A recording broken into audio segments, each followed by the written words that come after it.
morning, everyone. Hi. I see one Empyrean Sky asking, is this the official cast? There is no official cast. Let's just be clear for a second. But this is as official as you can get. I'm working with the admins. We're making sure that we get what we want. Oh.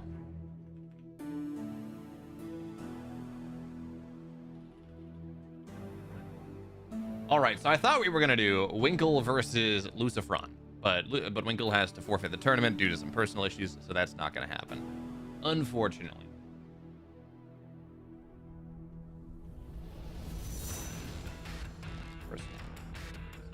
But yes, this is as official as we're gonna get.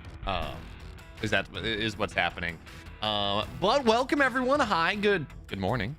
This event is actually starting a bit earlier than I thought it was going to be. The tournament rules say they start at noon my time, and it starts at 11, but through the power of crunch, all things are possible. So I thought we were going to do Lucifron versus Winkle because that seemed like the most interesting matchup. As it stands, that's not going to happen. Unfortunately, Winkle does have to forfeit due to extenuating circumstances, but you know, we're gonna be there. I think we Elazer Hate Me is gonna be an IVI. We try to avoid the mirrors. I think we do Hydra Zhao James. Yeah, Hydra. Yo, can I get a lobby code for your series? The Zhao James. This is the most official cast, yes. Professor Wannabe, actually, you know what? As I have that set up, and that should still be, let me just make sure that is still a live promotion that's happening. But if it is, if you play about half an hour of Watcher of Realms on a new account on PC, these are specific riders, but if you make a new account, play for about 30 minutes, get through chapter N2-6, so the second campaign halfway through, it pays me $7. So if you, and also equally as importantly, just making sure that this is still live, and I believe it is. Yes, it's live for the next 2 days. But anyway, anyway on this, the other big thing is if I can get people to do this, and they gave me a lot of codes to get through, so you know, through the lobby codes, or a lot of codes to get through. But if I can get, it is an amount, it makes it easier for me to get sponsors later on, which of course then also means that I'm gonna be able to go. Means I'm also gonna go and be able to run more things like Stormgate Nexus, more Stormgate Sundays, things like that. So that's gonna be fun. But anyways, we're just trying to get games right now. I've reached out to Hydra.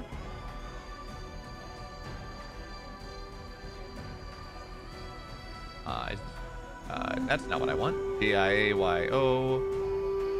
I don't have him on my friends list, but where's his name? Help. I've played him on ladder. Is he not in this Discord? Luckily, through the official Discord, all things are possible. All things. Yo, can I get a lobby code of UV Hydra? All right. Getting that one. SentiHS, thank you so much there for joining us. Prime Gaming sub on this nice, beautiful Saturday morning. As the rest of the day, for the most part, because we have 40 players or so playing in Europe. We have another, I don't even know how many, another 20 or 30 playing in Americas. 78 total participants, so a little bit less in Americas, but we have a lot of games, a lot of games to get through today, and that is very exciting. By the way, shout out to all the work I put in on Stormgate Nexus a couple weeks ago, because man, getting those assets made is paying off.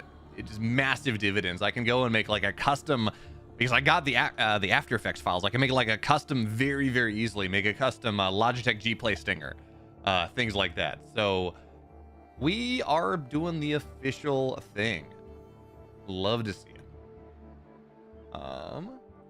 Let's go. We should go and I forgot to do this. Tournament general, tournament announcements, at tournament alerts, Logitech, G, Playdays, Europe is starting now. I'll be covering as much as I can on twitch.tv/BeoMulf. I believe at Apop and at that will also be on https://www.twitch.tv/apop Tosis 808 and .tv/Stormgate archives. Not archive.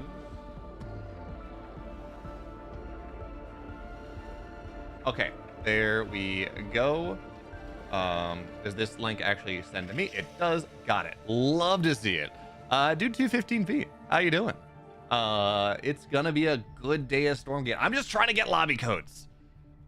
That's what matters. And I should also boot up Stormgate. That seems useful to do. Hadn't actually booted it up yet, but yeah, it's fine. It's okay.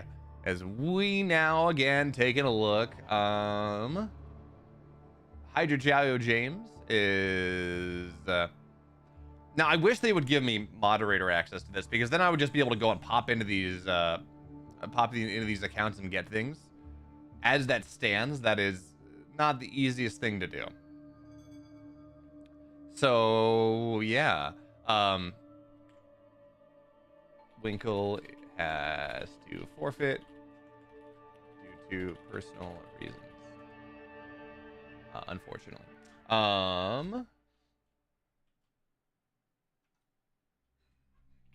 Any chance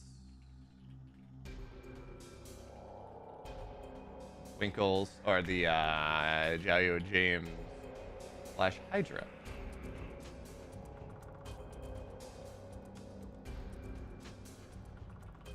Yeah.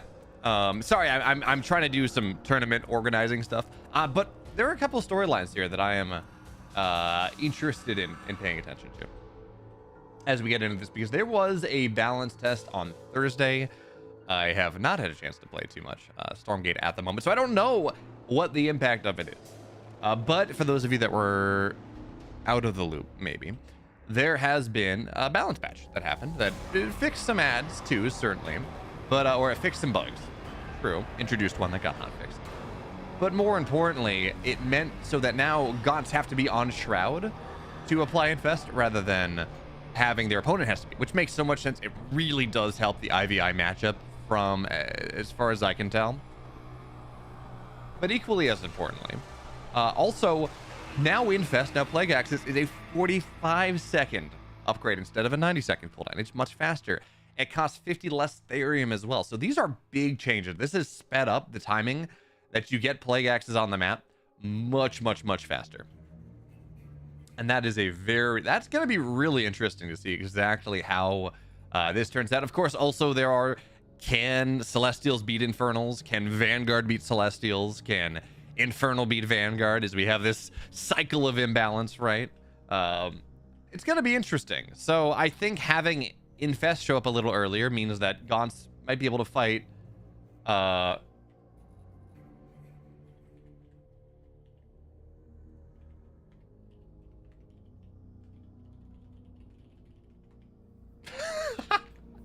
I just had someone reach out to me. They're like, I'm not sure what tournament you're talking about, dude.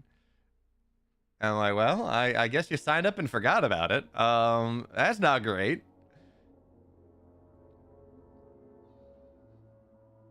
So that, yeah, yeah, that's, well,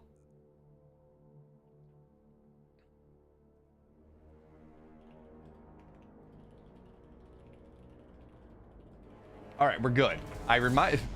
Glad I was able to ask because I've reached out to the players.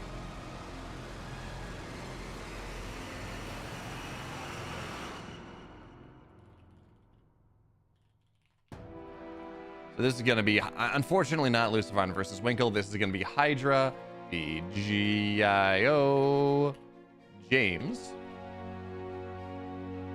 I think Hydra's probably favored here, but again, this is round 1 of this event.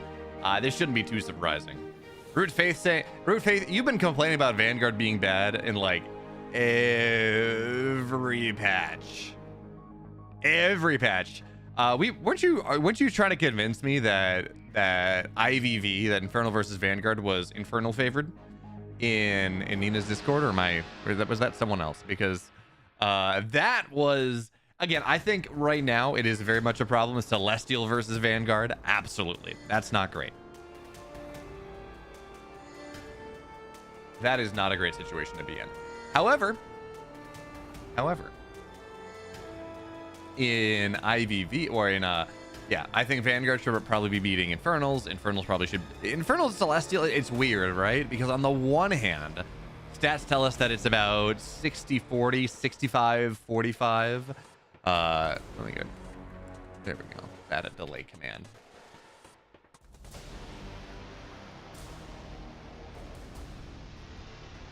His Crimson, again, you show up. Thank you for watching. Thank you for doing what. Thank you for supporting things, even if you personally do not enjoy the game. But thank you for supporting us anyways. So glad you're here. And of course, if you watching at home, if you want to go support us just that much more, it is no longer September, but Twitch Prime is still a thing. And if you don't have the money, or if you don't want to go and support monetarily, totally fine. Absolutely, just go follow the channel, go sub to the channel on YouTube, because even that helps out quite a bit. In fact, we are 3 followers short of 5,300. Mixu plays mech, so he stands no chance against Weavers. Yeah, people were complaining about Lancer Vulcan early on into 0.1.0, and I'm like, guys, you just build Brute Weaver and you're fine. You build Brute Weaver and you're fine. It really is not that big of a deal.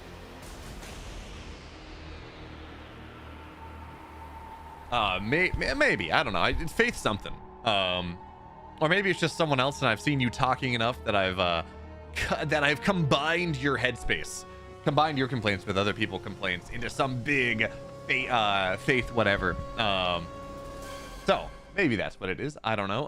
Again, unfortunately, Lucifron and Winkle is not great. Looks like already we had a walkover. R96 is playing Snogstar round 2. Is this rail?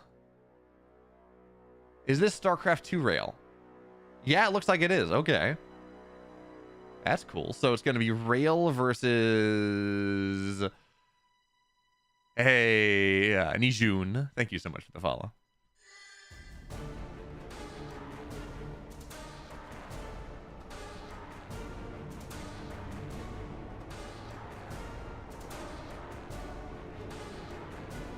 It's always interesting when we have these open bracket tournaments. When we have these open bracket events, because it's like you have people that are very good players. You have Snogstar, and you have Elazer, and you have Vortex playing, and Grimmy, who, by the way, hilarious product of things. So Grimmy is a very good player. Absolutely. Is Sword, I hate you. Ooh, woo. If you guys enjoyed the stream, please subscribe or donation support. Beo, way appreciates the... Stop it. My girlfriend is playing Satisfactory on the other side of the screen, and she just pipes up with the saddest look on her face from what has been from what she's done, from what you have made me do here. So yeah, I blame you, Vortex, for the or not Vortex, excuse me, Sword, for the immediate dismemberment of my relationship. Thank you so much. I really appreciate it.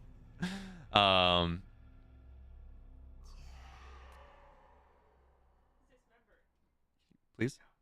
Okay. But anyways, so as you talk about this format, we are one follower short of 5,300 now. Thank you so much, SGDMZ. Welcome. Happy Saturday morning. But anyways, with what I was saying, it's interesting because we have these setups, and you have these players that are very good that have played multiple competitive games before, and then you have people that don't know what a veto is. Albino, thank you. Hello everyone from Albino's stream. This is, I'm assuming you were streaming Stormgate, but this is the Logitech G Play or the Logitech G Playdays $5,000 tournament. $2,500 for Europe, $2,500 for Americas. 50% of that is money, and 50% of that is mouse. Is a Logitech G302 mouse plus a wireless charging pad. And what I will say is I like my Death Adder. I really do. Hydra has been given a DQ, so we're not going to be doing Hydra Jail James, unfortunately. Elazer hate me. Okay. Oh wait.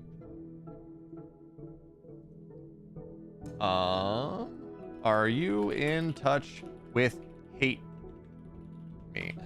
Hey, one Empyrean Sky. Thank you so much for the follow. Thank you so much. We're at 5,300 now. That's a nice number.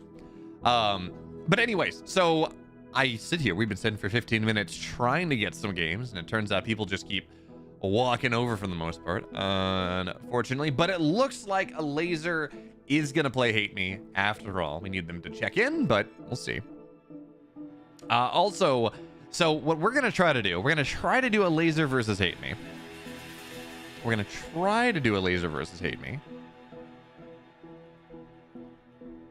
And then we're gonna try to get into Lucifron versus Mana. That is how that looks like it's gonna go to me. Rail, a lot of, so this is weird. Can I cover Mixu versus Raylea? Where is that in the bracket? Are they actually playing? So the weirdness in this tournament is that, first of all, the tournament was a little bit behind. The tournament was an hour earlier than it was supposed to be. If you look at the tournament rules, it says tournament starts at 7 p.m. Central European Summertime.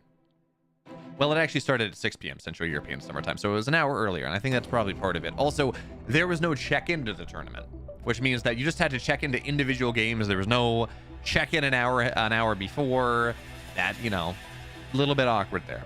So I think a lot of players, they didn't. I was talking to Hydra, and he didn't get a notification to go, and he didn't get a notification to check in. So the reason he checked in was I pinged him and I said, hey, can I get your lobby code? So, you know, things being a little bit awkward there. Little bit awkward. But I'm assuming Hate Me, we double DQ'd. So I know, right, Harsbro? Like I should have tried to sign up to and play an A. Hey, can we see the bracket? Yes, we can. I can go and let's pull up. I can pull up the bracket. I can absolutely do that. I do need to do and window capture. Look at that immediately.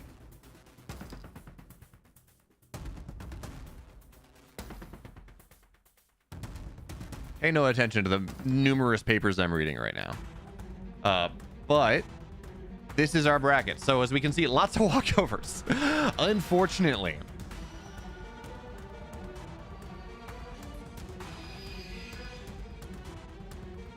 So I think, so Sunburst is actually playing Capitaine YouTube. That's good news. I don't have Hate Me's Discord, so I don't have any way to ping him necessarily, unfortunately here. All right. Desperately, we search for games. Mixu is playing Raylea, and I believe they probably already started those games, so that's probably not gonna be great. Snockstar is playing Hour 96. That is true. Hey, Damogron, gifting 2 subs. Thank you so much. For For some reason, Twitch is not telling me who they went to, but if you received a gifted sub just now, oh, there it is. Bendito Zerus and Morph Boss. If you're on stream, if you're in the broadcast right now, if you are in chat, welcome. Thank you so much. Hey, you know, we that reminds me, as people are gifting stuff here, I really, really do appreciate it. I really need to go and get some Stormgate emotes made, because I have a lot of StarCraft emotes. You know, we have the twerking Dark Templar because when behind Dark Shrine. You know, we have a Ghosts because Ghosts are overpowered. We have these fun animated emotes, but I don't have Stormgate emotes. And this is the question I'm gonna I know, right, JXP123? I'm so sad. But this is the question that I'm gonna pose to you all right now. And that is, what emotes should I get made for Stormgate stuff? Because again, we have all these emotes for StarCraft 2. You know, they're fantastic. BeoMulf. I love the little dancing Dark Templar. I love the ghost going pew pew pew right everywhere. But what do we need for? I think we certainly need a Magma Stomp. I think we certainly need the happy little Magmadon stomping. I think that is very true. What are the memes? What do we need? I don't know. And I'm so sad that we're a minute delayed here. So you're going to give me good ideas relatively soon, hopefully. But as I take a look at nothing. All right. So we don't have Hate Me. I'm assuming Hate Me is just going to walk over. Elazer plays Bossy. So that's an IVI in winners round 3.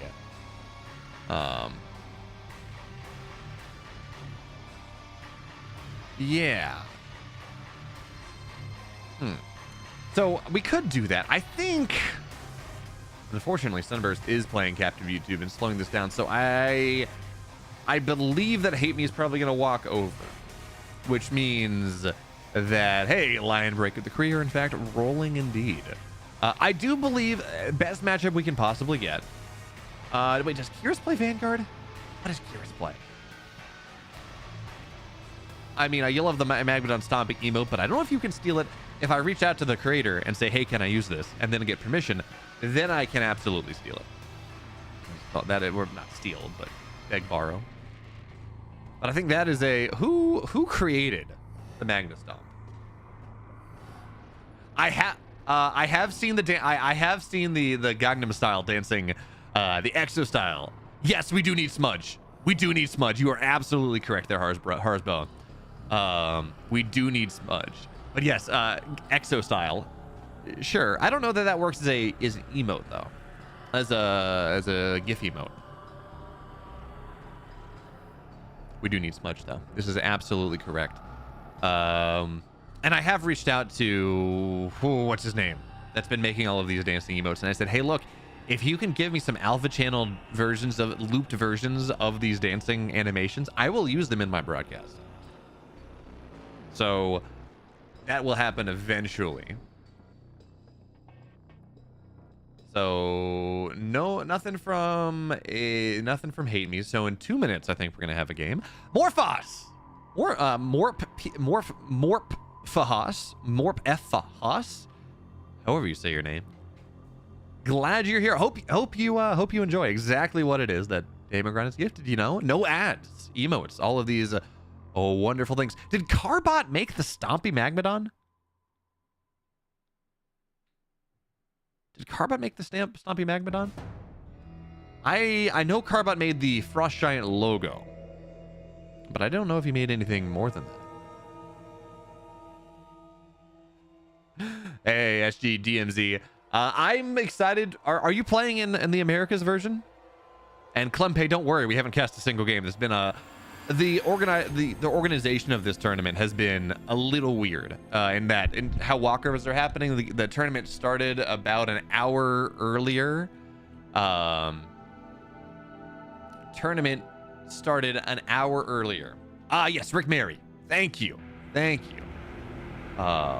Tournament started about an hour earlier than the rules said for whatever reason. I don't know if they messed time zones up or what, but we've had a lot of walkovers, which means that a lot of the matches I've been trying to cover have in fact not happened yet. But ideally, I think we're going to be getting into Hate Me versus Bossy. If Bossy is around, that'd be really nice. I should check. Let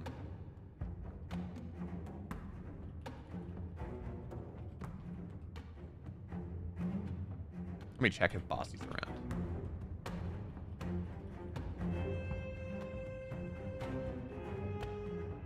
Ooh. Yeah, so we're gonna try to do Mana versus Lucifron, but this Sunburst Capitaine YouTube needs to finish up. That's taken a while. You're playing from Europe. SGDMZ. Algorithm, or so I'm not organizing this event. I believe Apop, Tosis, and Stormgate Archives are also covering it. Will somebody be collating and releasing the replays? I have no idea. I'm gonna have the replays that I'm gonna have. I have the replays that I'm going to have, and I will check with Logitech to see if I'm going to be able to release them. I don't know. But as it stands in terms of whether we will have whether there's going to be a replay pack coming out, I don't know. Ooh, that could be fun. A Bob overcharging as it grows muscles. Yes, I like that. Just a Bob just going like this and just big biceps popping up. Ooh, I like that.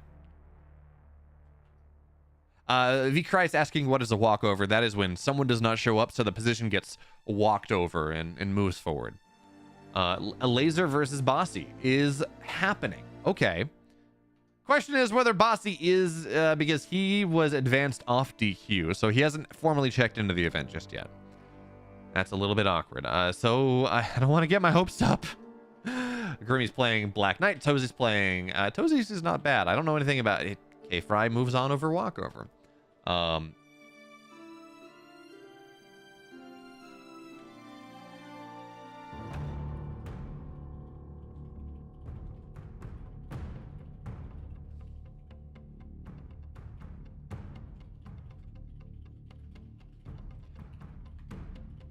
Okay, well, Bossy's also walking over. Sad.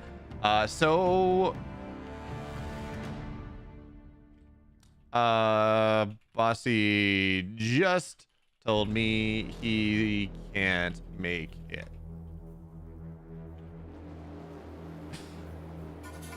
Okay, so Bossy's not playing, which means Elazer versus Bossy isn't happening.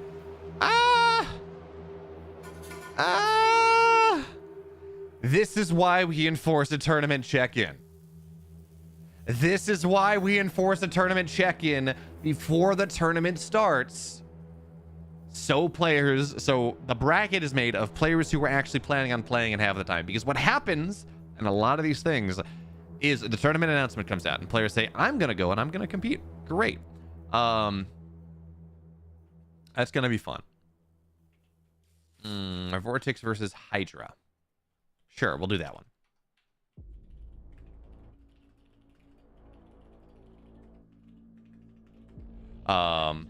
Yeah, Logitech is not running a broadcast. That's fine. I'm the official broadcast. I'm not complaining. So yes, Root Faith. Ideally, I think we're going to be doing Hydra versus Vortex into Mana Lucifron. Yeah, so I think the fact that there's no sign-in period for this event, and the way the tournament looked at some point. So how does this work? The admins are helping me out with this. There's a chat, there's a message we worked on so they can say, hey, we'll reach out to these players. If you say you want to do Mana Lucifron, we'll do what we can to get you those lobby codes. But because this is Start GG and because this is Logitech's event, I'm not an employee of Logitech, so they don't want me to be a moderator in the Start GG thing. So if I want to go and I get a lobby code, I have to go and actually talk to the players. It is what it is. But the big issue, more than anything else, is that it really looked, and this was my assumption as well, is that at 6 p.m. check-ins would open, at 7 p.m. Central European Summertime the tournament would start. Instead, tournament started at 6 p.m. Okay, so a lot of players, I don't think they got the memo, and this means just a lot of walkovers have happened. It's unfortunate, but you live and learn in the future. I think the 1 hour start time threw a lot of people off.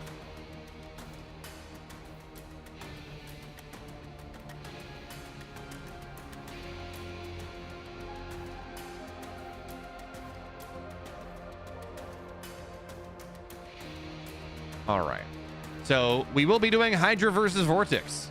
And I don't actually know what a Hydra is playing right now. What faction? What are you playing right now? Celestials?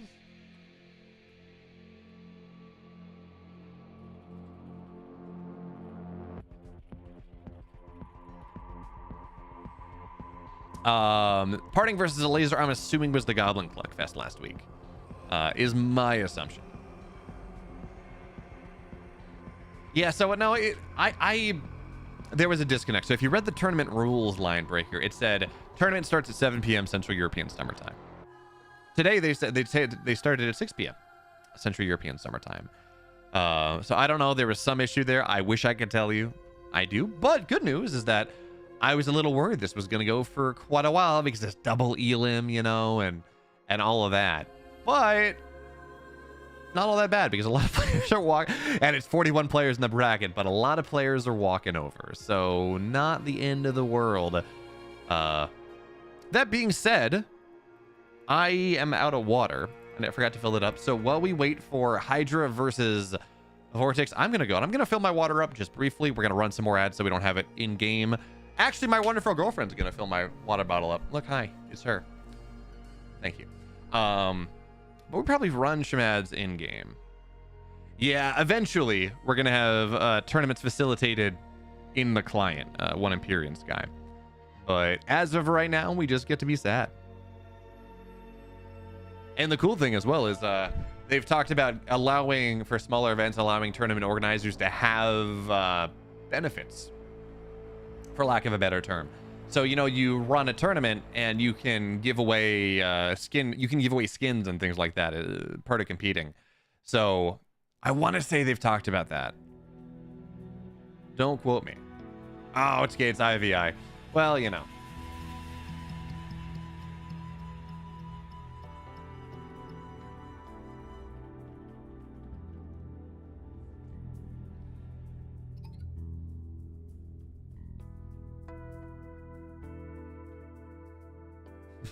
Yeah, we're up and coming on finals. Okay, we should get there soon enough.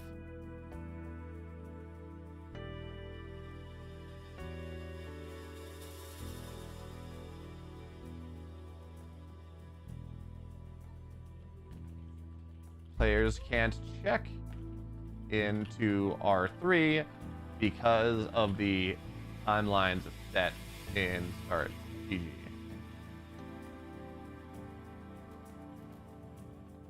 Oh, Rick Mary just sent me some beautiful things. Alien Anarchy can confirm girlfriend is very sweet. Not a Stormgate fan, we're working on it. But just not an RTS fan in general. This is not a Stormgate problem, this is just an RTS thing in general. But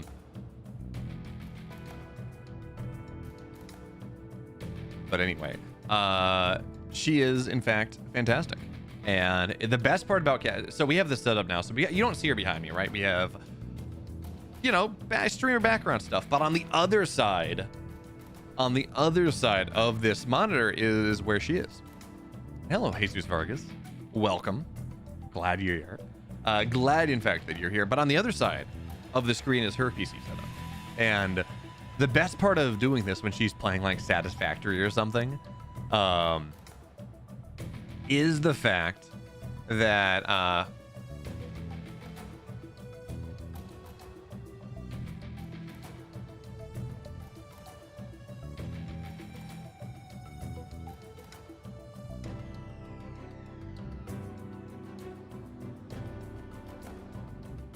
all right, well,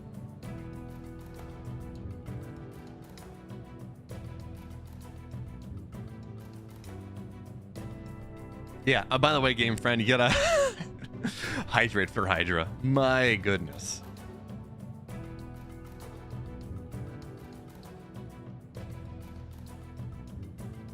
All right, so we're gonna try to get a Vortex Hydra.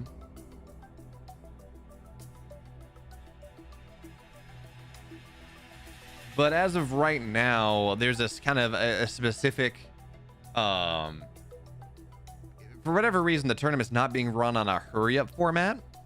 So, you know, if R3, if they're double walkovers from 11:40, we won't be able to start the winners quarterfinals until 12:10 my time, because it's 30 minutes per round, and that's a bit unfortunate. Mana is okay. Sunburst 2-0'd Capitaine YouTube, so Mana is playing Sunburst. We will have Mana Lucifron eventually.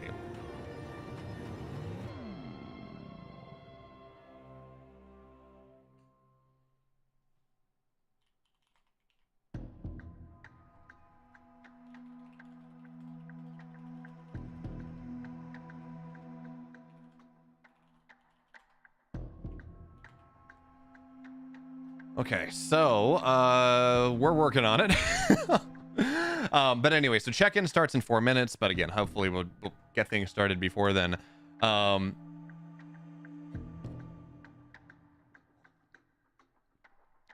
we will get games. Can confirm it will be a mirror, you know, do what you do. Do I know what's happening with IVI right now? Sleepy Bones. If you're talking about what the meta is, Weavers are a little bit more important because they are actually good units now, and they counter Magmadons fairly nicely. You get a lot of Weavers. I've actually seen some players going and...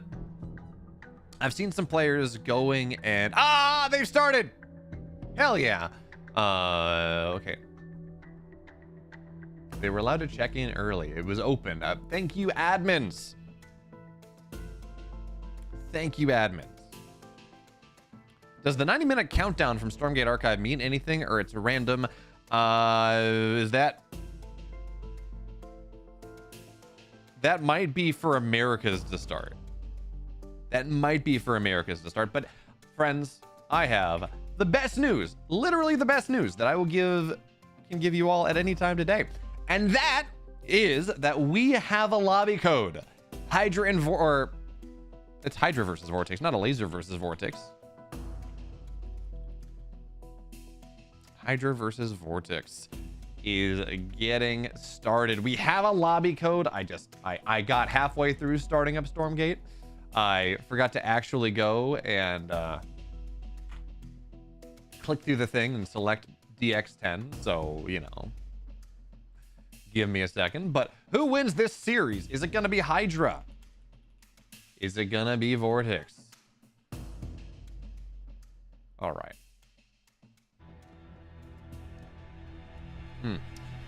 Klempe, you may be able to finish before it starts. Before Americas, certainly, but we have games for Europe, finally. All right. Finally, we have games.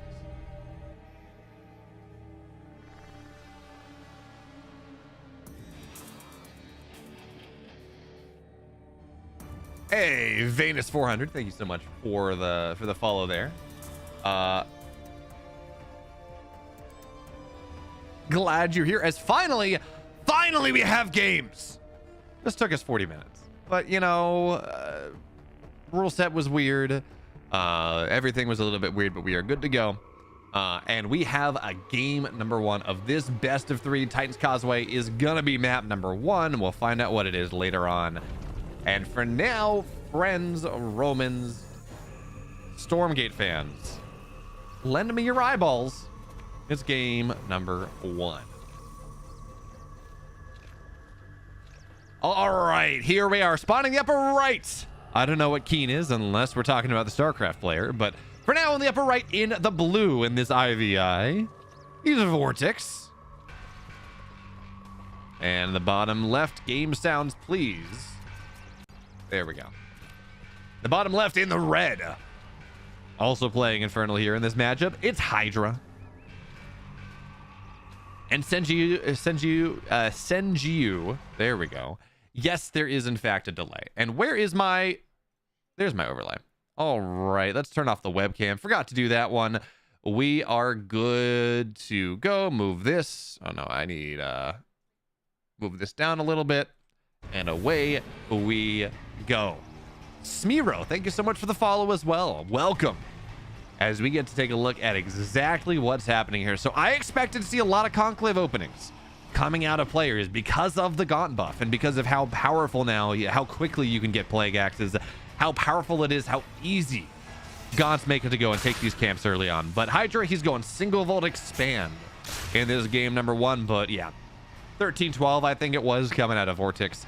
And again, this just makes sense. I think Vortex has been a little bit more active in how he's been paying attention. He certainly has been. He is the favorite to win this event, bar none. He is the favorite to win this entire tournament. That shouldn't surprise anyone all that much. But for now, again, this is going to be a faster natural coming out of Hydra. I think the bad news, though, is we see Hydra going and like, okay, well, I'm going to go meat farm this. I'm going to go take the speed camp and then meat farm rush the other one. Is that, well, because of how quick the rotation is, this meat farm, I think it dies. By the way, taking a look at the other side, do we have a ritual chamber down? Not just yet. But this meat farm taking a lot of damage here early on. Now, unfortunately, the bounces are going on to the Shadow Demons, but now Hydra very much supply blocked. 22 out of 15, and you know, taking down these Shadow Demons is hard. They've fixed the bug. They have fixed the bug where now they do the actual 20 damage a shot, no longer the 5. So that's kind of important to put out. My screen is a little dark. Yeah, that's things are being a little weird. My HDR settings, I think, are messing with things just a little bit. So let's see. I don't want to change it right now because, well, the game is happening and that's fairly interesting. So we're going to see another meat farm. That's a kill, not a cancel, by the way. This is already a lot of money, and you add in these gaunts, they really do so much damage to the Fiends. You would think Fiends would be solid, right? Getting on top of the gaunts, that's fine, but not really, because the bonus damage to light is so very impactful here. So these heavy gaunt numbers coming out of Vortex right now, it's a lot of pressure that exists. And in fact, the imps have to get pulled into this. So already damage is getting done here. Hydra tried to get greedy, right? He tried to go and take this natural very quickly. But as it stands, Vortex, well, he will get infested on one of these gaunts, and that's not the best thing. By the way, he's gone and meat farm to rush this Shadow Demon, but not really doing anything with it. Yeah, I think at this point, you certainly have enough gaunts that this health camp gets annihilated. Do we have the Ritual Chamber, though? Still no Ritual... I kind of expected to see Ritual Chambers get rushed here, and it's just, again, considering how quickly you can get Plague Axes now. But as it stands, health camp is getting taken by Vortex. All of his units are going to heal up that much faster, and yes, there is a Shroud Stone on the way, and yeah, we're looking at a minor imp lead, and well... I mean, it is truly minor here, but again, the quality of this army is we're going to see. There we go. Hexen is maybe going to get tapped down. Maybe not quite. Imps are actually going to get pulled into this, looking for the surround as well. And with the chase, that's going to be a dead Hexen. And for now, Hydra holds on.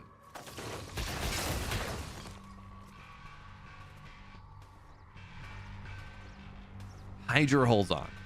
But let's see if I can go and... Oh, that's why. That's what this was. All right, we'll get it back in a second. Now the game should look better. Yeah. So I was on display capture instead of game capture because of the Watcher of Realms stream, and I forgot to reset it. That's why things were weird. Okay. So Stormgate should be good now, but second Conclave on the way from Hydra at this point. So he is on 2-1. No greater shrine, of course, from either side at this point. Again, Ritual Chamber. Now, there we go. All right, so Ritual Chamber on the way. We have a lot of splitting off here. Oh, no, the Hexen's dead. That's unfortunate. And taking this Therium camp is not easy. It is a lot of damage. They have a lot of HP, and Vortex is... he's going to lose a lot of gaunts. Now, you make up for it in the Therium you gain, I guess. But... even still, you know, we will see. Vortex has taken the majority of the camp, so you might be tempted to take a look at this and say, look, it is 9 workers here to 12. Well, okay, we can't even say that at this point, but you know, say, look, in the early game, this was this setup where there was more money coming out of Hydra. That should have been good. The problem, really, as it stands, is that the imps had to get a couple imps died, but they had to get pulled off mining so much. A lot of bad trades happened. The Vortex had the entire map, and I think this is just the classic mirror problem, for lack of a better term.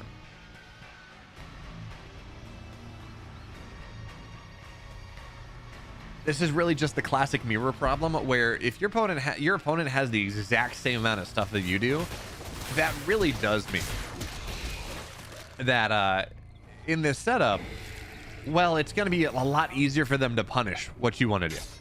Because like if you're trying to get greedy and their units are just as good as yours, it's really hard to have this asynchronous balance. So as it stands, that means that this pressure, this punishment was solid. Reaper Rush now on the way. Do we have a ritual shrine? It is. Okay, so Plague Axe is only just now getting started, though. Man, if Vortex found a way to jump on top of this army at the moment, and he's just clearing his camps, right? Tier 2 is ready to go. And while Tier 1 money was nerfed, Tier 2 was not. Tier 2 was actually buffed a little bit. So, or I guess round 2, whatever you want to call it, which effectively means here is that Vortex, by having all this map control, is doing a very nice job of getting a lot of money on second round, as Fiends are going to try to go and take the health camps down. Lionbreaker08 saying, I loved the first iteration of Infernals where Fiends could be infested.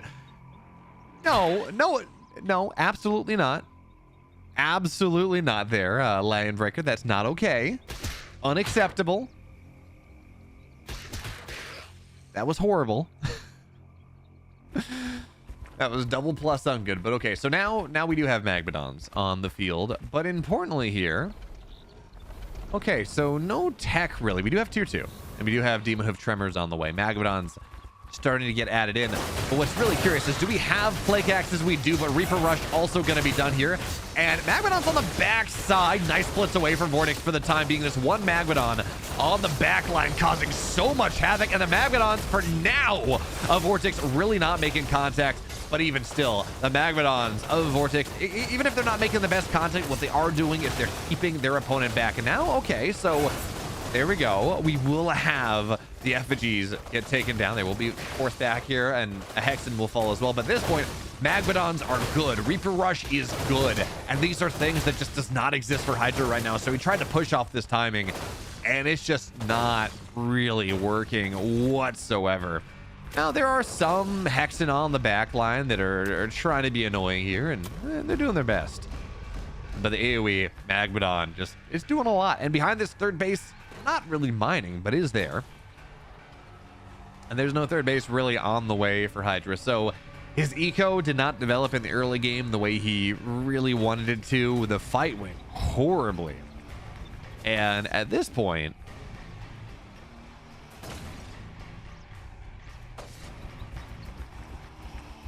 Hydra's in a rough spot.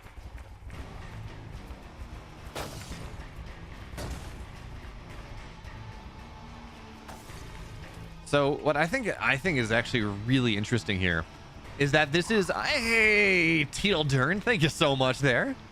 Welcome. Hopefully you're enjoying things. Glad you're enjoying things. But now, I mean, fighting into this concave as Hydra is just not, it's just not good. It really is the story. It's just not good. So Vortex owns the middle. But what I think is really interesting here is we're not seeing any Weavers. And Weavers have started to become more popular in this matchup now that as you spread Shroud, of course, you are able to be a little bit faster. And more importantly, especially with autocast, they really make their presence known against things like Magmadons. They really are solid. So that's dicey. But now we're going to have this fight kick off once again now. Well, of course, Infest available on both sides. Backside's going to take down some of these. Weavers now on the field for Vortex. But really, what do you want? You really want to see it for Lucifron. Or, not Lucifron, excuse me. You really want to see that for Hydra, right? Because that would be an answer to these Magmadons that do not die otherwise. But now, I mean, this army's trapped into a corner. We're going to have the Stompy Boys ready to go pretty soon. And there is no position, no way for this Weavers to go anywhere. So this is death. And Hydra is going to fall down. Game 1 goes to Vortex. Just like that.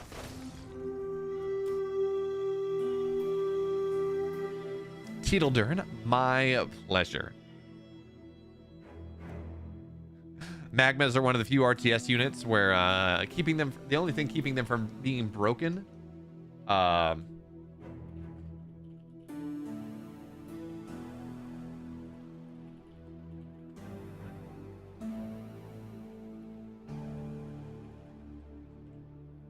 Ultras are the same way. If we talk about it, Zuchi Radio, you know, where they are. If they were smaller, they would be so much better. But as it stands, you know, sometimes they struggle to make contact. And oh wait, we need to add to the clickbait of this title, $5,000 tournament. There we go.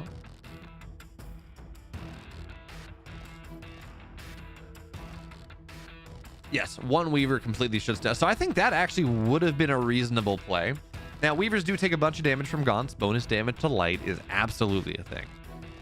But again, if you don't have the magma count, and your opponent does have the magma count, it does make a lot of sense to go and really just you know, and build that, right? So okay, there we go. We got game 2. It just makes sense to get a couple. Weavers are cheaper than Magmadons anyways. So getting a couple of them, you counter the Magmadons. It can be a nice comeback potential. Now, what I've also seen, well, I mean, the big deal, Wallace Stormgate, a Weaver takes time to kill him, and the Magmadon can tank the Gaunts. Yes, true, but if you get the Abduct, you prevent the stun. You prevent that mass disruption of the battle lines. That is super important. Vortex, TW plays TFT saying, Vortex still playing. I thought he went all in Age of Empires. Vortex is one of these players that can play like 7 RTS games at the same time and be one of the best players in the world at all of them. Is just the long and short of it. So, yeah, I'm not surprised to see Vortex playing in this tournament and also playing in Age of Mythology. Although, did he not qualify for the Age of Mythology Red Bull event? I don't know. It would be a shame for him to not be at that event, actually, considering it's in Spain. You know, it's in his home country. But friends, we have game 2, and it's gonna be on Broken Crown for our second map. And look at this, Hydra's playing Vanguard.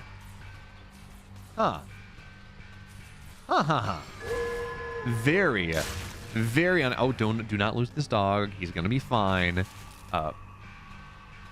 Kind of unexpected, to be totally honest. I think Vanguard is very good against Infernals. I do. But Hydra is not really a Vanguard player. He's an Infernal player. So trying to lean into something being broken when you don't play the faction is just... I don't think that really accomplishes all that much, but this will be a command post first, coming out of Hydra in this game 2. And of course, big buffs in 0.1. As there we go, just recall goes right back home from this Texan. But now Bob's build 3 seconds faster.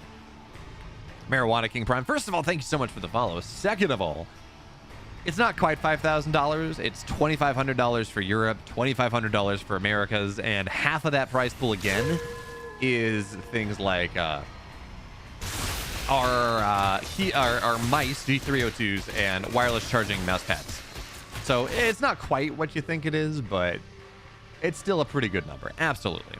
And it's brought all the good players out. So for now, Vortex again going double vault expand. Okay. Now, this is gonna put, oh, come on. Fix the, that bug. This is gonna put him behind technically. This is gonna put Vortex somewhat behind against or economically behind against what it is that Hydra has, because Hydra 6 workers in the main base, or 10 workers in the main base. He's on 16 bobs plus whatever he's using to make things. The worker count's just not close, right? And it will continue to slow down because of course it's 17 seconds to build workers. And now the question is whether this gets punished, because there needs to be a sentry post in the Luminite line, and there is absolutely not. Second Lancer's going to be on the way. First one's just going to be dead. Overcharge is going to be there. Another free Fiend. And already this is punishment. So yeah, Overcharge in the natural, great. Look what Vortex is going to do. He's going to dive into the main base. He's going to dive into the main base, and Overcharge can only exist on one position. And now he's going to kill the bow. Doesn't get the scout. But we're just going to have these Fiends continue to run in. And in this game where our Vanguard player has been just really greedy, extremely greedy, and not building the sentry post where he needs to, he is denying so much income. And yeah, Overcharge, sure, that lasts quite a while. And this Texan may have to teleport out. I don't know if, yep, just going to have to teleport out. look at the mining time that was lost.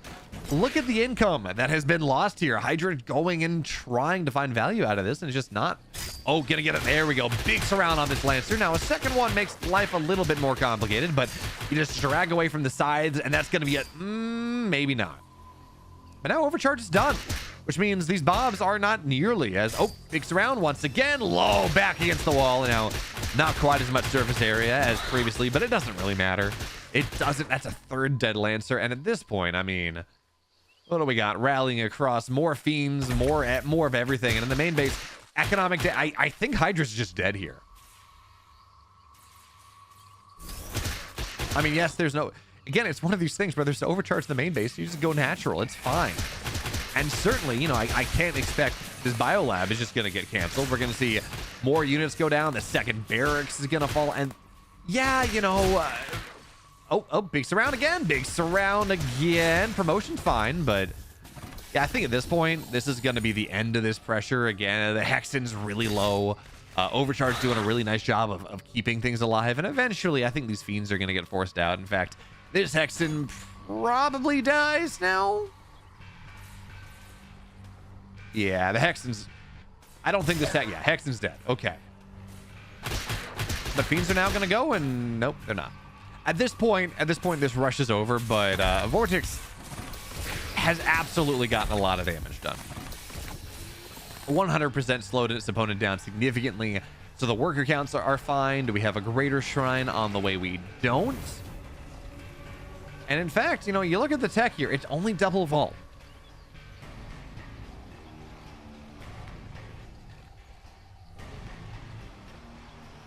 Feels like IVV is far closer to 50% with the Gaunt buff. Zuchi Radio, I haven't played any games on the new patch, so I don't know. I'm willing to believe that is true, but I don't know. I mean, Sprig and Magmadon versus Lancer is too strong, while the Stormgate says, yeah, but top Vanguard players are just opening Hornet anyways, and it's fine, you know?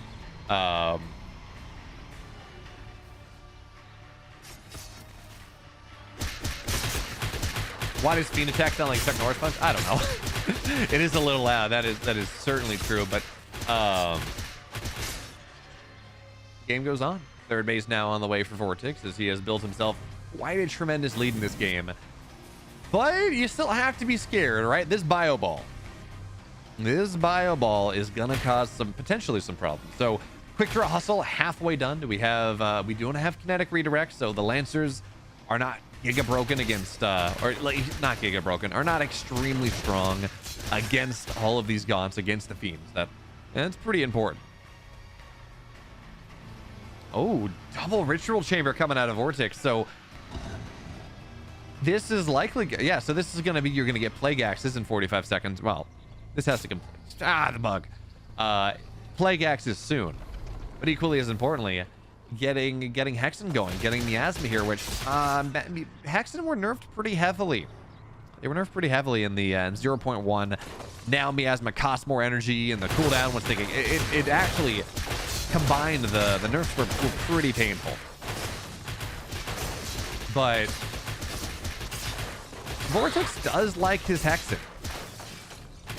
So I'm going to be very curious to see how this thing works out for him. So for now, Exo Lancer on the map. Quick draw hustle is done.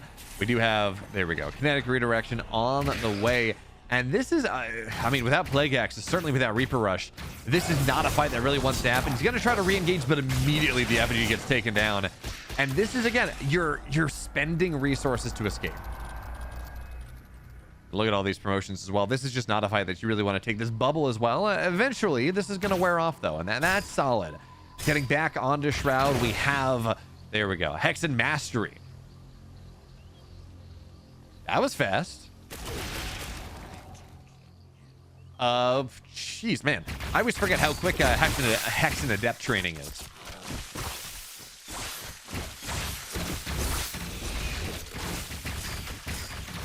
Why did the Lancers carry a sword? Scorp 90, Scorp 87? I don't know, but they do.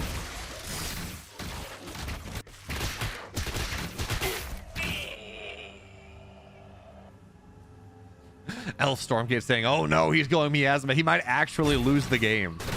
I'm not sure what these brutes were supposed to do. By the way, the brutes, I think... No, they don't have the upgrade, right? No, they do not have Stillforge Ascendants. I thought they did. I thought I saw 3 fiends split out from that brute, but really it was 2 brutes and 3 fiends in total because one died immediately. Now, given that up, there is the vision camp here, but remember, this is a 2-base all-in coming. This is absolutely a 2-base all-in coming out of Hydra at this point. Central command of the natural, of course, no high command. It's not going to happen this game. But now here comes the pressure on the other side. This is not a Wraith Stone. This is a Shroud Stone, so it does die pretty quickly. We do see these miasma bubbles go down, but remember, they have been nerfed pretty significantly. Once they're canceled, once they get started, it's a 15-second cooldown before they can be used again. And that is a problem. They don't have as much energy either. So now Shroud Stone manifest. Now Nightfall Infestations will try to slow some of these units down. And we do have Reaper's Rush done, so there's a way for these gods to get on top. A miasma doesn't really land. But luckily, at the very least, here's the thing.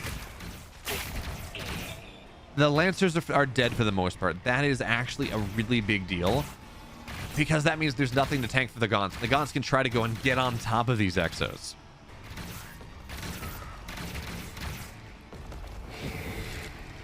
Yeah, I mean, I took Scorp 87 to say, I mean, because these are Lances. Where are our Lancers? Where are our Lancers? Do they... I mean, yeah, these are absolutely big pole arms. But I just took swords. Like, why do we have melee units in this game? Brutes are bugged. You can't tell whether they're upgraded or not, but I do know that there's no Hellforge. The DSX 77, so without their... I mean, there's a Hellforge now. Oh, Magmadons are such a bait in this game unless you just hit the most incredible... Oh, big Nightfall. Big Nightfall, buddy. I guess he's not going to be able to jump on top. But that was theoretically a massive slow that you can go big miasma on the high ground. That lands a little bit. And the other setup here for Vortex, splitting off some of the army, killing off some. He's splitting off some of these Exos. That's going to be fairly nice. And now, cutting off reinforcement paths. Huh. We haven't seen any effigies get dropped, really, which, you know, there we go. There's the effigy that gets dropped here, and it's not going to get targeted down. So, Infest popped just a little bit. And really, Magmadons, I understand the desire, right? There's going to be another miasma going down. Okay, this is actually a really good fight here. Chasing down a lot of it on the backside as well. This is starting to be a significant problem. More miasmas falling down. Brutes coming in from the backside as well. Hydra chasing away, and he has been kited into a corner. This kite is not working whatsoever. So much of this army getting chased down. And now the reinforcements coming in the backside will force these miasmas to end. Will force these Hexens to run away. But so many of these Exos, they're so expensive. They're so important to the army. And now fighting high ground to low ground is absolutely not what you're looking for. So this setup all of a sudden is going incredibly good for Vortex. He found the opening. He hit some big Nightfalls. He hit some big miasmas. And at this point, Vortex just catches his opponent outside where he doesn't need to be. And yeah, all of a sudden this game is going real bad. So this third base, I don't think that, we talked about this early on. Remember, this is all in. This is absolutely all in, coming in from our Vanguard player who's only on 2 bases. Third base only on the way right now. And if you can pin your opponent like this, miasma becomes so much stronger because there's nowhere for the Vanguard player to go. Miasma zones out everything. This third base will die eventually. But here's the thing. Effigy now, 200 HP. A second one was dropped. So that means that this Shroud is just going to sit here. And yes, there is a flat cannon. And yes, it is as tanky as it can be. But Hydra played this game as well as he possibly could. But that is going to do it here. The power of Vortex takes us into our next series. It's a 2-0.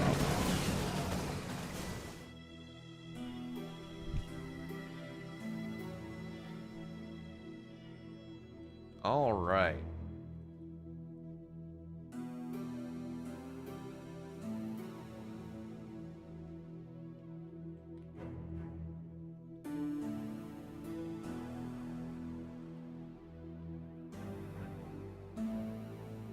All right, so we missed out on Mono Vortex, or Mono Lucifron, excuse me, game 1.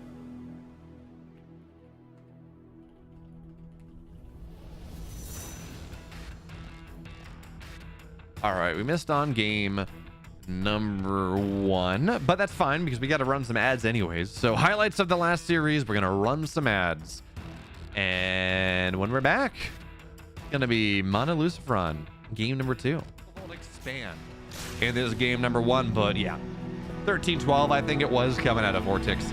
And again, this just makes sense. I think Vortex has been a little bit more active in how he's been paying attention. He certainly has been. He is the favorite to win this event. Bar none, he is the favorite. By the way, taking a look at the other side, do we have a ritual chamber down? Not just yet. This meat farm taking a lot of damage here early on. Now, unfortunately, the bounces are going on to the Shadow Demons, but now Hydra very much supply blocked. 22 out of Vortex right now.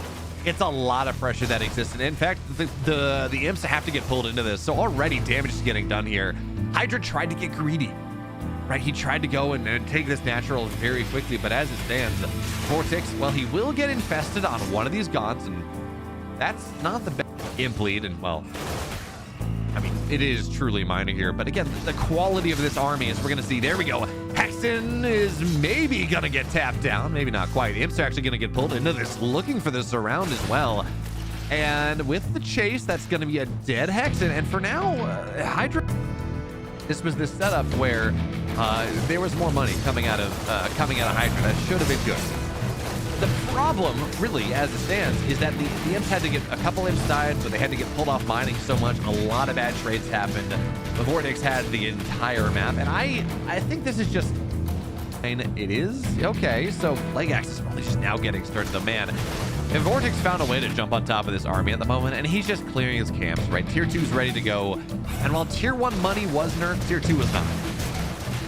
Tier 2 was actually buffed a little bit, so, or I guess round 2, whatever you want to call it, which effectively means here. So much havoc in the map. All right, friends, welcome back. We have a second series.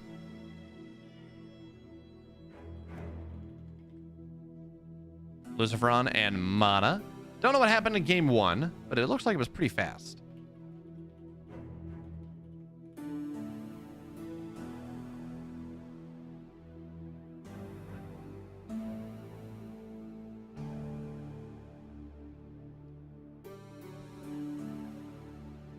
Mana is up 1-0 because, of course, Mana's playing Vanguard.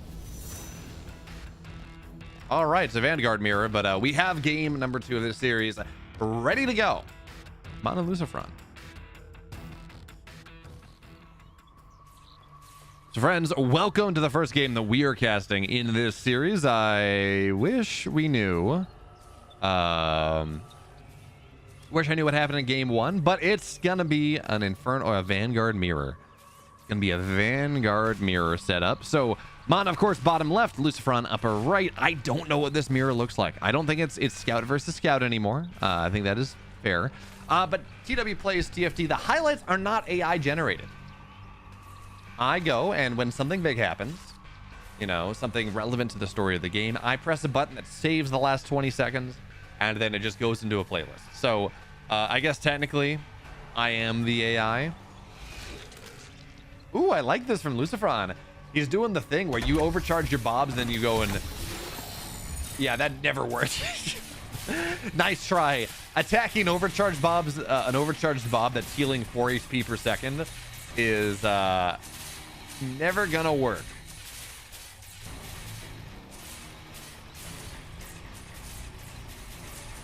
Never gonna work. Yeah, TW plays TFT. The problem with I'm not editing things. I don't go and individually cut down the replays. It's just the last 20 seconds. So sometimes it's not perfect, but it's still better than not having anything. So that's gonna be my assumption is, well, natural's going to be done for Mana, not in the healing zone. So with this setup, by going, not even barracks first, just going by command post first, but by not overcharging the bobs to go and kill the natural, it's a bit of an economic advantage. Tiny, tiny bit. But of a bit of an economic advantage coming out of Lucifron in this game number 2. And well, we'll see.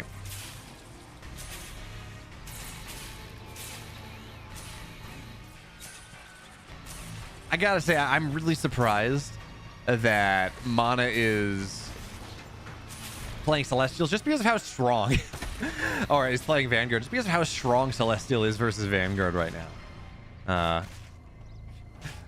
Morp F Haas saying AI is awesome guy intelligence. You are correct. You are correct. Yeah, so people saying, oh, I wish Grubby was playing this game. Yeah, you know, that'd be cool. Right now, it doesn't seem like he's the biggest fan of the game, which, you know, is fair. This game is more like Warcraft than Starcraft. And I think what a lot of people, I just like the game. So I'm casting the game. I'm doing all this stuff.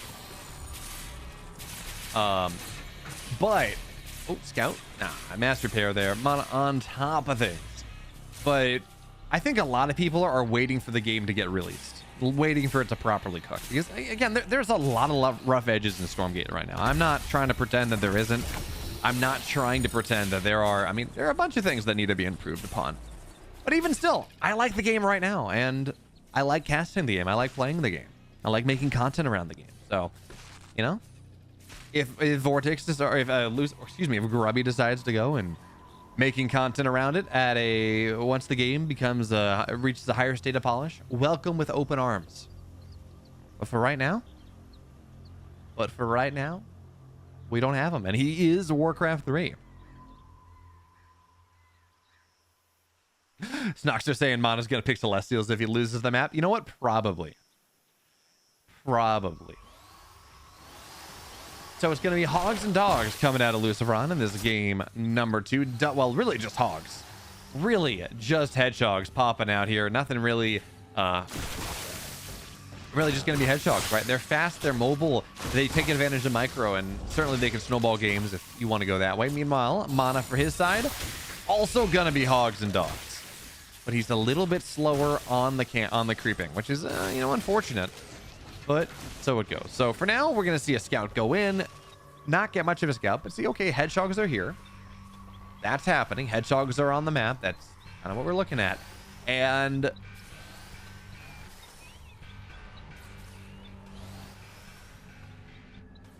Scorp87 gives Cyril $10,000 to play a couple online games, or Mario. If I had $10,000, I'd organize a big event. But I don't have $10,000.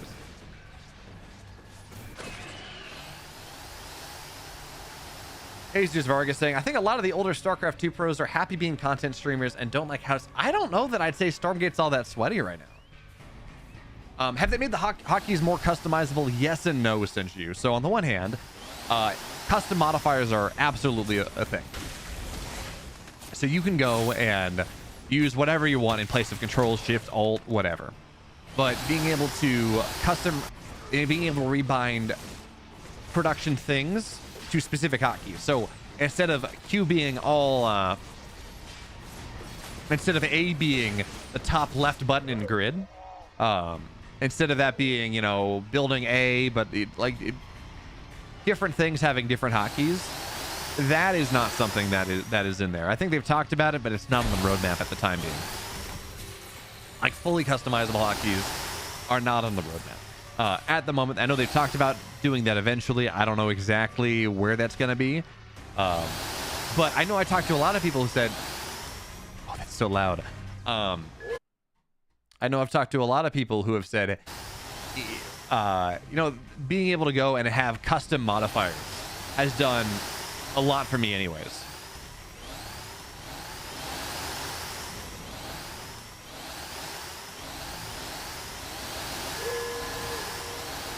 Oh no, the hedgehogs. I thought they fixed the audio bug, but apparently they haven't. So just very, very loud. But this position for Mana right now, he's just going to supply block the hell out of Lucifron. So that means he can rally across. And he pulled bobs for this too. Master Repair on this. This is nasty here. This is a problem here.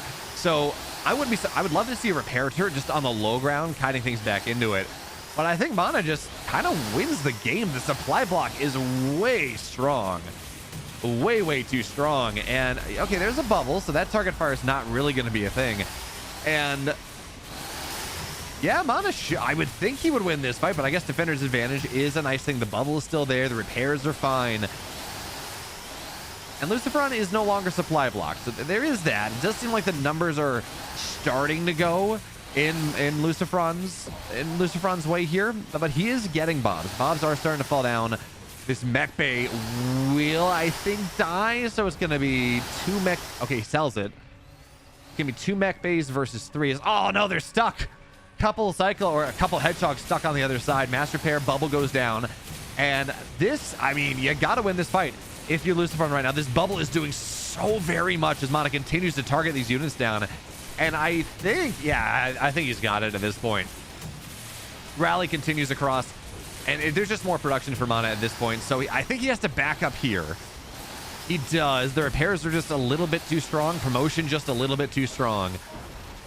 But at the end of the day, man, these hedgehogs. You got to sell this habitat. Oh, God, that's 4 hedgehogs that are stuck. Oh, that's so unfortunate.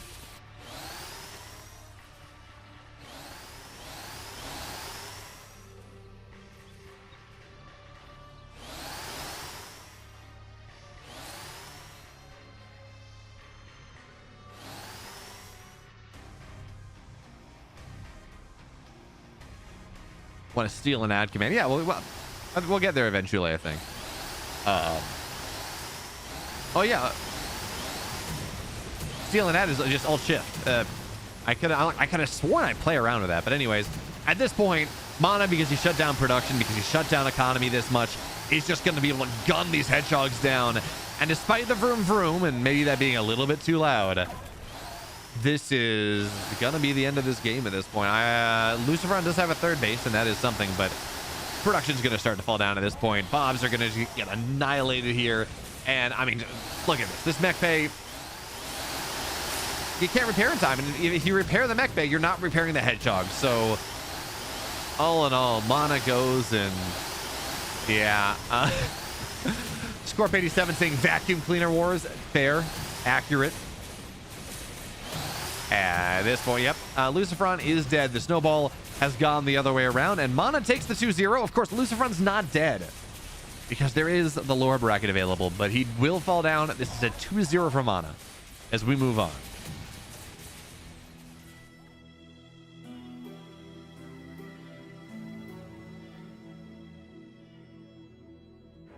All right. So. The bracket. MS Storm. Man, how'd they organize this so this is just mirrors all the way down?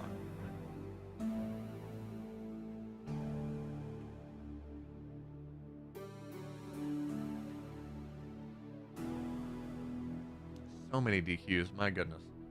Kind of depressing. Okay, so winner of this series goes into Grimmy. Mana Grimmy, that should be a Celestial Mirror. MSRM Elazer is a Infernal Mirror. Vortex plays the winner of Mixu Kel. That sounds super sick. So that's what we're gonna do. We're gonna do Vortex versus Mixu Kel, which is gonna take a little bit longer to get there. Mixu / Kel.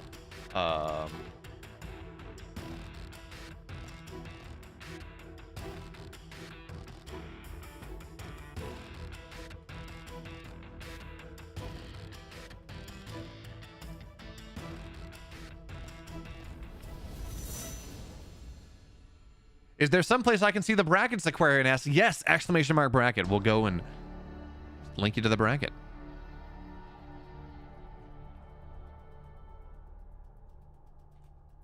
Yeah, so we're gonna try to do Kel Mixu. Yes, that's what we're gonna do, Snockstar. We're gonna do Kel Mixu into Vortex versus the winner.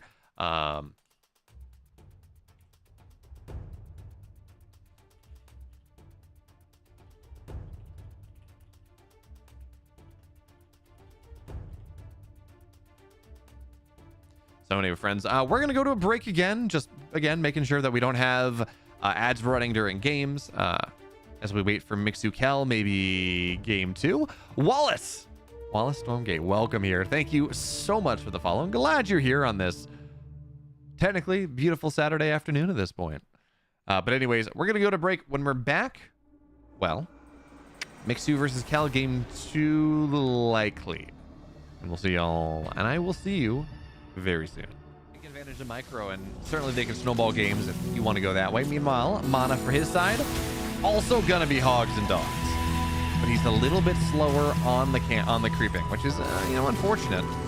But so it goes. So for now, we're gonna see a scout go in, not get much of a scout, but see, okay, hedgehogs are here. Doing so very much as Mana continues to target these units down. And I think, I think he's got it at this point. Rally continues across, and there's just more production for Mana at this point. So I think he has to back up here.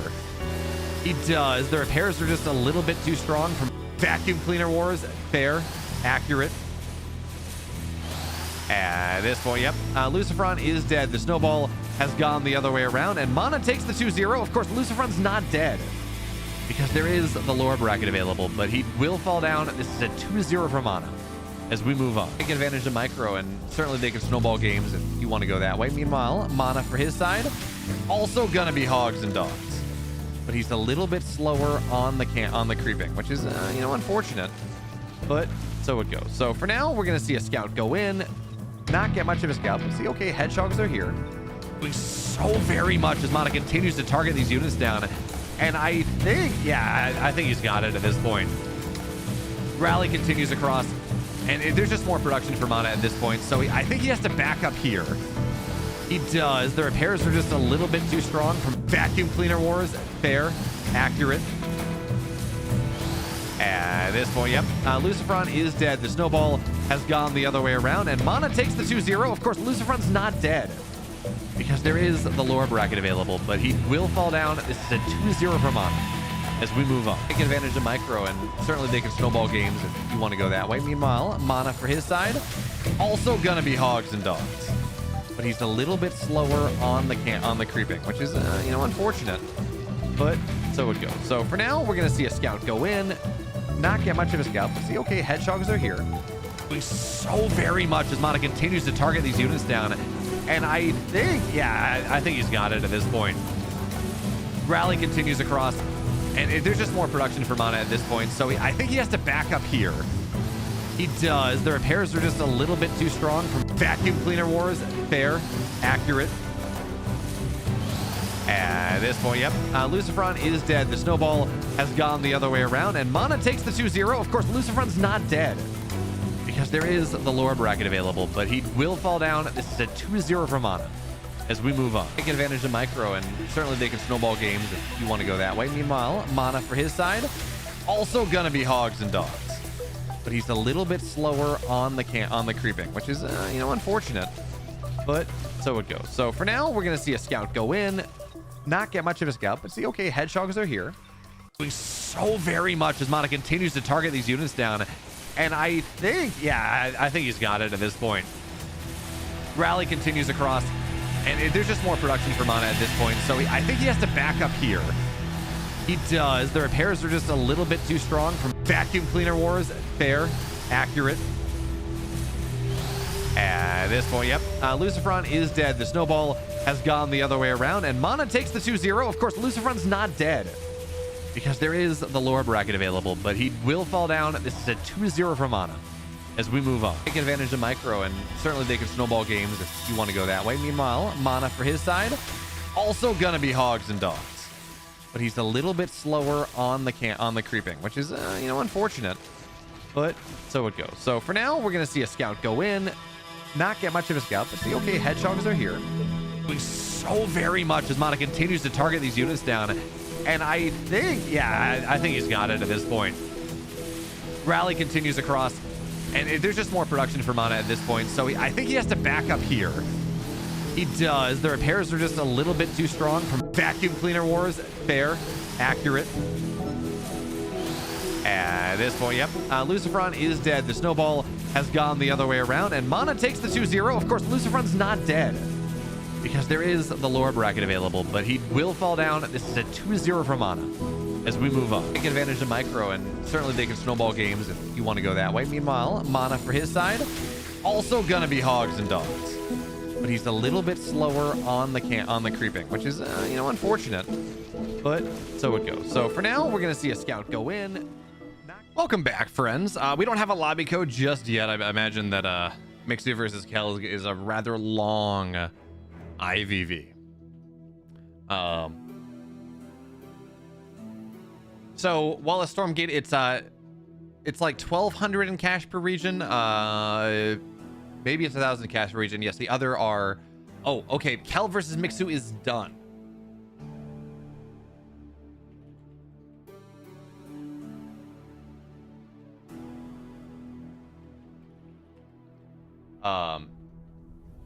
Kel versus Mixu is done, which means it's gonna be Mixu versus Vortex.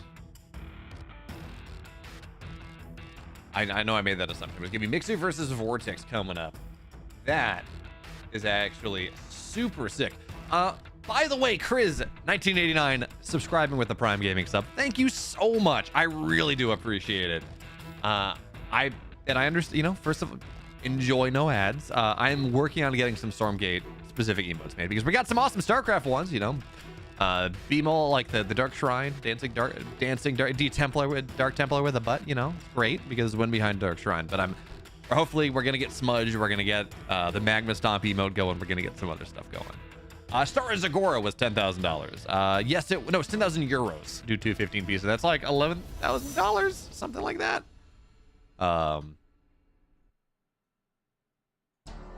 No, so it was a 10,000 euro prize pool, which means total budget for the tournament was probably around 25,000 euros or so, something like that.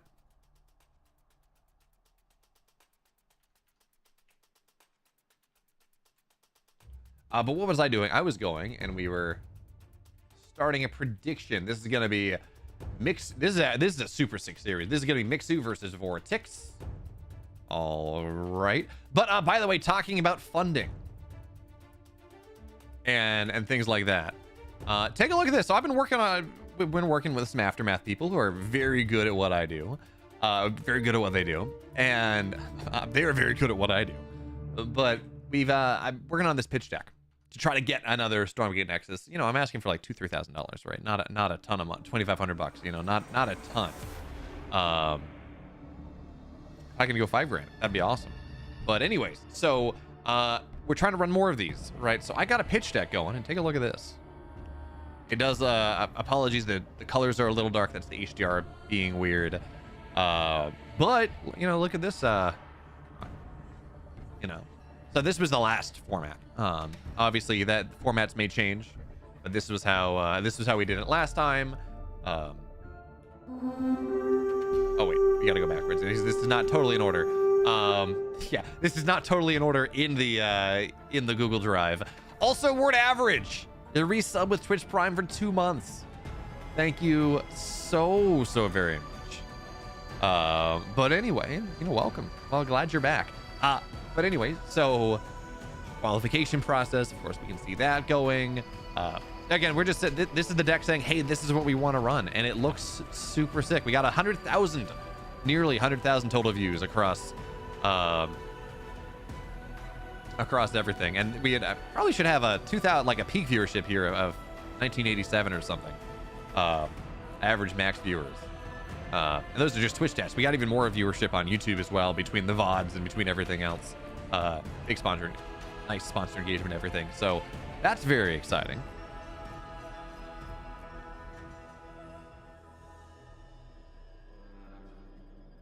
Very exciting. So I'm gonna be reaching out to sponsors and seeing if we can get another Stormgate Nexus. I have one confirmed. That's gonna be 3v3. That's gonna start early in January, probably.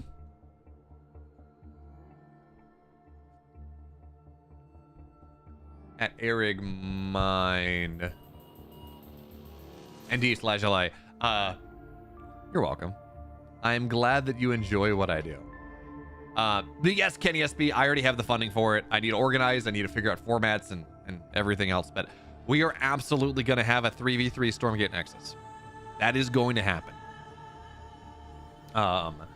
Don't know exactly what the format's going to be. It's going to be January probably of next year, because I don't want to go and I don't want to run it on V0. I want to give it a little time to cook, give it like maybe 1 or 2 patches of 3v3 work before we run a tournament on it. I might run some show matches. So we've been doing the other thing, and I don't have a deck done for this just yet.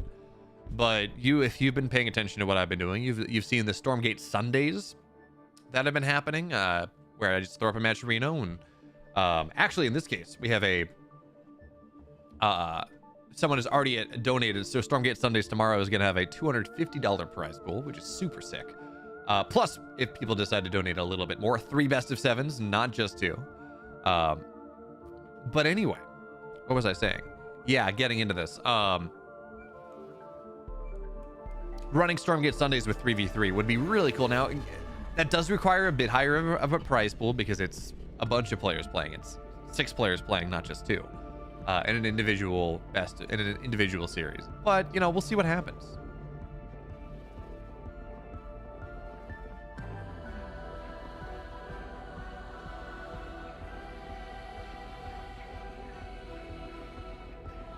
But yes, we will be running a 3v3 thing. I have a lobby, by the way, for Vortex versus Mixu.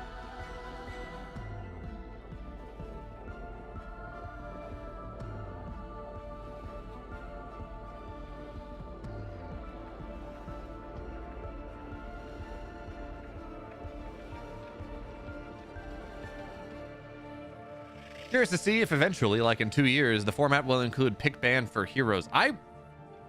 Depends on the hero numbers. If they're like 10 heroes, probably not. Maybe a pick set. I don't know that you would have room for bans necessarily. But if we get up to like as many heroes as StarCraft 2 co-op has, then maybe. By the way, we have game 1 loaded in. I am just making sure that I'm remembering the format properly in terms of what is a best of 5. What is a best of 3, etc. I want to say is it semifinals best of 5s? I gotta pull the rules up, guys. Give me a second. I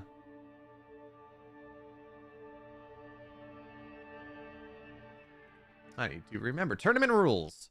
There we go. Okay, where is this?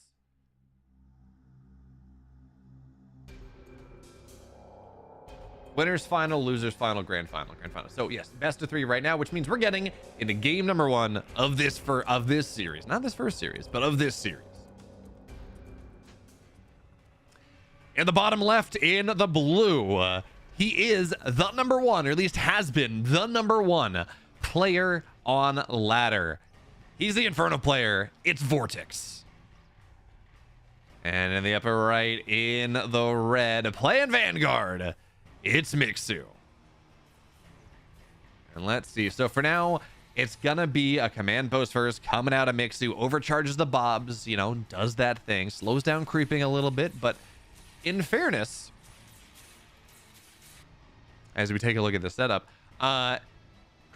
Lancers are not nearly as good at creeping as they used to be. So creeping for the Vanguard in the early game has been nerfed a little bit in 0.1.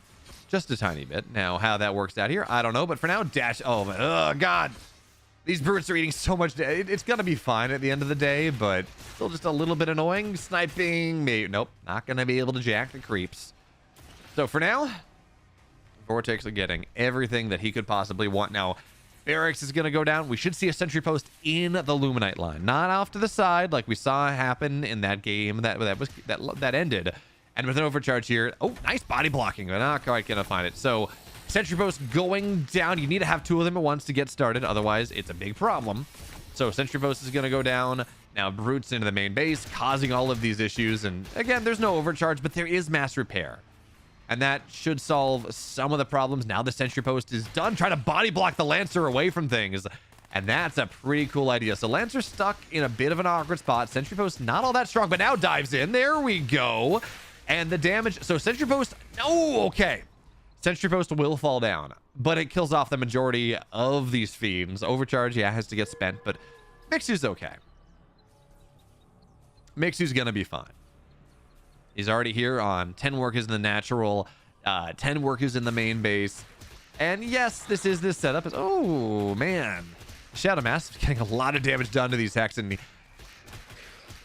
I have absolutely lost my hex into the Shadow Mastiffs randomly surround when I'm not paying attention, and I'm just like, oh god, oh this is horrible. But now double Lancer on the map. What, they're not going to be able to go and jack the creep, I don't think, but maybe they can go get the Hexen.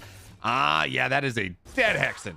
That is absolutely dead Hexen. Big win there, significant win actually, because now that means that you're not going to have Hexen for vision. You're not going to have Hexen to give you just a couple more fiends as you go try to creep up the rest of the map, and altogether, a reasonable situation, reasonable trade for Mixu as this game continues. And now again, these speed lancers trying to get on top of things. You got to be careful because, well, they don't fight brutes all that well, and trapped into a corner is never going to be great. But even still, I mean, look at it. Oh god, this position is so good.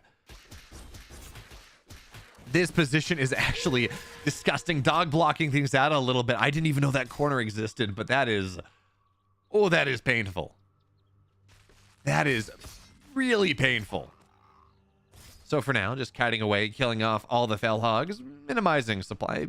It's fine. It's 29 out of 44, but minimizing supply just a little bit. And now, third base on the way for Mixu. And this is really how you want to play. Just go, deny scout. There we go. But you just want to go and take advantage of how strong your economy scales. Because that's really what the story... If you think about it, it's kind of like ZVP. Where... you know, in the balance of things, per base, Infernal or Vanguard builds stuff or builds workers faster than the Infernal player does. In the balance of things.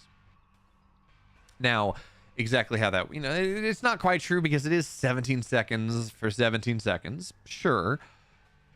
But you're not spending imps to go and you're not spending workers to make things. You're not spending a worker to go build a meat farm or build production or do anything like that. So in the balance of things, you do produce a little bit faster. But there is Hellspawn Resurgence, which means they effectively inject, right? A more expensive inject that allows you to get a bunch of stuff up at once. So on two bases, you know, theoretically, once you get to 50 Animus, this is something where Mixu or Vortex does build his economy just a little bit faster. But once you get up to three bases, Mixu develops his economy that much better. So third base is done. We do have the sentry post here. And of course, well, healing camp going all like that. So again, the game continues to develop. Hangar bays on the way in case this is a Spriggan build. This is just dotting of the I's and crossing of the T's. And oh, okay. A medtech is out. Singular medtech. I don't see a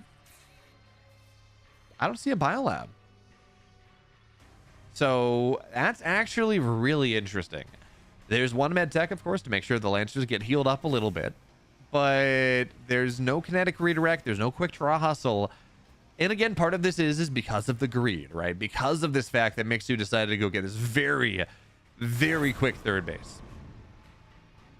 I thought we'd be cutting through this. Apparently not. This very, very quick third base. But also, it does mean that this army is... Okay, there we... Where'd the medtech go?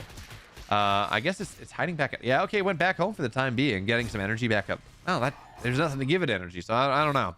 But for now, this position on the center of the map with the medtech, with these Lancers, even if they don't have upgrades, they do shred these fiends. So we're going to see kiting away, fiends fall down, you know, everything else falls down. And oh, evac as well. Interesting. This is not generally how we see this matchup get played. So I'm very interested to see how this one works. It might just be for drop micro. We might see some drop harass, but only on two bases for Vortex. The power of Shroudstone Manifestation means that really getting harassed done is not the easiest. So for now, we do have this army in the middle of the map. We do have the resource camp in the middle of the map now claimed by Mixu. Does he have... Where's the upgrade? Where's the biolab? Just doesn't exist, but he does have high command done. I have no idea. I have absolutely no idea. God, that got scary. And the medtech will fall. I have no idea what it is that Mixu is going for here. I guess he's going for quick helicarriers. Yeah, he's just rushing helicarriers as quickly as possible. Playing on the map with just, you know, this expeditionary force, but it's going to be helicarriers and Graven as well. Okay. Very interesting, very different. There's no sentry post. There's only one sentry post. But now, okay, helicarriers here. It does not have bombers at the moment. Pops just in the nick of time. Overcharges here. Gravens don't do a ton of damage. Not really. Not until they're properly ready. You need it. We do need to see. We really do need to see some sticky bombs going down. But, you know, Bob Overcharge, the Graven are doing a reasonable job here. Now, of course, there will be that, yeah, that effigy goes down just briefly. But, oh, God, this sticky bomb. It shreds them all. Oh, this is disgusting. Okay, apparently this sticky bomb applies to friendly fire, too. I did not realize that. So it's not quite as good for the Lancers as I thought it was going to be. But even still, look at the supply. Look at the supply all of a sudden. Okay, that seems a little bit dicey. Dashes forward. Those splits is just not going to be good enough. And I think Mixu's just won this game. I think Mixu has just gotten away with absolute murder here. I don't know what you're supposed to do. He got quick 3 bases, got himself up to high command, didn't get any upgrades for his Lancers, any upgrades for really anything. This sticky bomb, oh God, you gotta split. Oh, it's so strong.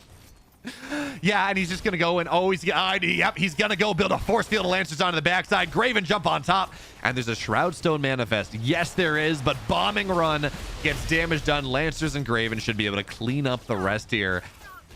This is sick. This is so cool. Coming out of Mixu, dashes forward once again, and yeah, you're in a healing zone, but I mean, who cares, right? The Medtech's done now. Medtech is dead, but there's no way this works. There's no way Vortex survives anymore. This is just way too much damage. God, this is so cool. This is actually so... Well, I mean, friendly fire there on the bombing runs is not great, but... Look at it.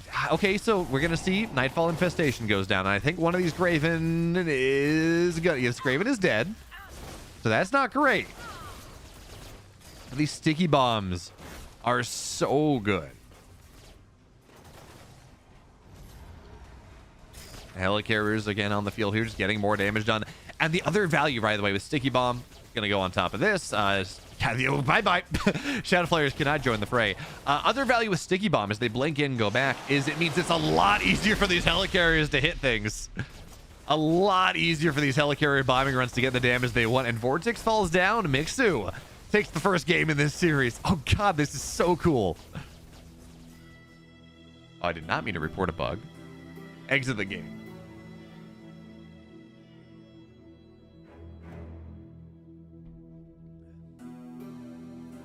People were joking about the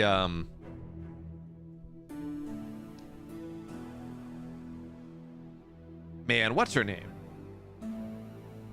About the Amara and Hathaway patch. Well, you know, the Hathaways did work, guys. The Hathaways did work in this game.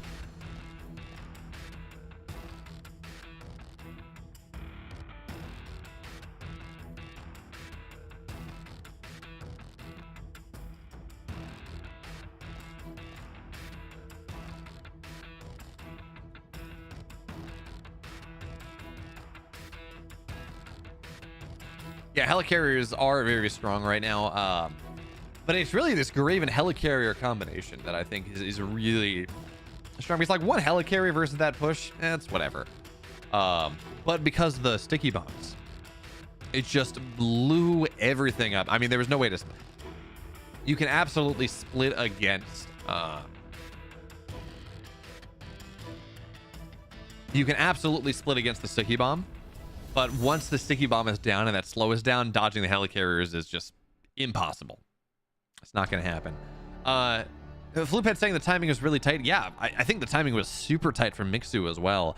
He goes, and he has his first helicarrier and his first 2 Graven entering the map, spawning as the attack hits. Just really perfectly timed. But now, it's another day, it's another game. Game 2 is on the way. Let's see what happens. So now we're in the game number 2, Boneyard, a much bigger map, a map that has, you know, a little bit less accessible Therium though. So if we talk about Mixu and the way he played in game 1, rushing helicarrier and rushing helicarrier Graven, well, it's not, I don't think it's quite as I don't think it's quite as easy. I don't think this is quite as easy as we saw in game number 1, right? You can go and try to take this double Therium on 2 bases, but you know, you can try to, it doesn't feel as easy with multiple attack points, multiple setups. It feels like turtling up to turtling up to Helicarrier Graven just doesn't feel as likely as it did in game number 1. So I'm curious to see what it is. I thought we were going to see something different from Mixu compared to what we did. But the build was super cool. Literally the first time that I've seen that. I mean, we saw it. I saw him do something similar. I actually worked out on this map against Celestials in the game that he won on Stormgate Sundays on Sunday. But again, different matchup, right? It doesn't quite work out the same. Now, of course, also there is only the healing camp. There's no speed camp, so you really can't take advantage of that one. Oh, very nice there.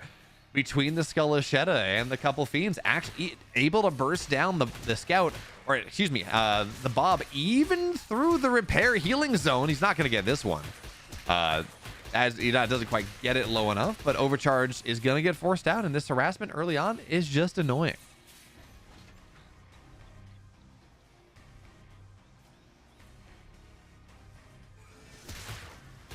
Let's see exactly how. I'm really curious to see how. I mean, I don't think this pressure gets that much more. Yeah, a couple more fiends early on, and I do like this aggressive pressure from Vortex. It has been shown to get value, and certainly at Sentry Post is not going to be allowed to prop up here. One Lancer is going to be done soon. Fighting into the health gap, I mean, it's just not good. He's going to kill the scout, trying to get on top. Ooh, trapped in here in a corner. This is dicey. I don't like this. This does not feel good. Get me out of this wild ride, Mr. Krabs. Mr. Lancer, please let me out of this wild ride. Teleport is going to be okay, but it takes a lot of damage. Now that means the follow-up is not going to be great. Yeah, Kenny SB33 is saying that less Therium on this map is also terrible for Infernals. Yes, but what I'm talking about specifically, I'm not saying is that this map is bad for Vanguard. I'm just saying that I don't think you can go 3-base Helicarrier Graven Turtle that we saw Mixu do in game number 1. I think there are too many attack paths, and Therium is not accessible enough to pull that off. Now, other ideas, absolutely. I think the Bio Ball, I think Exo Lancer Medtech is really strong. I think you can find a lot of value with that. I think you can go Vulcan stuff, and I think that can be pretty cool. Now, you got to be careful about the Weavers, certainly, but that is secondary to exactly what's happening right now, because this is a double vault opening coming out of Vortex, and that's a lot of brutes in the main base. That's a lot of fiends looking to trap things around.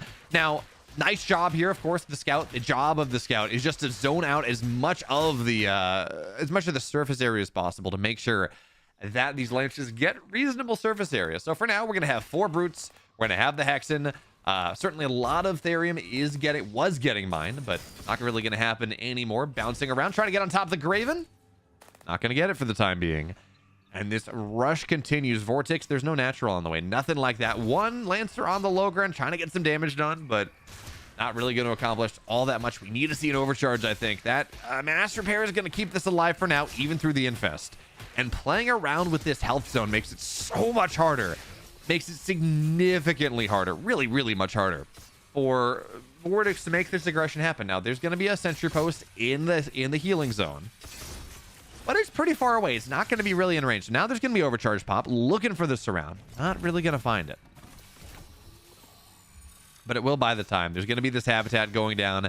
Sentry Post ready reasonably soon. Man, this Hexen needs to die. It's so freaking low. But the Sentry Post, again, now done. We're going to see... There we go. Lancer gets in. Skullashetta doesn't find really what it wants. And with this overcharge, we're seeing brutes starting to go down. We've seen the Sentry Post get the bounces that they need. So again, as we take a look at this setup, yes, there's an effigy. It's going to last for the next, 15 seconds or so. But this is looking more and more like a hold for Mixu. And by the way, in the main base, still mining Therium up. He still has a central command done here. He's done all of this on single racks. And Vortex is realizing that there is no way he breaks through this. He's just going to tap out. And Mixu moves on to that next round 2-0 over Vortex. And quite honestly, he makes it look easy.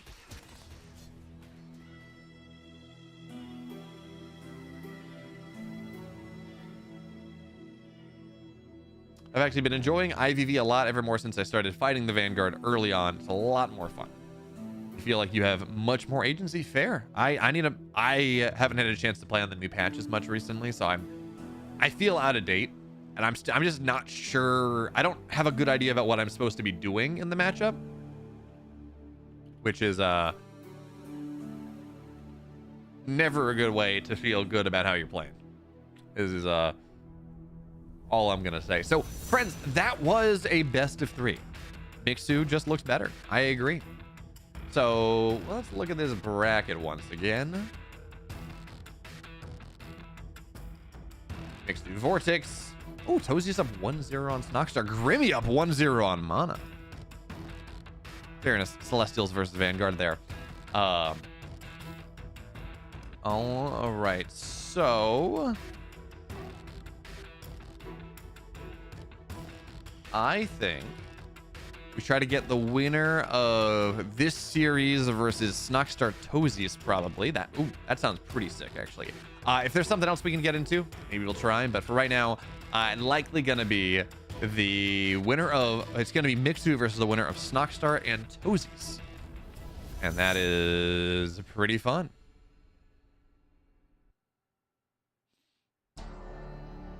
All right, friends, I'll see you in a couple minutes because we got to go and get these ads run, and then we'll see what happens after the break.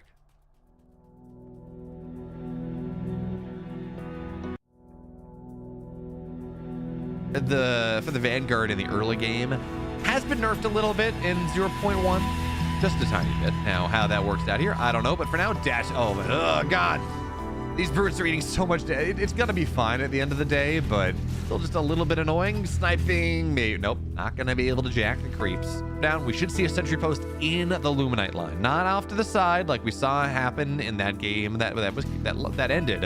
And with an overcharge here, oh, nice body blocking. We're not quite gonna find it. So sentry post going down. You need to have 2 of them at once to get started, otherwise it's a big problem. Solve some of the problems. Now the sentry post is done. Try to body block the Lancer away from things. And that's a pretty cool idea. So Lancer's stuck in a bit of an awkward spot. Sentry Post not all that strong, but now dives in. There we go. And the damage. So Sentry Post. Oh, okay. Sentry Post will fall to me. I have absolutely lost my hex into the Shadow Mastiffs randomly surround when I'm not paying attention. And I'm just like, oh, God. Oh, this is horrible. But now double Lancer on the map.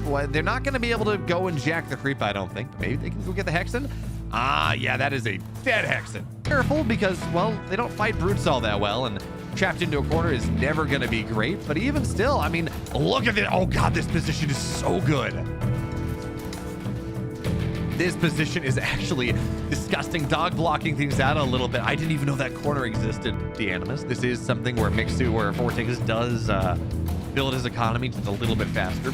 But once you get up to 3 bases, Mixu develops his economy that much better. So 3rd base is done. We do have the sentry post here. Of course, well, everything else falls down. And oh, evac as well. Interesting. This is not generally how we see this matchup get played. So I'm very interested to see how this one works. It might just be for dropping. We might see some drop around the middle of the map now, claimed by Mixu. Does he have... Where's the upgrade? Where's the biolab? Just doesn't exist, but he does have high command done. I have no idea. I have absolutely no idea. God, that got scary. And the medtech will fall. But, oh God, this sticky bomb. It shreds them all. Oh, this is disgusting. Okay, apparently this sticky bomb applies to friendly fire too. I did not realize that. So it's not quite as good for the Lancers as I thought it was gonna be, but even still, this whole, look, the friendly fire too. I did not realize that. So it's not quite as good for the Lancers as I thought it was gonna be, but even still, this whole, look at the supply. Look at the supply all of a sudden. Okay, that seems a little bit dicey. Dashes forward. Those splits is just not gonna be good enough. And I think Mixu's just won this game. Bye-bye. Shadow Flayers cannot join the fray. Other value with Sticky Bomb as they blink in and go back is it means it's a lot easier for these helicarriers to hit things. A lot easier for these helicarrier bombing runs to get the damage they want. And Vortex falls down. Mixu takes the first game in this series. Oh God, this is so... against Celestials in the game that he won on Stormgate Sundays on Sunday. But again, different matchup, right? It doesn't quite work out the same. Now, of course, also, there is only the healing camp. There's no speed camp, so you really can't take advantage of that one. Oh, very nice there. Between this, he's gonna kill the scout, trying to get on top. Ooh, trapped in here in a corner. This is dicey. I don't like this. This does not feel good. Get me out of this wild ride, Mr. Krabs. Mr. Lancer, please let me out of this wild ride. Teleport is going to be okay. Not really going to accomplish all that much. We need to see an overcharge, I think. That Mass Repair is going to keep this alive for now, even through the Infest. And playing around with this health zone makes it so much harder. Makes it significantly harder. Really, really much harder for Vortex to make this aggression happen. Now, there's going to be a sentry post done here. He's done all of this on single racks. And Vortex is realizing that there is no way he breaks through this. He's just going to tap out. And Mixu moves on to that next round 2-0 over Vortex. And quite honestly, he makes it look easy. For the Vanguard in the early game has been nerfed a little bit in 0.1. Just a tiny bit. Now, how that works out here, I don't know. But for now, dash. Oh, God. These brutes are eating so much. It's going to be fine at the end of the day, but still just a little bit annoying. Sniping, maybe. Nope, not going to be able to jack the creeps. Down, we should see a sentry post in the Luminite line, not off to the side like we saw happen in that game that ended. And with an overcharge here, nice body blocking. They're not quite going to find it. So sentry post going down. You need to have two of them at once to get started. Otherwise, it's a big problem. Solve some of the problems. Now the sentry post is done. Try to body block the Lancer away from things. And that's a pretty cool idea. So Lancer's stuck in a bit of an awkward spot. Sentry post not all that strong, but now dives in. There we go. And the damage. So sentry post. Okay. Sentry post will fall to me. I have absolutely lost my hex into the Shadow Mastiffs randomly surround when I'm not paying attention. And I'm just like, oh, God. Oh, this is horrible. But now double Lancer on the map. They're not going to be able to go and jack the creep, I don't think. But maybe they can go get the Hexen. Yeah, that is a dead Hexen. Careful because, well, they don't fight brutes all that well. And trapped into a corner is never going to be great. But even still, I mean, look at it. Oh, God, this position is so good. This position is actually disgusting. Dog blocking things out a little bit. I didn't even know that corner existed. De-Animus. This is something where Mixu, where Vortex does build his economy just a little bit fast. Welcome back, friends. I don't have a game just yet. I am waiting for either Snockstar to resolve game 2.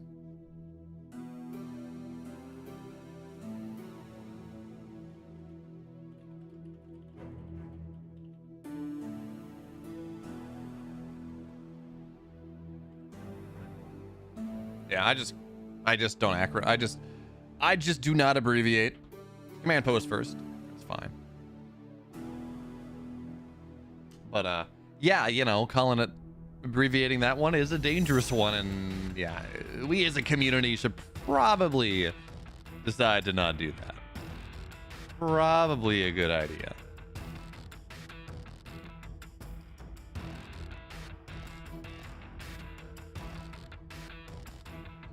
But anyways, we're getting games. Again, this is just what we're waiting on for the moment.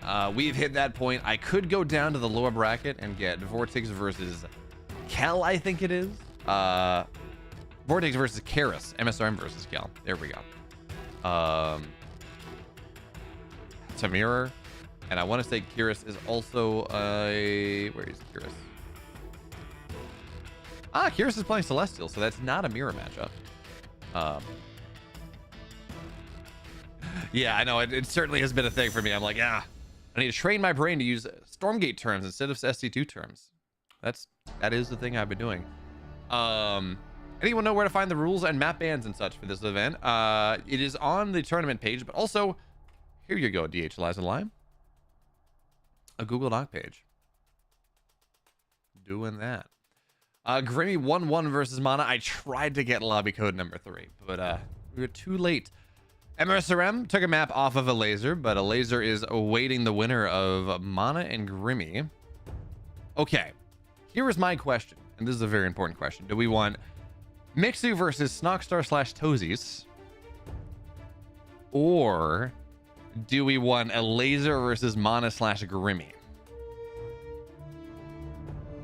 which one do we prefer? Because those are both banger matchups. I'm gonna actually, whatever we don't do, I'm gonna try to see if especially if it's Elazer mana, I'm gonna try to go and I'm gonna reach out and see if I can get the replays, and then cast it.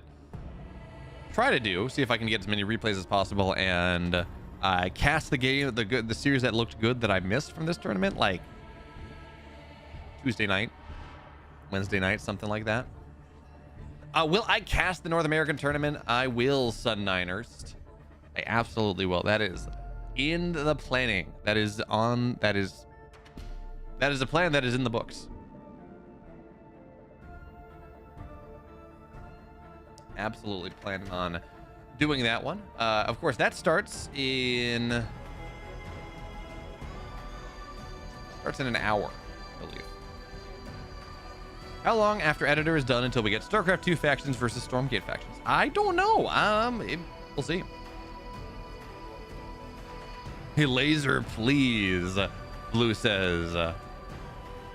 Yeah, like, I think it's gonna be Mixu Snar. I see a lot of people saying they want a Laser mana.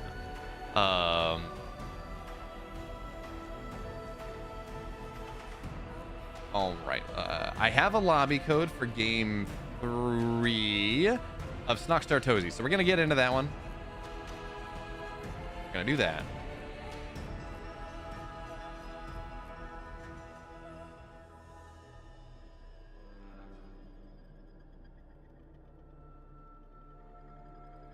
Weird. I just got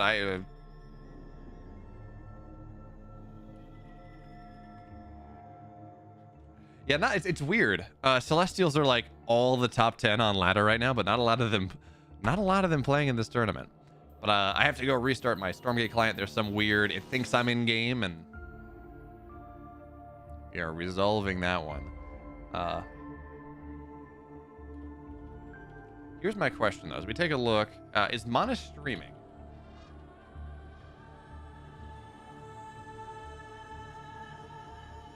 Mana is not streaming. And neither is Grimmy, so I don't know. I was gonna say we can see what the state is of Mana Grimmy, because I would hate to go and get into this game and then miss out on Mana Elazer. But we'll see what we can do. For now, restarting Stormgate. That's what's gonna happen. Where was I? Yes. I will go. Hey, in case UV mana starts before I'm ready, can I get the replays from that series? Thanks.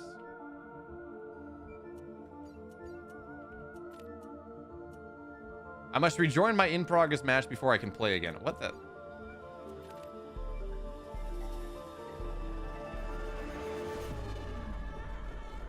Because 5 of the top Celestials are partying, the rest are Nina. That is fair.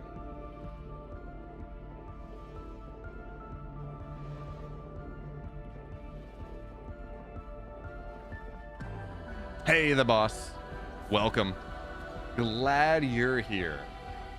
Glad you're joining us on this beautiful, I was gonna say beautiful Saturday afternoon.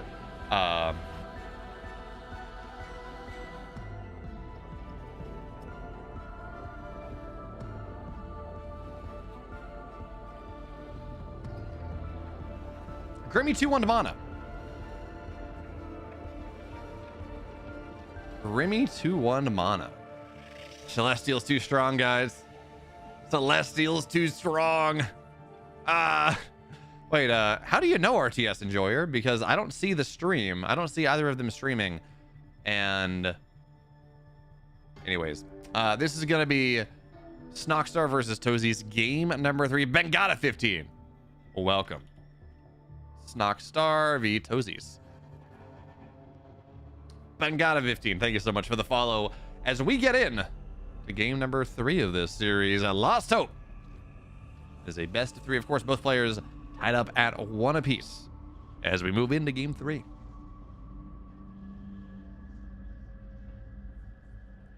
Lumumba, Grimmy is not Nina. Nina does play on a ladder account that is called Grimmy. but Grimmy is not Nina. As Tosis going for a quick expand build. Oh, this is dicey because Snockstar has scouted where Grimmy is. He sees there's no production whatsoever on in the game. He knows absolutely there's nothing in the main base, and he's gonna scout this natural out immediately. And they are cross spawn now. This could be worse. This could be so much worse for Tosis. This could be vertical spawn, and there could be the speed camp to play with. Even still, this is a 1-1 opening from Snockstar, and this is a quick expand. What was this? A 12 expand coming out of Tosis. And that means that Snockstar's just going to run across with this first set of units. He's going to go and take the health camp because that is important. And this is pretty awkward right now. Now, of course, you do want to have the Conclave out. And Snockstar does have the Therian for it. So you do want to have that level of production. Hexen cannot go down. It does have to teleport back home. It's a good scout now, but that is damage. That is unhealable damage for the time being. That is just, again, these are things that Tosis is not going to be happy about whatsoever. Now, as I take a look at this setup, I almost would love to see Snockstar go and just mine through the back wall and attack, because there's going to be defense here. Absolutely, defense in the main base, but that is not really the thing. Or defense in the natural, I would have thought. Maybe you can cut through and take advantage, but surprisingly enough to me, Snockstar is not rallying across that quickly. I really thought he would. I really thought we would see him just put pedal to the metal immediately, but he says, you know, I want the speed camp. I want that little bit of extra speed boost to make sure my rally is faster. I want the healing camp to make sure that I'm regenerating that much faster. And let's see exactly what he can get done here, because now the production is bigger for Tosis at the moment. But for right now, okay, so, oh god, this Hexen's gonna go down immediately. There we go, Hexen's dead. And, well, that's a lot of Fiends versus a little, so this is a problem. This really just all comes down more than anything else to the, oh, okay, that was gonna be one infest, but there we go. Second, yeah, okay, so at this point, as we take a look at this, yeah, Tosis is very dead. The quickest series of all time. We're gonna move into whatever happens next, but quick expand into a 12-11 when you're scouted on cross spawn or on horizontal spawn is just not gonna work out. And that means we move on.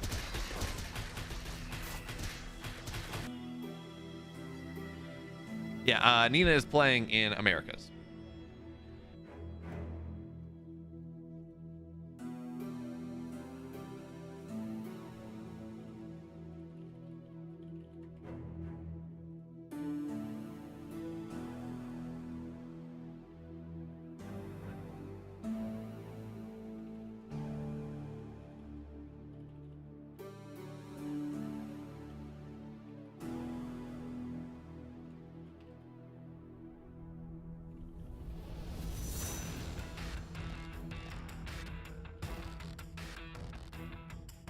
All right, so we're gonna do Snockstar versus Mixu because that is ready to go.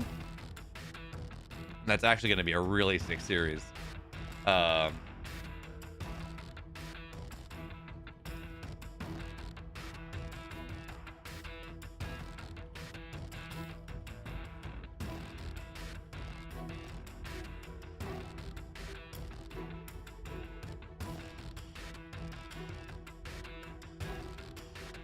Please cast Elazer versus Grimmy. Jesse Felicora says, I kind of want to do Snockstar versus Mixu, and I will. I've already reached out to Elazer and I said, hey, can I get the replays? So we're going to do it afterwards.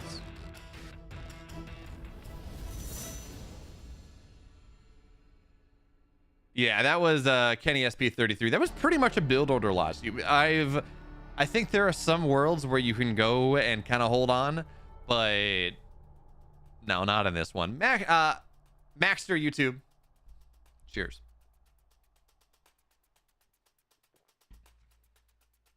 I feel like this map should be only cross spawns, only with a watchtower position. Maybe. I don't know.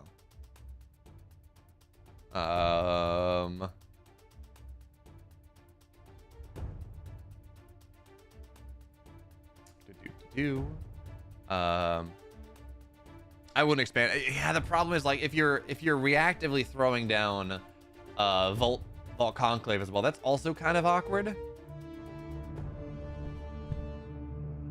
Also kind of awkward. But anyway, 3v3 patch is end of this month, theoretically, Neil's on. We're doing Snockstar versus Mixu. And again, I will have the replays, so we will be doing a laser for, well, we will be doing a laser versus Grimmy probably on Tuesday. Maybe after this, if things.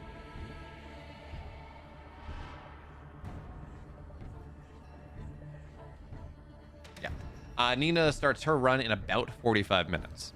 About 50 minutes, really. Algorithm more. So for those of you that want to watch Nina play, again, that's going to be coming soon. But yeah, you do need at least one round of Shroudstone to hold that. You need to pull a lot of Bobs into that to try to hold. But with Gaunt bonus versus Light, not a bunch of Bobs, a bunch of imps. But with Bob bonus versus Light, with with Gaunt bonus versus Light, I don't think that's super viable either. So it's interesting. I don't know that it is.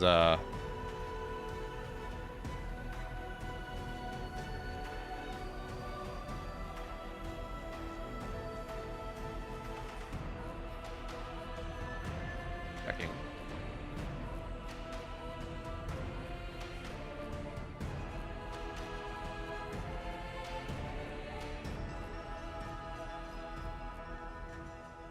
Okay, just making sure. We're just making sure that this is going to be a best of 3. We're getting our vetoes done, and then we should probably run just a set of ads. This series could be pretty long. We'll see.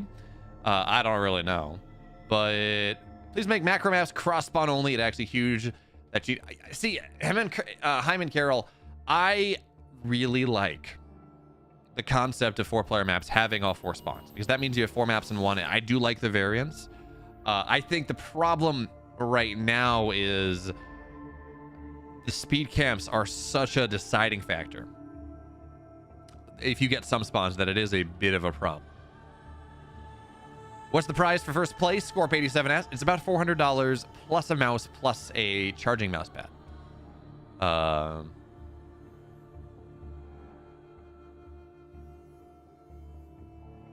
All right, so we're gonna go to a brief break just to make sure that we don't run ads during the games. That's very important. And then after that, we will see y'all very quickly. Well, I'll see y'all when this series gets started. Very, very quickly. See y'all in like 3 minutes. This is dicey, because Snockstar has scouted where Grimmy is. He sees there's no production whatsoever on in the game. He knows absolutely there's nothing in the main base, and he's gonna scout this natural ad immediately, and they are cross spawn. Now this could be worse. This could be so much worse for Tosis. Pretty awkward right now. Now, of course, you do want to have the Conclave out, and Snockstar does have the Therium for it, so you do want to have that level of production. Is Hexen cannot go down. It does have to teleport back home. It's a good scout now, but that is, or defense in the natural, I would have thought. Maybe you can cut through and take advantage, but surprisingly enough to me, Snockstar is not rallying across that quickly. I really thought he would. I really thought we would see him just put pedal to the metal immediately, but he says, you know, I want the speed camp. I want that little bit of extra spins dead, and well, that's a lot of fiends versus a little, so this is a problem. This really just all comes down more than anything else to the, oh, okay, that was gonna be one infest, but there we go. Second, yeah, okay, so at this point, this is dicey, because Snockstar has scouted where Grimmy is. He sees there's no production whatsoever. Welcome back, everyone. Welcome back. Is the next game Mixu versus Snockstar? Not only is the next game Mixu versus Snockstar. By the way, hello, Nilzon. I don't know if I said that earlier, but welcome. Not only is it Mixu versus Snockstar, I have the lobby code for Mixu versus Snockstar. So we are going to get things started very, very quickly.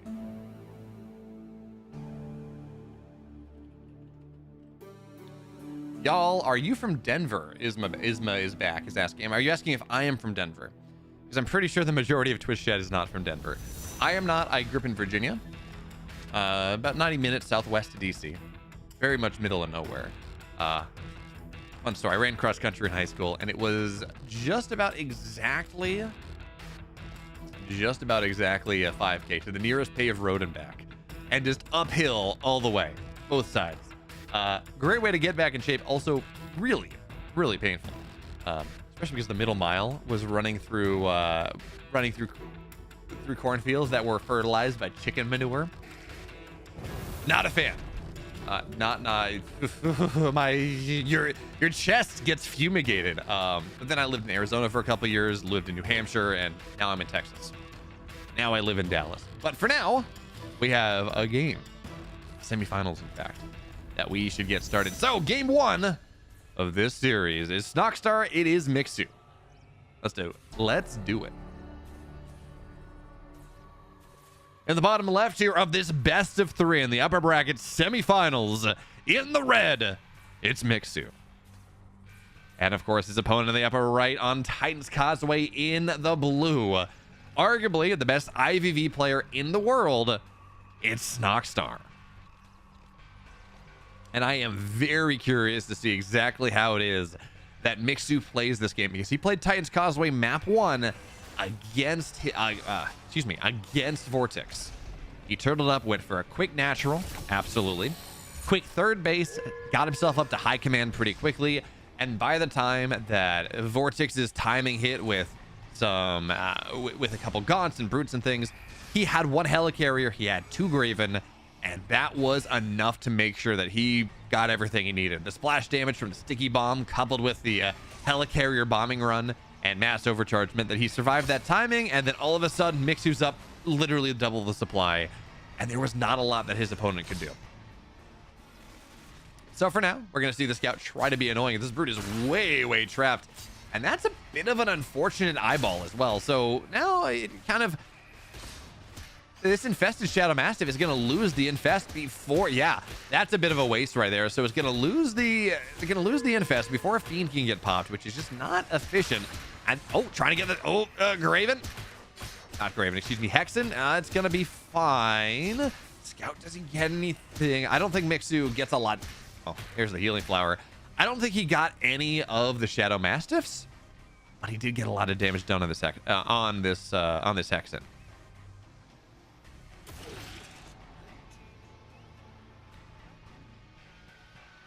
Oh, interesting. So Snockstar, he's cut down both trees in the middle of the map, which gives him a lot of aggressive options. It means eventually, these traitor fell hogs, eventually they're going to find their way. Oh, that's not great. But anyway, by cutting down these trees in the middle, it means he's going to eventually, with his meat farm, go in and take the resource camp. But also, it means he can get aggressive onto the other side. It means he can go and steal the speed camp from Mixu early on. Got one. He got one. And that was... There we go. You know, he gets one of the Shadow Masters, but now these are very fast units on the map. So Mixu, for his part, mining a bunch of Therium. Command post not ready for Central Command just yet. Doesn't have the Therium for it, but this is a less aggressive Snockstar than we saw Vortex playing. This is much more, he's getting his natural and much better time. This was a single vault expand, and behind this already there's a greater shrine on the way. So this looks to me like this is going to be the Spriggan idea coming out of Snockstar, where you get it, you have 6 on Therium, you mine a ton of Therium early on, and you just get that very quickly, and then you run across the map with brutes, maybe with brutes and just like 4 to 6 brigands, and you try to break the Vanguard player before they are properly ready. Now there are solutions to this, 100%. You can get a quick hanger bag, which is what we saw Mixu do in game number 1. Now of course, Central Command not done yet, but he's gonna have that soon enough and be able to do what he wants. Is this scout is being really obnoxious, and so Mixu of course can cross his I's, dot his T's a little, or cross his T's, dot his I's a little bit, and go and get this hanger bay coming up fairly quickly. That can be a really good thing to do. As this third base now pulls the bob slightly early, so misses out on some of the overcharge, but we'll be mostly fine. And now, of course, on the other side of things, Snockstar's going to go try to steal the health camp, but with these Lancers here, that's not going to do anything. So Effigy falls. Just a little bit of free XP coming in for these Lancers. And now with 4 Lancers here, realistically, the health camp should be something that Mixu takes fairly easily. But again, what I'm paying attention to here, the important thing, is when does that hanger bay go down? Because that's needed for a couple reasons. First of all, double Twilight Spires are on the map. You need the Shadow Cleft for Spriggan, so that's we're still about a minute out from when the Spriggans are ready.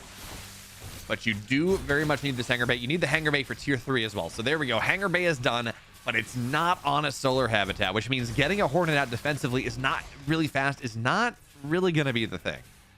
But again, we're seeing this idea where you get like this one medtech push, one medtech Lancer push. Oh, that's hard to say apparently.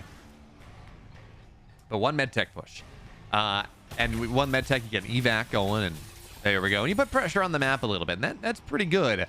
Problem is, Spriggans, we're gonna have probably 2 charges on each of these because this was done really with perfect efficiency from Snar, really executing everything he needs to do. So 4 Spriggans on the map. There we go. 1, 2, 3. This one. There we go. There's the 4th. So 4 Spriggans on the map. You have brutes as well with this army, and you take the 3rd base behind. But this is, I'm not going to say all in because it's not all in, but it is committed pressure. And if there's no anti-air, which there is not, the first reveal of the Spriggans right now is with this army on the map. You got to just pick it up and run home, but I don't know that you can. So for now, oh god, yeah, this is a disaster. Caught him everywhere. Nightfall manifestation goes down, so they're even slower. Picks up, boost back home, does not save everything. And now, well, what do we have a Hornet in production? Well, we do. On the way, getting done soon enough, but there's just no anti-air at the moment. These Spriggans are untouchable until this Hornet arrives, and with no solar habitat, it just takes a long time. This bust coming out of Snar right now, this build we talked about, right? This idea that was super cool. So now Hornet's out on the field, but I mean, where is it? Did it die immediately? There it is. Okay, so Hornet's out on the field. That's something. We do have a second Hangar Bay here, but there needs to be a repair turret, and there just is not one right now. Single Hornet does not fight this. Certainly not once the blinding saliva, there we go, starts to pick up.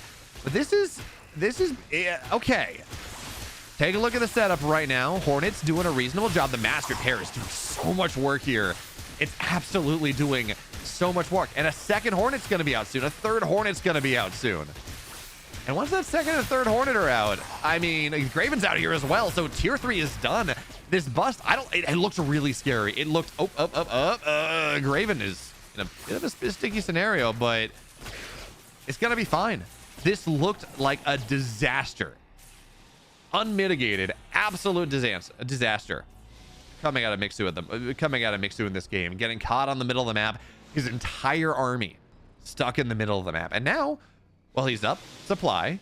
He has these Hornets that are, well, there's not a really good answer. There's not a really good answer. You need Shadow Flyers, and luckily he can make those. But I'm going to assume Helicarriers. Yeah, they're on the way. We have Spriggans on the harass. Spriggans on the harass as well. So this 3rd base is a bit annoying, but you know, it's gonna be fine, right? Because Hornets evaporated these, and the Spriggans are now dead. The Fiend harass is gonna fall down, and I thought that had a real chance of busting things. In fact, just take a look at this. That the Hangar Bay just to get that second Hornet out to make sure that Mixu was okay. He sells it now. He's like, yeah, I only need one Hangar Bay to build my only one Hangar Bay to go and build my helicarriers. At this point, I'm fine. And away we're gonna go. So first helicarrier out on the map, and there we go. Infiltrate as well. And the big power for this, the big power point for this is not only does it kill it, it shuts down top bar abilities for quite a while. And that means no Graven have to get out. That's those Hornets went down. Yeah, shuts down top bar for quite a while for the next minute, which is a big problem. Because you want, say, Hellspawn Resurgence to get Shadow Flyers out. You want to go and there's so many useful things that you really want to have. As apparently, Snar was not aware of the fact that okay, that's kind of cool. You can dodge the Sticky Bomb by splitting brutes. Snar was apparently not aware of the fact that mass infiltrate, goes and actually shuts down top bar if you infiltrate the shrine. So life is a little bit dicey now. There's a that's just gonna go knock this down. Shroudstone will I thought it would die, apparently not. Top bar now available once again, but the Shroudstone is dead. And this sticky that sticky goo is so annoying. Meanwhile, again, harassment on the other side, but it's just not doing what it needs to do. And these, man, These Graven are just so much more effective at this point. They should be able to go kill this shrine once again. All in of Gaunt's on the other side. This Graven is... There's no repair for it. So the Graven will fall. We do have Plague Axes. So these mobs, they do have to be pretty careful. More Graven, of course, they're going to start to arrive. But top bar is should be gone once again. Ritual Chamber is getting mass infiltrated. What is getting infiltrated as well. So Reaper's Rush is just not going to pop out all that quickly. And this setup, this mass Graven idea... They buffed Graven because we weren't seeing them happen at all. We buffed Graven because we weren't seeing them. And they seem really good. Mixu takes game 1.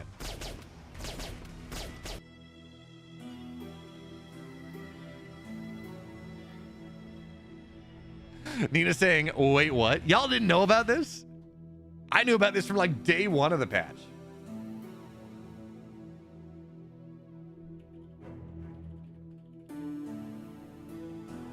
Mainly because HH Quanta killed me with it.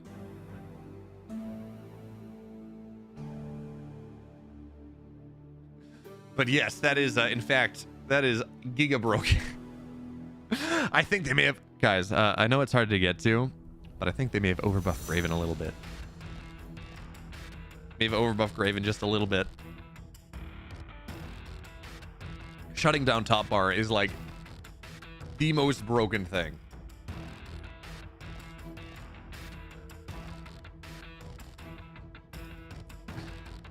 Yeah, that was a really solid hold for Mixu, popping up.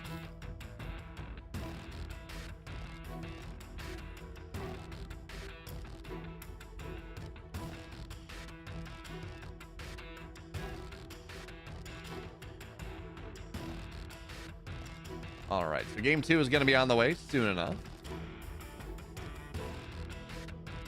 Delirious Hex, making them cheaper is a buff. That is, in fact, a buff.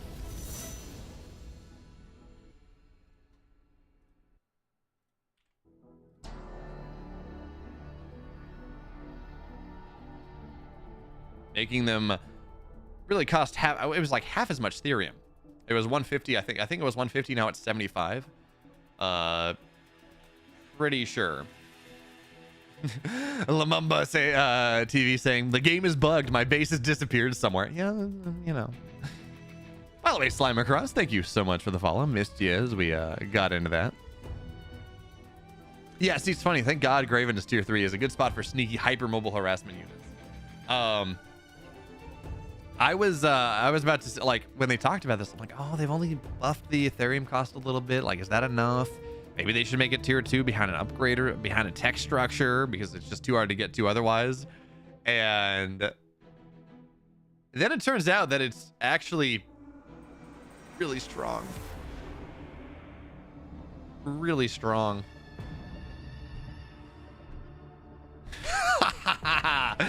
Oh, Snockstar. Oh, Snockstar. He's like, look, okay. Infernal versus Vanguard. This setup, way too broken. I'm going to play Celestials now. That's how that one's going to work out. So we have a best of 3, of course. Game 2 is on the way.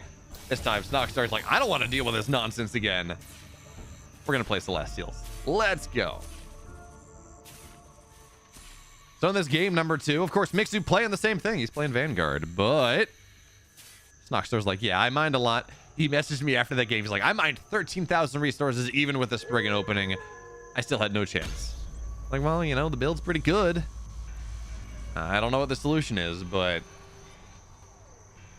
for now, swapping to Celestials game 2, and well, Celestials are very good against Vanguard.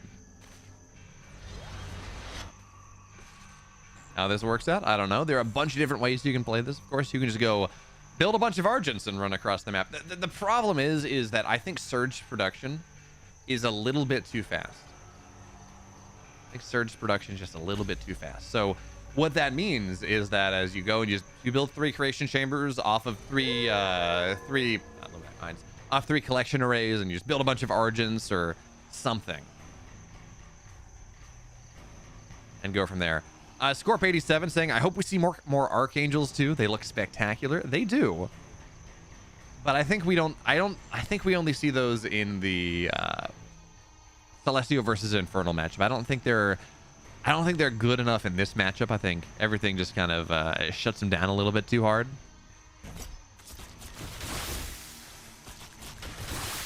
But let's see. So for now, a little bit more macro coming out of Snoxstar in this game. By the way, someone did the math before 0.1. But given 3 minutes of playing as greedy as possible, absolutely as greedy as possible, and then just letting the money run. So like pretty much getting to 3 bases for each setup, not building any army. The Celestials end up mining almost, it's like 1.5 times as much as Vanguard players do. And I think that's a little different now because of course you build bobs just a little bit faster. But we're gonna have to see. Because I think Celestial economic scaling and production scaling is just very, very strong.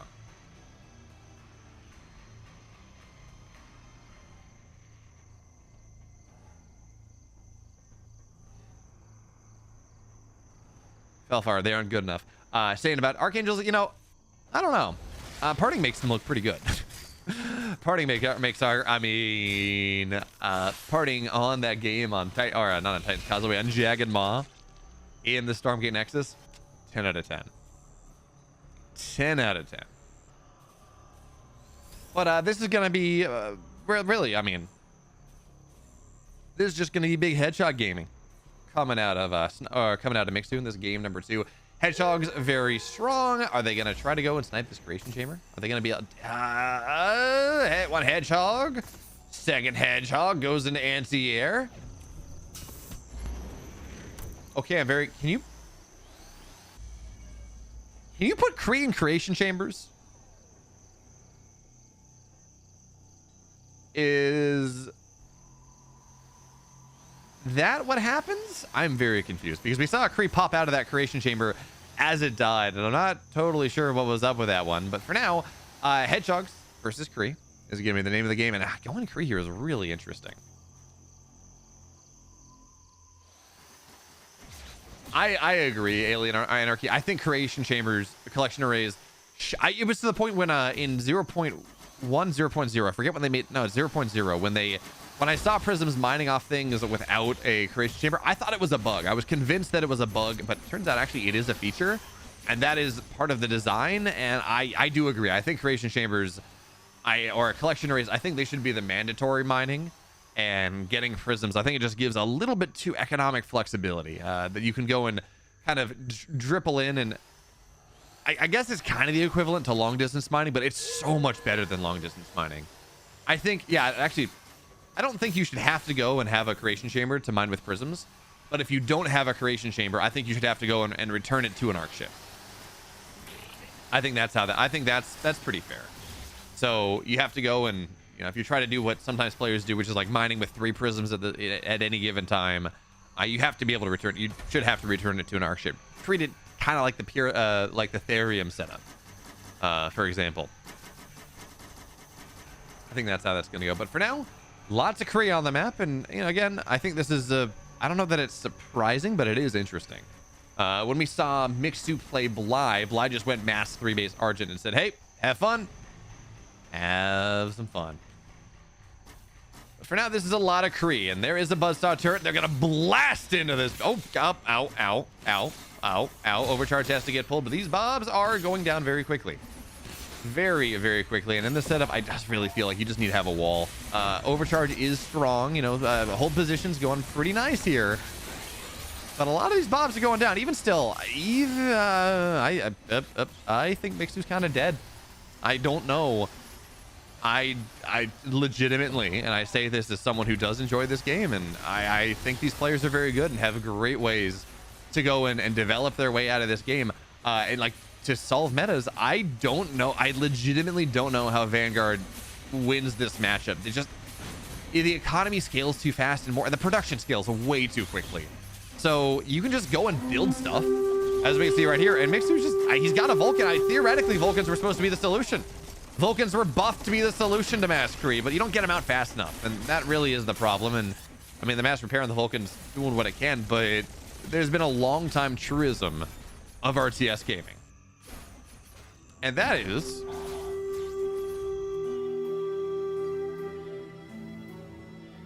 a longtime truism of RTS gaming. And that is that more stuff beats less stuff. And you can just build more stuff as Celestial off of 2 or 3 bases right now. It is actually just kind of wild. And hello there, Slowly Falling. Also, Carmi, thank you so much there for the resub at 6 months. I'm glad you're here. Welcome. Yeah, Trans 1995, sure, maybe. They can build so many more bases on the map so much quicker that it really... The speed, the mining speed is just kind of insane.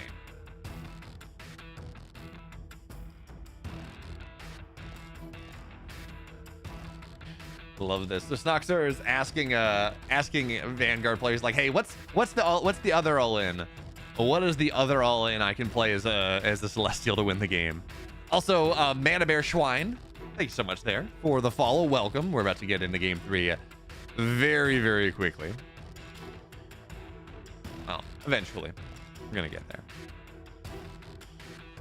Yeah, I think you need to wall everything off there.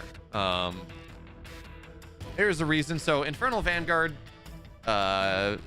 Infernal Celestial is like, yeah, what's the numbers? It's like 55-45, 56-44, something like that. That's not great. That's not an incredible setup, but there's a reason it's like 65-35 in favor of Celestial. It's just the matchup is kind of broken right now, and I really wish that they had gone and given it some thought. I really wish they would have, when they made the balance patch, I really wish they had gone and touched Vanguard versus Celestial. It feels really hard. It feels really hard for Vanguard players to play right now. But who knows? Maybe we got something new. We got Boneyard, who's going to be map number 3.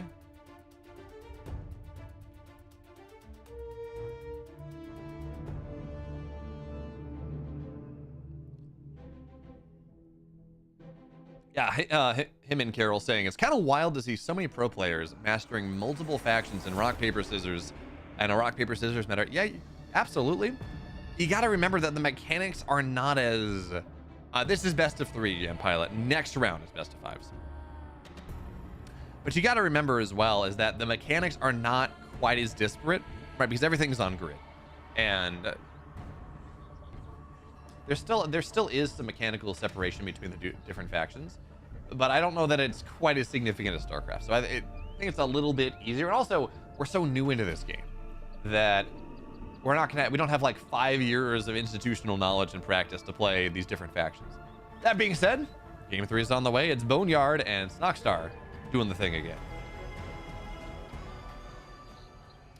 So game number 3 here on Boneyard. Again, Snoxstar playing Celestials, and we can assume there's going to be another all-in coming, because the reason that this map is so very hard, not this map, excuse me, this game, this mashup is so very hard for Mixu or for Vanguard players is not because of the not really because of the late game. It's getting to the late game. That is, I mean, late game still seems, you know, reasonably strong for Celestials, but it's not, wow, this is giga broken. It's getting there because so many of these 3 creation chamber timings, you can go Kree, you can go Argents, you can go 2-3 bases. It's just very hard to go and deal with what the Celestial player is throwing. So we're gonna have to see if Mixu can go and have a response. I assume this is gonna be a Hedgehog play for now. I assume this is gonna be a Hedgehog play because that is kind of what you want to do. Hedgehogs are reasonable against Argents. They are reasonable against the early game stuff. Certainly going bio just doesn't feel great in most scenarios because Lancers just kind of explode. Explode to Kree. They don't get on top of Argents quickly enough. Yeah, as Pika143 says, yeah, not much mastering, just broken matchup. Now, granted, I don't know if Snoxstar has a, yeah, I was gonna say, I don't know if Snoxstar has an ult account. A lot of these top players, it's called parting, maybe. A lot of these top players do have multiple ladder accounts because, you know, once your MMR gets high, it's really hard to get games. This is true of any game. Once you get to the top, experts at matchmaking systems says, I'm only going to give you someone who's in the top 10. And if they're not playing at the moment, good luck. There we go. Second, I mean, this is the Argent build, right? Third creation chamber on the way. You run 3 Argents off 2 collection arrays. You surge them up all 3, and you say, hey, I got a lot of stuff. Have fun. So there is the base down in the natural. There's going to be a sentry post going down in the natural. Biokinetics lab. So the response to this one is going to be Exos, which, hey, Exos are light units. They don't take bonus damage from the Argents. And they do bonus damage to the Argent. So technically, that's a good matchup. Problem is, this hits so much faster. This hits so much faster than anything that Mixu really has access to. I mean, look at this. There are 5 Argents in the main base. And again, this is a 2-base setup, right? This is a double creation chamber. This is not like this is a 1 base all in. It's like, okay, fine. This is a 2-base setup coming out of Snar right now. Now he's getting aggressive with strike nodes as well. Yeah, I know, again, strike nodes don't have a lot, link nodes don't have a lot of HP. They go down fairly quickly here. So I don't know that this is going to get up. But the first Exo is going to start. Okay, so first Exo's here on the field. Strike node's going to go down. Sentry post is going to be done soon, but overcharge, overcharge lasts quite a while. So now we're going to see mass repair on everything. Argent's trying to get on top of this. And there's a lot of service area on this bunker. So on this sentry post. So for now, that's going to be okay. Sentry post in the main base. Bobs have to get pulled into this. There we go. Okay. So another black cannon getting set up at the moment. So for the moment here, okay. This is... Oh, there we go. Dodges the shots too.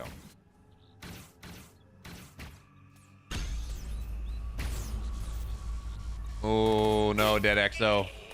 Dead Exo tried to get a little too greedy there. And, man, the difference on a sentry post with Exos, without Exos, is insane. So we're going to start to see the Bob targeted down just a little bit, repairing as much as you can.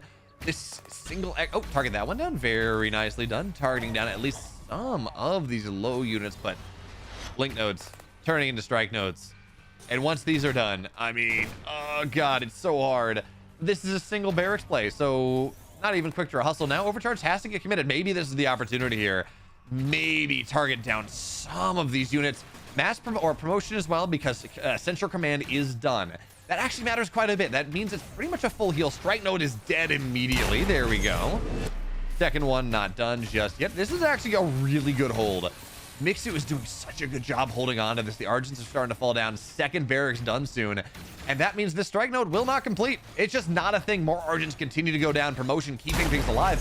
And I think we're at the point where Mixu had this as a hold. Wow, what a play. Well played there, Mixu.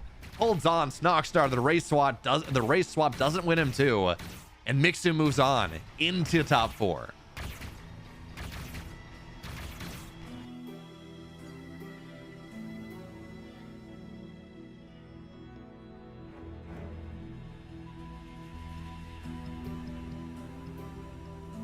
I love chat a minute ago. Yeah, Mixu's dead, but no, not really. And yeah, any other map, this is pretty easy to hold. That's fair. The main and the natural are so far apart in this setup.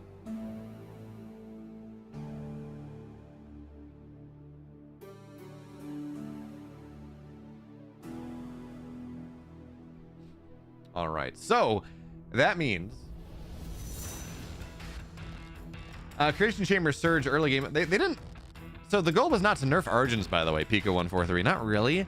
It was to give Celestials better early game creeping.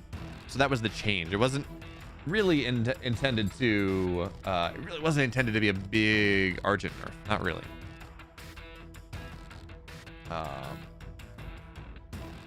That was a pretty sick hold. Anyways, Mixu has won this series. Taking a look at the bracket. Knockstar, oh God, it's a mirror. Best of 5, IVI. Move on to the grand finals. That's pretty fun. Lucifron is tied up 1-1 with Tosis. Vortex plays that in the bottom side. Mana is awaiting the winner of Kai-Fry versus Just T. So we're gonna do the upper bracket finals. Elazer, BO5, and then we're gonna drop down into the lower bracket. So friends, let me stop recording. That's gonna be pretty good. Yeah, this is Snockstar Mixu.mp4. Move this up there, and we're gonna go to a break. When I'm back, more Stormgate. Sorry, not Snockstar, Mixu versus Elazer. I'm dumb, it's fine. This is gonna be sick. See y'all very soon. Oh, this is dicey because Snockstar has scouted where Grimmy is. He sees there's no production whatsoever on in the game. He knows absolutely there's nothing in the main base, and he's gonna scout this natural out immediately, and they are cross spawn. Now this could be worse. This could be so much worse for Tosis.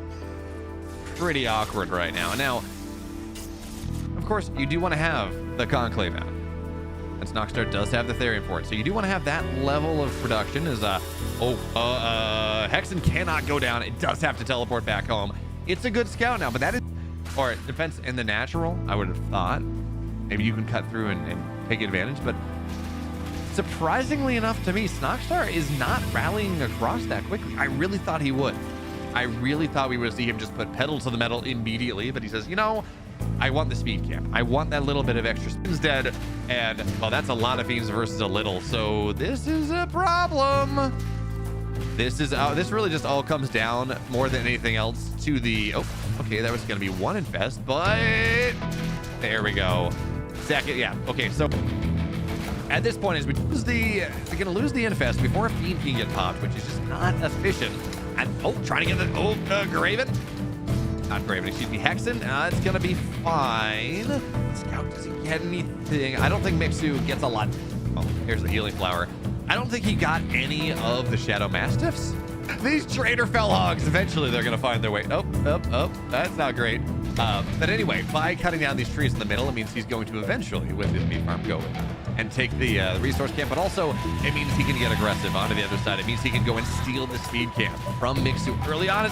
Got one. He got one.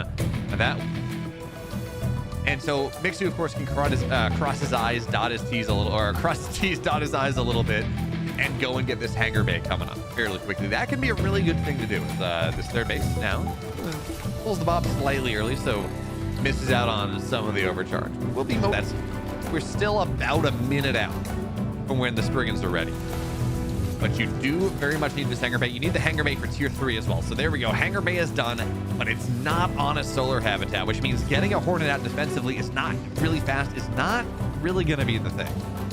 And again, we're seeing this idea where you get, because it's not all in, but it is committed pressure. And if there's no anti-air, which there is not, the first reveal of the Spriggans right now is with this army on the map. You got to just pick it up and run home, but I don't know that you can. So for now, oh God, yeah, this is a disaster. Caught him everywhere. Nightfall manifestation goes down to 3 even slower, picks up, boost back home, does not stay. Third Hornet are out. I mean, Graven's out of here as well, so tier 3 is done. This bust, it looked really scary. It looked, Graven is in a bit of a sticky scenario, but it's gonna be fine. This looked like a disaster. Unmitigated. There's not a really good answer. You need Shadow Flower, or you need Shadow Flyers, and luckily he can make those. But I'm going to assume helicarriers. Yeah, they're on the way. We have Spriggans on the harass. Spriggans on the harass, and also this third base is a bit annoying, but you know, it's gonna be fine, right? Because Hornets evaporated these, and the Spriggans are now dead. The Fiend harass our abilities for quite a while, and that means no, Graven have to get out. That's those Hornets went down. Yeah, shuts down top bar for quite a while for the next minute, which is a big problem. Is you want, say, Hellspawn Resurgence to get Shadow Flyers out. You want to go and sticky goo is so annoying. Meanwhile, again, harassment on the other side, but it's just not doing what it needs to do. And these Graven are just so much more effective at this point. They should be able to go kill this shrine once again. All in of Gaunt's on the other side. This Graven is, there's no repair for it. So the Graven will fall. We do want to pop out all that quickly. And this setup, this mass Graven idea, they buffed Graven because we weren't seeing them happen at all. We buffed Graven because we weren't seeing them. And they seem really good. Mixu. Welcome back, friends. We have a sick best of 5. We really do. In the upper bracket finals, it is Elazer and it is Mixu. And this is not one where I expect to see either player going and race swapping. This should be, hopefully, 5 games.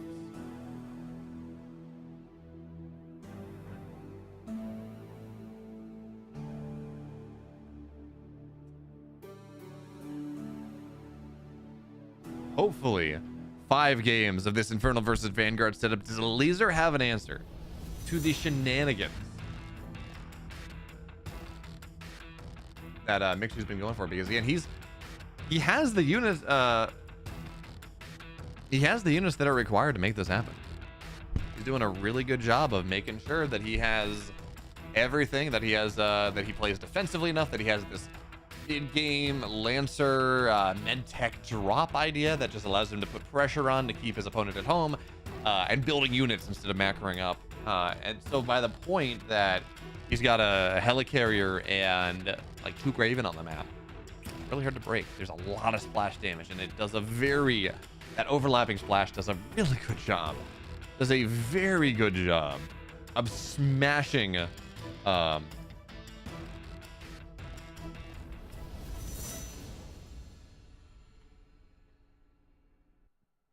does a very good job of smashing the gaunts down. So we're just waiting for Mixu to get ready, and then we're gonna go into game number 1. Again, this is a best of 5 here. Winner moves on to the grand finals. That means already at this point, by the way, players are in the money. They are already in the money. So minimum, each player has gone, and they are everyone that's sitting here in the grand final or in the winners finals. So in this case, Elazer and Mixu, they've each won minimum $100, and they've also earned a G309 Lightspeed mouse, wireless, and a wireless charging system. So it's a mouse pad that charges. So pretty cool, pretty dang cool. Again, we're just waiting for this all to get started right now. But of course, as we get ready to move into this best of 5, if you like what I do and you want more Stormgate 4 or 5, I try to make sure that I have 5 videos going up every day, like Monday through Friday at 2 p.m. Eastern. Don't always accomplish that, but we get pretty close. So if you like what I do and you want more, you should go and drop a follow on this channel so you catch me live. Go and drop a follow or a subscription on the YouTube channel as well, because first of all, I live stream there at the same time, and also that's where the videos go up. And if you really like what I do, bits, subs, all of those donations are all very much appreciated. But we got to get into game number 1 of this series. It's the winner bracket finals. Let's see what happens.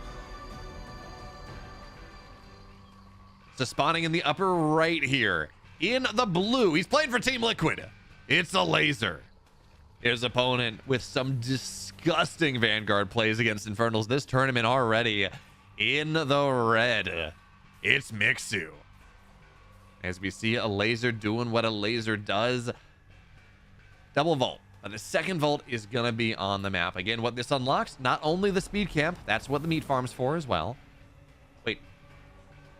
Oh. Didn't even realize. I'm like, great, this is fun. Mixu has defensively aggroed, as we're going to see this pulled back home. Mixu has pulled the Shadow Mastiffs back into the middle of the map. And what that means is this meat farm rush doesn't get you anything. It does not help you go and do anything whatsoever. So Elazer saying, based. The speed camps are getting stolen. It's grand larceny coming out of Mixu here, and I love it. Now, luckily for Elazer, he does have the second vault on the map, so he can pull things back home, but he's pulling these Shadow Masters back into his natural, where theoretically, I would think maybe even he build a sentry post to kill things. He's pulling it into the main base. This is disgusting. Okay, I thought he was going to pull into the main base. Apparently not. This gets dicey here, though. Apparently that gets blocked off, but look at this setup. Overcharging here to try to knock things down. Sentry post is going to fall down as well, or you're going to get set up here as well. And this Bob should do, I think this Bob is dead. I think, is this, no, it just goes in the repair turret. That's fine. Lancer's out here as well. This is dicey. So what's going to happen right now is this is a little bit awkward on both sides, because again, there's okay, there we go. Elazer got 1. He's gonna get 2. He's gonna get 2. He's gonna get 3 maybe. And look at this, the laser from the low ground pulls a Shroud Stone as well. So let's see. I think this was 3 and 2. Oh, I need to update the prediction poll. Yes, I will, Felfar. If slowly falling, can you update the prediction poll for me, please? I would appreciate it. If you're in chat right now, if we have anyone with mod permissions in chat right now, if you can go and update the permissions, or excuse me, update the predictions, that would be fantastic. So for now, the speed camp has now been taken, so the units are just a little bit faster. And this pressure from Elazer is a little bit scary. And that's going to be a Bob going down. And remember, there were pros and cons to going for this. Oh, get the Bob. There we go. It's dead. Pros and cons for going for this idea. On the one hand, yes, you've gone and stolen the speed camp. You have. On the other hand, that means a lot of your units took damage from these speed camps. That is a bit of a problem, as we're going to see. There we go. Hexen takes a little bit of damage, backs up, and now the turret's dead. Now the turret's going to fall down, and okay, get tier 2. Shrine, tier 2 shrine's not done just yet, but it will be done soon. And that means there's going to be a high ground turret popping up very, very soon here, looking to bust things down. Yeah, sure, this Hexen's scary, or is dead, excuse me, or is very, very low. But high ground turrets. Oh, there we go. Hexen's dead. Hexen's dead, but that's going to be another turret. And there we go. Mixu's just dead in this game. This based idea, using the words of Elazer, does not work out. And Mixu gets broken down. He does not get to play the game he wants to play. And that's a game 1 lead for Elazer.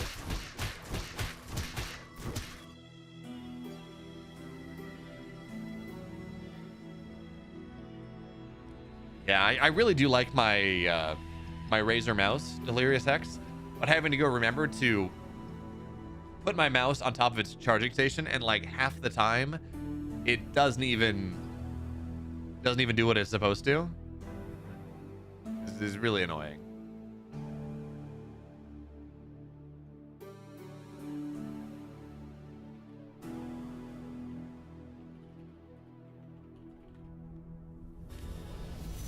We're gonna move into game number 2. So people are talking about the pulling idea, right? The pulling the Shadow Mastiffs, and is it tournament legal? Is it not tournament legal? I know in my Stormgate Sundays, I have not banned it. If we look at the tournament rules for this, it would have to be disputed, is the first thing. So I'm looking at the tournament rules, and it doesn't look to be banned.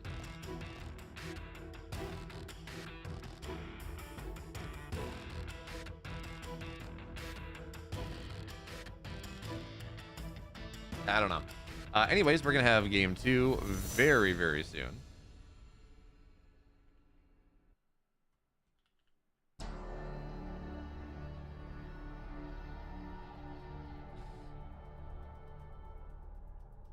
Yeah, that's what I mean, that's the role I've been going with Shocktopus, is that defensive creep dragging is allowed, aggressive is not.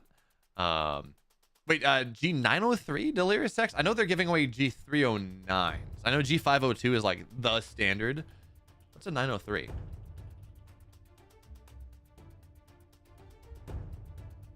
Who do I got for Stormgate Sunday tomorrow? That's a very good question, Light. I have some awesome games. Let me go and pull up, remember who it is, because I've been looking at this stuff. I go Match Arena and pull it up. By the way, we have a $250 prize pool for Match Arena for the tournament for Stormgate Sundays tomorrow, assuming none of this runs late. And that means I'm actually gonna have 3 setups for tomorrow. So it's gonna be Percival versus Nina is our first best of 7. Elazer versus Denver is our second best of 7. And then it's gonna be Nina versus Theory for our third best of 7. And again, that gets delayed, that gets waylaid.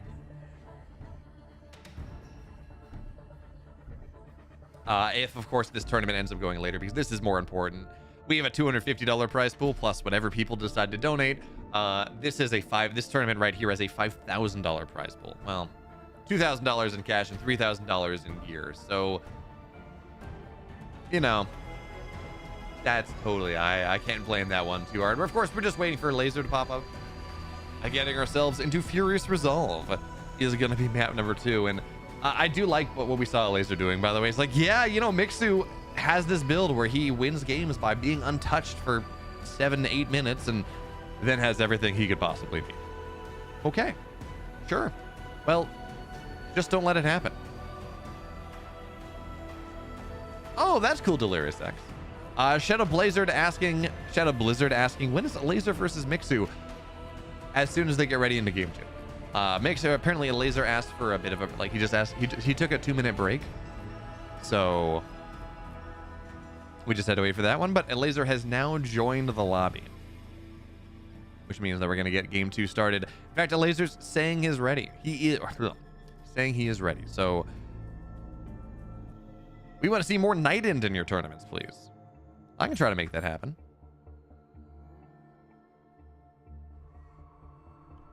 But Furious Resolve, yeah.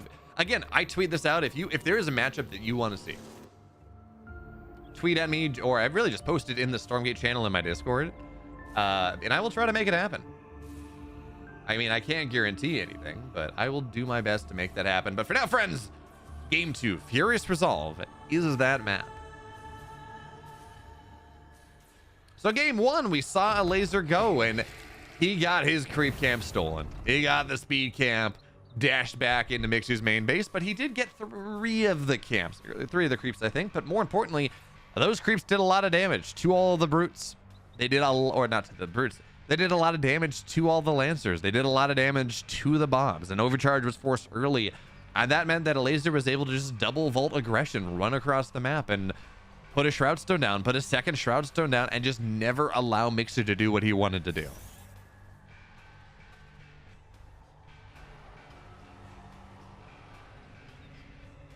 Thank you there. Vortex, by the way, has apparently won the Battle of the Durans. Vortex has taken down Lucifron. It doesn't really surprise me. I tried to get Lucifron in for Stormgate Sundays. He said, you know what? I'm taking a bit of a break. I'm waiting for 3v3. There are Age of Empires things that I have to prep for, that I have to go try to compete in. So I don't really have time to do as much Stormgate stuff right now if there's not a big tournament on the horizon.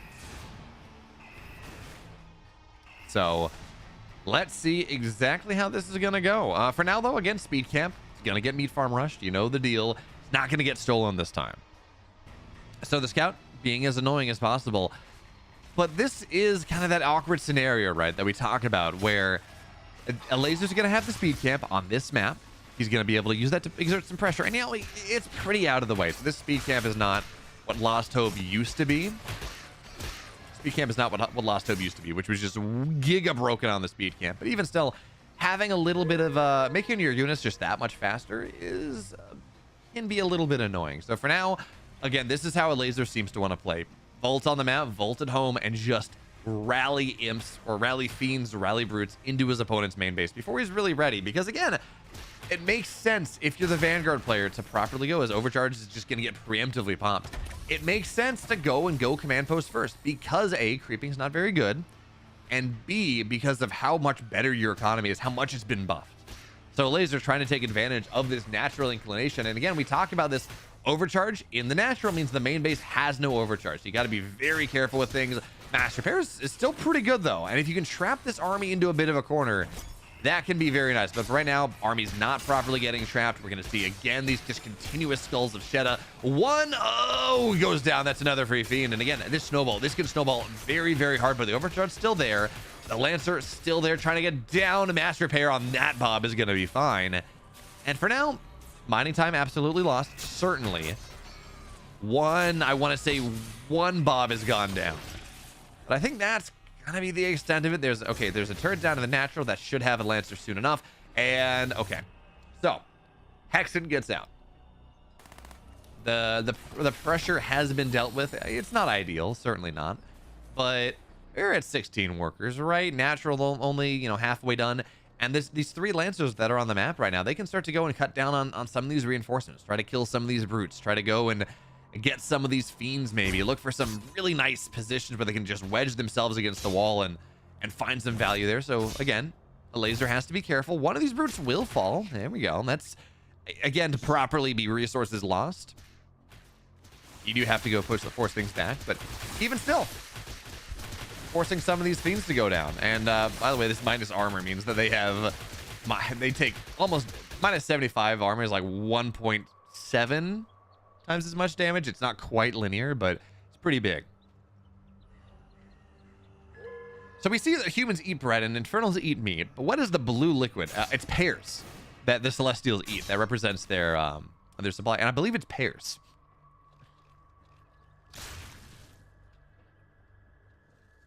Well, let's see exactly what Elazer is going to go for in this game. That hyper aggression worked out for him in game number 1. It found value in game number 2, right? It killed a Bob, pulled workers off mining, but at this point, we're solidly in our natural. There's a second barracks here, a buzzsaw turret, getting into the main base. I could luck. Central command done as well, so you can mass promote things. And now Elazer, the map is his to play around with just a little bit.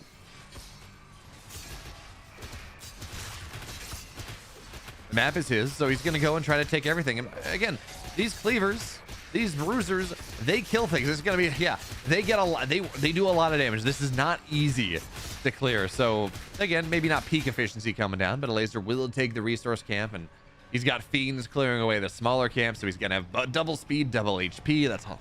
1 HP regen per second is actually pretty nice. Pretty solid. So behind this, no greater shrine, adding in double conclave off the double vault, but no ritual chamber as well. And I did kind of expect to see quicker ritual chamber, I thought, because it now now Plague Axis is only 45 seconds. Now Plague Axis is only 50 therium. You can get them out. It's a pretty significant buff. So for now, we're seeing Mixu play that style, right? He's going to go for high command. He's got this third base very far away. And with this, the medtech, you got to be careful here. This is still not a ton of stuff. With this medtech, this army is a lot bulkier. Meanwhile, behind this, no high command on the way just yet. No evac on the way just yet. And Mixu's going to want to, Elazer's going to go try to bust this third base, I think. It's kind of an awkward situation, right? This corner that exists, there's not a lot of exos. It's pretty hard to go break this down, to break these brutes down. So you got to be careful, right? Certainly even just a mass fiend transition would be a bit of a problem. Now you do want to keep this medtech alive, and there should be an evac soon, which actually is a big deal. You can play a lot more aggressively with this army, hot pick things up. So turrets here. That should be a buzzsaw turret. Yeah, there we go. So that's not super breakable. Look at the Shroud Stone. So the Shroud Stone, I think, is eventually going to get turned into a Wraith Stone. I think that is very, very true. So this is for two things. First of all, Wraith Stone, slowing everything down, kind of giving this sieged position that Mixu might want to find. Second thing is its Shroud very far forward. You can drop an effigy on top and effectively have Shroud in your opponent's natural at that point. So this... Oh, wait a minute. Actually, that's not what this is. Oh, this is super cool. You build weavers, you do not have to have effigies onto the other side of the map now, because what this means is that you can teleport onto the Shroudstone with the weavers. Instant reinforcement with the slowest unit in the Vanguard arsenal is such a cool idea. So for now, you have to get there we go. Have to get on top of the buzzsaw cannon. Of course, fiends on the right side will fall down, but this setup from Elazer is super cool. Now, I don't know. There we go. Okay, so we're gonna see the medtech. You can heal this. Just pick this up. You're fine. This army from Elazer right now is tremendously scary. We're looking at 5 or 6 weavers as they plod slowly onto the other side of the map. But high command is now done. Graven are starting to hit the field. Helicarriers should be on the way soon. Not quite enough Therian for it just yet, but Helicarriers on the way soon. And these buzzsaw turrets, these repair turrets working in conjunction to make it so that taking this down takes a while. Now, Weavers, 10% damage. They shred it. So they're just going to kill this command post. There's not enough repair for it. Their third base will fall, but if you kill the rest of the army, if you knock down the rest of the army, maybe that's going to be enough. So this fight is dicey for both sides. The third base is dead. I think the Weavers, they definitely survive. You just go and you recall them back home, and there we go. Lashes on the grave, and they're going to have to blink out eventually. Good save, actually, on the evac here. But where is our helicarrier? Not on the map. It cannot be afforded. It's just too expensive right now. Not enough therium. It has to be these grave. It has to be these evacs. Sticky bomb starting to find some value, right? That's always going to be really good. That is always going to find values. Watch Mixu just playing around on the edge of things, but his third base is broken. This is the first time we've seen the style once Mixu's got here. the first time that we've seen this style go down. So for now, return to hangar, get this evac back up and healthy, repair turret, med station as well, doing what he can. But that is the power of these weavers. 10% damage per attack, knocking everything down. Big shot of fiends into the main base as well. And it seems like Elazer has the solution to this style. It's a brute weaver. You just take down everything. There's just not enough damage. Even with Graven having plus 15 versus light, the shroud is just too strong, and the fiends in the main base causing way too many problems. Now, there is an ambush post. This is massive, right? First of all, you can't see it, not easily. Second of all, you know, sticky bomb every 15 seconds. But this, yeah, this build from Elazer breaks down that build that looks broken for Mixu, and that's now 2-0 Elazer. But yes, they have updated the tile set pretty significantly in 0.1. The game looks a lot better.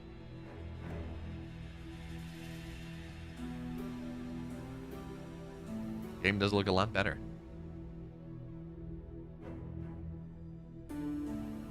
So apparently this is the solution. You just go Brute Weaver and break down the Vanguard player. I think Brute Weaver is probably... I've tried to play some Gaunt stuff because they've been buffed a couple times. And it's not doing it for me. I think you just go Brute Weaver.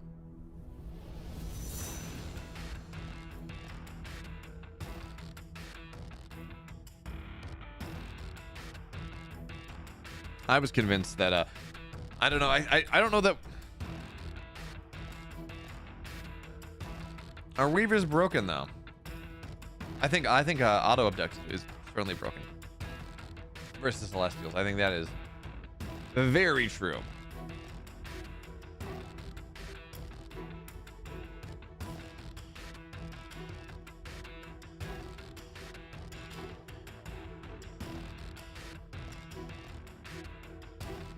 Why no Hornet? Well, you really only want to get why no Hornet Professor Wannabe? Because you really only want Hornet versus Spriggans.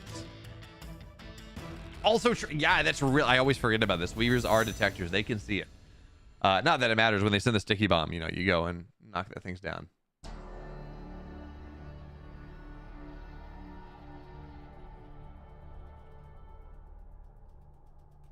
Hi, well, there'll be replays to watch, Viper 188. I will check with Logitech to see if I can release the replays that I have. I've also asked Logitech if there's going to be a replay pack, but I have no solution. Or I have no answer just yet, so I don't know. How do you deal with air, though? So then you build a Hornet. If there's a Spriggan Rush or something, you build Hornets. But you can do that reactively. You can put a solar habitat on the hangar bay, and you are fine.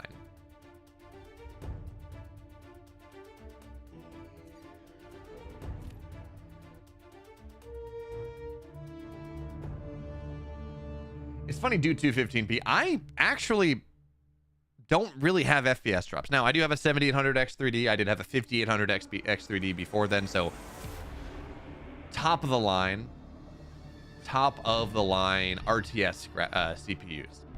So there is that. You know, that there. I understand it's not a fair comparison, but you know, I'm not dropping below. I'm certainly not dropping below 60 to the point where it's a problem. And I drop below 144 on StarCraft 2 on ultra settings when I'm streaming as well anyway. So like it's not, doesn't really impact me all that much. But yeah, Weavers counter expensive ground a little bit too well right now. I think that's fair. I think really the big deal is if you just turn off, I think if you just remove or severely nerf auto lash, that's a little bit strong. And yeah, the pathfinding has been improving with every patch, but it's not there yet. I fully agree with you, 215p. Yeah. We'll get there. Oh, how do you deal with air, though, if you build Hornets? Hornets are not great. Hornets are horrible against Gaunts. Right? Static defense is really strong against Hornets. Shadow Flyers are great solutions versus Hornets. It's just Hornets shut down Spriggans is the thing. So that's why you get them. Otherwise, everything else that a Vanguard or that Inferno player has is actually pretty good against Hornets. Brute plus Weaver if he brings out the Helicarrier Hornets. Yeah, but that's the thing. Shadow Blizzard. This timing hits before then. That timing that Elazer did. Like one Helicarrier doesn't. It's like going a bunch of roaches versus mutas in ZVZ. It's like, well, what kills the mutas? Nothing does. You build some static defense and you're fine. Nothing does kill the mutas, but it doesn't matter because you kill out the roaches kill everything else before the mutas, you know, kill your army. That being said, friends, we have a game 3 on the way. It's Mixu Elazer. Can Mixu turn it around, or is Elazer going to be our first finalist just like that? So for now, we're into game number 3 on Isle of Dread, and look at this. Oh, he's just being annoying. Mixu making sure that he's being very active on the map. And this, I'm not sure what this imp was going to go for. Maybe it was going to go for some sort of, okay, he's going to let him get away with it. I was going to say maybe going for some sort of aggressive play. I'm not totally sure, but anyway, going to go find the fruit. But I guess he's just going to go and meat farm rush down this the healing camp. But also, this healing camp, if you're opening brutes, is really annoying to take. So not only is he gonna go, and unfortunately Lazer's not gonna be able to go, and or Mixu's not gonna be able to go and kill this, but also he's opening this up, so the brutes can actually go and creep this. Yeah, do 215p. The difference between a 5800X 3D and a 5800X is that X3D component is massive. Because again, I mean, I've cast, we've seen me as the observer casting. I've had FPS issues, but you know, I've cast, we had an hour-long game of Nina versus Theory on Stormgate on the Stormgate Double Down. All right, the tournament that Krolu ran last Friday. And it was literally 300 supply armies fighting against each other, and the supply drops were not excessive.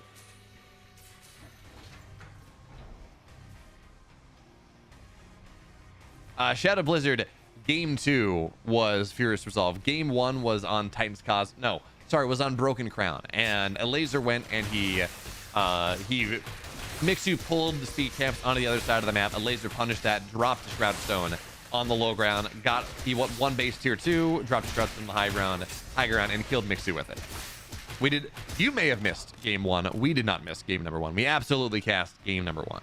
It was just fast.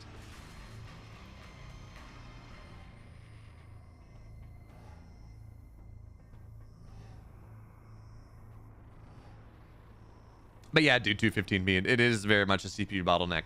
And again, also very much a CPU speed bottleneck. Adding more cores helps out a lot of games, does not help RTS games just because of how the logic has to go, which is unfortunate. But even still, 2 cores is better than the 1 core that StarCraft plays on. So as they optimize it, I hope it's gonna, you know, again, UE5 is a beast, is a resource hog, but hopefully they'll be able to go and bring this down to scope. I think really the big resource hog is more than anything else. I think it really is snowplay. Not snowplay, is rollback, excuse me, because that's a massive CPU problem. But for right now, we have double lancer, no sentry post in the natural. In the main base, fiends are being annoying, but they're just not getting enough damage done. So command post on the way. Now it's central command very soon. And Elazer actually, was there? No rest. Elazer just backs up. He's like, oh, well, you know, I'm probably not going to break this. I'm going to put some pressure on. But I'm not going to break this position. So Mixu gets away with it.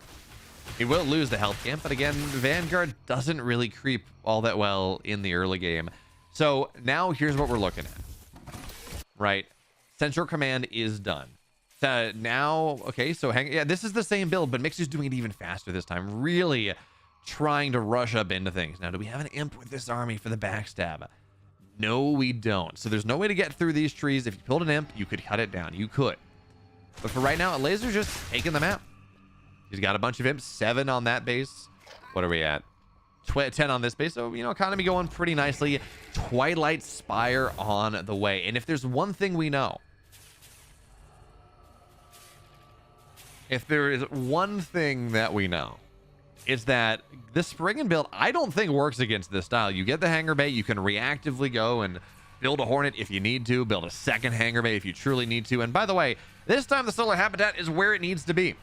On the command post, but also potentially on the hangar bay, if that's what you want to go for. So this setup is much better for Mixu. His third base is still going to be a bit of a pipe dream, probably. That's going to take a little while longer to get to.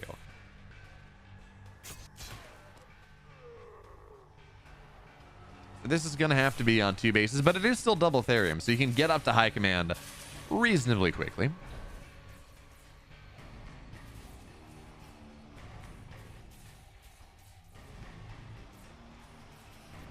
Well, let's see how this goes. So early game has been a lot less interactive.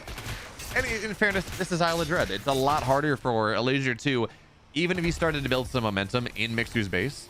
By the way, I love this. This is something that people figured out fairly recently, is that rank 3, if you go and and it only takes one top bar, only one promote to send Bobs to tier 3. Rank 3 Bobs build things at 1.6 times as fast. So what that means, you just promote a couple Bobs and make sure the promoted Bobs are the Bobs that build things. You build like 2 Bobs build as fast as 4 Bobs do, is effectively how that one works out. So it's a little bit of an economic refinement, but it's really cool. It can work out really, really nicely. So that means that we're having more barracks on the way. Graven are now getting started. Now Mixu is where he wants to get, and this drop showing up into the natural. Now there's going to be immediate Shroudstone manifestation, but Lancer, oh wait a minute, I didn't realize that. I'm dumb. I didn't realize that was going down so quickly. That's a bit of a problem. No retreat there, so immediate target fire. But even still, that Shroudstone manifest will fall down. Spriggans are on the field, and Spriggans are technically the solution to helicarriers. They technically are, and certainly a single Hornet isn't enough to beat down this many just because it's so slow. So return to hangar is going to force this thing back home. But this drop gets handled. Not nearly as much damage done. Shroudstone manifest targets it down, and that's fine. But Graven are on the field. We're only on single hangar bay. So what are we at Spriggan wise? We have 4 Spriggans, 5 Spriggans. There was 6, but I think 1 died. A couple Shadow Flyers. Mixu's army absolutely can beat this. I would love to see a second hangar bay though. It's Rusty Shacky saying thinking it was just 20% faster.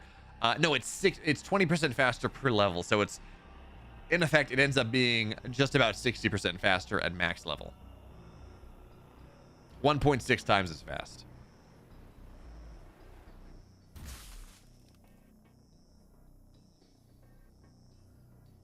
Let's see again. So third base now going to go down on the double Luminite, and Vanguard really likes this one. You just kind of put it right in the middle and suddenly mine a ton of Luminite.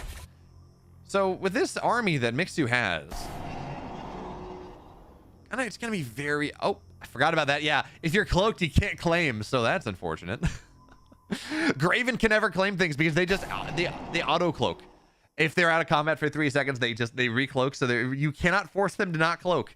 It actually is a little bit annoying in the case of this game. So for now, Spriggans are on the map, taking this energy camp back, and actually now that we're looking at Graven in the game, having that energy camp is really nice. So for now, 25 damage to these Spriggans means they evaporate.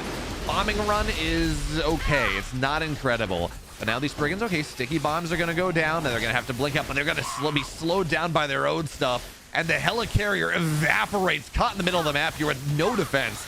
And well, yep, there we go. You give them the hug of death. Sticky bomb does friendly fire, and Mixu has just lost a lot here. So sentry posts are going to have to go down, certainly. More Gravens are going to start to hit the field. Helicarriers are on the way, but they're not here yet. And this sentry post is just never going to go up because the Spriggan blinding saliva is a significant problem. And Elazer's making this style that looks so broken against Snockstar and Vortex. So yeah, that's fine. Okay. I just know what I need to do. I saw you play a couple games. I don't know if he was watching or not, but I know what to do, and I'm just going to break you right on down. I mean, this helicarrier, it really doesn't have a lot of defense. Graven helicarrier is a great composition. It is, but you have to have a critical mass. You really have to have. So this third base is going to fall down. Nothing. I mean, it got infested. I don't know that that does much of anything, but more importantly, blinding saliva is a thing. Blinding saliva is a significant problem. So the third base is dead. Mixu's lost. I mean, he's in a really bad spot. Hornets on the map right now, but hey, Shroudfall. Hey, Shroudfall. So the Gravens are not really attacking the, well, there we go. Helicarrier is going to fall down as well. And this just committed tempo.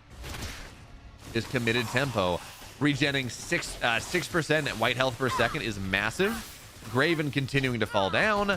And even though there's no detection, God, these sticky bombs are still solid, but yeah, there we go. Mixu, he's actively splitting against them. He's making sure the sticky bombs land on top of all the Graven as they run away. So, I mean, there's only so much you can do, really. And I think Mixu's dead. It's a slow death. It certainly is, but I don't really see how he's supposed to hold on at this point. Now, the Hornets are a problem, and there's not a lot of Spriggans and no Shadow Flyers. The Mass Repair is solid. But now we're going to see, yeah, I mean, Fiends have 75 HP, and that means they get 3-shot. Yeah, they get 3-shot by Graven, even with white health, but the Graven count's just not high enough. And Fiends in the main base as well, getting even more damage done. So Mixu's trying his hardest to stabilize here, but it's just not enough.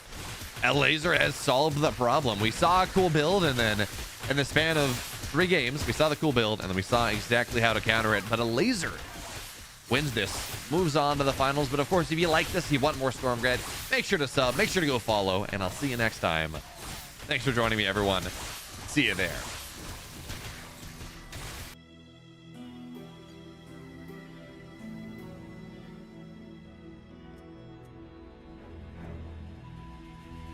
Can you control different faction structures? I'm not sure what you mean by that, dude. 215p.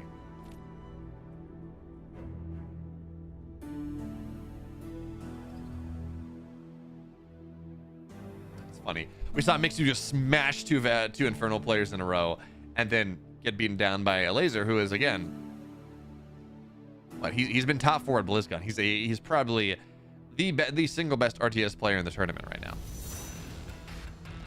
And it's like, oh no, Elazer 3-0'd. By the way, oh, never mind. Oh no, Elazer 3-0'd. Like, well, yeah, he was kind of the favorite going into this, regardless of balance. Yeah, Lazer's just a better mechanical player. A non-stop A move saying, well, Vanguard lost. My dude. It's Elazer we're talking about. You can't really complain too hard right there, you know?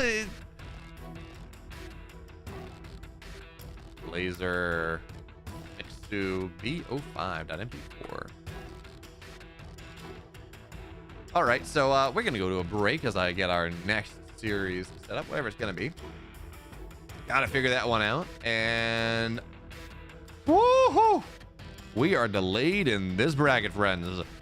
Kai Fry Just T is 47 minutes into their series, and oh, never mind, just ended. So we are gonna go into Kai Fry versus Mana after the break. See y'all very soon. As well, this is dicey. What's gonna happen right now is this is a little bit awkward on both sides because again, there's okay, there we go. Elazer got 1. He's gonna get 2. He's gonna get 2. He's gonna get 3 maybe. And look at this, Elazer from the low ground pulls a Shroud Stone as well. High ground turrets. Oh, there we go. Hexen's dead. Hexen's dead, but that's gonna be another turret. And there we go. Mixu's just dead in this game. This based idea, using the words of Elazer, does not work out. And Mixu gets broken down. He does not get to play the game he wants to play. And that's a game 1 lead for Elazer. Because again, it makes sense if you're the Vanguard player to properly go, as Overcharge is just going to get preemptively pumped. It makes sense to go command post first because A, creeping's not very good, and B, because of how much better your economy is, how much it's been buffed. So Elazer's trying to take advantage of the Lancer is still there trying to get down. A Mass Repair on that Bob is going to be fine. And for now, mining time absolutely lost. Certainly I want to say one Bob has gone down, but I think that's gonna be the extent of it. There's a turret down to the natural that should have a Lancer soon enough. And okay, so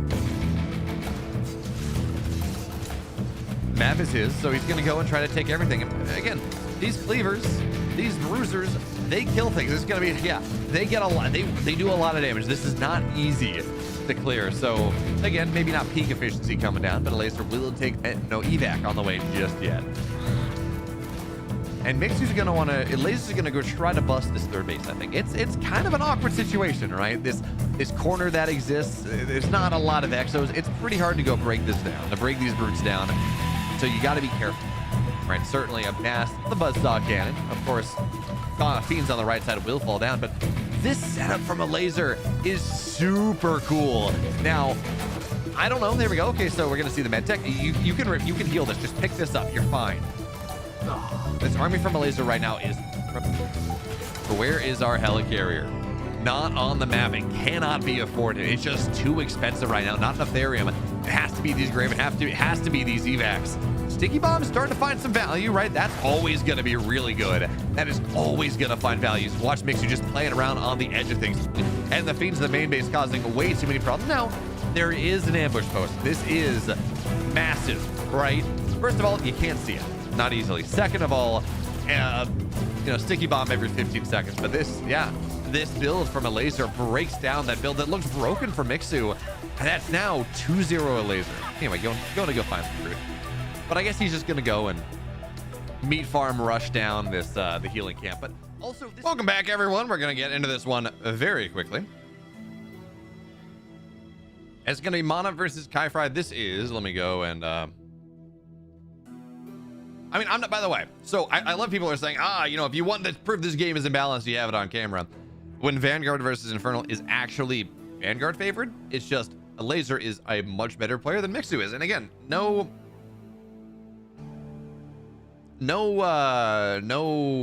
disrespect to Mixu. Mixu is very good. And I'm not saying the game is balanced right now. Is Vanguard better than Infernal, better than Celestial, better than Infernal? Wait, Vanguard better than Infernal, better than Celestial, better than Vanguard. There we go. Anyways, this is losers round 5. So we got to get the winner of this. Plays MSRM, plays Snockstar, plays Vortex. Plays Mixu. We still have a ways to go as we get into game number 1. So friends, welcome. As we move into our lower bracket around 5, there are 5 more series, I believe. 5 more series on the way. Yeah, the funny thing is, Fair Cyril, again, talking about balance here. What I think is really funny, I think this is just hilarious, is that you are balance whining because I assume you're saying, hey, the game Infernal is way too strong against Vanguard. Is what I assume you're saying with what you said with that comment right there. And the funny thing is that we have the stats on this.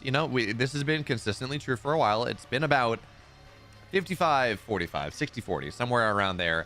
Vanguard favored versus Infernals across all levels of ladder. So I think it's really funny that you're saying, yeah, I mean, look, if the imbalance is really bad, people want to play as much. Totally fair. Totally fair. But it's pretty funny that you're saying, wow, this matchup that is objectively imbalanced the other way is actually imbalanced, and because I don't like what we saw here, because Mixu lost to Elazer, who, again, Mixu's very good at this game. But regardless of balance, every single time Elazer goes and Elazer plays, he hits top 4 or top 2 at a tournament. He is extremely, extremely good. And again, there are other matchups that are really imbalanced. Celestial versus Vanguard, super broken for Celestials right now. 65-35 on win rates, and the scaling is not right.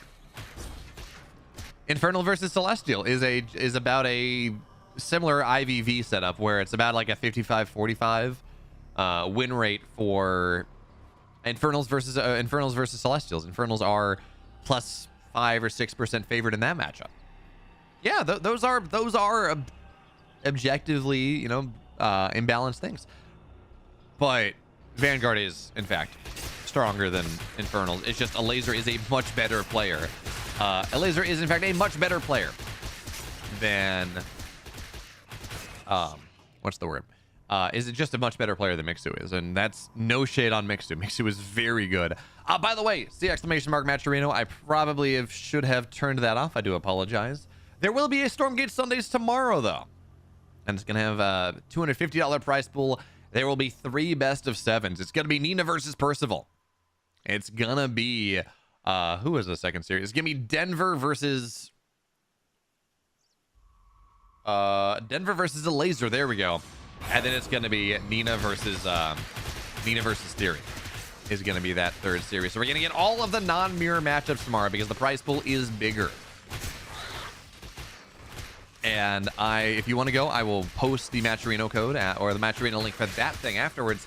if you want to go and contribute. But this event is sponsored by Logitech. So it's $5,000, $2,000 of actual money, and then $3,000 of mice and wireless charging mouse pads and a bunch of other stuff. It's pretty cool. Jesus Vargas saying, Harbingers also combo really well with Weavers. You are correct. That is very true. Raise your hand in chat if you've lost a game because of a double Weaver Harbinger drop that killed your base. Because I definitely have.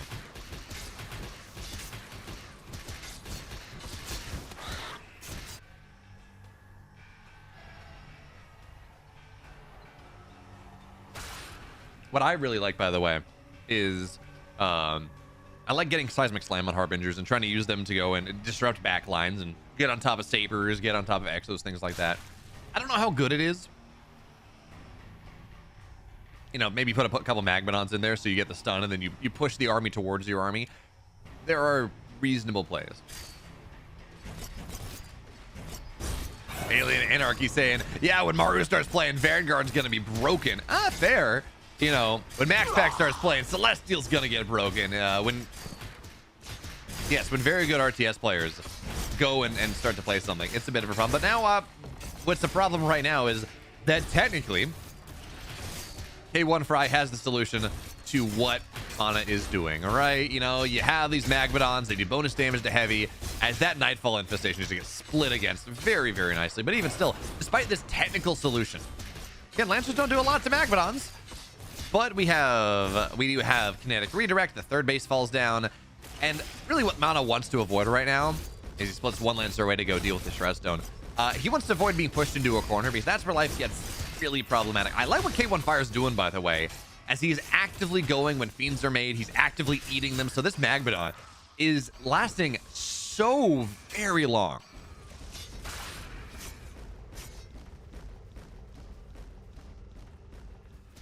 But this Medtech Lancer push, kind of scary. Meanwhile, K1 Fire, he has the stun done now. This is just double Volt. No Weavers, nothing like that. Is there glory in this tournament too? Parting is, there is no APAC tournament for this, unfortunately. So Parting is not allowed to play.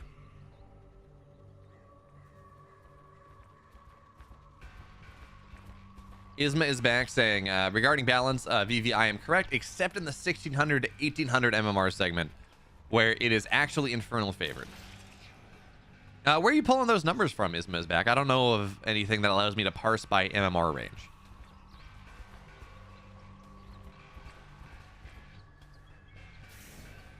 We already have Parting and Celestial is not broken. Yeah, but Parting on Celestial is broken. Grimmy UK.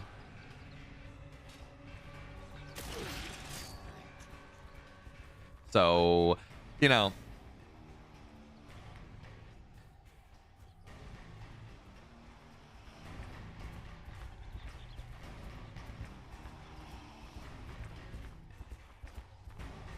I do agree that Vanguard Infernal is probably the most fun to watch, most fun to play. It does get stuff frustrating sometimes when you just have you're like, I have equal armies, equal supply, and my army just dies.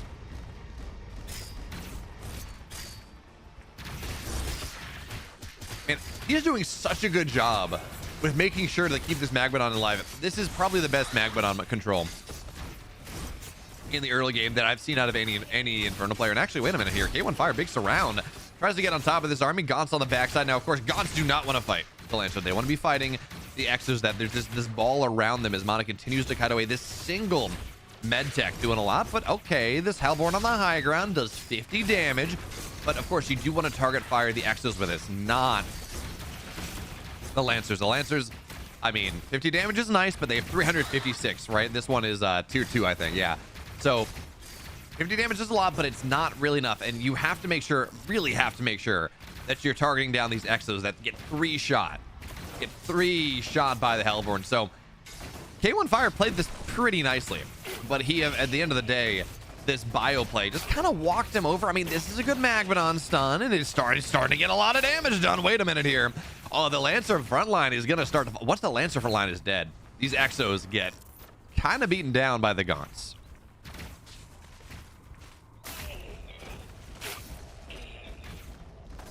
I'm beaten down by the Gaunts here, and ooh, this all of a sudden, yeah, Mana oversteps himself quite a bit. That nightfall infestation as well means that the medtech can't get out. Now without any healing, this army doesn't have nearly as much sustain as it used to. So Gaunts, they don't have any upgrades. That's the problem. There is no Reaper Rush. There is no... thank you, Wars. Do we have a Ritual Chamber? I don't see... No Ritual Chamber. So, no... Here's the problem that will continue. The problem that will continue in this game is that there is no Ritual Chamber. So that means there will be no Plague Axes. Means there will be no Reaper's Rush. And the Reaper's Rush is the really important upgrade fighting against all of these Gaunts. Because what that means is that or fighting against all these Echoes, because the Gaunts can actually get on top of them, can chase them down if a fight goes the way that K1 Fry wants it to. So he has the tech for Elder Shrine if he wants to go for it. He has all this stuff, but now Nightfall Manifestation once again. Now, you really want 3 Hellborn. 3 Hellborn one-shot Exos. This defense is handling...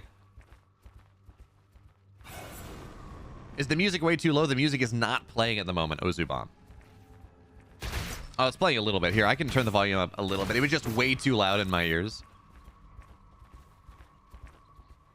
Also, Holy Doggo, yeah, once they make the audio improvements, there were no audio. They made a couple, but it was really just trying to up the volume and decrease the volume on some things. We expect the big audio improvements to be in end of October. 0.0.2. Here, I can go and turn the music volume up for y'all a little bit.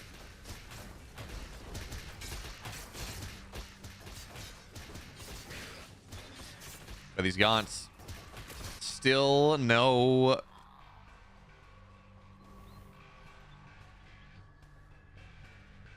Still no Ritual Chamber. The big buff that Gaunts got. Right, with now Gaunts can be on... Now Gaunts have to be on Shroud to apply Infest, but also their upgrades are much faster. Well, that's not there anymore. And the tech for Mana at this point is so much better. He's got, what, a 1, 2, 3, 4. He's got 6 med techs, 4 Graven. This army, this bio ball that he's been building is, yeah, you know, K1 Fry's been doing a really nice job of holding on, making sure that he keeps this third base up once it eventually got canceled. But, you know, once he gets back up again, he's got Therium on the way. But the tech is just not really there. We don't have an Elder Shrine, so there's no Molten Touch available. There really isn't a lot. Weavers are starting to arrive, and that is something. But here's the problem. 5 Graven. This is a base sniping force. This is well, certainly, not only is it a base sniping force, you shut down top bar. That is so important in this game. So top bar gets shut down. Shroudstone does manifest beforehand, so that's pretty solid here. Nice clicks, actually, from K1 Fire, making sure he's okay. And he's going to try to take the base down. The Shrine will not... Okay, Shrine dies at the very end. Certainly, but that is a lot of Graven going down. Meanwhile, fight on the other side does not go the way that Mana wants it to go. Magmadon's trying to get on top of things once again. And this actually turns out reasonably solid. Again, I still don't like K1 Fry's position. I think he's dying slowly in the late game. I have to plug my mouse in. Talking about... There we go. Talking about mice and getting charging mouse pads, which are fantastic. Shadow Flyers. There we go. Hello. Hello. Now this is going to be a slow, but that's fine. It doesn't do much more than take the white health off. But this is a fight coming in from multiple angles, and K1 Fire's army is not together. Oh, that's a big blink forward. That is very scary right now. But okay, Hellborn is going to get slowed down by the sticky bomb group once again. There's so many Graven, but the Shadow Flyers are here, and that's a big reveal. Okay, they're going to be able to blink out for now. I think that blink should require I think that blink should require energy. Right now it doesn't. It's just on a cooldown. I mean, these Graven going forward, but they're running into detectors all over the place. Now that's a big sticky bomb. That's a big pro. Oh, they're in the choke. Oh, they're in a choke. Bombing run. Bombing run. Bombs away. Actually not. Maybe not going to be quite as bad as I thought it was going to be, but I just don't have a lot of faith in this army. Now Magmadon is going to get slowed down, but also apply that goop to pretty much all of the Lancers. Now the Weaver, though, backline here. More slowing goop going down. Big abducts. And that's the problem, right? You just turn on autocast and you can make this happen. There's just not enough Weavers here. The army that K1 Fry has is just, it's not strong enough at this point. He has done a marvelous game of staying alive against what Mana wants to do, but at the end of the day, it's not going to be enough. No way. Absolutely no way. So the army is dead. He never got a 4th base up. Mana has his 4th, and at this point, it really has been a story of economy.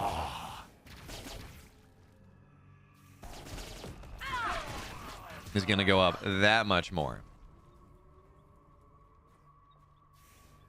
Silas AoE saying it's your mix. The whole game sound is too low. Your voice needs to be up 15 to 20%. I can do that. I turned it down because it was just too loud. Is this better? Anyways, for now, again, I don't know why some of these are blue and some of these are white, but anyways, at this point, yeah, there's no breaking this army anymore. There's just not enough stuff, even with the Shroud Stones, not even Wraith Stones, even with the Shroud Stones. K1 Fry says, GG, really cool game, but Mana takes game number 1.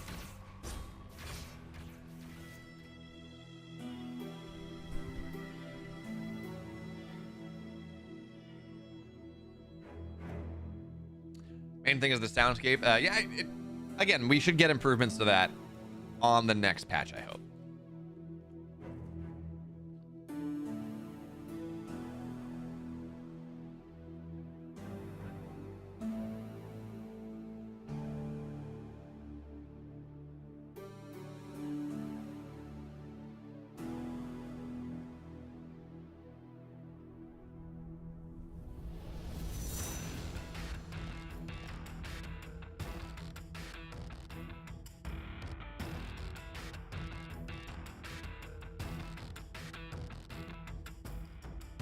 Wait, where is what's his name? My important question is, where in the who was balance winding saying Infernal was way broken against the Vanguard because Elazer beat Mixu? Someone was saying that.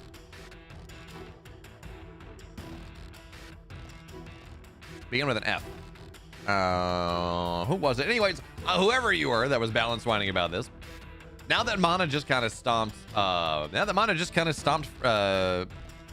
K1 Fry in that game, does that mean that Infernal is, or that Vanguard's broken? That is absolutely iterative work. I am playing at 4K resolution, downsampled to 1080p free extra. So we just need a game number 2. We'll be getting that one there's the lobby code. Love to see it. Hello there, Lauzon. Thank you so Lauzon 04, the 4th Lauzon in particular. I already did, Silas Away. I turned it up 15 to 20%. I can turn it up again if you'd like. I did actually buff the music as well. But Lauzon 04, thank you so much for subbing.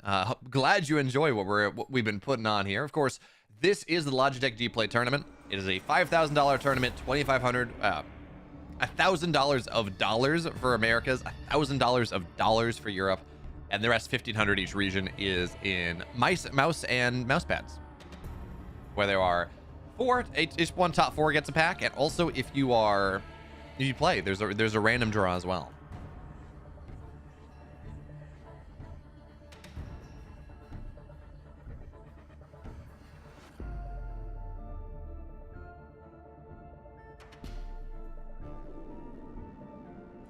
Why is everyone saying me? I don't know. But again, yes. Lauzano 04, thank you so much for the sub. I really appreciate it. There we go. Vanguard, hello, Pete. I think that was me. No, it was not. It was someone. It was with respect to who's calling things OP. Anyway, friends, we have Isla Dread, game number 2. Let's get into it. So now we're into game number 2, and we saw the thing in game number 1, right? K1 Fry with his Magma Brute opening did a really good job of surviving. But unfortunately for him, surviving was not thriving, and there was no tech up. We didn't see a Ritual Shrine, which meant no Plague Axes, nothing like that. Again, he was kind of lacking some key points of tech of the army. And it just meant that eventually He died. Yeah, free extra. Twitch can only stream up to 1080p 60. They're messing around with more stuff. AV1 encoding is going to be ready soon. But Twitch, it has talked about supporting 4K eventually. So once Twitch supports 4K, or really once I go and get this 2PC streaming thing set up, because I do have a second PC, but it's also my girlfriend's PC. So it's like, if she's playing Satisfactory, I also can't encode a 4K stream on it. Right? That's kind of hard. It's kind of hard to pull off.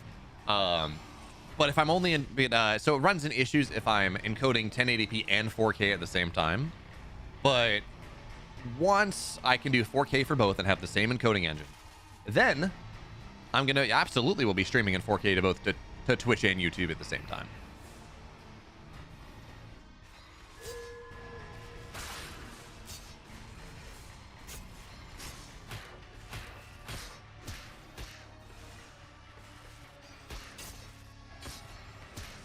Of all the things to eat, peanut butter crackers while you're trying to cast is just about the worst possible idea, but no one ever accused me of being smart.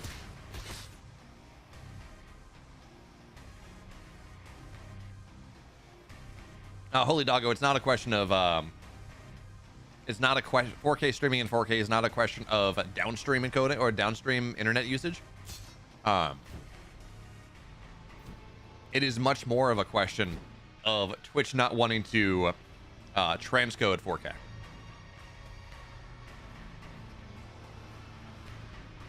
And that really is the thing. So you're at your peak, you're capped for Twitch right now at technically at uploading 8K, 8,000 kilobits per second. But you can kind of push it a little higher than that. Twitch won't get too mad.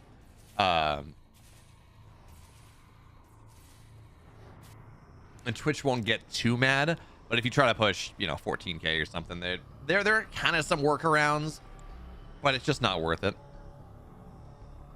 But the cool thing with AV1 when it comes out, and I think they've been doing some HEVC testing as well, is that you can encode really good looking 4K broadcasts on much lower data requirements. So when AV1 enters the zeitgeist next year, I think it is, you can go and like 8 megabits per second or 8,000 kilobits per second is the equivalent of AV1. Looks really good on 4K. It looks horrible on the standard encoding H.264 that we have right now, but on AV1 it looks really, really good. So it's one of those things where we're just waiting for some encoding technology to catch up.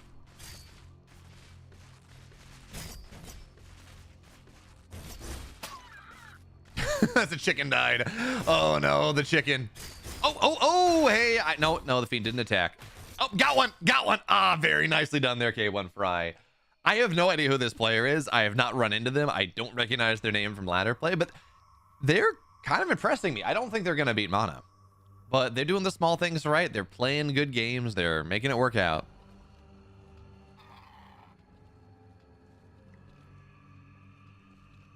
But away we go. So natural now done for Mana. Double barracks. What do we have? Command posts going up to central command. We have kinetic redirect. So Mana seems like he really does like this Lancer idea, which is weird. Wait, did he go? Huh. He's going quick Lancers, but he caught a couple Exos without quick draw hustle. That seems a little weird to me, but okay, sure. In fairness, having a couple Exos on the top against Brutes is a big deal. That was why Mana was not able to break the third base as efficiently as he would have liked against in game number 1, because the Exos weren't really there, so the bonus damage to heavy didn't exist in the way that he wanted it to, which means that now, hey, that resource camp, yes, it was something that K1 Fry took, but Mana's going to take it right back. He's going to get the drip of money just fine. He's not going to get the burst, but the drip is there, and he could kill that. Decides, though, he's not really going to try to bother to kill the Hexen. Instead, time to dive into your natural. That's going to be a Brute that is way trapped away. And what do we have? Do we have tier 2? We do. So, Greater Shrine is done. It means Magmadons can start to hit the field, but there's no production in the natural. It's all in the main base. It means it's a little bit long. The rally distance is not all that quick. But now, Kinetic Redirect is done. Quick Draw Hustle should get started soon enough here. There we go. Okay, so Shroudstone manifested. That's something. Mana is just trying to trade at the moment, continuing to rally 3 Exos on at a time. Do we have quick draw hustle? Not started just yet, actually. Interesting. I really expected him to have that just queued up pretty much immediately afterwards. This is a French boy saying, okay, you got me. I am K1 Fry. Well, then you're stream cheating. And that's not okay.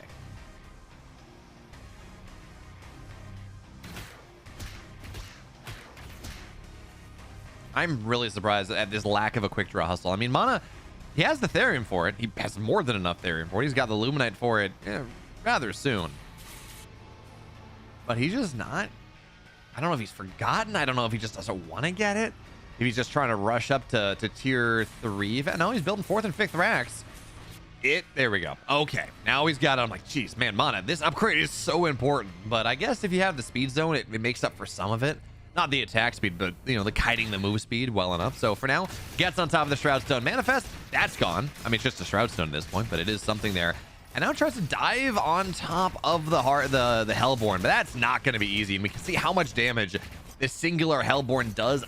You have to target down the clump, right? It feels really bad to target down, to try to target fire with the Hellborn because of how slow the attacks are. But you really need to go and target down this Exo Ball. Targeting the Lancers is just, it's not enough. You do not kill them fast enough. And now, K1 Fry played a great game number 1. His defense was very, very solid. Game 2, though, he's dead. He's, we are watching the theory of a dead man right now. And that means that Mana will move on. Again, this is the expected result, but K1 Fryer did impress me. K1 Fry did very much impress me in the first game that we saw. Again, he still lost, but he took it late. He had some really nice defense, and it was solid. But now with quick draw, I mean, I really think we should do away with, I think simultaneously, static defense is too strong. There we go, 2-0. I think simultaneously, static defense is too strong. And I think static defense should not have a unit type, because what it means is that static defense is too strong against a lot of things and way too weak against others. Balance isn't quite there. Everyone is K1 Fry on this blessed day. Hey, Nels. How is going this Stormgate? The games have been pretty solid. We had some awesome games in the upper bracket. Of course, now we're in the lower bracket, so I gotta make that thing happen. Mana MSRM is a pretty sick matchup.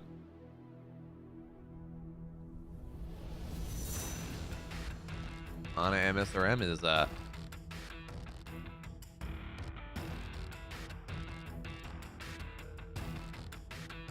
yeah, so saying you think they're supposed to be the slow race by design. I think specifically, man, I swear the battery on my mouse has gotten much worse recently. What was I saying though?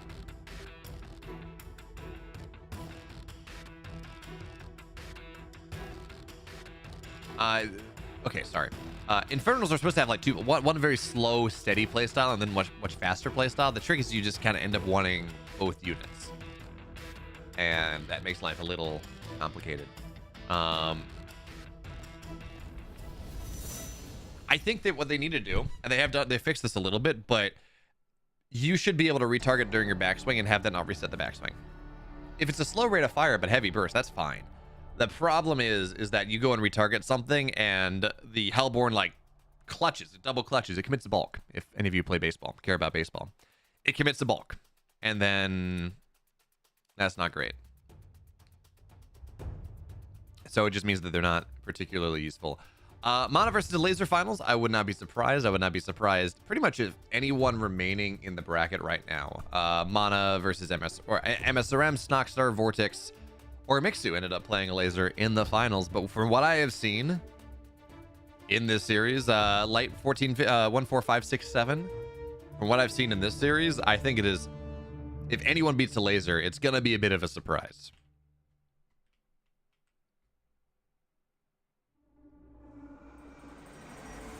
LKF Adam saying, no, I am K1 Fry 78.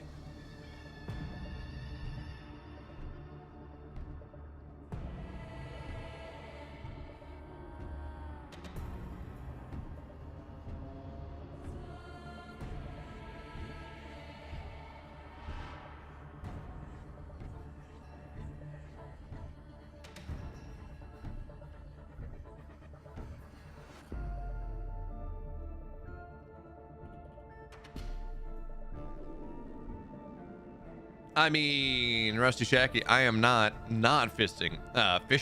Excuse me. I'm not fishing for the Logitech mouse care package.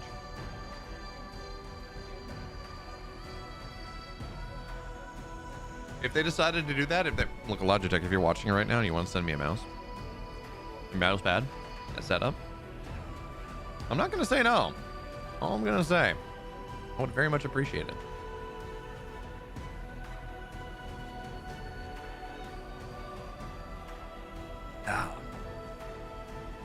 There is, in fact, a Gamba. There is, in fact, a Gamba. By the way, again, we're just waiting for game 2 of this series of...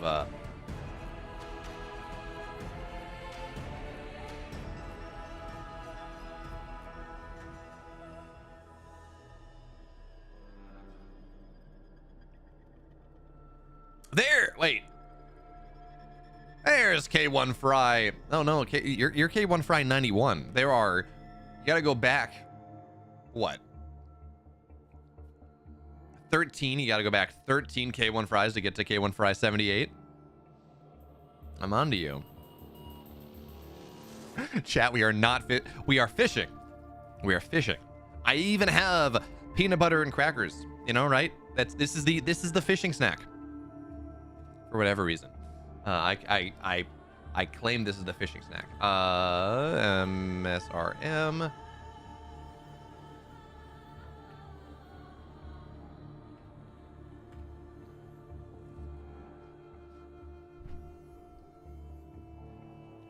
No fisting allowed, guys.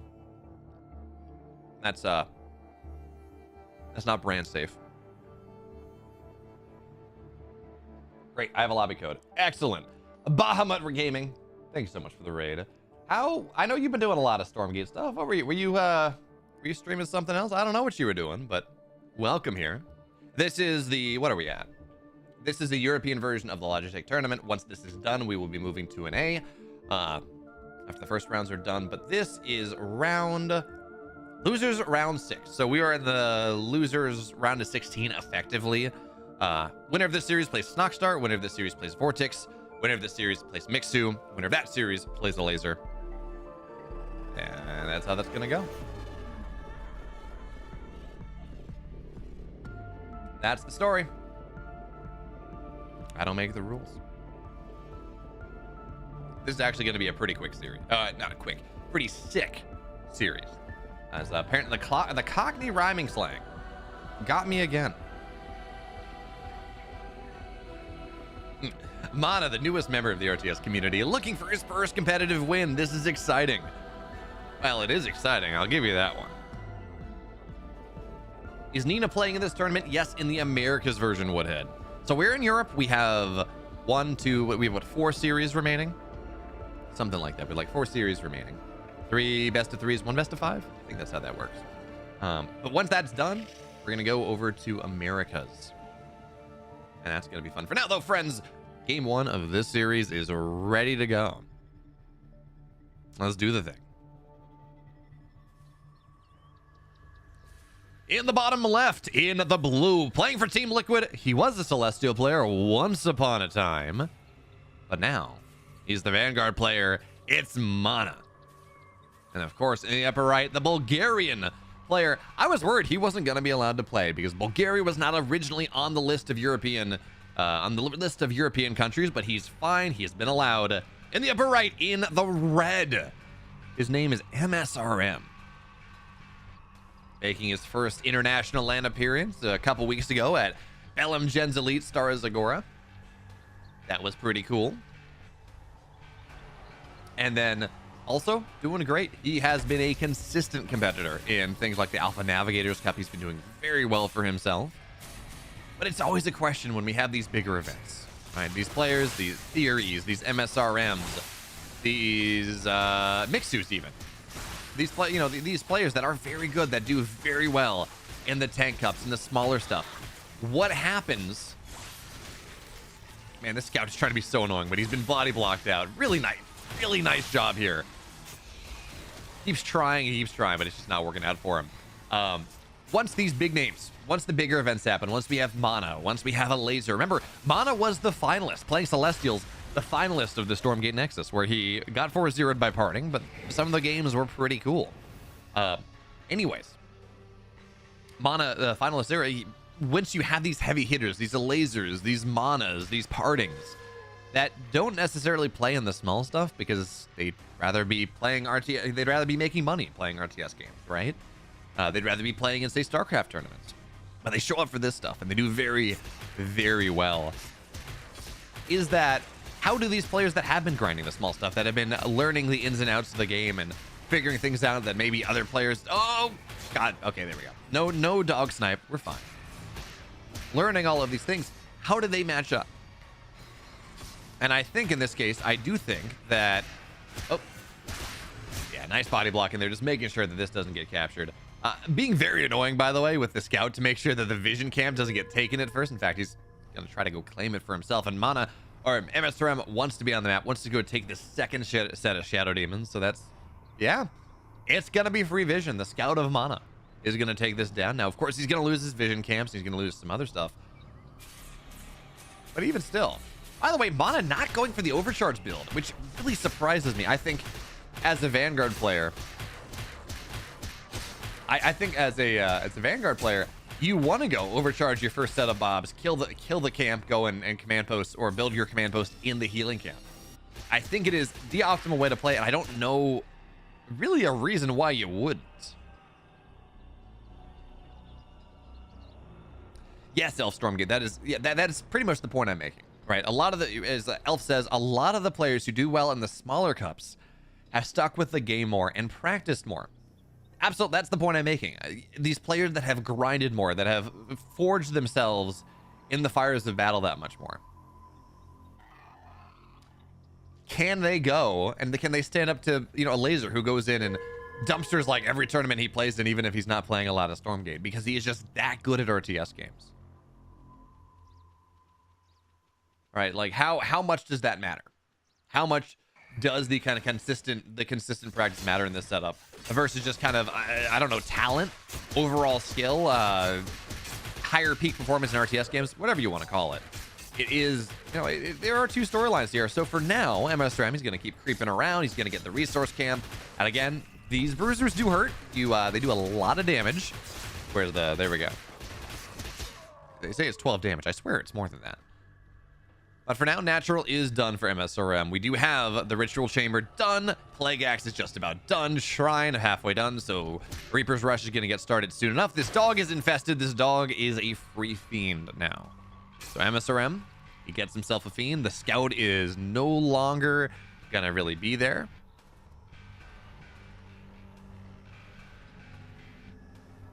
Oh, Isma is back. I totally didn't notice. He did overcharge and CC first without the camp with 3 bobs. Weird. I have no idea why he would do that. So anyway, Central High Command very quickly on the way here. And we're seeing this idea. All right, so Hornet's out. Second one's on the way. We're 5 minutes in and Tier 3 is getting started. That's pretty solid. Can MSRM break this? We saw Mana, we saw Elazer break Mixu trying something similar. We did. Right, worked out very well for him. And Boneyard is a map where I think of any map, this is the one that is most likely going to be the hardest to pull this off.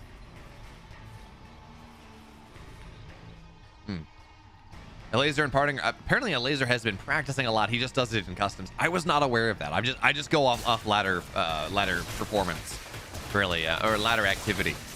But if Elazer's playing a lot of customs, that's good to know. So for now, more camps are going to go down, right? This is the energy camp, but the problem is Tier 3 is just about done. Okay, that's bugged out. This should be a high command. There we go. Yeah. It does have an animation, right? But anyways, for now, diving on top of this. So the goal here by attacking Boneyard in this position is to split your opponent out. Is to go and say, hey, you got to go defend 2 positions at once. This is awkward. So effigy's down. That's gonna get targeted down very quickly, but at least Infest was applied a little bit. But again, this is the point of attacking one position, then diving in somewhere else, because again, you have this power position, you have this ability to go and only overcharge one area. Now there's gonna be an effigy going down. Infest going giga here, but the Gaunts, well, yeah, there we go. Bobs are gonna go knock this down. Gaunts not getting the damage done they want, not just yet. Graven are on the way, but they're not here. And does one Graven win this game? I don't think so. I really, really don't. Now, yes, you're in the healing zone and mass repair is the thing, but Nightfall Infest goes down, and look at the damage here.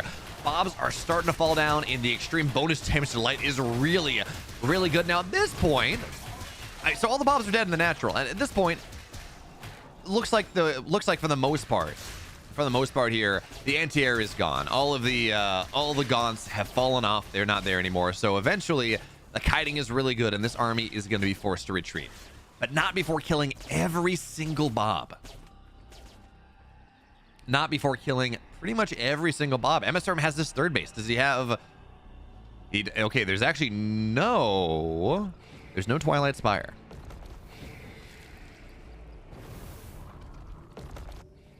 There's no Twilight Spire. RTS Enjoyer 2001 saying Elazer is a very talented in everything he plays. He also is considered a top 3 Zero Space player. I'd say top 1. Well, I don't know. He did win the $10,000 Zero Space online event. So, he did do that. Maybe Mana was afraid of the armor debuff? I guess if MSRM ran across the map immediately and tried to punish, but I don't think so. You know, again, we're learning a lot of things about this matchup as it happens. So, Mana loses every single Bob at his natural. Now he's been able to rebuild, certainly. His economy is building back up there. But we just have a couple Graven. And the thing that you want to do here is, okay, not just a couple Graven. There are Hornets on the map as well. But you want to make sure, you absolutely want to make sure that there are, absolutely, yeah, Shroud Stones need to be down at every base. Because you need, as we're going to see, these kind of tickle. They will kill things eventually, but they do kind of tickle. You need to be 100% sure that when the infiltrate happens, Shroud Stones kill it. You need to make sure that you've got vision there. Oh, okay, a couple sticky bombs trying to go down. You have to split against this. You have to split against this. And without it, man, just so much damage. But that's a big effigy. Was that? Oh, okay, there. That was big because of Shroud Stone Manifest. So Shroud Stone Manifestation, of course, does mean... I was like, man, are we on tier 3 already? Do we have that upgrade? But the answer is no. In fact, MSRM, he has his Weavers now. Weavers are a really good solution to this. Even with bonus damage. Oh, gotta be careful. Don't want to... don't need the sticky bomb. Ow. Ow. Ow. Split these. Split these. There we go. Okay. Weavers are a really good solution because, yes, they are light units, and Graven do 25 damage to light units. Even still... These are high enough supply that they get auto-abducted and it's detection. So there we go.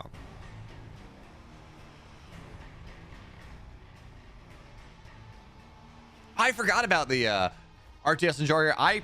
In my head, there was only one $10,000 Zero Space tournament. I totally forgot about the second one. I'm pretty excited, by the way. Zero Space. Oh, there we go. Nice abduct. Dead Graven.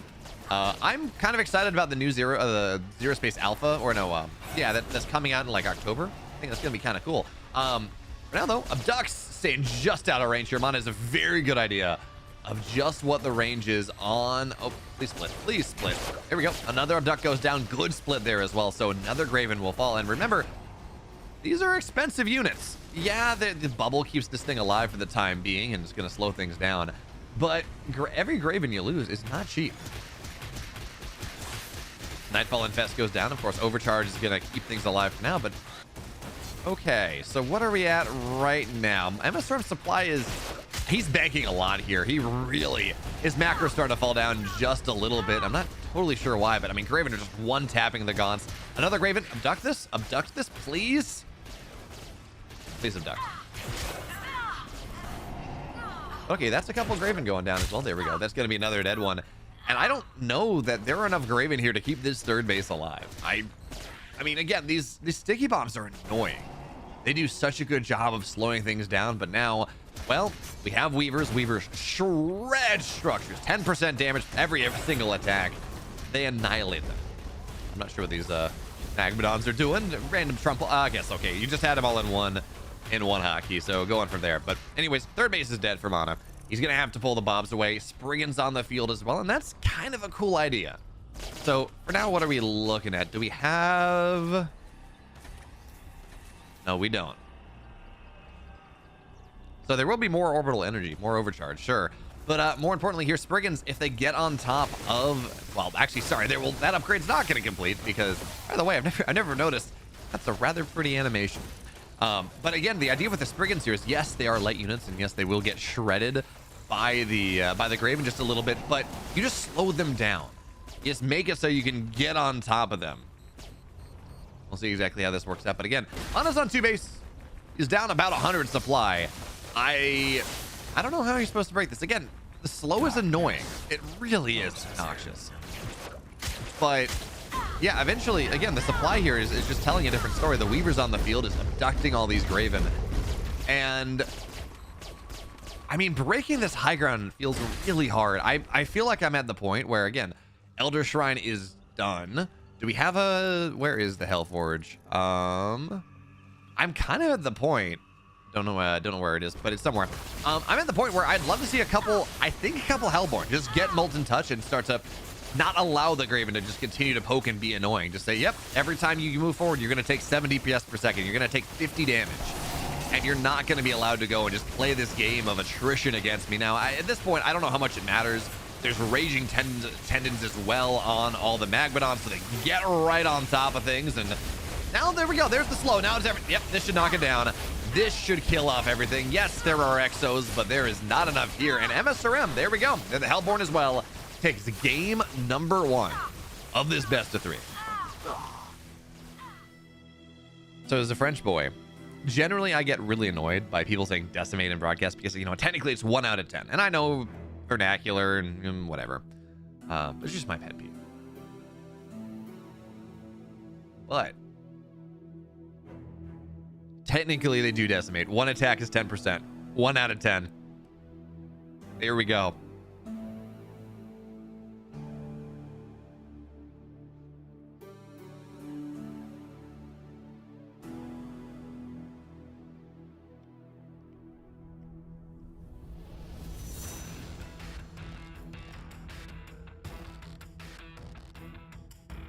Yeah, Jody Kubi, they went and hockey is hard. They went and did a big graphics pass on 0.1. It obviously has a way to go. Some things look out of place compared to others, but they did a big lighting pass. They did a big graphics pass in 0.1.0. I think they just need to severely nerf the autocast. I think Weavers by themselves are kind of fine. I think the autocast just has to go away because it's just it gives too much APM to not worrying about the Weavers. Just like, I'm gonna A move. Weavers aren't even gonna be in my control group, so I don't have to, and I can just cast other things. I can micro other things.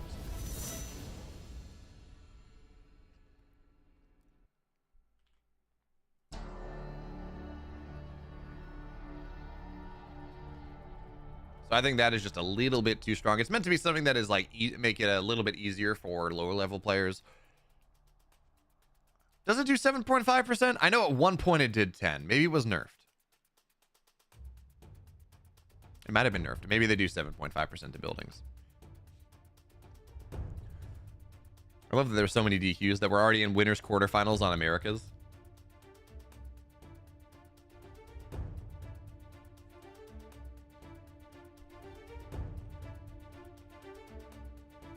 All right, so Ana has 2-0 to Kiwikaki. Theory is up 1-0 on your. Oh, unfortunate there. Yoru has been a practice partner of Theory as of recently. So he's like, yeah. Theory's like, yeah, he's really good, but I know everything he does because we practice a lot. So for now, friends, we have a second game of this series. Let's see what happens. So now we move into game number 2, and chat is filled with discussions on the Weavers being broken as hell. And so I think autocast, hey JXP123, thank you. I took a shower this morning. I was a gamer. Sorry, even though I'm a gamer, I took a shower this morning. It's important.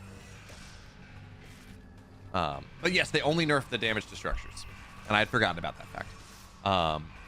Or I couldn't remember whether that was actually how it was going to go or not, because there were discussions, and I couldn't remember what the final change actually was. But yeah, the Weavers are insanely tanky as well. Although I wonder, I feel like Weavers, their HP being too high is not that bad. It's more the fraction of their HP that turns into white health that is maybe a little bit too high, because what that means is once you're on tier 2, tier 3, they get on Shroud and they just regenerating 7%, or was it 6%? You're generating 6% of 500 HP.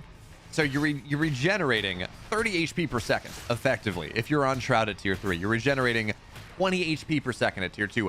And considering how low lethality versus light a lot of things are in Stormgate, light of this HP pool, it just means that bursting them down on Shroud is nigh impossible.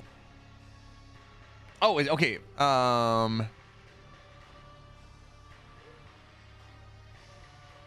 So I think if you maybe reduce the fraction of HP that goes to white health, that's fine. For now, though, MSRM has the map. This is how this thing goes. This is reminiscent of game number 1. So, maps right now, but of course, quick expand coming out of mana. And remember, so MSRM had a reasonable attack. The reason, hey Meow indeed, and chat and moderator overlords, of course. But the reason that we saw MSRM game number 1 was it was all down to that mid-game attack, and eventually Mana did a great job of trying to fight back into it.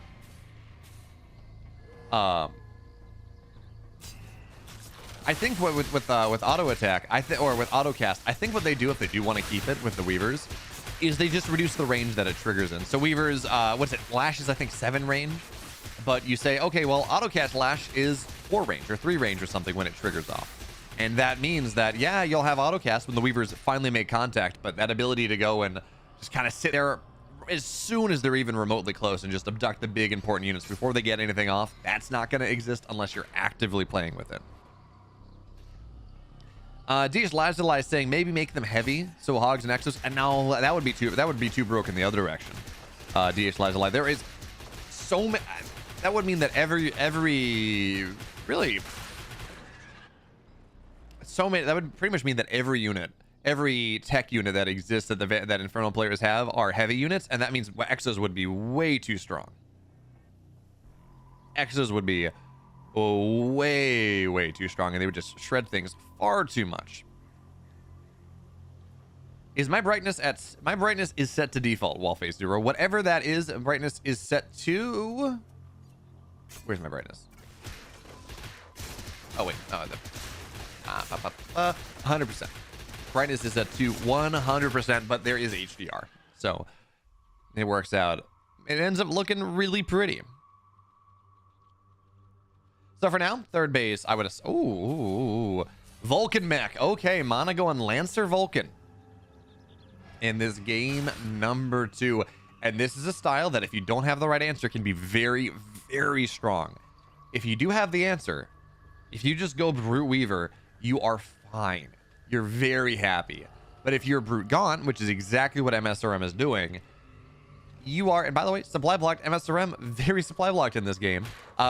In fairness, in part that's because he's gone and gotten himself a bunch of fiends, and that's not great. But as it stands, this is something that has to be identified, because again, if he goes Brute Weaver, totally fine, totally okay. If he goes Brute Gaunt, again, you just get annihilated. Your Gaunts disappear. The Brutes, they don't really get on top of things enough. There's this wall of Lancers, and everything does die. So this is all down to MSRM scouting, and this attack is hitting really fast. The Bob pull here as well. This one Vulcan, well, it's gonna have to be the world. It really is gonna have to be the world. So for right now, Vulcan starts to spin up, and again, the damage that this thing does is, you might say, it's only 6.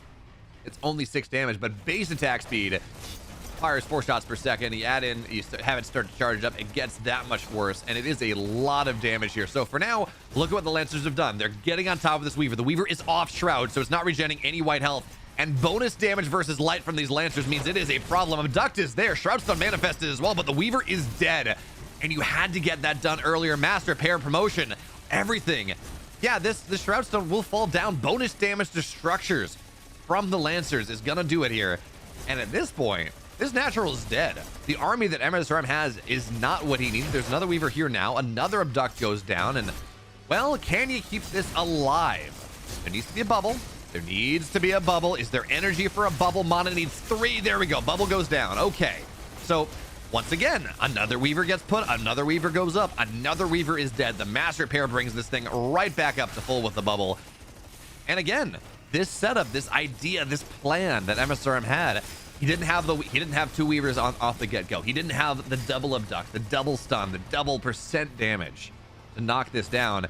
And now, well, we have these Lancers on the back line chasing the Gaunts down. The natural is dead, and this setup right here on the left side is well, this third base is dead too. So mana hits with a beautiful all-in, and now it's dead. There's no bubble, there's no cooldown there. Yeah, we go. There's the, yeah, exactly. You need 2 Weavers. 1 Weaver does not cut it. Double abduct is gonna have to do it. So third base, I think, stays alive.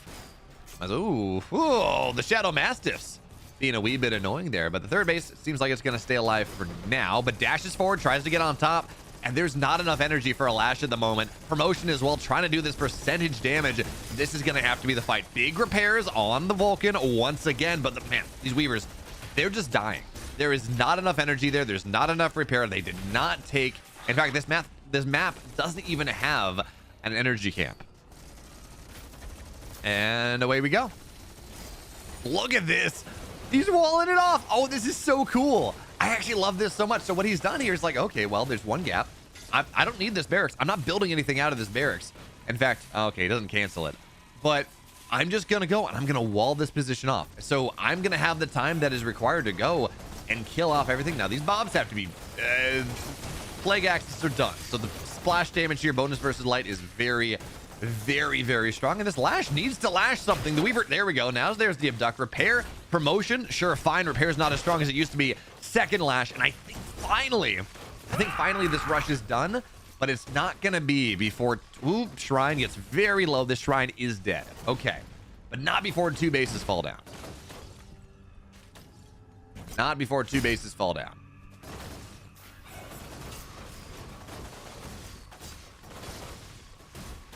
MSRM re-expanded into the natural. That's done right now. Third base, different position. That's also on the way. And mana did pay a lot for this. Mana did pay a lot to make this happen. Third base only just now halfway done. Doesn't have exos right. The what's our tech looking at? Where's our there we go. There's our biolab. So no X's on the field, no med techs. I don't even think we have.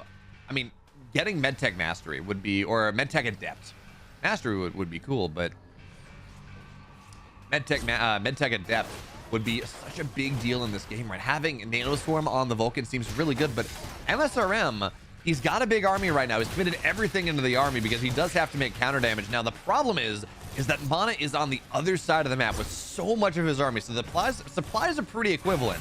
But this army from MSRM does not really have much of a good counter on the other side. So, well, do we have a Vulcan on the way? That's not being made. What is being produced? Answer, just a couple answers. So the Bobs are going to have to get overcharged. There we go. Pull all the Bobs into the main base. So they all get overcharged. Nice play there, Mana. But I don't know that there's enough damage right now. I mean, if you clear through this, if you clear through the Gaunts, the Weavers do not stand strong. So Effigy goes down. Once again, no way to get on top of this easily. Meanwhile, attack on the other side. It looks like this army coming out of Mana, well, it's chasing everything down. So overcharge is the name of the game. Now finally getting on top of the Effigy. Something finally got through, but there are so many Fiends here.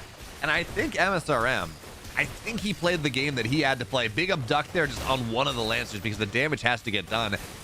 And even though MSRM was only on one base, he had enough money in the bank, he had enough opportunity to run across the map to go punish Mana for still playing as active as he was. And now, well, I think Mana's dead. I think this very much was a game of Mana. Mana had a really good position. All right, he kills the natural, he kills the third. If he runs home and doesn't run half his army into the natural, he's fine. I think he holds this with flying colors. He wins the game, we go to game 3. But as it stands, half his army on the other side of the map, separated away. That just means that MSRM takes this game. That just means that MSRM takes this game down, and from this point, there is absolutely nothing that Mana can do. He's got this army on the other side. He's doing what he can, but zero shot. Weaver's teleporting back home on top of this, so yeah, Weaver's break this down. Even with bonus damage to light, these Lancers, they're taking lots of damage. Mana saying, please nerf Weavers. Mana, you won this game. And then you lost it. But yes, Weavers are maybe just a little bit too strong. Mana. Mana. Falls down. MSRM takes the 2-0.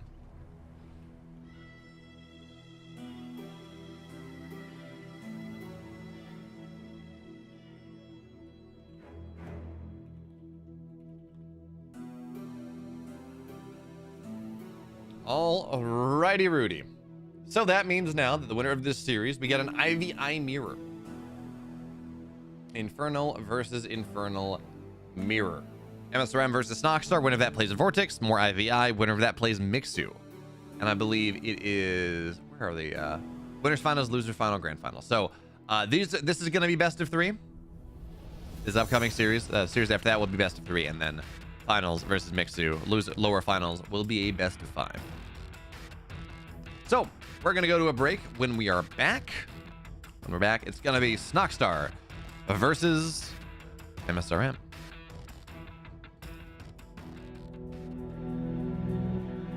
Do very well in the tank cups and the smaller stuff. What happens? Man, this scout's trying to be so annoying, but he's been body blocked out. Really nice job here. Keeps trying, but it's just not working out for him. Once these big names, once the bigger events that be other players. Oh God. Okay, there we go. No dog snipe. We're fine. Learning all of these things. How do they match up? And I think in this case, I do think that, oh, yeah, nice body block in there, just making sure that this doesn't get captured. Higher peak performance in RTS games, whatever you want to call it. It is, there are 2 storylines here. So for now, MSRM, he's going to keep creeping around. He's going to get the resource camp. And again, these bruisers do hurt. They do a lot of damage. Where's there we go. They say it's 12 damage. 5 minutes in and tier 3 is getting started. That's pretty solid. Can MSRM break this? We saw Elazer break Mixu trying something similar. We did. Right, worked out very well for him. And Boneyard is a map where I think of any map, this is the one that is most likely going to be. At this point, so all the mobs are dead in the natural, and at this point, looks like for the most part here, the anti-air is gone. All the gaunts have fallen off. They're not there anymore. So eventually, the kiting is really good, and this army is going to be okay. Not just a couple Graven, there are Hornets on the map as well. But you want to make sure, you absolutely want to make sure that there are Shroud Stones need to be down at every base, because you need, as we're gonna see, these kind of tickle. They will kill things eventually, but they do kind of tickle. You need to be 100% sure that when the infiltrate happens, Shroud Stones kill. You need to make sure that you've got vision there. Okay, a couple sticky bombs trying to go down. You have to split against this. And without it, man, so much damage. But that's a big effigy. Is that? Oh, okay, that was big because MSRM, he has his Weavers now. Weavers are a really good solution to this. Even with bonus damage. Oh, gotta be careful. Don't need the sticky bomb. Ow. Split these. There we go. Okay. Weavers are a really good solution because yes, they are light units, and Graven do good idea of just what the range is on. Oh, please split. There we go. Another Abduct goes down. Good split there as well. So another Graven will fall. And remember, these are expensive units. Yeah, the bubble keeps this thing alive for the time being, and it's going to slow things down. But he's banking. Welcome back, friends. We have more games on the way. Just making sure. Joining the lobby. Setting the predictions. Mana pulls down MSRM. Starting a prediction. Who won the series? MSRM versus Snockstar.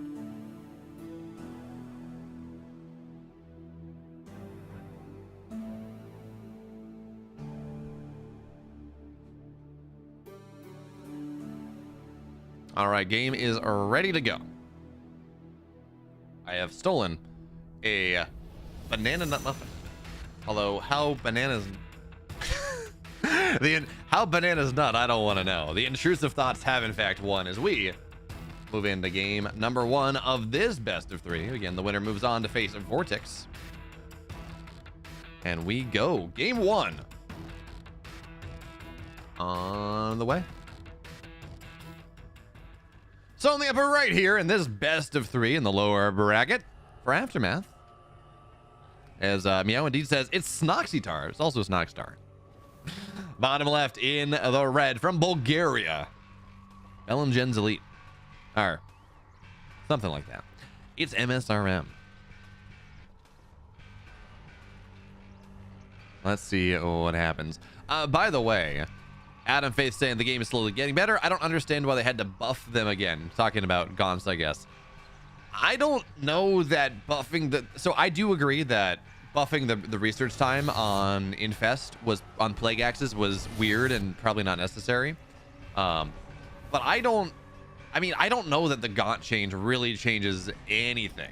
I don't know if the Gaunt change really changes anything in Vanguard versus Infernal. I think the Weaver is kind of the glaring issue right now, but also it's one of those things where the Bio Ball is still very strong and hard to deal with once it gets rolling. So part of the reason we saw Mana lose to MSRM in that series was Mana was kind of rushing tier 3 very quickly, and he got an MSRM. First of all, part of it is just Boneyard is really hard to defend both your main base and the natural. So MSRM pulled the trigger, found some value, shut down. He literally wiped out half of the income, half of the economy that Mana had. That really shouldn't have happened. And even still, we saw Mana fight back once he started to get Graven on the field, starting to just really fight back against MSRM, make it very, very hard for MSRM to do anything to end that game. And eventually, because MSRM had the map and had done all that damage, well, it worked out. And game 2, well, what even happened in game 2? Totally blanking on game 2. Help, guys. Chat, what happened in game 2? I was distracted by going in and grabbing myself a banana nut muffin. But for now, okay, so fights trying to creep jack here from MSRM, but we got to talk about different openings. So this is 1-1 Conclave Vault coming out of Snoxstar, going very quickly into that ritual chamber because of the buff. And we talked about the Gaunt buff. It really is something that more than anything impacts this matchup right here, and probably Celestials as well, but impacts this matchup because now you can drop an effigy defensively and not get punished for it by having all your units get infested. That is very true. It also means that opening up Ritual Chamber, opening like 1-1 Ritual Chamber makes a lot more sense, just because, again, getting Plague Axes when your opponent just has a lot of Gaunts and you have a lot of Gaunts, that is probably the most important thing.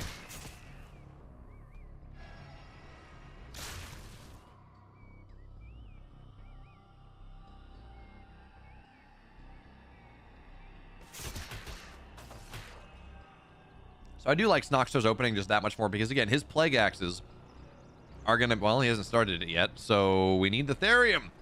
Snoxstar, it's only 50 Therium. Get your Plague Axes started, please. But for right now, this is a little bit awkward. So there's the Health Zone that can be played with. So the Fiends are here on both sides. Plague Axes... I'm sorry, Plague Axes were done. They're that fast now that I'm like, the timing. They should be started by now. No, they're done. And now MSRM is going to die because so much Infest here. There's so much damage, so many extra Fiends that... Yeah, again, this is the power of this timing right now. This really impacted more than anything else, impacted this matchup in the extreme. There are no it's Plague Axes versus no Plague Axes. It's a very simple bit of calculus. And there we go. More Fiends. All of a sudden, everything blows up.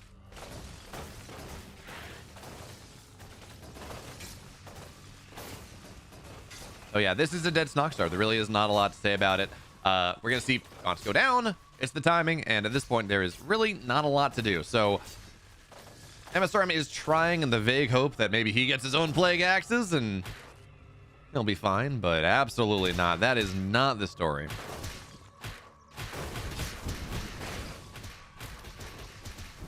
Funny, I see people saying, above 1700 MMR.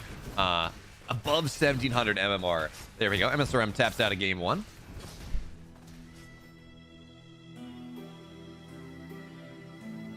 Above 1700 MMR, Infernals are favored versus Vanguard.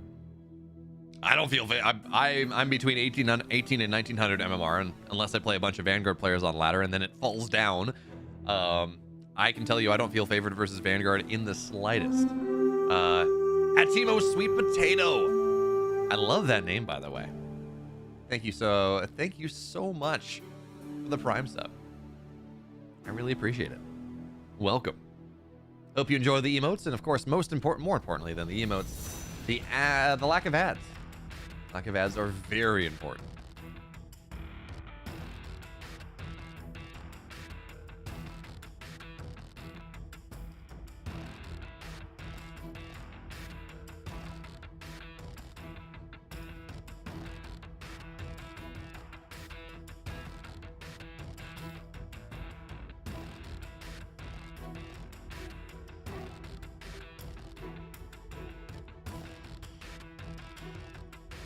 Yeah, that's fair. I mean, there are certainly power timings all over the place.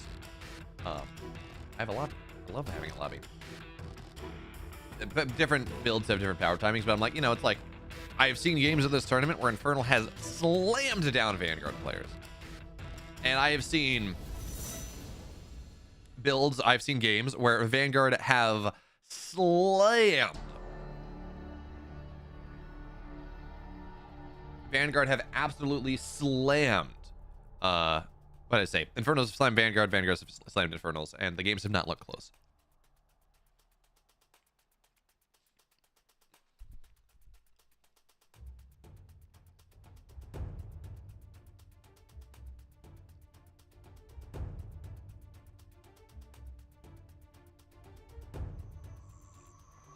So game number 2. And we saw game 1 was all about Snockstar, I think, just having a better build. I think we're seeing this again. So we're getting a vault opener coming out of MSRM. It's going to be a conclave opener coming out of Snockstar, and eventually both are going to have a vault, and they're both going to have a conclave. But in this game, making sure, so it's also a little bit awkward because there's no speed zone on Broken Crown, Secluded Grove.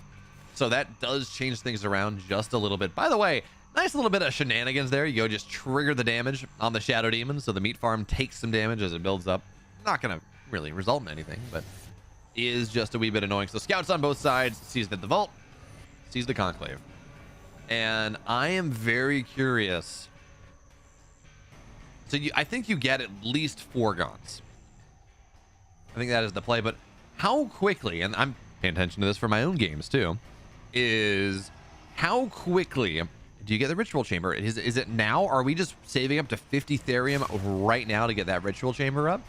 That might be the case. You can take creep camps with just 2 gaunts and the hexen. You got to make sure micro is good, but you start to get fiends. You're good there, and bonus damage versus light and the splash damage as well means you do a very nice job of taking these camps down. So ritual chamber, we're on 55 therium.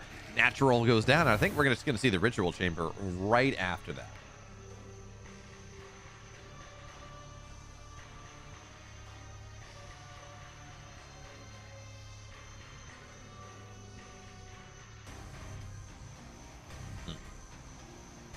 We need the specs on this muffin. It is a banana nut muffin from Target.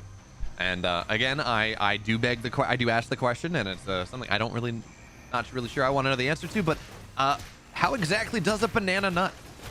These are really important questions that I wish I didn't feel the need to ask. But you know what? Sometimes the intrusive thoughts win us. There we go. Ritual chamber, and now getting started. But there is no conclave or MSRM. So again, we have this situation where there is going to be that much faster plague axes, much faster plague axes for Snockstar at this point, which is going to give him that timing that won him the game in game number 1. Now game 2, I don't know, as we have pinged to the middle of the map, but for no good reason. We'll see exactly how this works. So for now, fiends are going to try to run by. They see that there's a natural, probably not going to dive into a main base because that is a one-way trip. Maybe just a scouting skull. There we go. Skull of Shadow just sitting there cackling. I do love, by the way, and I didn't realize this was a thing until I had the chance to play with the new Hexen, and just her voice lines are great. Her voice lines are fantastic. Holy Doggo saying, Jeff, save me, Jeff, from the Overwatch team. Apparently, And again, I haven't read the book yet. It's not out for 3 more days. But apparently, well, Jeff Kaplan is like well regarded by the community. Apparently, the way the team worked on Overwatch behind the scenes, according to Jason Schreier's book, was maybe not as ideal as they would like to be. So anyways, Ritual Chamber 80% done. Again, very, very fast. Plague Axes are going to be done by the time that MSRM has his Plague Axes started. So again, this timing is very powerful. Important to point out, to be clear, this is a single conclave. Not a lot of production for Snoxter at the moment. He's got his 3rd base on the way. And Secluded Grove is a relatively large map. Meow indeed. No, chat should answer that. Chat absolutely should answer that question. But anyway, 3rd base seems like it's going to go on the way, and Snoxter's not going to go try to break. The map's just too long, all right? It's just a little bit too hard to go, and God, he's so fast. Move speed 6, move speed 4. You can't even kite away, but you can find this position where that's going to be fine. And with this amount of HP, means Infest does that much more. So there we go.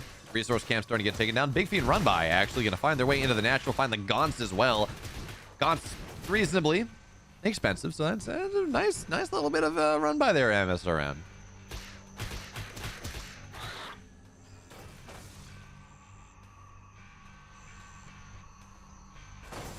Yeah, Meow indeed. I'm really jealous talking about the Jason Schreier book, because he sent Zombie Grub like a preview copy, because I guess he knows her from StarCraft stuff, you know, once upon a time, which is great. Very, very cool. But she's had a chance to read it, and I'm like, I am very excited to get all the drama about how badly Blizzard messed things up. I mean, I know a lot of things from, you know, being a StarCraft caster or whatever, and just being involved and paying attention to the scene, but don't get to see everything. So for now, Greater Shrine is done. Reaper Rush, it's not, it's about halfway done. That's fine. The 3rd base is complete for both sides. Mining for both sides. Well, not quite mining. Only just now are the imps getting added in for Snoxstar, but this game is a lot slower than game number 1. And what I think is really interesting is we were only on a single vault. Only on a single vault for Snoxstar right now. MSRM, to his credit, he's on 1-1, not really booming his production just yet. Again, just making sure he's got as much money as possible right now. He's only on 1 Conclave, 1 vault, but we're going to have a lot of Gaunts, or maybe a lot of Weavers, whatever it is, a lot of stuff popping out of this Conclave. And actually, I've seen some versions of IVI where you really don't get the big units. You kind of skip, for the most part, the Weavers and the Magmadons, and instead you just get a bunch of Hellborn, or you get a bunch of Hexen, and you just drop that heavy, what is it, 7.5% damage per second on top of the entire army, and those big hefty units, they just disappear. Now granted, you need to have some front line. You need to make sure that the Magmadons don't go and stomp everything, and that's a little awkward. So that may be something that I've just seen it kind of at lower levels, and I'm like, it looked good conceptually at that massive percent damage on top of the entire army plus Mass Infest to play. It sounds good, but whether it's actually good, maybe a different story. I don't know. Maybe at the highest level, probably not at the high levels, because you can just go and abduct the Hexen. Although, even as I say that, you're probably gonna have more Hexen than you will Weavers.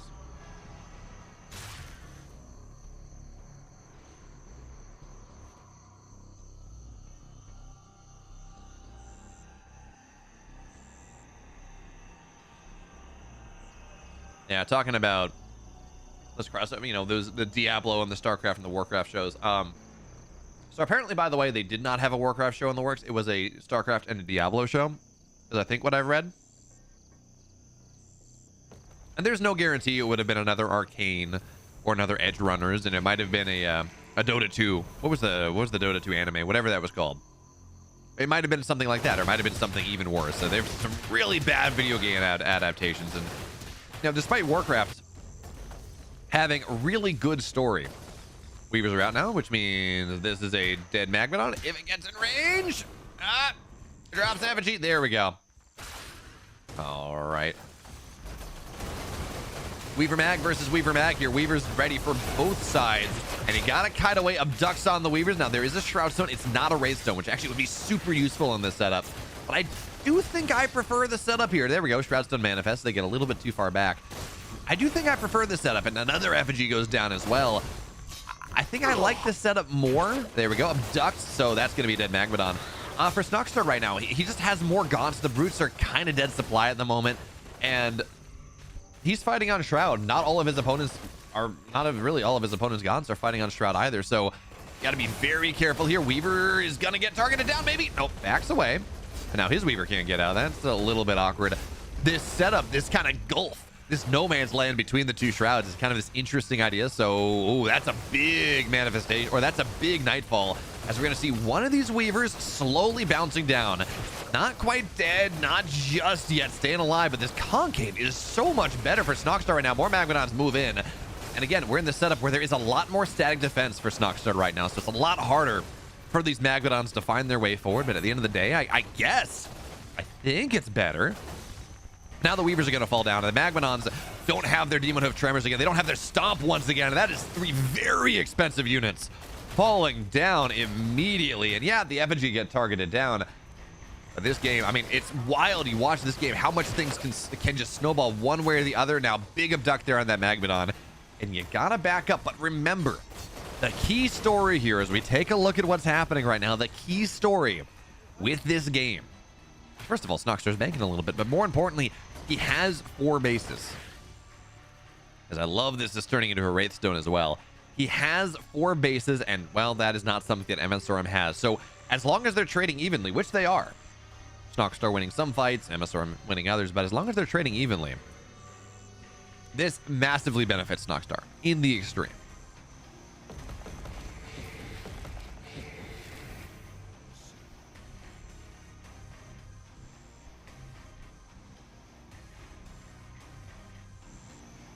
So now Snoxstar with his really 5th and 6th base in the center of the map here on the way. MSRM's economy. Right now, the supplies are relatively equal. That's fine. Surprised we don't have an Elder Shrine on the way, to be totally honest. That's fine, right? But if this is allowed to go 2-3 minutes longer without MSRM breaking one of these bases, or really taking both corner bases, because that's what you got to do to balance this out. If your opponent has the center, you got to take both sides. It's the only way it's equal. Otherwise, you are just in a horrendous spot. That's a free gaunt. Your economy is horrible. So if this game goes 2 or 3 more minutes, life is going to be very, very hard for MSRM as he tries to fight it. Now, he can still take a miraculous fight. He can still go and knock this down before the static defense is ready. And, well, we have Hellborn. I'm not sure what's quite giving vision, but now we have Hellborn on the siege. We have this setup happening. MSRM understands, will not, does not, cannot give this setup to his opponent at this point. But there we go. Abduct stunts them all down. Percent damage is a beautiful, beautiful thing. Magmadon's trying to move forward here, but you kite away, kite behind for now. Good slow, but again, only one Magmadon still remains. These Weavers are very strong. And here's the thing, Shroudstone's already done. It's still manifested. This big flank comes in. Big Weaver abducts as well. But the thing, again, this setup, the concave is just better. The effigies are just better. And Snoxstar, he's had enough time. That 4th base has had enough time to cook, where there is just not enough anymore. All the Magmadons are getting annihilated. And yeah, there's a 4th base for MSRM right now, but it is too little. It is way too late. He doesn't break the middle. The mining is there now. And there's not a lot of tech anymore. Elder Shrine is done. Snoxstar can get a dragon if he wants.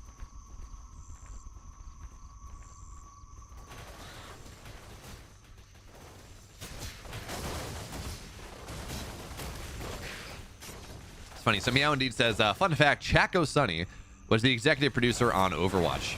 Jeff Kaplan was the game director. These Magmadons are just getting nothing done at this point. You really need to have more. You really have to have more Magmadons than there are Weavers to find the value, and that is just not the case here. But apparently he also co-founded Tim Hortons' first dev company, as if he's like, that name should sound familiar to you. I'm like, no, I don't know anything, guys. That name doesn't sound familiar to me because I don't know anything about the early days of Blizzard. I got into things in like 2013. Regardless, at this point, Snoxstar's up 100 supply. This game is over. We're doing what we can, and certainly there is Infest on one side, not on the other, but this Weaver count is just there's a good Magmadons. Those are really good Magmadons. But when you're up 100 supply, this is GG. So MSRM will fall down Snockstar takes the 2-0, and he moves on to face Vortex, cracking his way into top 4.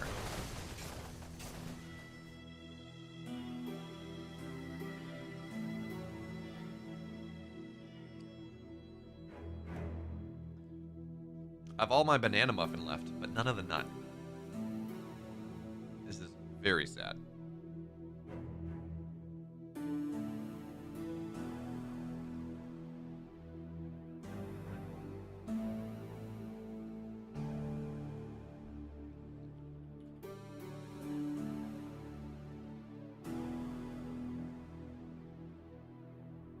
So again, winner of this series plays Vortex.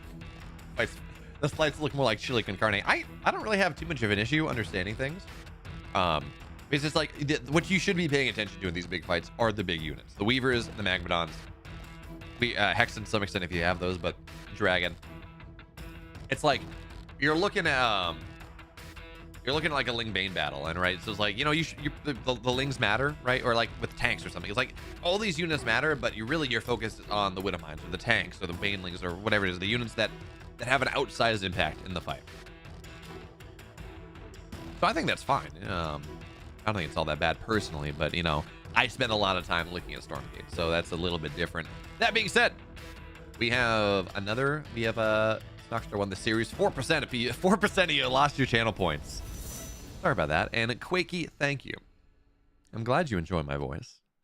I was once told that I have a voice for radio.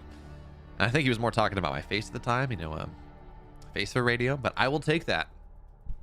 And you know, that's, you know, realistically part of why I'm doing this is my high school teacher, headmaster of my high school went and said, hey, you know, Beo, you know, like, you got a voice for radio. So during COVID, I started casting StarCraft, and away we went. But I just realized this chat scene. Oh, wait a minute. Why is the webcam part of this?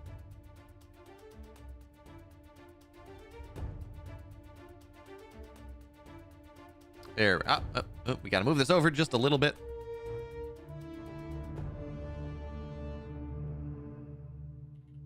All right. There we go. That's more even. Anyways, friends, we have a break when we're back. Snockstar. And what's his name? Snockstar and Vortex. Going in. Do very well in the tank cups and the smaller stuff. What happens? Man, this scout's trying to be so annoying, but he's been body blocked out. Really nice job here. Keeps trying, but it's just not working out for him. Once these big names, once the bigger events that be other players. Oh God. Okay, there we go. No dog snipe. We're fine. Learning all of these things. How do they match up? And I think in this case, I do think that. Oh, yeah, nice body block in there, just making sure that this doesn't get captured. The higher peak performance in RTS games, whatever you want to call it. It is, you know, there are two storylines here. So for now, MS-RAM, he's going to keep creeping around. He's going to get the resource camp. And again, these bruisers do hurt. They do a lot of damage. There we go. They say it's 12 damage. I 5 minutes in, and tier 3 is getting started. That's pretty solid.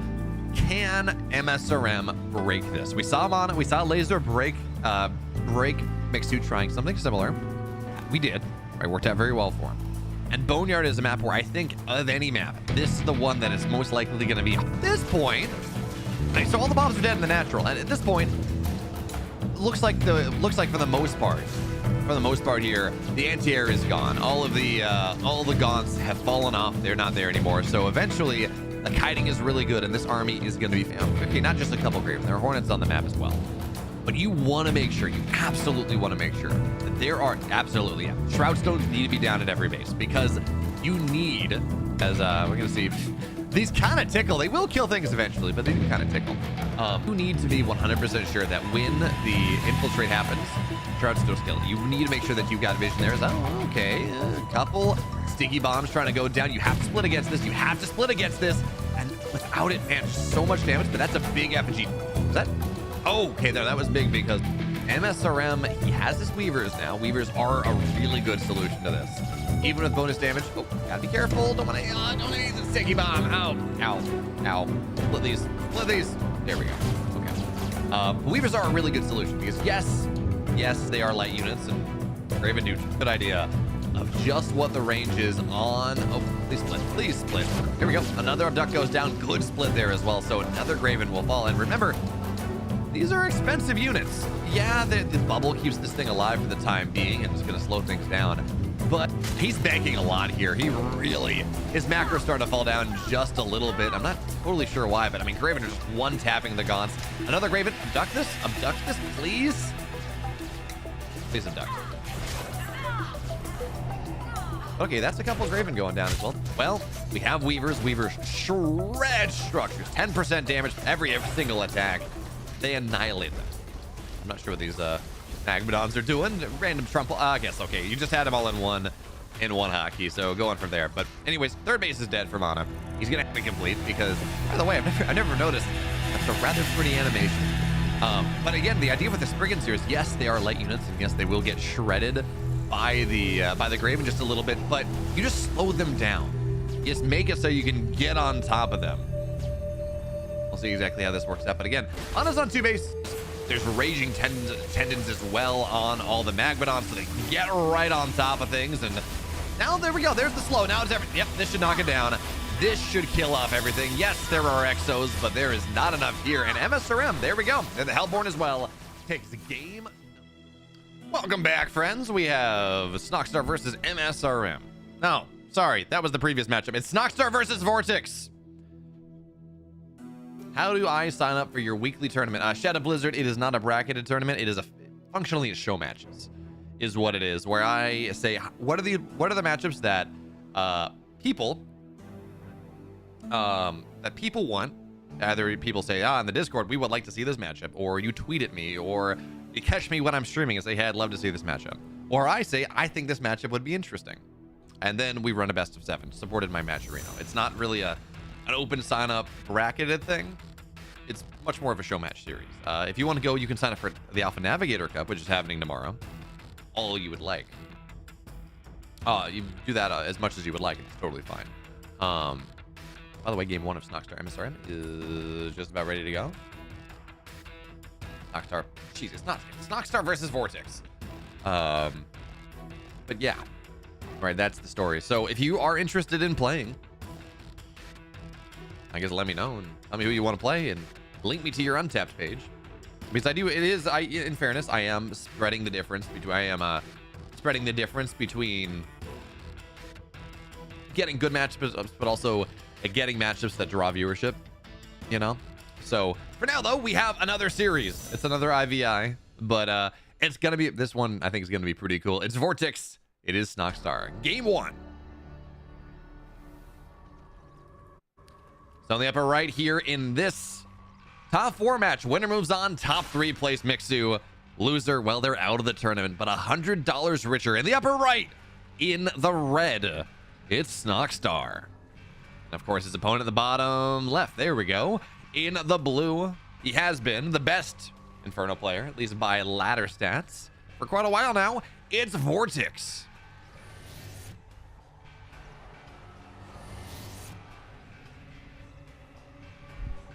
So, what do we got here? This is Big Scout action. I don't know. Did Vortex see that? I'm assuming he saw the Conclave. No one is going double vault right now because of the Gaunt buff, right? It's really strong.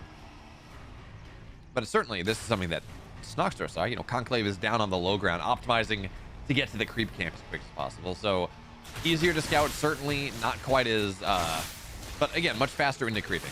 Is kind of the balance you play there. I am a little surprised.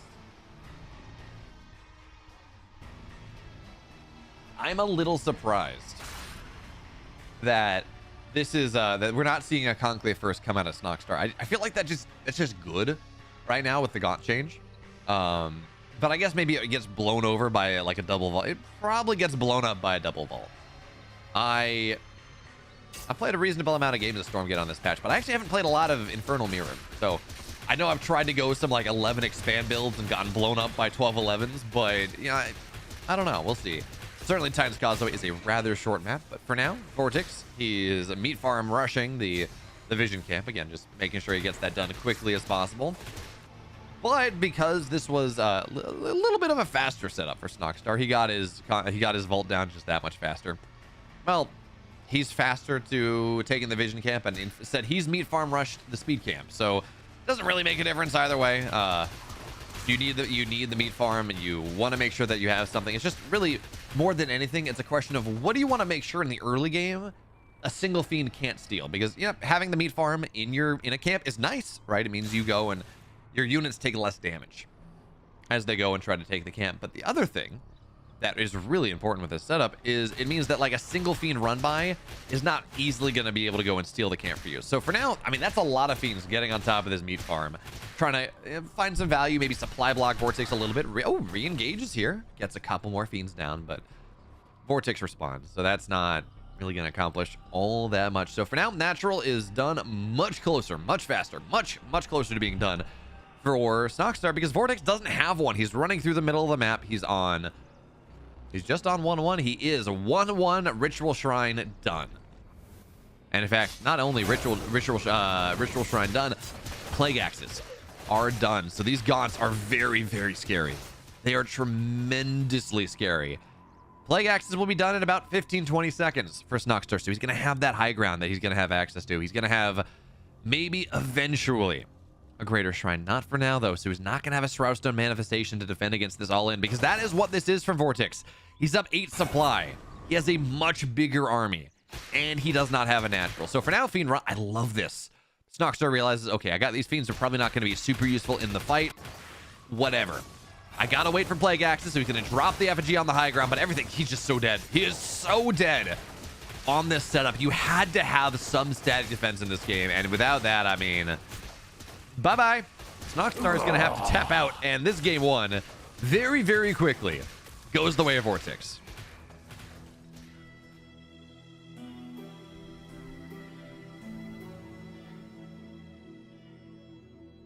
It's funny. I love people saying because Meow Indeed saying the pace of development is quite insane.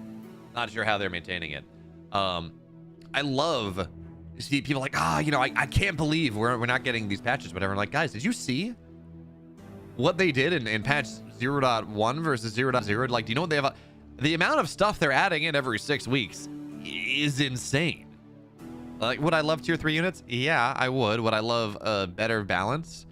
Yeah, I would. But the rate at which the game is being developed is kind of bonkers. And I know it's not going to satisfy everyone. And certainly there are people that don't like the game. And that is totally fine.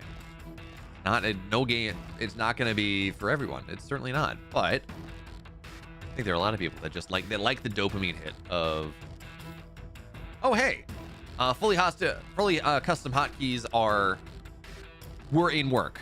Gerald at 7:30 this morning on someone's time zone, I don't know what that was, has confirmed that is on the way. So that's kind of cool. Gerald made that post. So we will get fully custom hotkeys. Again, they're not on the road key. I think they're not on the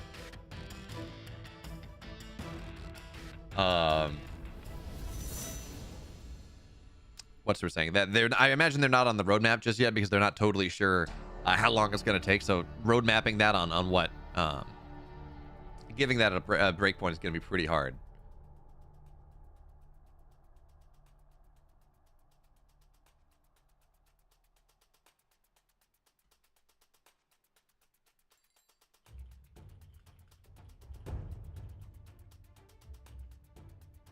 All right, so we're just waiting for game number 2, by the way. Let me take a look at what chat is saying. But yes, send your feedback in, make a forum post about it in the Stormgate Discord, and the feedback setup. That is a beautiful thing to do. They can guarantee you they read those. If they've read it and they liked it, or really just they read it, they're tracking, you'll get a little FG thanks emote attached to it. Wow, Rusty Shacky, just one more sub to the sub goal. But yeah, we have game number 2 on the way. What's this thing? There we go. Okay, that's just a lobby code. Thank you, Snockstar. Do appreciate it. Yeah, so there's some things are starting to get. They're not there yet. Again, we're talking about the engine work. We're talking about pathfinding. It's not there yet. It needs some work, but things are Yeah. And yes, rollback netcode is insane. It's like a lot of people are like, I don't care about this. It's like, well, yeah, because you're playing someone up the road. Believe me, if someone runs international tournaments, it makes a big difference. It's not perfect. You'd rather have even ping, but it is still very, very good as we move into game number 2. So now we're in game 2 here of this best of 3. Again, the winner moves on. They face Mixu in a best of 5, Vanguard versus Infernals, unless, you know, Snockstar, he played... It's funny because we've had these people complaining about how Vanguard is too strong, or Vanguard is too weak against Infernals. Well, Snockstar, for the longest time in the last patch, 0.0.0, had the best Vanguard, Infernal versus Vanguard by a significant margin. He was winning like 90% of his Infernal versus Vanguard games on ladder when no one else was doing that. And after playing Mixu in a game, he's like, yeah, screw this. Absolutely not. I'm gonna go and I'm just gonna play Celestials, and I'm gonna play the truly broken matchup because Celestials versus Vanguard is very broken. So I say I'm promising 5 games of Vanguard versus Infernal, and that is very true. But well, I don't know that's very true, but I don't know if Snockstar wins this series. It might just be Celestial versus Vanguard for a couple games. As Muddy SC2, Mute SC2, thank you so much for the follow. Hope you enjoy the emotes. Hope you enjoy not having ads. And thank you so much for supporting the channel, for allowing me to do more of things like Stormgate. Sundays happening tomorrow, and every Sunday, well, most Sundays. I think I'm going camping soon, and I'm going to miss a Sunday. But in general, thank you so much for allowing that to happen. But for now, again, we are on horizontal spawn on Lost Hope here. Game 1, we saw Vortex go 1 base all in across the map, and it was big pain. Snockstar was in no way, shape, or form ready. Didn't have any static defense. This time, 1-1 in the main base. Quick ritual chamber. In fact, his is, I believe, just a little bit faster than Vortex is. But this is not going to be some Plague Axe versus no Plague Axe timing. This is very much, they're both going to have it roughly the same time. And that means that there shouldn't be some big snowball game-ending fight that really we saw happen. But I do like Vortex's creeping. And part of it is he's just blessed by having creep camps a little bit closer. He can go and take the speed camp. It's a little bit closer to him.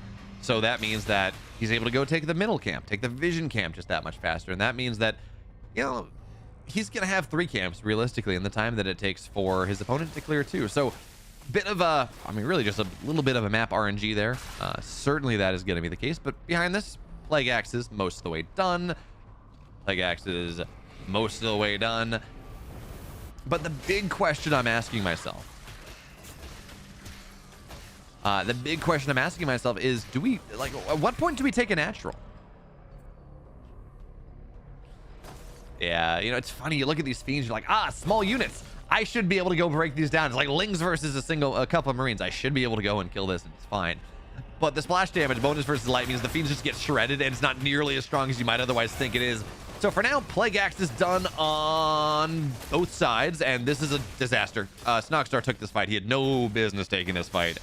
And now look at the supply, 37-17. He drops an effigy. He thought he had an opportunity, but he is very dead. Snockstar takes 4th place. Vortex is going to play Mixu in hopefully 5 games to get the dubious honor of moving up into the finals. But for now, friends, we're out of here. All right, that was a bit of an underwhelming series, but Snockstar tried to get a little too greedy. Took some bad fights, and that was that. So from here on out, by the way, it's a best of 5 on Europe. America's is still humming along, and we'll see. Dude 215p saying Stormgate is so cool. It's just like that.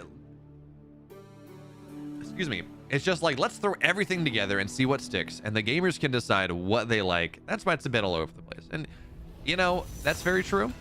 I like that's kind of their approach to map design in particular, and I really like that. Just because there's something that doesn't work in StarCraft, or doesn't work in Warcraft, or doesn't work in, you know, Brood War or something, doesn't mean it won't work for Stormgate. And, you know, I think we're finding is that similar things work and similar things don't work in Stormgate compared to the other matchups. the other games, but I really do enjoy them. They're like, we're gonna try a bunch of weird maps and we're gonna see how it works out, and if it doesn't work out, it's whatever, but we're gonna give it a shot.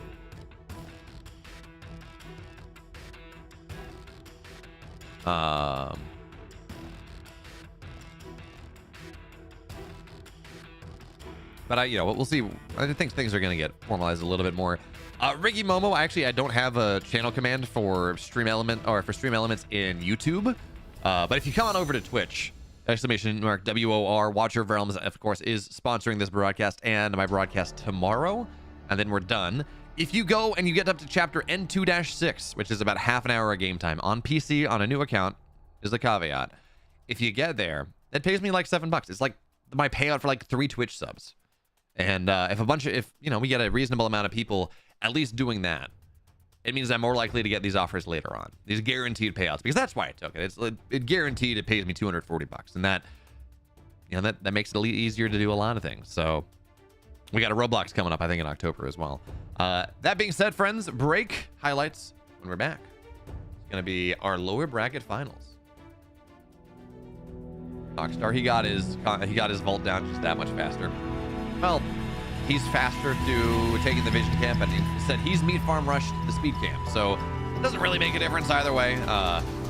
You need the meat farm, and you want to make sure that you have something. It's just really, more than anything, it's a question of what do you want to make sure in the early game. But the other thing that is really important with this setup is it means that like a single fiend run by is not easily going to be able to go and steal the camp for you. So for now, I mean, that's a lot of fiends getting on top of this meat farm, trying to find some value, maybe supply block Vortex a little bit. Re-engages here, gets a couple more fiends, so he's gonna drop the effigy on the high ground, but everything, he's just so dead. He is so dead on this setup. You had to have some static defense in this game, and without that, I mean, bye-bye. Snar is gonna have to tap out, and this game one very, very quickly goes the way of Vortex. If you enjoy the emotes, if you enjoy not having ads, and thank you so much for supporting the channel, for allowing me to do more of things like Stormgate. Sundays happening tomorrow, and most Sundays. I think I'm going camping soon, and I'm gonna miss a Sunday. But in general, thank you so much for allowing that to happen. But for now, again, we are on Playdays is most of the way done. But the big question I'm asking myself, is, at what point do we take a natural?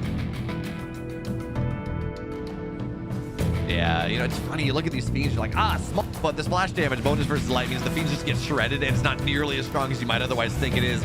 So for now, Plague Axe is done on both sides, and this is a disaster. Snogstar took this fight. He had no business taking this fight. And now look at the supply, 37 to 17. He drops an effigy. He thought he had an opportunity, but he is very dead. Snogstar takes 4th place. Vortex is going to play Mixu in hopefully 5 games to get the dubious honor of moving up into the finals. But for now, friends, we're out of here. Snogstar, he got his vault down just that much faster. Well, he's faster to taking the vision camp, and he said he's meat farm rushed the speed camp, so it doesn't really make a difference either way. You need the meat farm, and you want to make sure that you have something. It's just really, more than anything, it's a question of what do you want to make sure in the early game. But the other thing that is really important with this setup is it means that like a single fiend run by is not easily going to be able to go and steal the camp for you. So for now, I mean, that's a lot of fiends getting on top of this meat farm, trying to find some value, maybe supply block Vortex a little bit. Re-engages here, gets a couple more fiends, so he's gonna drop the effigy on the high ground, but everything, he's just so dead. He is so dead on this setup. You had to have some static defense in this game, and without that, I mean, bye-bye. Snogstar is gonna have to tap out, and this game one very, very quickly goes the way of Vortex. If you enjoy the emotes, if you enjoy not having ads, and thank you so much for supporting the channel, for allowing me to do more of things like Stormgate. Sundays happening tomorrow, and most Sundays. I think I'm going camping soon, and I'm gonna miss a Sunday. But in general, welcome back, friends. We have 2 series, maybe 3, because this is a bracket reset tournament. That's how that goes. You come from the lower bracket, you gotta win 2 best of 5s in the grand finals. That is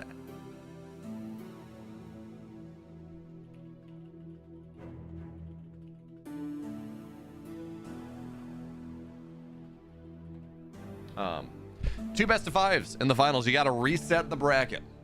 That's how that goes. And man, I don't know whether it's Vortex, whether it's Mixu, whoever goes and has to try to make that happen. I don't envy them because the Elazer looks so good. Mixu has this style that he's been playing that looks really solid, really solid. But even still, kind of smashed things. By the way, shout out to Elf. I know she's playing right now, but 2-0ing Albino is a really solid result.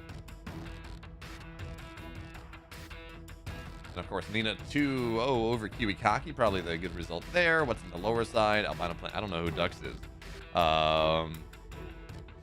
Kiwikaki versus Hupsaya sounds like a disgusting matchup. Oh man, mon dieu.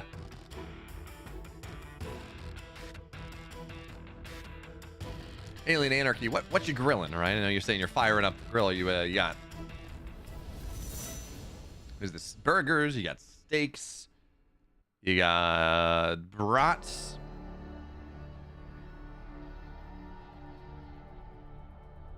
For now, though, what we do have is a best of 5. By the way, we'll watch it maybe once the stream is over. Zombie Grub's been working really hard. Has been working really hard on a Kickstarter building on like this documentary of the history of StarCraft, Brood War, StarCraft 2. And now she's got a Kickstarter up so she can go and get the interviews that she needs and do things like that. And it just dropped, so y'all should go check that out. I'll go support that. As we move into game number 1 of this, gotta record, press the record button, of this lower bracket finals. Let's get into it. It's game 1. In the upper right here, in the red, the last remaining Vanguard player. He's got some dirty builds, but whether it still works, we don't know. For now, though, in the upper right, it's Mixu. On the bottom left, the Infernal player in the blue. His name, across every RTS game, is Vortex. And my goodness, there, Psionic85 gifting 5 subs to the channel. To Wahoozy, SE2 Kusi, Mushan, the French version, of course, Will4, and Dutchy8891. If y'all are in here, hope you're all in here. Thank you so much for joining me. Hope you enjoy it. You know, the emotes, the fact that there are no ads. Ideally, I try to run ads when there are no games happening, but sometimes things overrun anyways. And thank you so much for supporting it. Hope to see y'all around. As now, look at this game early on. Mixu's doing a really nice job, and this is what you want to see a top-level Vanguard player do. Oh, God, the body block. He's actually so good. He's got him trapped in. Oh, Scout gets out. Okay. But doing a very nice job of slowing things down, which means more fiends are dying, which means maybe he's not going to get a last hit, but he's going to get another feed. Ah, he does. At this point, the health camp is up. But, man, that was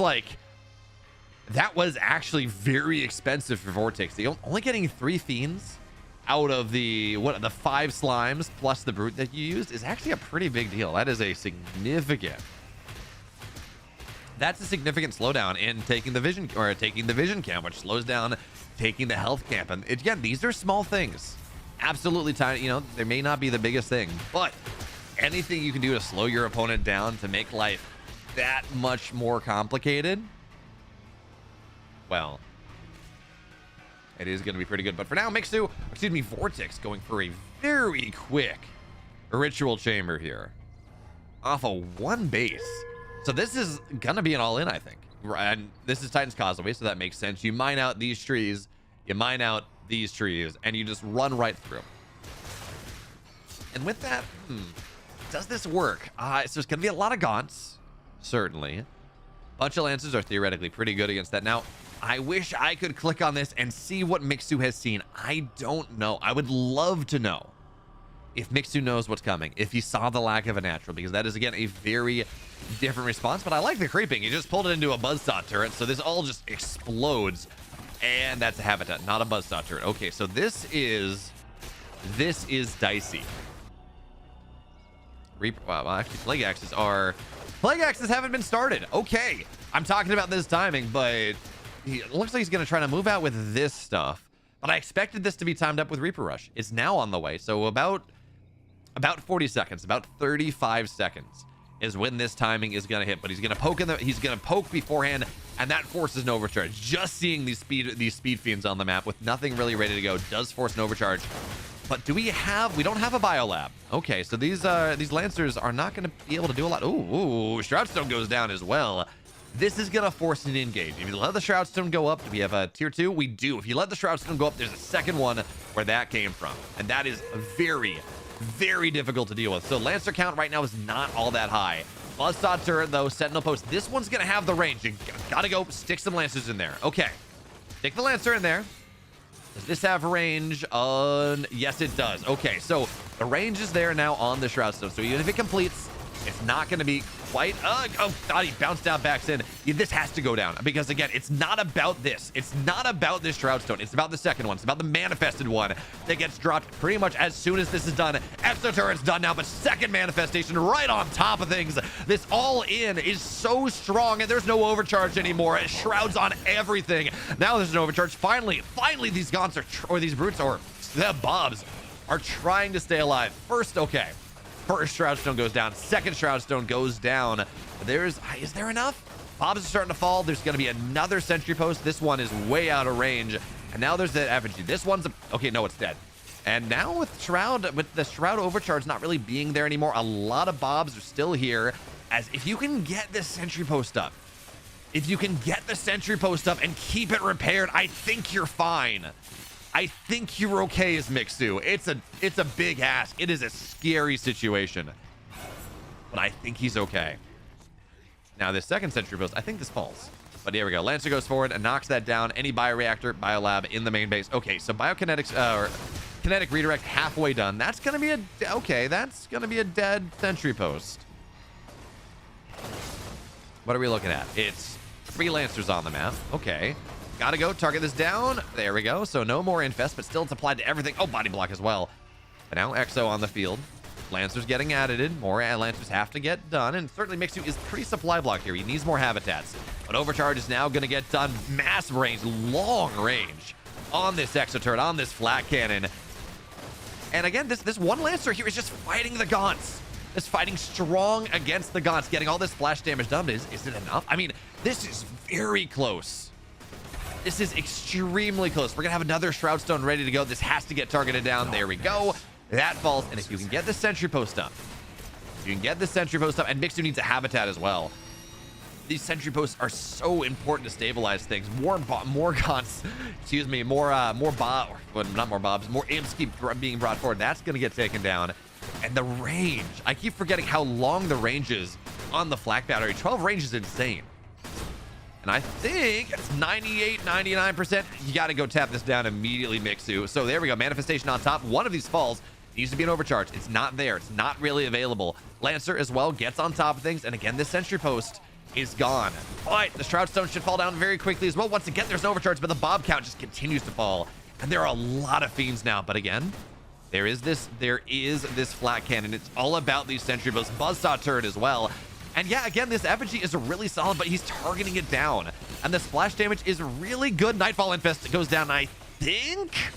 God, this is so close. Figuring out who's gonna win this game. Every time I think someone's held, it just goes the other way around. More Lancers are starting to fall down. There's another sentry post getting made here. Mixu by the skin of his teeth.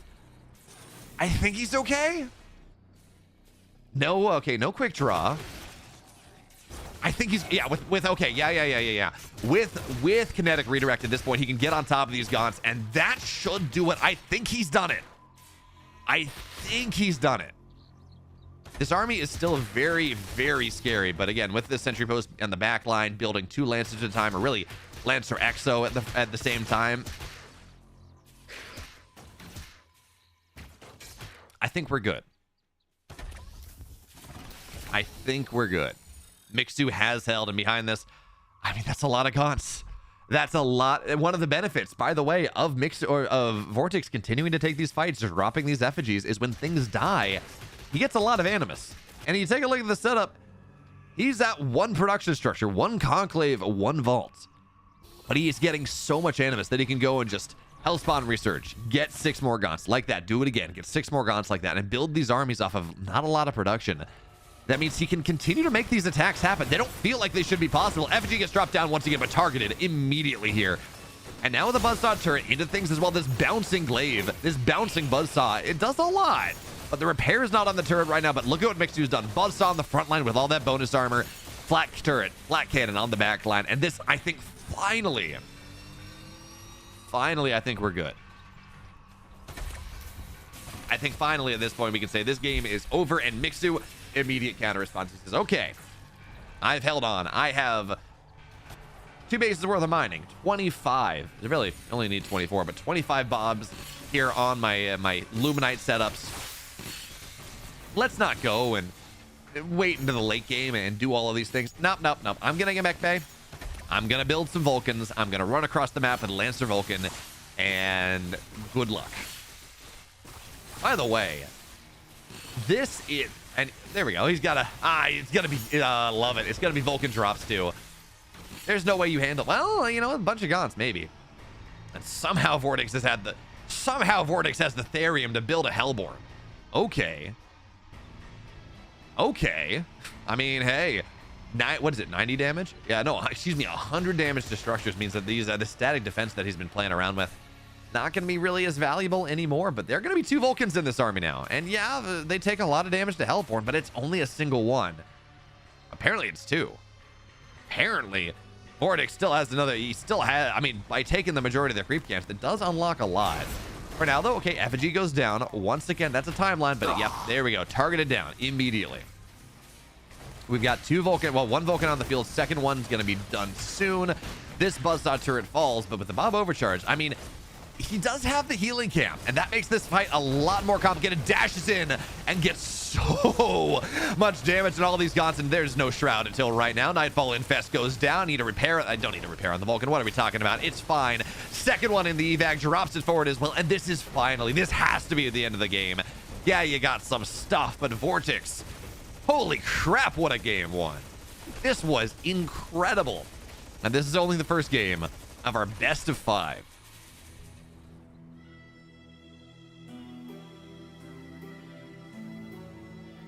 I can't believe Vortex kept trying, almost making that happen over and over again.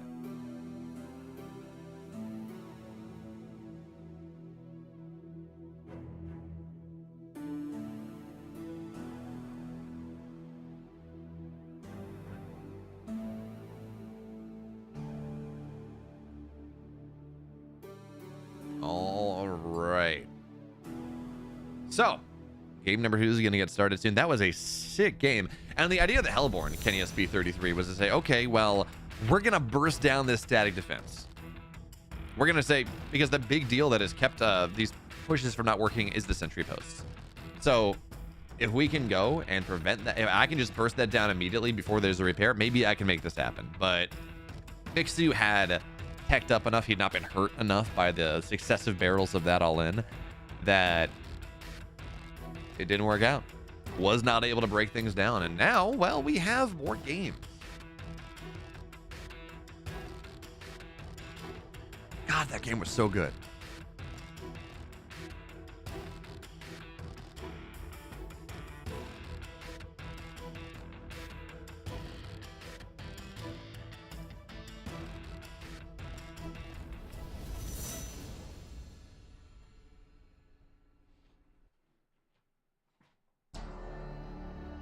God, what? Oh man, that was so good. But we have more games. Again, this is the best of 5, and it's gonna be Lost Hope, game number 2.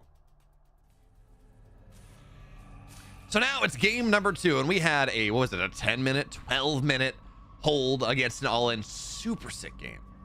Super sick game, and now we're cross-spawn. Mixu has slightly better access to the speed camp, so that is something that he may try to play around with. But also, Vortex has a much better way of creeping early on. Now, by the way, look at this. Oh, I love this, actually. So, it is impossible. Once the scout is on top of your imp, if they don't make a mistake, it is nigh impossible. And by the way, there's a healing fruit in the main base. Gets it back up, goes again. This should not be here. By the way, I love how the healing fruit explodes as if it's blood and gore. I don't know, whatever. Can't explain that one, but oh, he's gonna get on top of it. No, okay, so he's not gonna be able to go and prevent the meat farm from going down, but he has slowed this down. And you know, it's not about getting the meat farm done. It's about getting the 3 fell hogs done on top of the meat farm.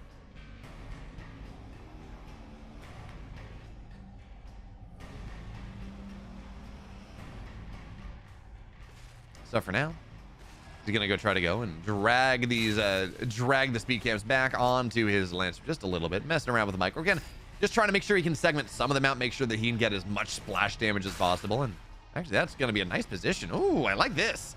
Playing around with playing around. I did not know the scouts could. I did not know that these Shadow Mastiffs could kill trees, but it definitely killed one. Playing around with the healing fruit as well. And again, it's just Vanguard creeping is not very good right now. Vanguard creeping is not very good right now. So this Mixu, he just has to continue to kite these away. He wants the speed cam, doesn't want his opponent to get it, but it, you know, on only one Lancer, it's not great. By the way, sorry about the lag. There is a bug with, specifically with Lost Hope, where you drag scroll over these trees and everything lags out. The game itself is not lagging. It's just when I'm drag scrolling. It's very annoying, but, Alien Anarchy, I would like to remind you that this is the internet, and expressing sarcasm via text is really hard, nigh impossible. So, you know, I can't say if you can't read sarcasm, I mean, you know, especially if you're going in and saying something that a lot of people pop into this channel just like unironically say because they're trying to troll. The line is very thin. Let's see where we go. For now, triple Lancer on the map, messing around with this. Again, one base from Vortex. This is the same idea. This is his all-in. This is how he seems to think that this game has to get played. But this is realistically, and I think you should be able to, well, you know, even telling based on how much stuff there is not the easiest thing. Because you kind of have a similar amount of stuff in, if you were on second base as well. But point being here is that this seems to be how Vortex wants to play. Nice little body blocking there on the Brew. Just, again, any value you can find is really, really nice. Just even splitting Fiends out. But what you have to realize, check the natural. He thought about it. He might have sent a scout in there, but there we go. Okay, sentry post on the high ground. But what I was going to say was this is a lot harder to make this attack happen for Vortex than it would have been in game number 1. With one exception. Because there is this high ground ramp. That is something that you can absolutely play around with. That being said, there are a lot more Lancers on the map by the time this attack's hitting at the same time as speed camp there, and, well, we're going to back up. Are we going to dive? No, we're not. We're just going to, really, I mean, I thought he might try to dive on top of the Gaunts, but that's not going to happen. Now, the one exception to this is I'm trying to see, is there an imp with this army? The answer is no. What I was going to say was you can cut through the back door and try to attack into the main base, and that won't have anything set up. For now, Lancers are going to try to get on top of the Gaunts. Effigy gets dropped dead immediately. But, again, Mass Infest, that's all that matters. Pin the stuff into the wall. But it's not there, not ready yet. No Biolab ready either, and you dive into the main base. Well, life becomes a lot more complicated, but Bobs are going to get pulled, and you have this timing now available. And there we go. Hexen dies very easily here. You have this timing before another Effigy is ready, where it's, there we go. Effigy done, but Effigy doesn't go up the high ground. There's no Infest. He's made a big mistake here. It makes sense. You would think Shroud would go onto the high ground, but it doesn't. That's just not how the mechanic works. And Vortex misplaces his Effigy just a little bit, gets no value from that whatsoever. And now this army is just so trapped into a corner. All the Gaunts fall down. And I mean, now, yeah, there's an Effigy. Target that thing down, but it doesn't matter. This is already a hold. Mixu, much easier. Much, much easier than it was in game number 1. And yeah, he's just in a bad, Vortex is in a horrible spot. Sure, there's no overcharge. And getting on top of some of these Bobs is annoying. But he has to do so much less. He keeps so much more alive. And he's not even getting a bioreactor this time. Or a biolab. He's totally fine. He's like, yeah, sure. I don't need these upgrades. I can just get a Vulcan and I can end the game. And that is exactly what he's trying to do right now. More Gaunts. Gets that one long range shot. And by the way, this Lancer this low, stick it right in the sentry post.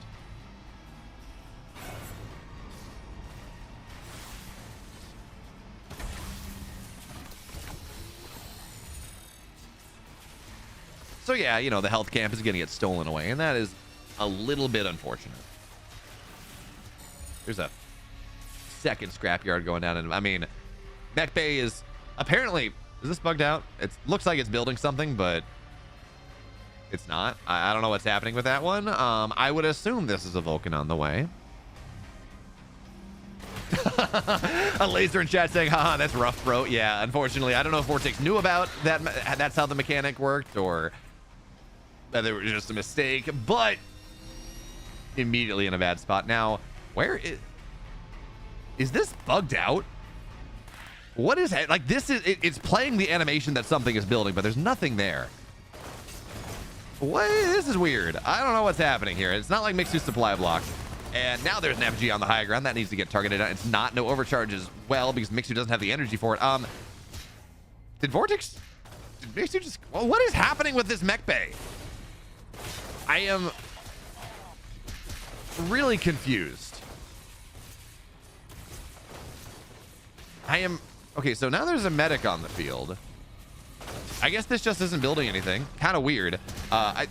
Vortex is still in an or Mixu's still in an okay spot. Target that down, but again, you just apply it fast on top of everything. And with his healing on the backline, again, that's the most important thing, having this med tech that's just acting as an auxiliary healer. But again, I don't know what this. There we go. Now there's a Vulcan on the way. Okay. So just a weird animation bug thing. And I imagine, man, if you had the Vulcan earlier, I think you would have been fine. As it stands, this is getting a lot more done than it should. In mass repair, effigy, this one is way hard to get to. Bobs, try to kill it, knock it down. Okay, but this is a lot of Bobs going down, a lot of infest, a lot of free fiends. Vulcan's gonna be done soon, trying to target it down, but I think it's getting up. It's gonna cost every single Bob to get this thing up, and does it get up in time? Barely the Vulcan's here, but is it gonna be enough? There's nothing to repair it. And the Mixu, I don't know what he did. I don't know what happened with that mech bay, but he's thrown away this game. This Vortex somehow makes it happen. Catches his opponent way off guard, doesn't build the wall, and now Mixu's dead. Mixu is very dead. I don't know what happened there. Again, I could have sworn that mech bay was building something, but I had the money for it. But I mean, I guess there was some sort of bug. I don't know. As it stands, Mixu not happy about how this game has gone because he had the game. After the effigy got messed up, he had the hole. He killed everything. But he's lost his main base now. The natural is not going to be all that holdable either. He's got all this money, right? Just all supply. Well, does he have? I don't know, but yeah, he is very dead, and we tie ourselves up. It's a best of 5. But man, that's going to stick in his craw for quite a bit.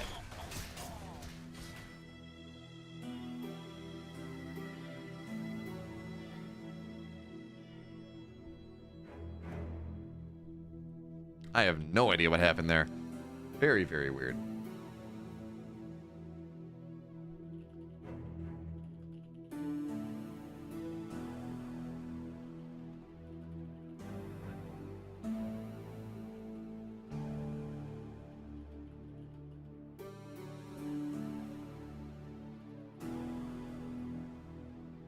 Yeah, I'm asking Mixu what happened there because I'm a little confused. Like, he should have had a Vulcan out by that time.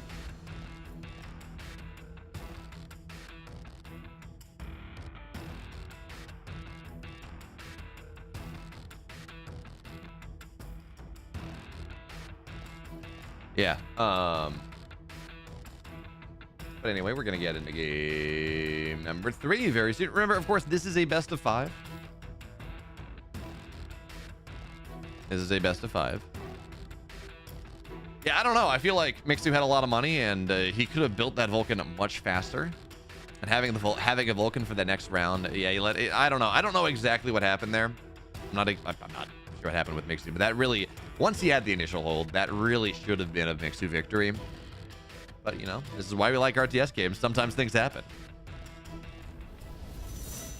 Yeah, that was unfortunately Mixu there. You know, not trying to be too mean about it, but unfortunately Mixu there. That was trying to, you know, look, it's baseball playoffs.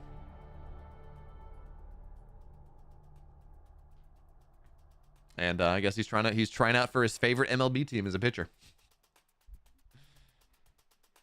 I was looking, Ariel, and he wasn't supply blocked after he had that initial hold. He wasn't supply. I was paying. I'm like, why is he not building? He was supply blocked at the end because he lost all his habitats, lost the command post. But I don't think he was supply blocked earlier on. We know nothing, but we blame a cat. Yep, Mosaic Gamer. In the absence of things, I blame a cat.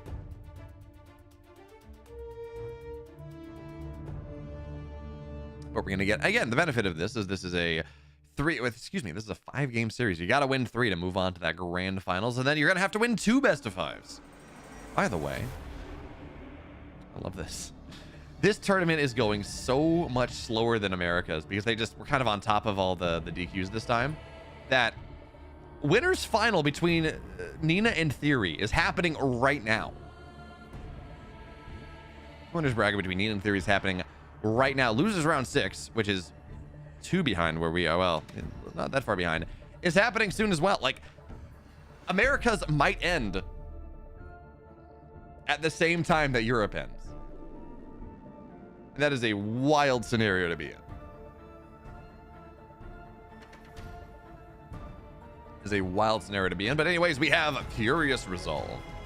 Game number 3. Vortex, he's tried the same build twice over. It did not work either time. Yes, he did win game number 2, but really he shouldn't have.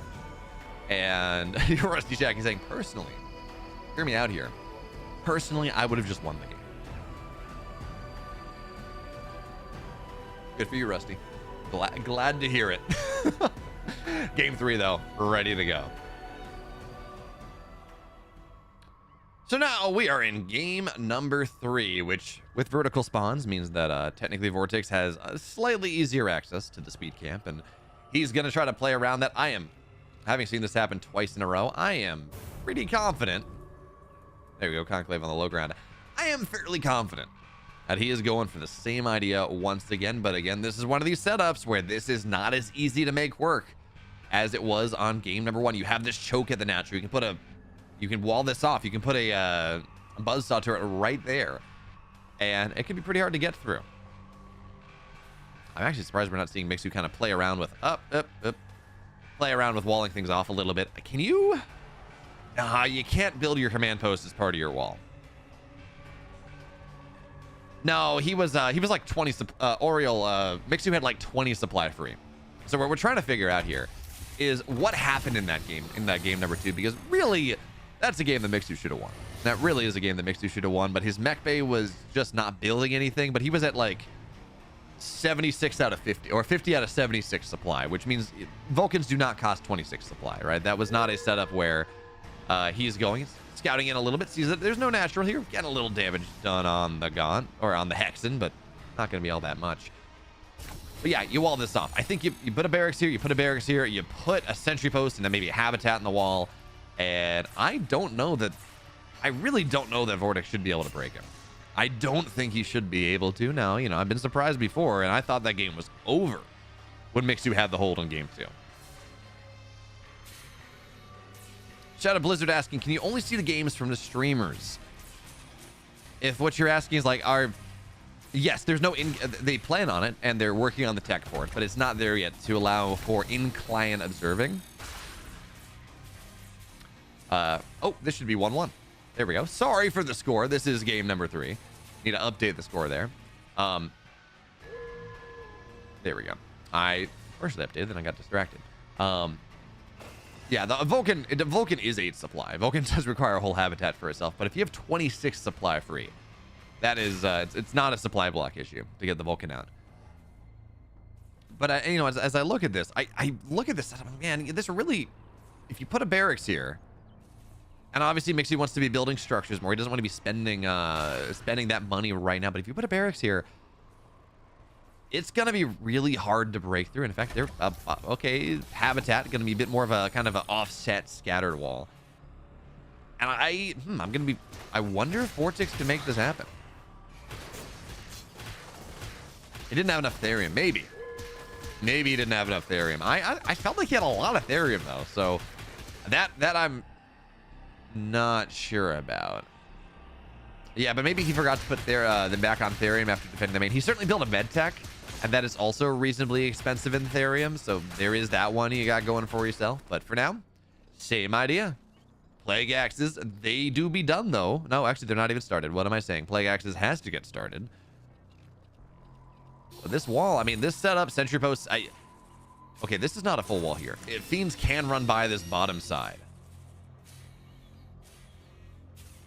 This is not a separate, no, I'm in the game, but sorry, when I say incline observing, I mean being able to join and view games that are in progress. When I say incline observing there, Zuki Radio. But yes, Vulcans they're 6 or 8 supply. I can't remember. They are a lot of supply. is the point being. So for now, this is the thing we saw in game number 1 with the Shroud Stones going here. Obviously, Sentry Post gets put in position wherever the Shroud Stone's gonna be, and that's, again, you just want to make sure you can get this done faster. You can make sure that your Sentry Post is done in time. Effigy gets targeted down once again, and now, well, getting on top of this Shroud Stone is really hard, right? Because Lancers do bonus damage to structures, they do, but even still, now Buzzsaw Turret getting some good splash damage done here, and even if these are not in range, even if the Gaunts are not in range, well, everything else is, and this feels like it's even more of a hold than the previous games where we're not getting this Shroud Stone up. There's Effigy here, but the Shroud Stone is, well, barely, oh God, it wasn't even done! It wasn't even done, and now there's a second Shroud Stone, and now life is much more complicated. I don't think it's too much more complicated. I think we're fine with the Buzzsaw Turret and everything else. Now, Bobs have fallen down, and that doesn't spark a lot of joy, but we have 3 Sentry Posts. None, big deal here. Biggest of deals with everything is that not a single Sentry Post has gone down. Yes, Army is traded for Army, but it is a fully saturated natural, fully saturated main base. Therium is mining at the exact rate that Mixu wants. He hasn't had any disruption in his main base mining.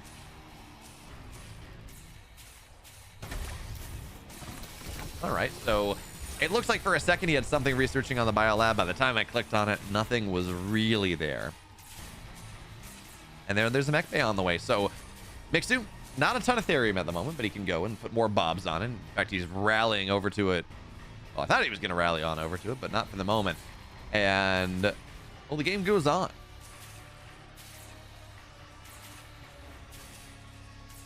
The game does go on. So at this point, we're not going to see Vortex commit to the second round like we saw in game 1, game 2, because, I mean, good luck attacking into this. I love this. Yeah, this is untouchable. With the med station right here, untouchable. So, instead, we got a hangar bay. We got evac on the way. This time, Mixu is very supply blocked, but is on the way now. He's getting Vulcans added in, and Vulcan drops into the main base. Seems pretty dang good, especially because Vortex, I would imagine he's going to get himself up to about 50 Animus and drop a Hellspawn Resurgence to try to recover some of his income. Because, I mean, the income's not good, guys. Income is not good. So, where is this evac? That's just a gap for now. Evac should be done soon. There it is. The Vulcan drops are on the menu. Mixu taking a page out of Nathanius's book. Going for all these glorious shenanigans. I do think you want to have 2 Vulcans, really. So the second one's just about halfway done. But what do we have here? I mean, there are Gaunts on the map. They can, if if Mixu screws things up, he absolutely can lose this evac. It's 200 HP, and that is, you know, something.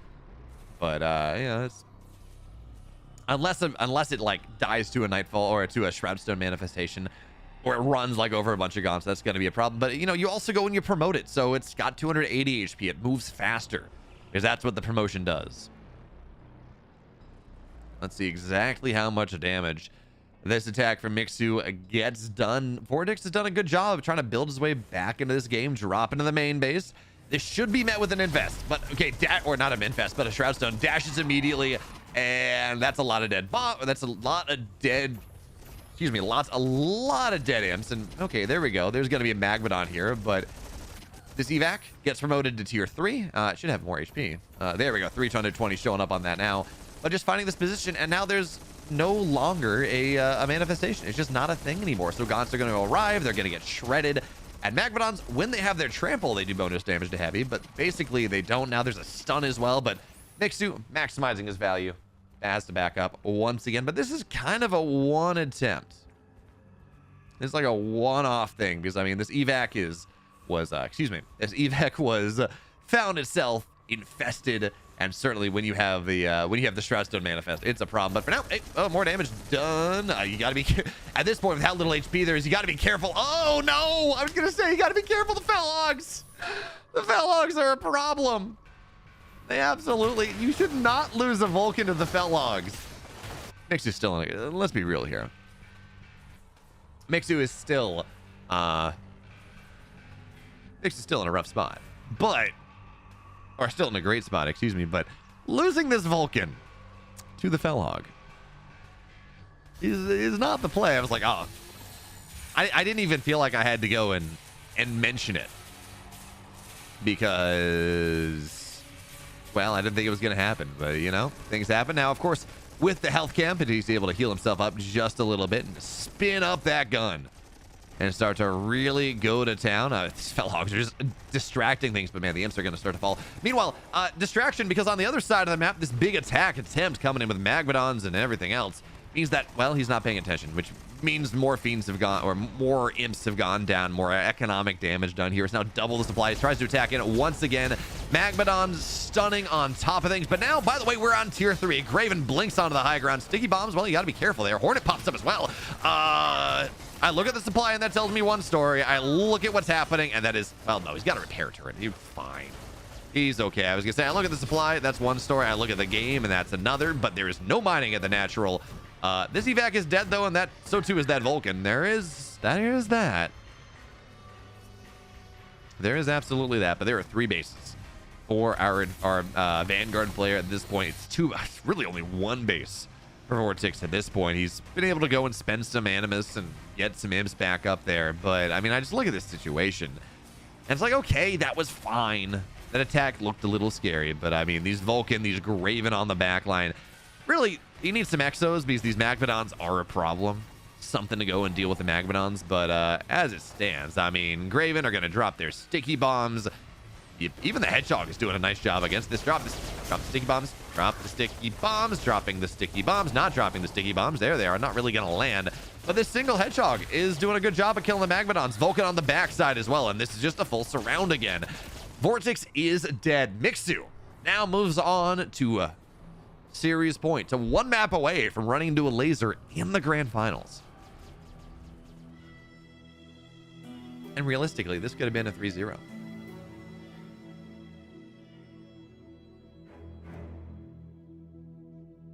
By the way, Night End and Dude 215, I'm not going to ban you for it, certainly not, but I don't speak, what is that, Romanian? I don't speak Romanian. I know it is a Romance language, but I don't know enough to moderate it. So if you could please stick to English, I would appreciate it. Just because, you know, Twitch has rules about those things. If I can't moderate it, I can't make sure that there are things that would get me banned for not paying attention to chat, for not controlling my chat properly. So I don't think you're doing so, but again, just policy. Please stick to English. I do appreciate it.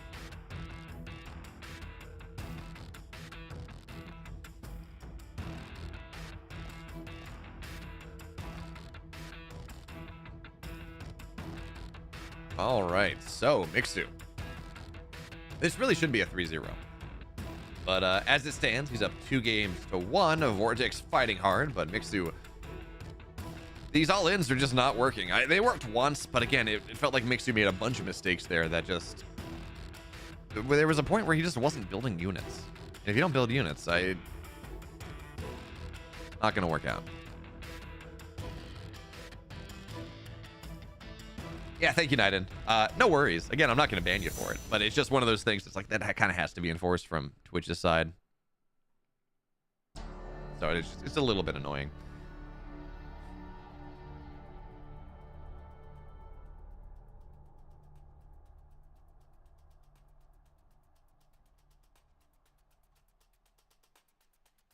Oh, I know you are, dude. 15p saying we're being civil. Don't worry. I know you are. It's just a matter of it's awkward to kind of carve out exceptions for people, and it's just weird. So I'd rather just wholesale apply the rule rather than say, well, I trust you here, but you know, just makes life, because then I have someone pointing me like, you let them do it, but not me. It's just easier to bulk apply. That being said, game number 4 of this best of 5. Mixer's up 2-1. Broken Crown is map 4.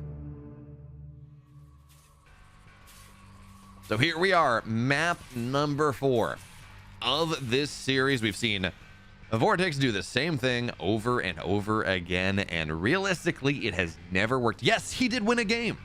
He did win a game. But that was a game that Mixu threw. That was a game that Mixu should have won. That was a game that Mixu had won before the game balanced out, before mistakes were made, as the scout tries to cannot block that. Unfortunate. Tries to go in and block the meat farm, but that's not going to happen. So, okay. This is different. This is different. It's going to be double Volt on game number 4. Vortex with another all-in coming out. I mean, well, okay, double Volt is not technically an all-in. You can expand behind it.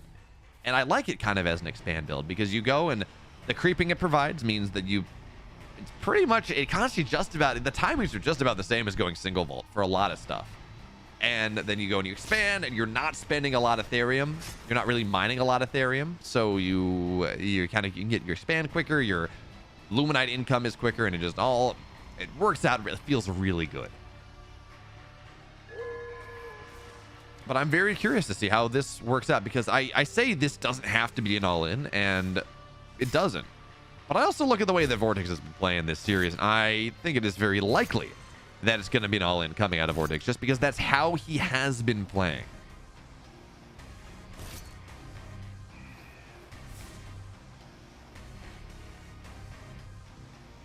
So for now, a couple of brutes running across the map. You're rallying. Oh, okay. Well, if one Shroud Stone don't do it, let's go for 2.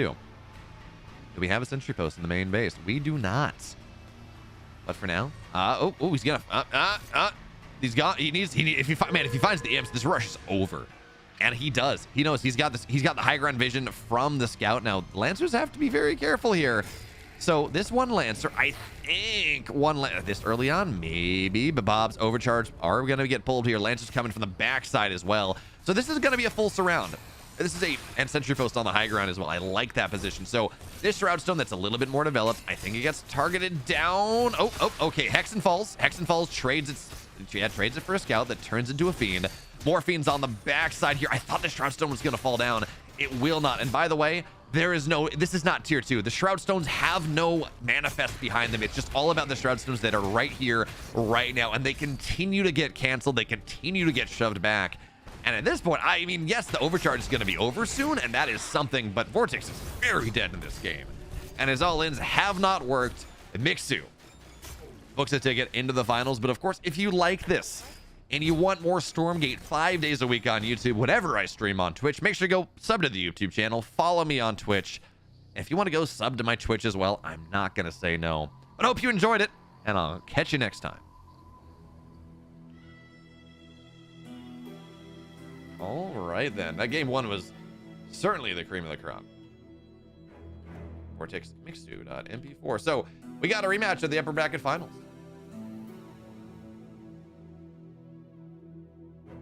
Vortex Mixu LBF. Because this was a rematch already. And now we have a rematch of Mixu versus Elazer in the grand finals. Again, reminder, if Elazer wins his best of 5, we're done. Europe is done. If Mixu wins his best of 5, we play another best of 5. It resets the bracket. So maybe 1, maybe 2 best of 5s remaining. I'm not sure. What I do know is that we have a bit of a break going on. We just want to make sure we don't run into any ad issues. And when we're back, it's going to be that grand finals. It's going to be Mixu. It's going to be Elazer. I'll see you all right after the break.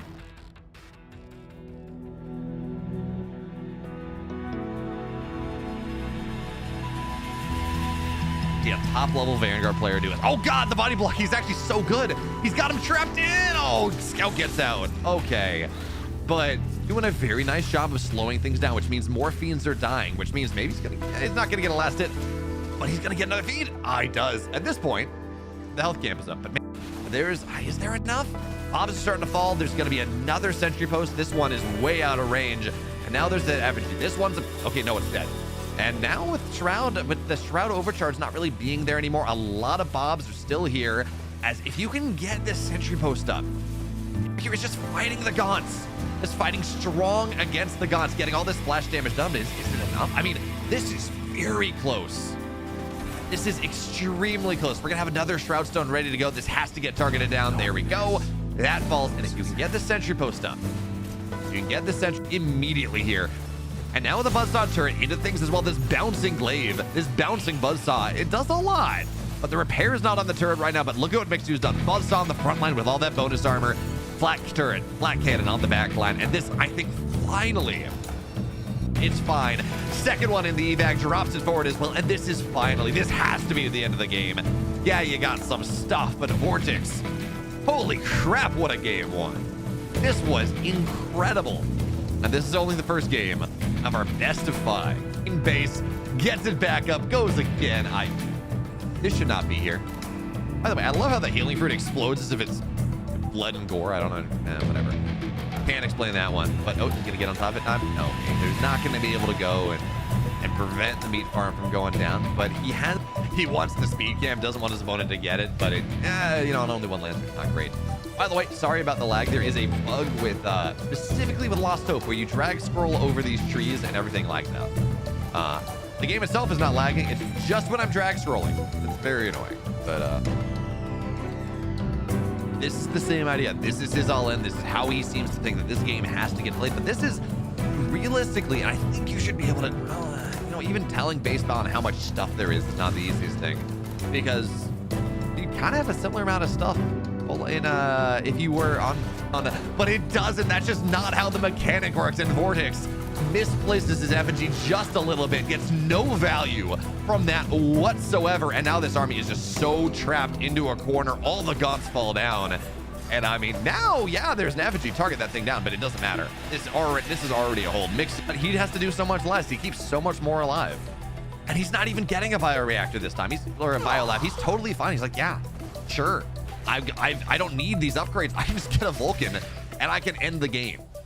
And that is exactly what he's trying to do right now. More gods. Gets that one long. Bring it down, but I think it's getting up.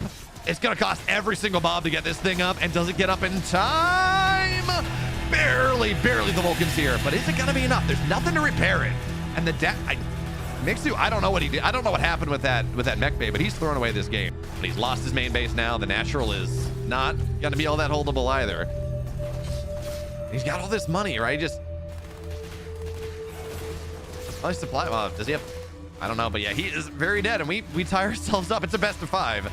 But man, that's gonna stick in his craw for quite a bit. That really is a game that Mixu should have won, but his mech bay was just not building anything. But he was at like 76 out of 50, or 50 out of 76 supply, which means Vulcans do not cost 26 supply, right? That was not a setup where he's going scouting in a little bit, sees that there's no natural here. Got a little damage done on the Gaunt, or on the Hexen, but I guess even more of a hold than the previous games where we're not getting the Shroud Stone. There's effigy here, but the Shroud Stone is, well, barely. Oh God, it wasn't even done. It wasn't even done, and now there's a second Shroud Stone, and now life is much more complicated. I don't think it's too much more complicated. I think we're fine with the Buzzsaw turret and have more HP. There we go, 320 showing up on that now. But just finding this position, and now there's no longer a manifestation. It's just not a thing anymore. So Gaunts are going to arrive. They're going to get shredded. And Magmadons, when they have their trample, they do bonus damage to heavy. But basically, welcome back, friends. We have, well, of Europe, because America's is happening after this, and that is its own thing. We have 1, maybe 2. We have 1, maybe 2. Best of 5s coming up. Because again, the way this works, this is a lower bracket. This is a loser's bracket setup, and well. They do it with bracket reset. They don't do it with a lower bracket advantage. They don't do it with like a 1 map lead. They say, no. We're doing it like fighting games do, where there has to be a bracket reset, which for Stormgate, that's a long 10-game series, maybe. We'll see. Dude T15P saying it's less than 80% for now, in my opinion. It's interesting. So what I said was in chat in the break. I had said that, I'm okay with a game being like on release.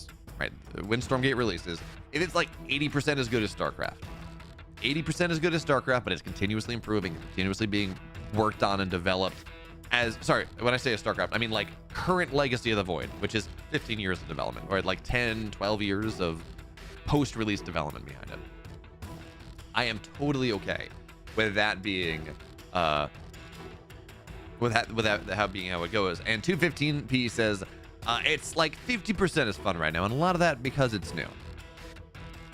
Fair. That's how you read. I think it's more fun than that. I do genuinely enjoy playing the game when I have time. I'm just very busy.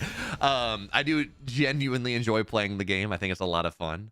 Some things are pretty imbalanced, and that's when I'm like, I just played my 4th Vanguard play in a row, and I got moved by bio, and I'm not totally sure how to handle it. Part of that is not knowing how to handle it, and part of that is also the bio ball is pretty strong, but that's different. And I do genuinely enjoy playing the game. I played a ton of it wasn't the last test before early access, but the test before the test before the last one, which was that Elephant?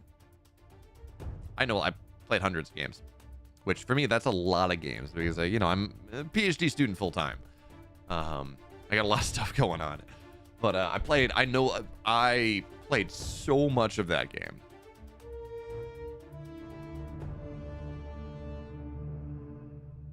Aljardo's are saying it's crazy to continue bashing a game that's definitely making changes to be better.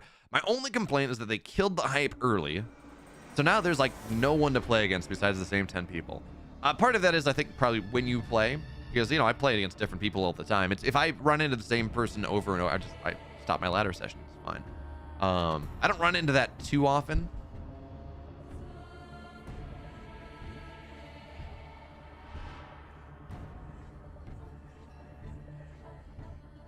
But yeah, no, certainly, again, I would like the game to become more popular because it would mean there's more variation in play. It means my MMR won't drop as much because only the really good players remain. But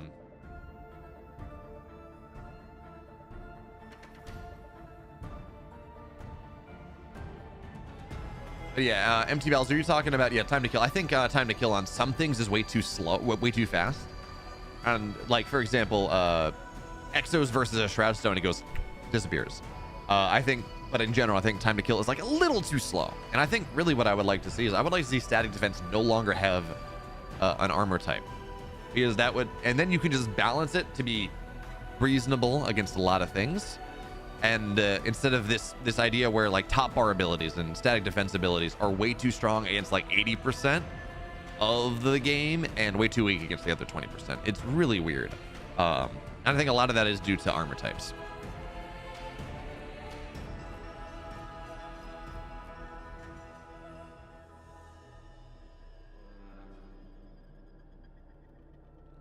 Yeah.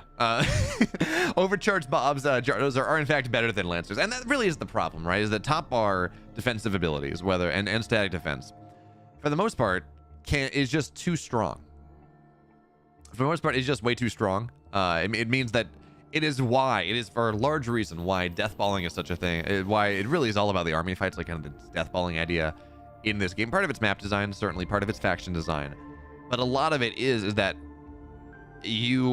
defensive tools are so strong that harassing just means that you're lacking part of your, that just means you're lacking, say, 20% of your army supply, and it's not actually, you're not actually fighting with it. So your army's bad, and you're not going to get a lot done with your harass because of how time to kill works and because of how strong defensive tools are. So they do need to, I think they need to adjust that a little bit. Yeah. And by the way, Empty Bells, I can guarantee you that there has been feedback from a lot of high-level players to Frost Giant saying, hey, let's try to make some bigger changes, right? Go for things that would be fun and then balance around that rather than just trying to make number changes.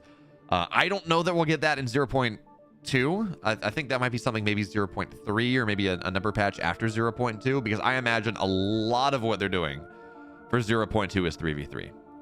So I don't know how much of a balance patch we're going to get with 0.2. Yeah, it's funny, man. I mean, Zuki Radio, I tried to get into Age of Empires 4, but they were missing so much stuff. They were missing so much quality of life stuff that I'm like, yeah, no. StarCraft 2's UI, out-of-game UI, was social stuff was so much worse than it is now. Although I do miss tab to conversations. I do miss, you know, being able to open like 10 tabs and have 10 different conversations. It was great for tournament adminning, but that's its own thing. Did they start the tournament finals without us, Stormgate Archives? They did not. I'm just sitting here waiting for them to get started. There is a code. Would you like the code? I will post the code. I'll post the code in the Discord channel. So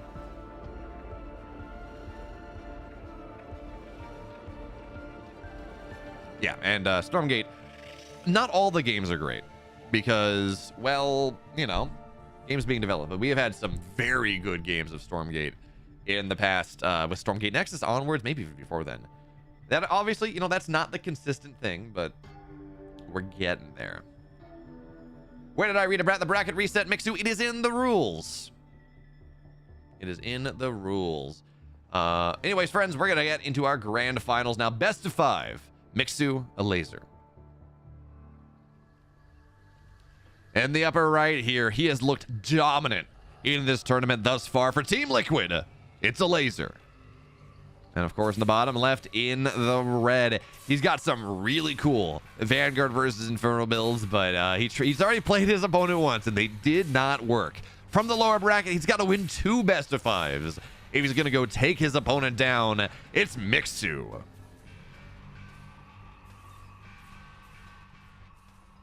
So we'll see exactly how this is going to go. I think both players here, Mixu and Elazer, both have learned a lot about how, well, Mixu and Elazer both want to play these games. We saw Mixu played 4 games against Snockstar. We saw his defense against all that stuff. Elazer was in chat. We know he was watching. And then remember also there was a 3-game series, best of 5 in the upper bracket finals, upper bracket semifinals, I guess, technically. I guess that was the upper bracket finals where Mixu lost. He lost 3-0. His builds didn't quite work out. Elazer had solutions to everything. But Mixu's had time to go and slay another Inferno player and showcase just how good he is at that matchup. And I am very curious about what exactly it is that he decides to go and how he decides to play this. So for now, he has this time, this is not a leashing back into his main base so he can steal his opponent's money. This time it's, I have the scouts or the Shadow Mastiffs all over the place, and if you want this speed camp, you're gonna have to find them all, chase them all down, and that's just gonna slow your creeping down just a little bit. We're gonna see exactly how this goes. I don't know. Ooh, getting on. Oh, there we go. Gets one. Very nice. There we go. That's that Shroud does not, that effigy does just about nothing. And man, this micro battle is kind of insane. Oh, he loses a Lancer because Lancers, they are far more assassins against light units. But oh, misses it. Misses the second one too, unfortunately. Lancers are much more of an assassin type than they were previously. They are much better in that way. But oh well, this is second dead Lancer. That's another free fiend, so that's not great. But they're not as tanky as they used to be. And now they have 15 armor. They used to go and have, they used to have, what was it, 7 armor or something, but they would take 2 less damage from every single attack. Oh, trying to get the Hexen. Ring around the Rosie here, and now the scout's gonna fall down. So Elazer, he's on 1 base. He's got what? I mean, there's another feed here, but there we go. Natural's on the way. So double vault coming out of Elazer, but this is double vault expand from Elazer, as opposed to what we saw Vortex do, which was double vault aggression. Or he tried to all in on this map on double vault, and it didn't really work out for him all that well. But in this game, it's Barracks Mech Bay. This is, I mean, adding a hedgehog. I really like the idea of a bunch of hedgehogs against the vault, right? So hedgehog dives in. There we go. Effigy will fall down, and technically, getting a bunch of hedgehogs against a bunch of brutes. I mean, the brutes just do not fight. They, you really shouldn't be taking damage here. Mixu, run away, dodge, dodge the fiends. You can do it. Oh, I mean, losing a hedgehog right now would be a straight up disaster. So this hedgehog has to run home. Lancers are doing a really nice job. And man, these micro battles in the early game, this is pretty fun. So one of the promises with lower time to kill was we would have these interactions, right? Where you'd have these micro battles back and forth. Nothing is really dying, so you have a chance to go and kind of clutch things around. Gets the Hexen down, and that's gonna be a dead brute as well, but looking for the surround on top of the hedgehog, running away, but it's a squirrely boy, and the hedgehog will be able to get out. So Mixu, he reclaims his health camp. He gets the Hexen down. And remember as well, as that's gonna be another dead brute. Looks for the surround, but it's not gonna find it. Maybe on the Lancer. Trapped into a corner. Yeah, this Lancer is dead, but damage from the low ground means that at least a couple of these fiends will probably die in the exchange. Okay. But for now, I mean, 3 hedgehogs here, starting to be a lot of value. But again, remember, Mixu is somewhat all in on this, right? He has gone. He does not have a natural. He is just finding value. So we hear the hedgehogs running forward. Natural is done for Elazer, by the way. So his economy is really good. 10 out of 12 here. Probably similar. Yeah, very 11 out of 12 in the main base. Not mining a single lick of Ethereum to just optimize that. Oh, God, look at that. Oh, it's so cool. Oh, I think there's just one in the game. Maybe we'll see. Hedgehogs are all trapped into a corner. Drops the effigy in the access path, so there's no way the hedgehogs can get out. Oh, okay. So if they're going to get pulled into this, and the bubble's doing good, and, you know, the hedgehog's actually surviving these hedgehogs eventually, it's not quite as much of a disaster as I thought it was. But what a sick play coming out of Elazer. And yeah, okay, that's dead. Okay, so that was supremely sick. That was so cool. And now Mixu's only on one base. He's got hypersonic rockets. What's that called? Transonic rockets. Not hypersonic. We're only Mach 0.8 to 1.2. We're not on Mach 5. Just to be clear. But transonic rockets here on these hedgehogs, making sure they get the little bit of extra bonus range. But losing those hedgehogs is a problem. Yes, Fiends were traded. Yes, he was able to kill some stuff. But this was so cool. This was actually... This saved the game for Elazer, because those hedgehogs, if Mixu has 5 hedgehogs right now with transonic rockets against just a bunch of brutes, that is a very difficult situation to be in. And also remember, this speed camp cannot get taken. The only speed camp that Elazer had was the one that eventually he took on the other side of the map, which meant that he didn't have that big speed boost with all of the Shadow Mastiffs, or with the speed camp. So that actually does mean that the Fiends were less effective than they otherwise would be. But now speed is done, transonic rockets is done. Hey, that's a free brute. Don't mind if I do. Trying to get on top of it once again. Remember, Mixu. Oh, okay. Healing fruit does keep the... Yeah, not going to do much. Does keep the brute alive slightly longer. But I like this as well. Mixu taking a little bit more of a little bit better of an attack angle through the game right now. These Lancers have to be very careful, but they're going to get promoted. There should be another bubble. But now, okay, Weavers are on the field. This is a problem. Certainly, Hedgehogs can play around as much as they would like, but once the Weavers are out, there are 3 Weavers on the field right now. That's a lot of Therium, 450 Therium. But if you have 1 Weaver per Hedgehog, the Hedgehogs just die. And any sort of map control Mixu might have, he has to realize what's happening. He has to run away. These Hedgehogs cannot do what he wants to do anymore. So, by the way, double expanding behind this, right? He's got natural done, 3rd. Power building is good. I love this, by the way, this tech that's been figured out where you go and you rank up a Bob to tier 3, and you ranking up 2 Bobs to tier 3 is effectively the same as power building with 4 Bobs. So Mixu has been doing this. It means he can, pretty much have the same value in terms of how quickly things get built while still also going and mining more. So it's a really nice economic efficiency. It means you miss out on less mining while still getting that 3rd base up at a reasonable time. But what I am very worried about right now is, there we go, nice abduct. That's just give me that Hedgehog. Flap away immediately. I am very, very worried about this attack from Elazer right now, because Mixu did not get enough done in the early game, which means these 4 Weavers, Mixu's playing mech. And if you're playing mech, you have these Vulcans. You have these Hedgehogs. Oh, bye-bye. Well, that's going to go down at the very least. But you have these, excuse me, language is hard. You have these Vulcans. You have these Hedgehogs, right? They're great. They get lashed out. They take significant percentage damage. They get stunned out for a little bit. There's not a whole lot that they can do. So Mixu runs his Hedgehogs onto the other side of the map, and Shroudstone gets manifested. Bubble goes down. It still dies, though. And the problem is that Elazer's getting ready for this attack. I think we're just going to see him. This is 6 Weavers. Weaver Brute against mech is exactly what you want to play. And I mean, a single Vulcan does not fix this. But maybe some Graven do. Mixu, 9 minutes in, he's got his first Graven, and he, by the way, yeah, one-shotted. Absolutely one. Doesn't matter how big the unit is, it gets one-shotted. Graven are dead too. That's going to be game 1. And really, that all comes down to that effigy block killing the Hedgehogs. Well played, Elazer. Game 1 goes the way of Mixu. But anyways, point being, is I think in general there needs to be a little bit more counterplay to spellcasting. I don't think that's a objectionable statement. And Q7 Pi, thank you so much for the follow, my friend. And glad you're here. We are, of course, this is the grand finals of Europe.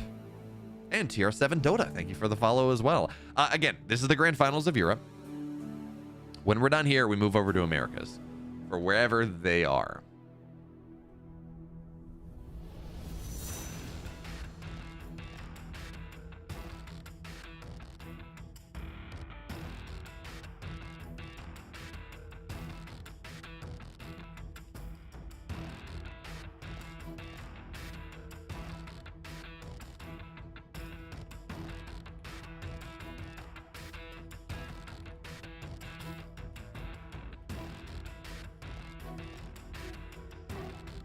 All right.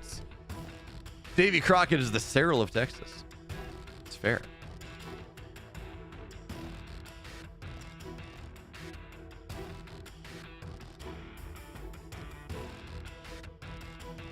I don't know that I'd...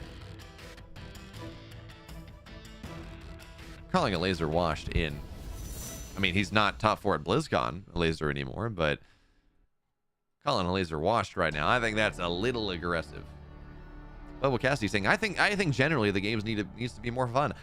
I'm having a lot of fun. You know? Obviously, you'd always like the game to be more fun, and I think the game keeps getting better. But I'm having fun. I think the game's fun. Sorry, Bubble Cat. I mean, I don't know what I'm supposed to say to that. I don't think that the game needs to be more fun is actionable feedback in any way, shape, or form. But hey, you know, you do you, boo. Oh, oh God, what has happened? All right.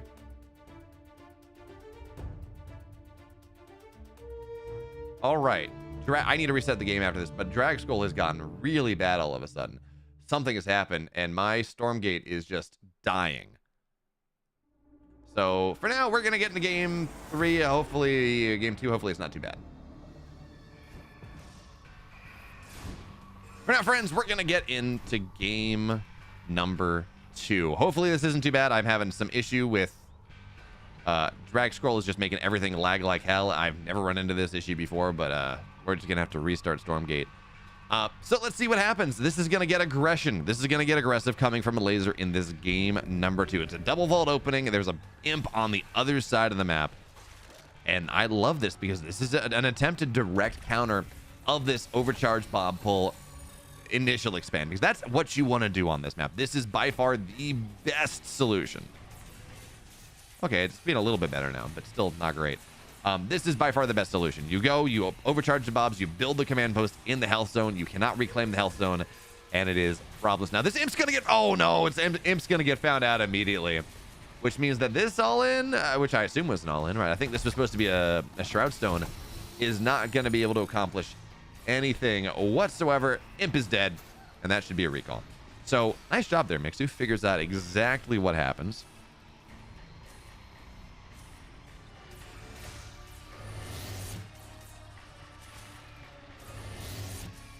Funny, Empty Bell is saying micro battles are fun, but not when they're extremely extended as they are right now. I would disagree, actually. I've like the micro battles, Vortex Mixu game 1, for example, or some of the stuff we saw in game 1 of this series. I really like that. I think that is super cool. Now, big explosions are also great, yeah, sure, but these kind of long, and I think really Mixu Elazer or Mixu Vortex game 1 is a much stronger version of that than anything else. Or like Percival Elazer on this map from Stormgate Nexus. I think those are super cool.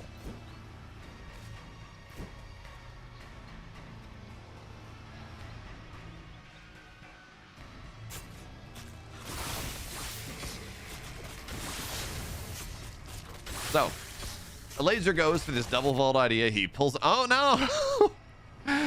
Oh, it's trapped. Oh, this poor Hexen. This is why we don't leave gaps, folks. Things get stuck in them.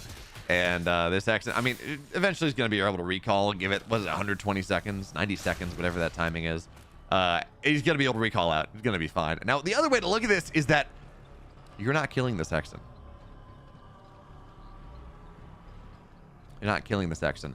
And by the way, I see chat talking a lot about spiky moments and wishing there were more spiky spells and things in the game. What Day9 was talking about there was like moments of intense skill expression when he says spiky, not necessarily, oh, there was a big explosion. Oh, there was a big explosion. Oh, there was, you know, okay.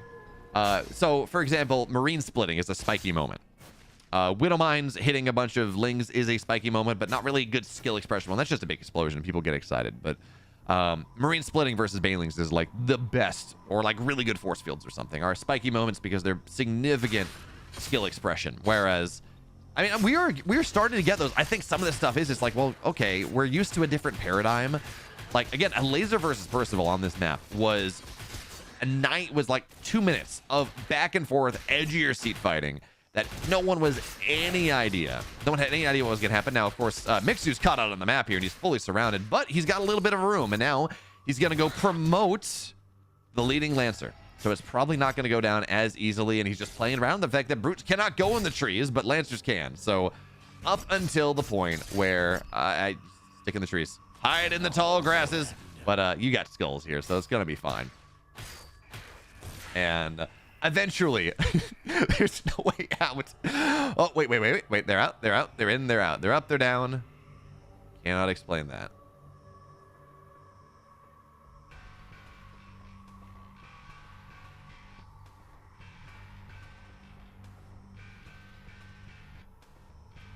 And Bobo Cassidy, you're saying, I wish the game was faster. I don't think the game doesn't feel slow to me. Now, I think some fights, the time to kill is a little too high. Sure, I agree. I think there's the mismatch between the lowest time to kill and the highest time to kill is probably a little bit too disparate. But yeah, most games aren't going more than 15 minutes. And, but most games are not going longer than 15 minutes. Now, we did have an hour-long game. That was really cool. But again, most games are not going longer than 10, 15 minutes or so. And that's fine. I think what you're more saying, and correct me if I'm wrong here, but I think more what you're saying is there are times when there's not a lot happening, right? When everyone is just, say, creeping the map and not really engaging. And I think that's part of that is map design, right? Because a lot of, like, look at Boneyard. Boneyard has given us some really good games.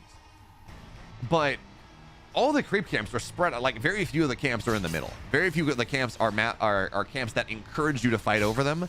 They're in camps that encourage you to split them. So, for example, I mean, if I'm Mixu here, I'm not gonna go and I'm not gonna go try to contest this creep camp.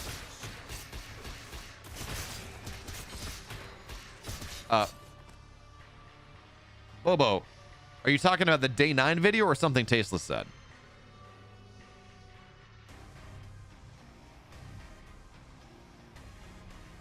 Are you just trolling right now? Because anyways, but yeah, so I think there are times when it's the kind of the creep camps reset, and that very much is a map design issue more than anything else. A lot of these maps, they have a lot of camps on the edge, and if I'm Mixu and I know my opponent's going to take this camp, it's probably already taken at this point, and the map is so big that I would just rather take my own, right? Rather than contest and kind of opt into a 50-50. I think creep camps can be very cool, but I think what we have to see more of them. I think, oh, what is this aggressive imp doing? What is this? Is this just for the Weaver teleport? I think, do we have Weavers out? Yeah, we do. Okay, this is for the aggressive Weaver teleport. I love this. But anyway, point being, where was I going with this? Yeah, so I think that issue, right, where there are kind of things where you're just fighting, you're playing PvE, not playing PvP. I think a lot of that, as again, I'm sorry for the lag right now. I need to restart the game. I think there's some sort of issue that's happened. It's not too bad, and it has calmed down a little bit, but I think I just got to restart the game after this game. Oh, Weavers are, there we go. Bye-bye. This mech idea doesn't really seem to be working out all that well. But again, there are these setups, and it's a map design issue that has to be solved. And I think if we can make some simple changes, as dashes forward there, tries to get the stun off, but again, there's just not enough here. Now, I do like this. This is a bubble just sitting right on top of things, but it will eventually go down. Weaver's spending a lot of their energy to do so. But really, you need these Graven dashes forward. Man, there is something happening. I don't know what it is, but again, I do apologize for the lag right now. I just got to restart the game. But for now, Mixu's in a bit of a run. I mean, his supply is reasonable. What is in the supply right now? He's building more hedgehogs. He's got this setup on the Therium. So he's only on 2 bases, but he's got a lot of Therium. And now we're going to see damage getting done to the Weavers. But again, they're being abducted. Yeah, you cannot get close, right? With the Weavers here. The Gravens are... Oh, Link's on the high ground, but still doesn't get out. Now, these slows are really nice because not only does it slow down the movement speed, it slows down the attack speed too. So that really significantly decreases the damage per second of this army. But now hedgehogs, they're gonna get, again, you're continuing to kite backwards, continue to find value, but now, okay, Blink's on the high ground from the, so certainly the hedgehogs are gonna go down, but Graven, Blink on the high ground, pulled back onto the low ground, but there is this healing, there's this double healing from the med station, from this healing zone. And Mixu is, it's funny, I look at this, and the fight tells me one story, the supply tells another, but this continuous fight on the high ground, I don't hate it. But man, there's so many Weavers right now that are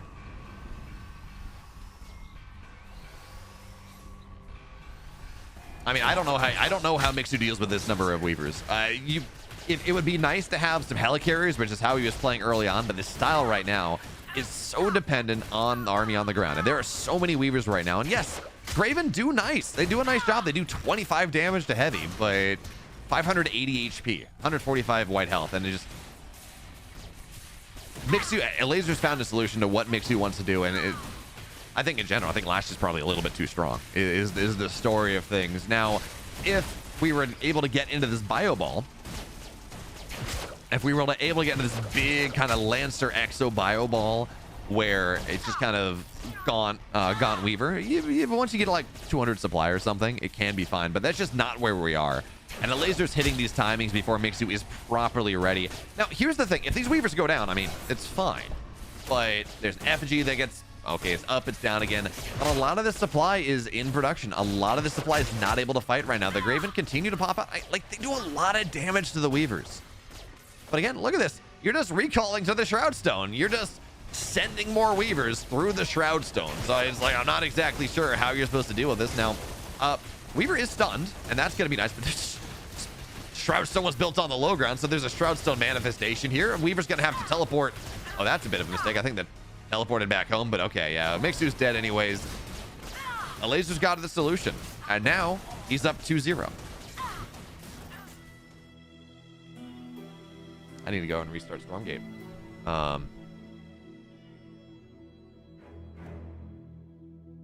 Yeah, this tournament, I think it's issues with being able to give things away. Bly, I wish we could have you playing. I wish we could have Parting playing. I mean, we're missing a lot of good players.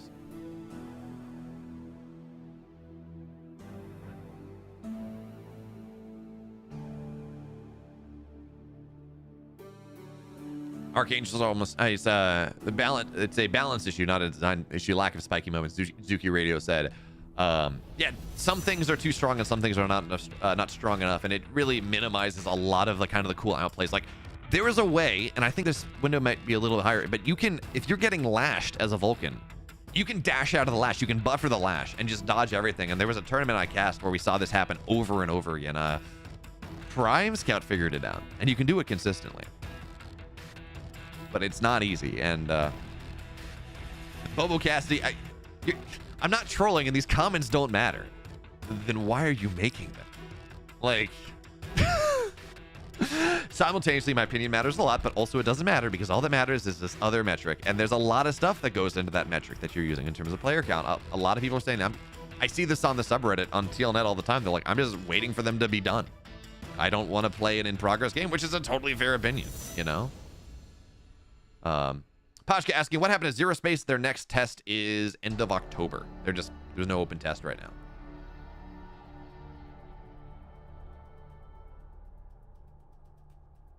Yeah, and we're talking about the context for Day 9's comment about the lack of spiky stuff. I think a lot of people are taking this, like the 2 out of 10 that he said. I think they're taking that incorrectly because he's like, look, this game is in progress. Right now, it's a 2. A lot of games are 0 out of 10, 2 out of 10 in development. But they're taking that as the game will never be good, which is unfortunate. You know, it is what it is. It was a. I wish, as someone who likes Stormgate, I wish he hadn't made the comment, but I also understand where he's coming from, and I totally support his, you know, him being self-consistent. It's just a lot of people would take that without the context of what it was.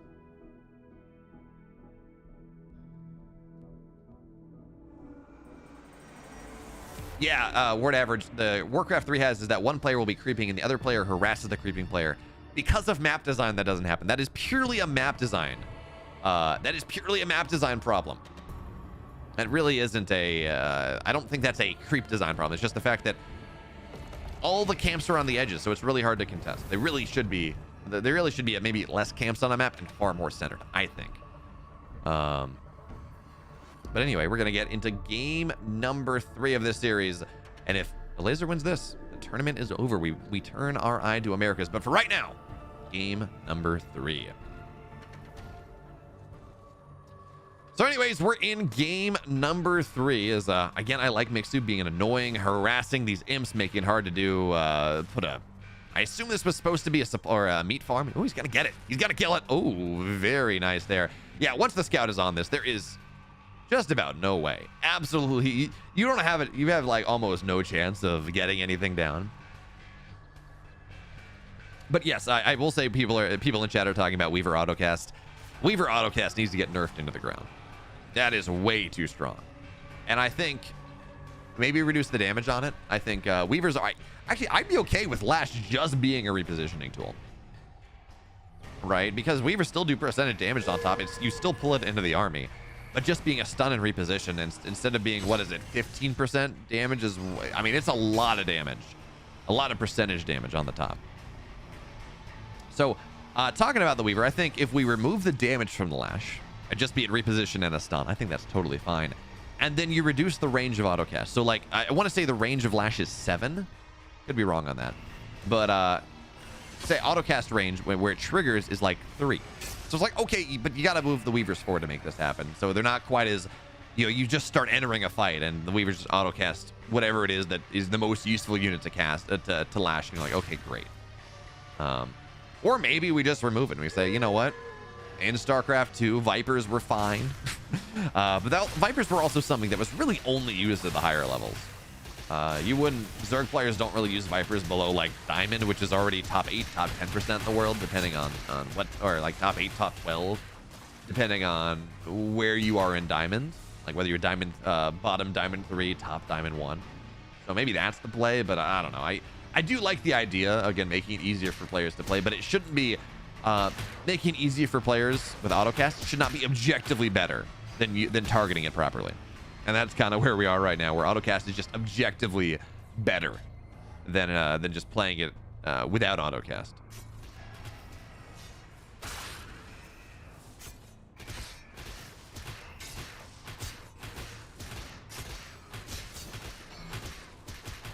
For now, though, what do we got coming out of Mixu in this game number 2? Again, he's been trying to shark around, but Elazer will have the majority of these camps. Even if he wasn't able to go meat farm rush the shadow camp or the shadow demon, the vision camp, he's still going to continue to poke around. And by the way, double vault opening coming out of Elazer, 1 in his base, 1 on the map. And we're just going to see a lot of brutes running across, and there is no sentry post. So that's a little awkward. Overcharge probably has to get popped into this, but here we go. Overcharge gets popped. We do have the energy for it. And I would like to see, yep, Mech Bay going down. Okay. I like that a lot, actually. So if this is just mass brute, which is exactly what Elazer's going for, if it's just mass brute, go and build some hedgehogs. Now, the problem here is, I think, do we have an imp on the map? Because there is a Greater Shrine done. And generally, oh, 1 base Spriggan. Okay, I'm like, okay, he's going to go for the Shroudstone push again, but no, 1 base Spriggan on the way here, which, yeah, okay, let's see how this works. Buzzsaw's done, which means this push doesn't work. Oh, I got to go in. Way behind on chat. Way. So, this attack is done. This attack is done, but man, Spriggans are gonna be... Now, here's the thing, though, as I take a look at this. Okay, so let's see, do the math here. Twilight Spire is done in like 20 seconds. Call it 450. It takes another minute for the Shadow Cleft to complete. This is not gonna be that much faster. This is not gonna be that much faster than 2-base Spriggan. And it's kind of the similar result. You're still gonna have a bunch of Spriggans on the map, but you just have less economy. You have less scaling into the game. But it's going to hit at roughly the same time. Maybe a little earlier. All right, so Shadow, paying attention. I know we could be paying attention to the fight, but I'm just like, Shadow Cleft has to go down. And there's not enough. No, he has the Therium for it. Here we go. Shadow Cleft is down. 5-minute Shadow Cleft. This means 4 Spriggans out at like 550. That is 15 seconds faster than going for 2-base Spriggan, depending on how you're going for it. But I don't know that I like this. I don't think going on 1 base is really enough to justify what's happening. And remember also, okay, so hedgehogs are not really great versus Spriggans. They are light units, so they have that one going for themselves, but their anti-air is not incredible.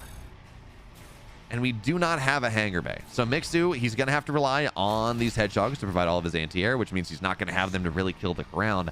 But again, I think Elazer is just kind of over committing to this a little bit. Not even overcommitting. I think he's just, I don't think this is the optimal build, but we're gonna have to see. Maybe I'm wrong. So for now, Fiend is looking for a bit of a run by Ethereum, getting taken out here. Again, we see this promoted Bob to make sure that 4 is as good as 2. And well, Spriggans are hitting the map right now, right at 6 minutes. This is, again, like 10, 15 seconds faster than if you went 2 base. Just about. So now there's going to have to be a surround. Lancers, these Lancers are dead, so I think you just want to fight with them as much as you can and take down as much on the ground as you can, because eventually, once stuff on the ground is dead, the Hedgehogs should be able to fight this, but for right now, there are so many Fiends, and the Lancers really need to be able to make this happen. So Hedgehogs, well, excuse me, Bobs are going to get pulled out here. Anti-air is actually going really nice. And with the repair, I don't know that this works. I don't know that this works. Now you're going to have to go and get back home at this point. There is still more stuff on the ground, and they are very, very slow. But there's a repair turret here. Just hide behind the wall, and I don't think this bust happens. Maybe you lose the Therium setup. I think you lose the scrapyard. But I don't know. I mean, this feels like a misplay for Mixu right now. He does not need to get that aggressive with this. The scrapyard is fine to lose. Scrapyard is totally fine to lose, so long as he keeps everything else alive, and he will. I think committing the Hedgehog there was probably not the play.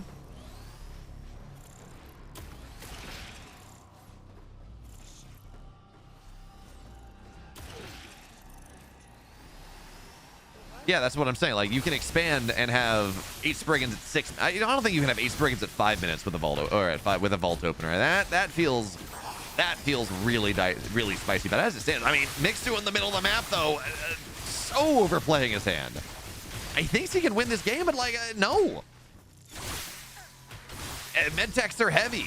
Lancers are heavy. Playing on the middle of the map like that, just build a ball, and you know that your opponent's not going to break you. You know that your economy is better. Like, no need to go commit onto the map like this, and Mixu has way overplayed his hand. Spriggans actually do not do 3 DPS. Well, against... Really, they do 9, right, per shot. Yeah, they do 9 damage per shot because they fire 3 shots that do 3 damage each, which means they do 18 DPS against heavy units. They do 9 DPS against normal units. So, Iron Ring, I mean, again, you can talk about Spriggans not doing enough damage all you want. These Spriggans are doing a reasonable job. Again, the bigger problem is, A, you never punch through the Bobs. Overcharge means they just don't die. But more importantly, Mixu has massively overplayed his hand. He's still in a great spot, right? The supply is still very, very good. But again, we're in this setup where he could be running across the map right now. He could be winning the game right now. And as it stands, it's just a little bit awkward. But now the Hornets are out, right? And everything else is going wrong.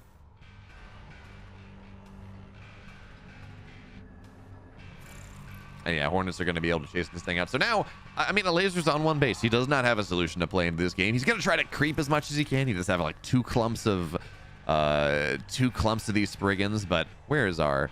Yeah, Hangar Bay has a solar habitat on it. We have released the Sky Mine as well, so Hornets can drop Sky Mines to just make them even more impossible, realistically, for the Spriggans to fight. Oh, hello. Thank you, whoever went and updated their progress and effectively just paid me $7 for the Watcher of Realms setup. The Watcher of Realms sponsorship there. So there are a couple Shroud Stones on the map, and he's going 1 base Weaver Spriggan. Sure. And he's actually, one of the benefits of this with having Weavers and Spriggans is you do melt the Skull Squisher. You do get this the Siege Tower. You do get this V5 rocket launcher pretty dang quickly, but Hornets are going to try to fight, and Hedgehogs, they're going to get lashed away. So, I mean, by the way, you do not take friendly fire from the V5 rocket launcher. I know people talk about that. It does not happen. So Sky Mines getting dropped everywhere, making it very... Oh, that's a Hornet. That is not where that Hornet wants to be. Be very careful. But the Sky Mines are going to blow everything absolutely sky high. And, well, you know, while Hedgehogs are immobile, they are vulnerable to the V5. This is not going to work for Elazer. I like the idea. This was the best possible solution, but everything in the air is dead, which means everything on the ground will eventually follow. There is no solution. I mean, Hornets don't do a lot of damage to Weavers, but they do more than 0. And that means that this will eventually, there's a med tech station, a med station right now. And yeah, Elazer is dead. Sentinel's out of this, just add insult to injury. Elazer is very dead. Mixu holds on, and we have a series on our hands.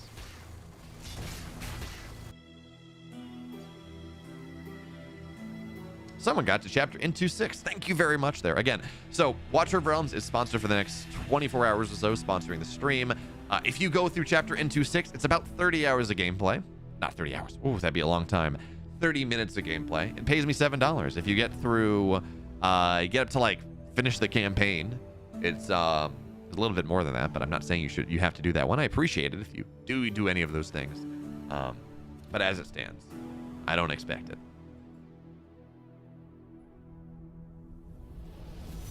Yeah, Stefan, the map looks pretty nice. I'm Fierce Resolve is a little bit imbalanced with the way that the creep camps are, but I do appreciate the games.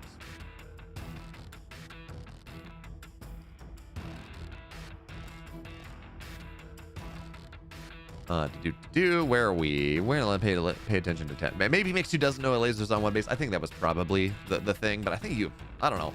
Because that timing looked like a 2-base timing, except it was a 1-base timing, so it was just worse. All right, so we have game number 4 on the way. That build didn't work, but you know, do what you can. Quality of life thing I'd like to see for Vanguard, but I'd love the ability to go Q4A, and it would send 4 mobs to build instead of 1. Pico, it doesn't do friendly fire. The V5 rocket launcher does not do friendly fire.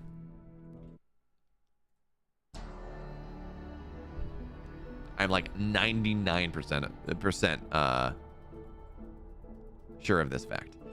But anyway, I think the biggest thing they need to do, the build command for the Bob needs to be the same as the quick build command. So what this would mean, and just having a Bob selected overrides quick macro. That has to happen. I think that's a very simple solution. I don't know how simple it is to implement, but that is a very simple solution to the whole Bob quick macro shenanigans when you're trying to go and build with multiple Bobs. For now, though, we move into Titan's Causeway. Much shorter map. Let's see what our very aggressive Inferno player has in store for us.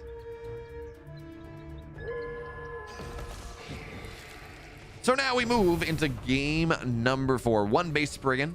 Did not work out all that well. I mean, it had a nice timing, but the Hedgehog opener already kind of meant that wasn't great. And at the end of the day, that means that this is, in fact, a series. Mixu, as a reminder, if you're a Mixu fan, Mixu has to go and win a game. Mixu has to win this series and the next one. Has to win this series and the next one if he's gonna go and win this entire tournament. So it's all that's a tough road to hoe. Elazer right now, again, he just has to win one of the next 2 games. He wins the entire thing. He's done. He gets his $400.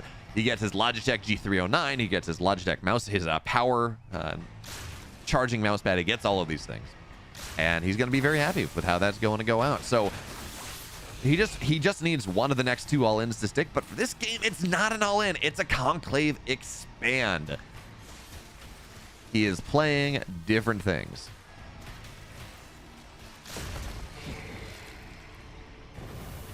So for now, Conclave goes down. Health Cam has been taken. We're going to see this. Fellhog's already worrying away down with the Shadow Demon just a little bit.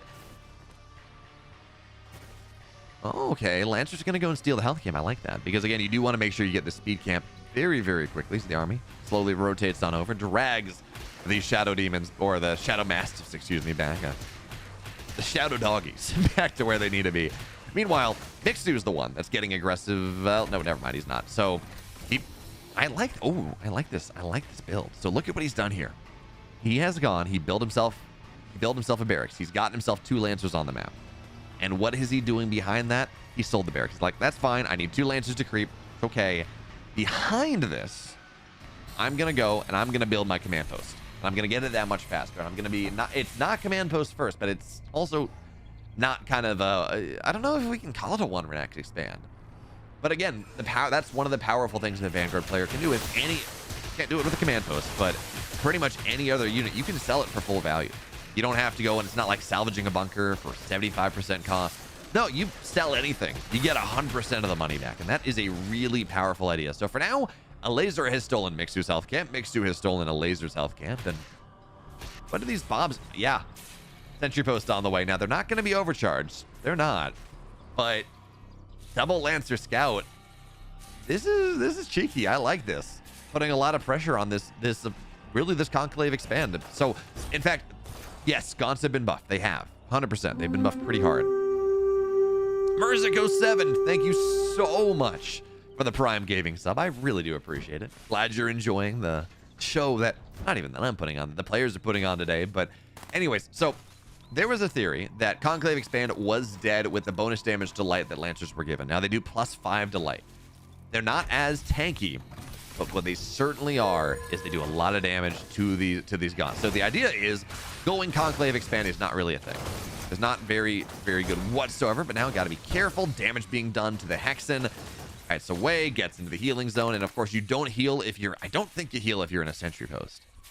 So there is that, but tier 2 is done, and Weavers are on the field, and Weavers make this not nearly as effective, right? So you can go, pop in, there are double sentry posts. Abduct. Oh, but there's a Shroudstone Manifestation as well. So this is, yeah, this is just, it's a fun idea. But Mixu taps out, and Elazer wins everything. $400, a mouse pad. Mixu gets 200, a mouse and a mouse pad, or 300, a mouse and a mouse pad. But Elazer is your grand champion. So if you like this, you want more Stormgate action, make sure to go follow me on Twitch, sub to the YouTube channel, and I'll catch you next time. See y'all there.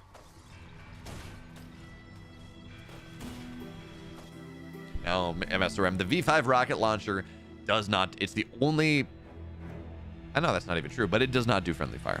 I promise you it does not do friendly fire. That means Europe is done. Europe is done. Congrats, Elazer. 3-1 over Mixu in the finals. Alrighty, Rudy. So, we're now, let me go and move this. I need to stop recording to make that happen. That seems useful.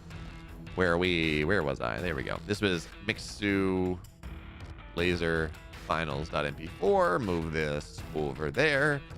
Where was I? Where in the world was I? Yes, we're taking a look at Americas. Where does this bracket stand? I like the idea, by the way. That was kind of fun, but Weavers just kind of are the solution to a lot of things, and I think we're learning more and more just how strong Weavers are in the early game. Again, like if there's a big bio ball and it's Exo Medtech Volk or an Exo Medtech Lancer, yeah, Weavers aren't the end all be all. Once the numbers get to a point where it's like a lot of stuff, it doesn't really work out all that well. But in the early game, yeah, Weavers 1-to-1 when you just don't have a lot of, when you're not on like 8 racks, not producing a ton of stuff, you're really not there. I like the idea. Unfortunately, Elazer's like, yep, I open Conclave Expand, I can build a single Weaver, I'm gonna shut this down. It's fine. And I think one of the things that we saw coming from Elazer that makes that so good, that makes that the way he approaches it, what makes him so good, is it would be very tempting to try to, it's like, oh god, bunkers are going up, I'm in such a bad spot. Algorithmore, I don't know if the replay pack is going to be available. If it is, I will do what I can. I will put it in my Discord, but I don't know if they're going to make it available. We shall see. But anyways, he's very patient. He's like, yep, I understand what I have to do. I understand what it is that I have to do to make sure that I'm okay. And I'm not going to do anything until then. Looks like we are already in the the lower bracket quarterfinals. Ooh. Who is HYY? HYY 2-0 game friend. I have no idea who this player is, and took a map off. And now, granted, that was Celestials versus Celestial, but took a map off Nina. All right, so we're going to try to get into Theory versus Nina. Game number, whatever game that is. I don't know. While I try to organize that, we move into Americas. We're going to go to a break. When I'm back, more games, more Stormgate. See y'all there. See a top level Vanguard player do it. Oh god, the body block. He's actually so good. He's got him trapped in. Oh, Scout gets out. Okay. But doing a very nice job of slowing things down, which means more fiends are dying, which means maybe he's not going to get a last hit, but he's going to get another fiend. He does. At this point, the health camp is up. But man, is there enough? Bobs are starting to fall. There's going to be another sentry post. This one is way out of range. And now there's that effigy. This one's okay, no, it's dead.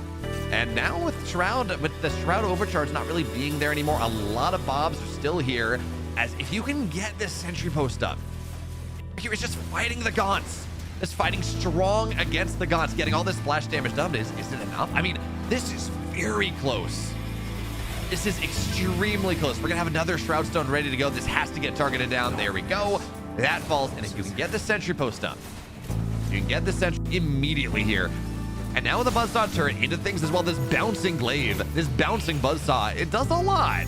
But the repair is not on the turret right now, but look at what Mixu's done. Buzzsaw on the front line with all that bonus armor, flat turret, flat cannon on the back line, and this, I think, finally, it's fine. Second one in the evac drops it forward as well, and this is finally, this has to be at the end of the game.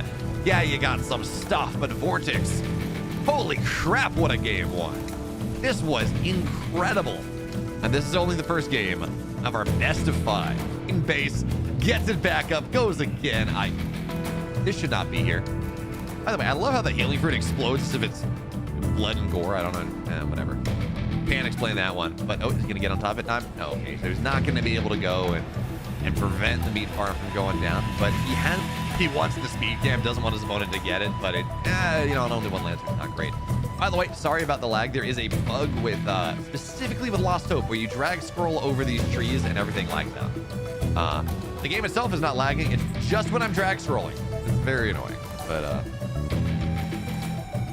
this is the same idea. This is his all-in. This is how he seems to think that this game has to get played. But this is realistically, and I think you should be able to, you know, even telling based on how much stuff there is not the easiest thing, because you kind of have a similar amount of stuff in if you were on but it doesn't. That's just not how the mechanic works. And Vortex misplaces his effigy just a little bit, gets no value from that whatsoever, and now this army is just so trapped into a corner. All the Gaunts fall down, and I mean, now, yeah, there's an effigy, target that thing down, but it doesn't matter. This is already a hold. Mixu, he has to do so much less. He keeps so much more alive, and he's not even getting a bioreactor this time.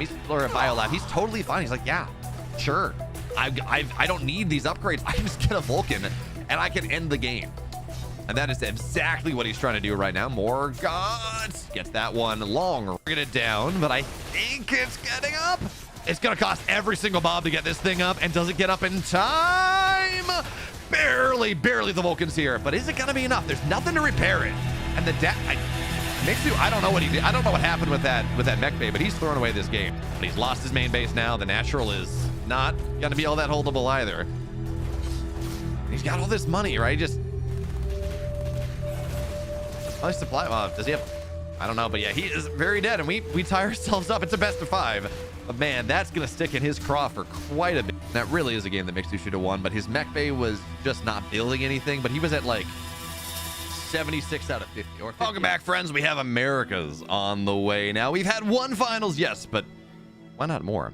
Looks like Nina did just smack Theory down 3-1 in the upper bracket finals, which means we go to the lower bracket to start our coverage of Americas. It's gonna be Wallace, who I have never heard of, but Wallace is about 2100, 2000 MMR in Americas on the ladder versus Elf, and it's gonna be an IVI. But you know, we do what we can because, as Portal once told us,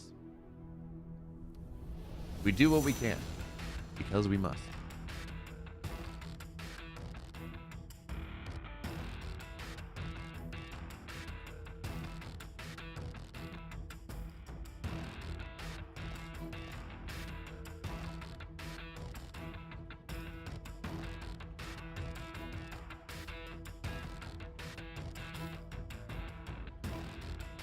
All right. So this is gonna be Wallace versus Elf. I don't know anything about Wallace at all, but I know Elf is very good. Elf had the upset of this, I don't know, upset of the century, but upset of a lot of significant upset when she took down Probe. When she took down Probe in the Stormgate Nexus round of 16. So we know she is very, very good. For Wallace versus Elf. That setup. How did she get knocked down into the lower bracket? She Got knocked down into the lower bracket by Theory 2-0. Infernal versus Infernal. Okay. Anyways, friends, we have a best of 3. More Stormgate to talk about. Broken Crown is going to be game number 1. What do you say? Let's get into it. So here we are. Game number 1. Now we're starting Americas.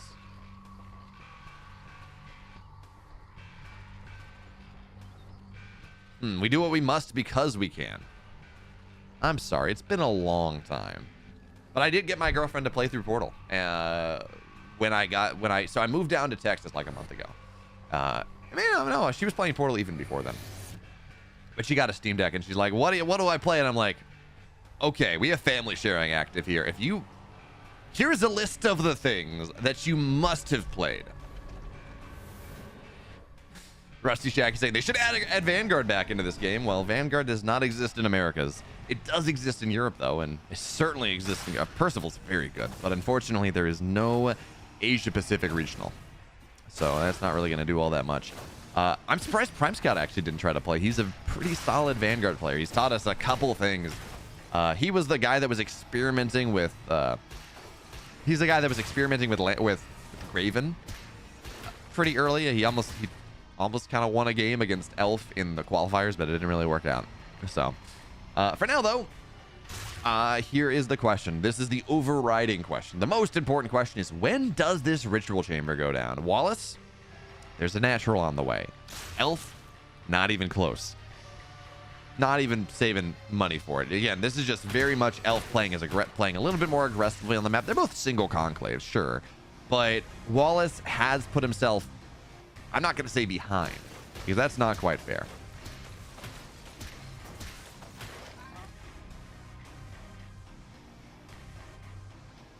I got upset because I had games where friendly fires actually kind of mattered, and I just tested it. The V5 does friendly damage, but on Argents, it's like 8 damage per shot.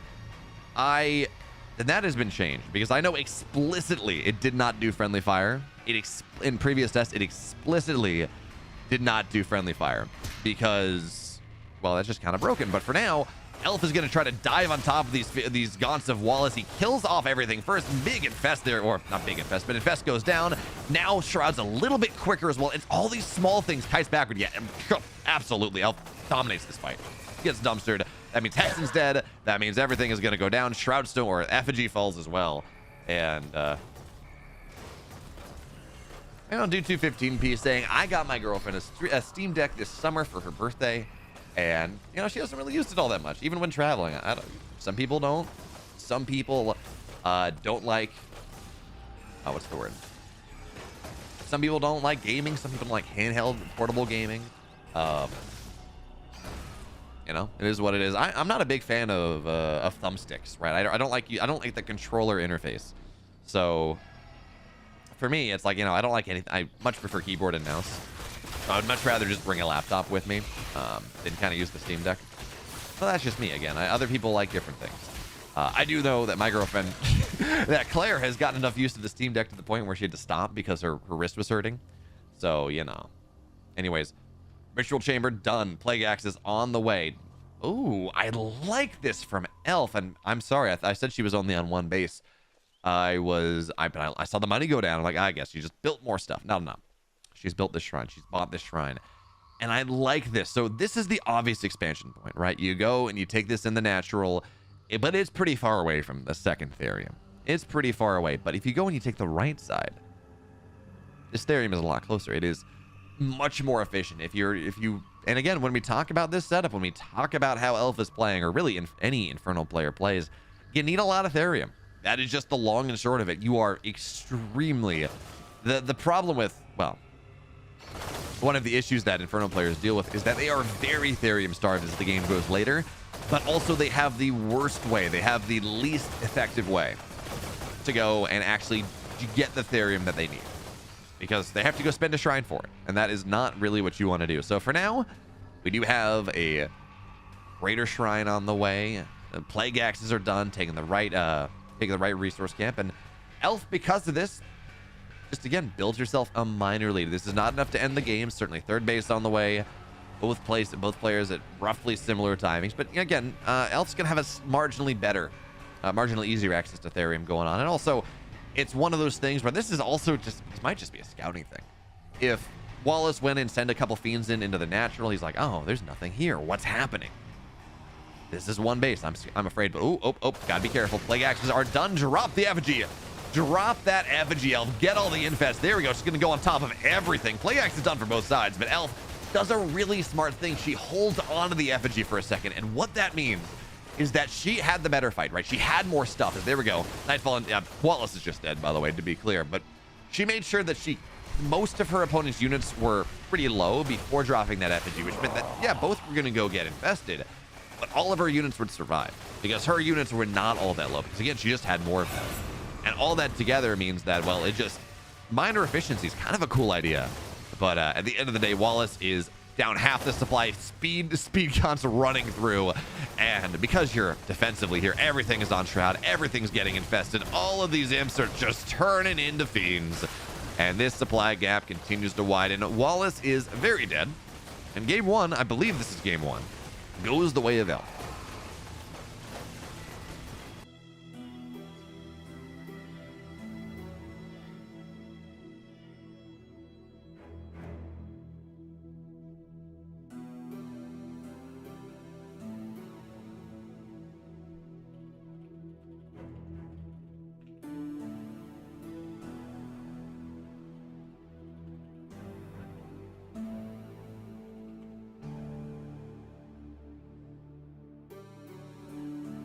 All right, Elf versus Wallace game 2 is going to be on the way soon enough.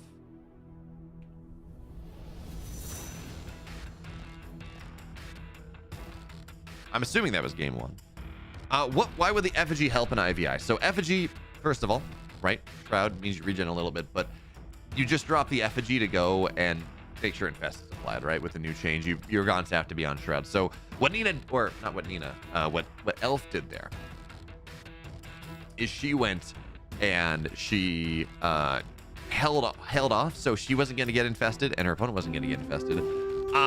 Sword, why do you make me say these things? Sword with 100 bits, the $1. Thank you so much. Woo! If you guys enjoyed the stream, please subscribe or donation support. Beo really appreciates a woo. Why have you done this to me, Sword? Like, specifically, do you just delight in tormenting me? I guess I do have agency. I can choose not to read what you write, but content.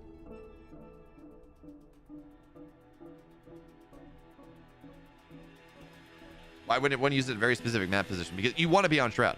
Like, you want to be you want that infest. I mean, I don't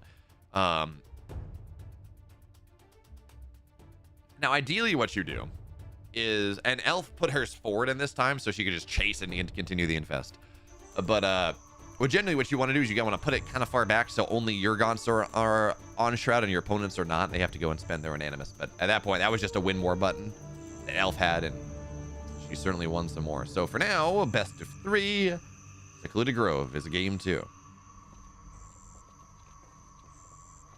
We move into game 2. Alien Anarchy is also correct. It does speed up your Weaver push, but I love it actually what we saw Elazer doing. Super cool. It is a bit boomer bust. You do have to be careful. But what he was doing is like, yeah, I'm building Weavers, but I'm putting a Shroud Stone on the other side of the map as Wallace. These are some imps here. They are doing things. They have been scouted out, and these are going to turn into fiends.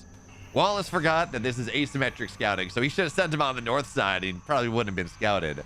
As it stands, life is complicated. Certainly, you don't want to get... What is this, a meat farm rush? There's a Shroud Stone rush? I'm not exactly sure what you're going for, but... Oh, also, good luck, have fun. Yeah, this is 3 fiends. 3 free fiends of Orient Far. And that game is over. Elf moves on to the next round. Very quick, very decisive. Look at that. This, I don't even know what this was supposed to be, but it was something. This has been a game of Stormgate. Hey, my big taco. By the way, I'm honor bound to state that you say, what's up, alpha male, BeoMulf? I'm honor bound to that concept of alpha, beta, whatever pack dynamics was something that was only for wolves that were in captivity, and later massively disproven to be true of anything else. So when we as humans talk about alphas and betas and whatever, and a sigma grind set and whatever, what it turns out is that we're just saying that we are all locked in cage. If we are saying we ascribe to the same pack dynamics, we're just locked in cages, trapped for all eternity, just doomed to be depressed. Because that dynamic is something that only exists in captivity. I'm just saying. Who is HYY, and why are they up 1-0 on albino? I mean, okay, Celestials. Okay, Celestials. That's as good a reason as any. Because I have not heard of this player.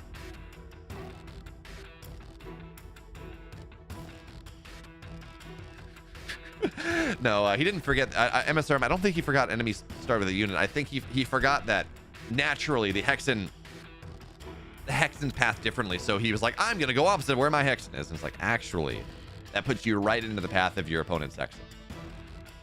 This was one of the games of all time.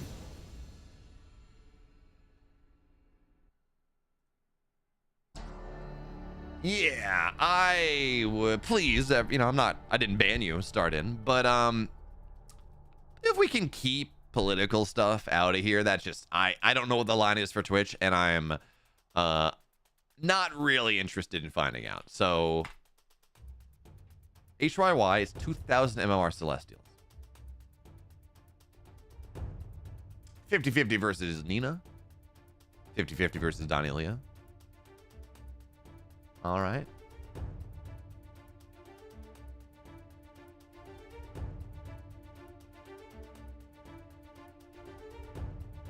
But anyways, we're going to try to get into... What is the bracket looking like? HYY 2-0 albino. Elf versus HYY. Oh, man. Really unfortunate there, actually. I thought albino was a kind of a shoe-in to hit top 4, but Celestial shenanigans. Celestials, yeah, 65-35. We've been talking, people have been talking like, oh, Weavers, Infernal Vanguard, what's really broken right there? Celestial versus Vanguard is giga broken.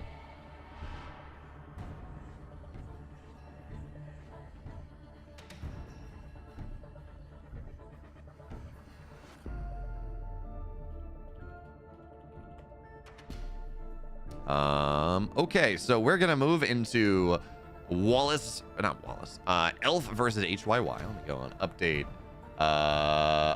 this. People were betting on Wallace versus Elf. Okay, I mean, sure, got lost a bunch of channel points. Have fun with that one.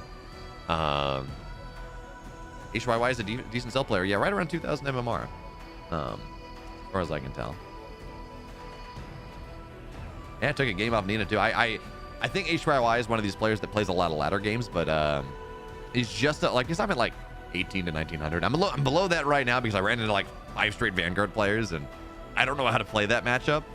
It doesn't make a lot of sense to me at the moment, so I just go and get by bio as I'm trying things. They're just not working. But anyways, we have Elf versus HYY Celestial versus... I can't just, I gotta actually go and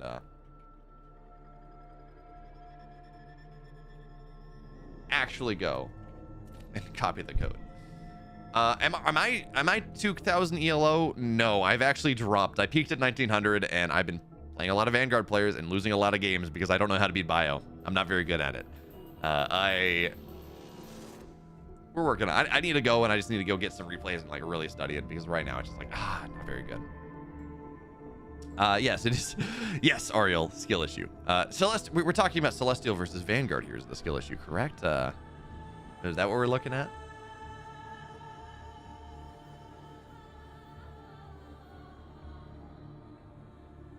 Reminder, of course, that this is the last best of 3. So from this point onwards, winner of this plays Theory. That's a best of 5. And then winner of that plays Nina in the grand finals. Also a best of 5. There is a bracket reset there. Atomic Line. Thank you so much for the prime sub. There we go. Glad you're having a lot of fun. We're glad you're enjoying things. My Vanguard's 30% win rate versus Celestials. That is only 5% below like the standard win rate of Vanguard versus Celestial. So like, you're not that far behind, is all I'm gonna say. But anyways, Celestial versus Infernal, Elf, HYY, and we go. Game number 1 of this lower bracket semis. So now in America's lower bracket semis, upper right in the blue, FL Chan's the biggest upset story, really the biggest story of Stormgate Nexus when she took down Probe. She's the Infernal player. It's Elf. And of course, in the bottom left, a player that I have never heard of, but apparently is very good and has taken games off. Nina took down Albino 2-0 to get here. He's the Celestial player. They're the Celestial player. It's HYY.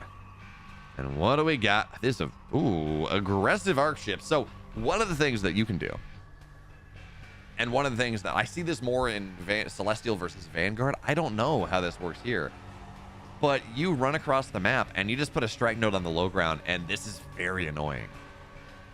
But for now, Elf is on one base. Conclave opening, a vault behind. And I am very curious to see what exactly it is. Of course, this is surged, so it moves just a little bit faster. Regens as well. That's pretty nice, but I am very... Okay, so this is clearly meant... Okay, Elf, here's what you got to do, right? Shadow Mastiffs are bugged right now. You trigger them, you get them to aggro onto the Morph Core, and the Morph Core gets evaporated. Gets annihilated. So Morph Core is looking around, looking for something. And is going to go into the main base, I guess. I don't know what this build is supposed to be. I am very curious to find out, but I don't know what this build is supposed to be. So for now, this Morph Core takes some damage, gets infested. I don't think it dies from the infest, but it might die from the second one. Meanwhile, Gaunt's dealing with this Morph Core as well, and all this stuff. I don't know if this is just scouting. No, okay, there's the Creation Chamber going down, not as aggressively as HYY would have really liked to do.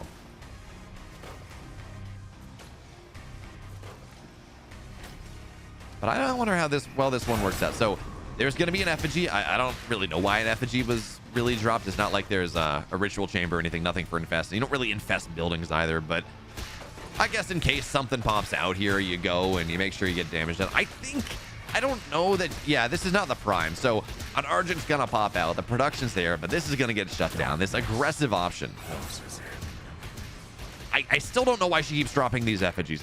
Maybe there's something I'm missing, but it's not like you do more damage on Shroud. And certainly there is fully on white health, but this base is, I guess what she's doing is like, okay, if there's not a prime elsewhere, maybe I can trap a unit and I can get a good trade. But for right now, so we have a couple Argents on the map. This is going to be, again, this is going to be probably 4 photo capacitors just to get yourself up to 50 energy. Long shot module at additional range is also going to be very nice. And remember, she's only on one base. Natural's on the way now. Hasn't been allowed to creep because she had to deal with this pressure early on. Probe, MS Storm saying, is Elf beating Probe really an upset? I don't think Probe plays as much. Elf is a fine player. At the time, in Stormgate Nexus, that was like 2 weeks after Probe had won this taste, or there was like not all that long after. Well, I guess I know why she dropped this effigy, right? There was Shroud, so you get a 200 HP effigy in the middle of the map. That's permanent vision. That's pretty nice. But anyway, at the time, Probe had just won the Tasteless TV Invitational. So at the time, I think now Elf beating Probe would not be that big of an upset, but a month ago, I'd say so. Where is it that we are going? So it's actually, okay, so it's Argents early, but it's not going to stick on that. It's going to be, by the way, look at these Argents. Look at the... Now, we still have that weird kind of triangle behind them, but look at the Argents got themselves a bit of a visual lift in 0.1.1 as well. They look very nice with their gold. You can kind of see their faces a little bit more if we can get them to stop moving. They're not going to stop moving, but they look very nice. And by the way, that Morph Core that was trying to get aggressive, I think, early on, just decided to go and take a collection array in the corner of the map. And now HYY on 3 bases. The Natural's not even done for Elf.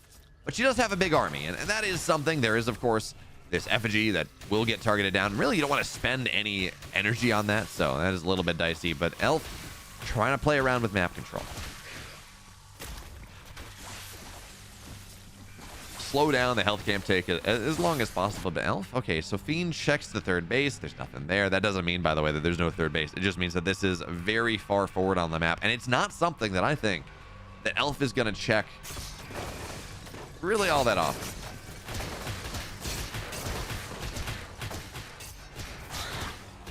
I don't think she's going to really think to check this. So she's on 2 bases. HYY is on, call it 2.5. Because if the way you can think about this, right, is each Luminite mine or each collection array is about half a base, right? You do need 4 prisms on it to mine the same way. So he only has, or HYY only has 2 prisms, or only 3 prisms on this one, but the rest aren't saturated.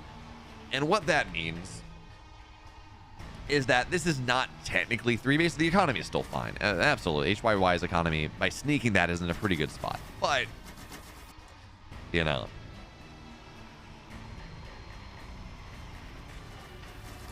Yeah, no. Maybe not quite enough. So now Fiends, this is a lot of anti-armor Fiends. They do not want to take this fight. They will get exploded until that anti-armor aura goes down. Even still, the Fiends are going to take a lot of damage to all these creep, but it's not going to be quite as bad. So speed cam gets retaken. We got the effigy here.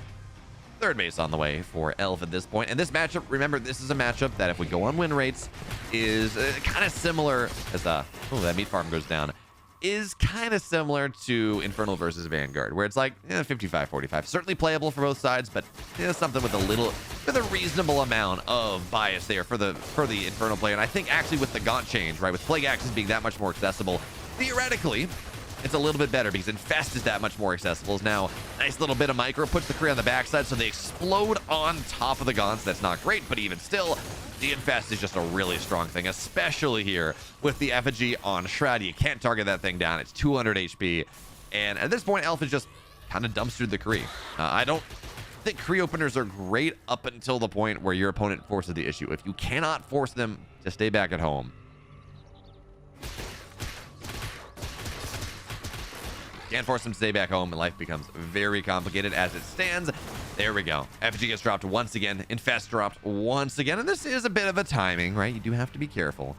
But Greater Shrine is done. Reaper Rush, it looked to me like it's, yep, Reaper's Rush is done as well, and apparently Reaper Fury zoomed in. Sorry about that, but this is kind of a one base. This is like a tier 1 timing, I guess, coming out of HYY in this game. There is no Arc Station on the way. Well, okay, it's on the way now. Pardon me. But this Arc Station is pretty late, so no tier 2 tech really available. It's just all about these Kree, and it's all about these Argents, and it's all about whatever else Elf can find. So for now, the Brutes are a little bit trapped away, but the Vision camp, HYY trying to take it, not going to be allowed to. Now, Argents, or excuse me, the Kree are going to try to get on top of these Gaunts as much as we can. And by the way, there's no effigy, there's no Shroud here. Elf has the Animus for it, but I'm not totally sure what's happening. Now it's going to get dropped, but it's way too late. Sure, there's going to be an Infest now, but I mean, this fight would be so much better for her if she had gone and dropped the Infest, or dropped the effigy just a little bit earlier. Still wins the fight, but kind of rough. Dude 215p saying, to me it feels amazing that they got I is greater than C is greater than B is greater than I so right from the beginning without doing any stuff like shields and bonus damage shields and stuff like that.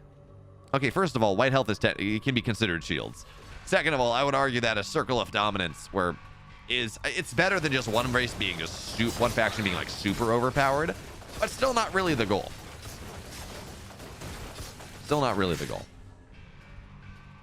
I don't know, maybe you're just trolling and I missed it. Maybe that is true, but so we will see another Shroudstone go down.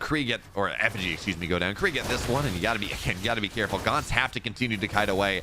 But here's the problem as well. There's a Hellborn on the field, and Hellborn, against Vanguard, they're okay. They don't do a lot. Lances are very, very tanky.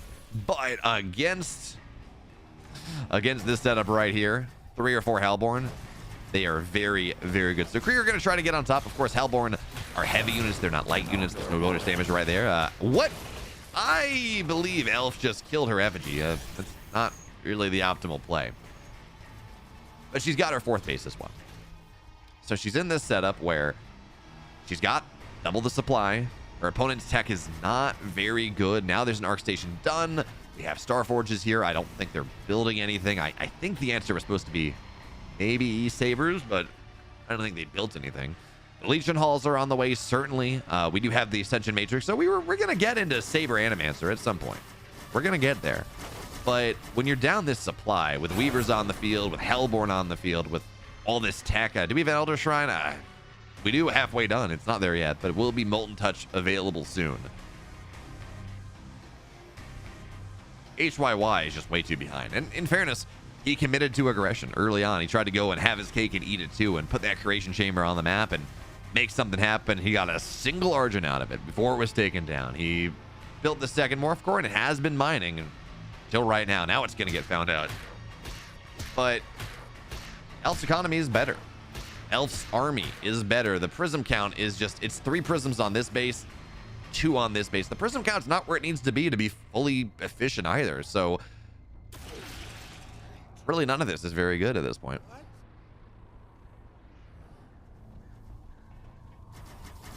Yeah, you know, I think that's a pretty fair point. MSRM saying, you know, I think it's better if one race is Imba rather than kind of each race is better than another race. By the way, Weaver's giving vision off the cliffs here, making so that the siege away at this collection array is a bit of a problem. Now we're going to see Animus go down. Now it does lift, so it's not going to... Oh, there we go. Shadow Flyers knock it down. Well, there is that. Now Harbinger on the high ground. It does not have Seismic Slam, I don't think, but it does just provide... It just... Actually, no, I know it doesn't, because it doesn't... It would have more Shroud if that was the case. But it's just providing high ground vision. High ground Shroud going onto the low ground. And HYY is mega dead.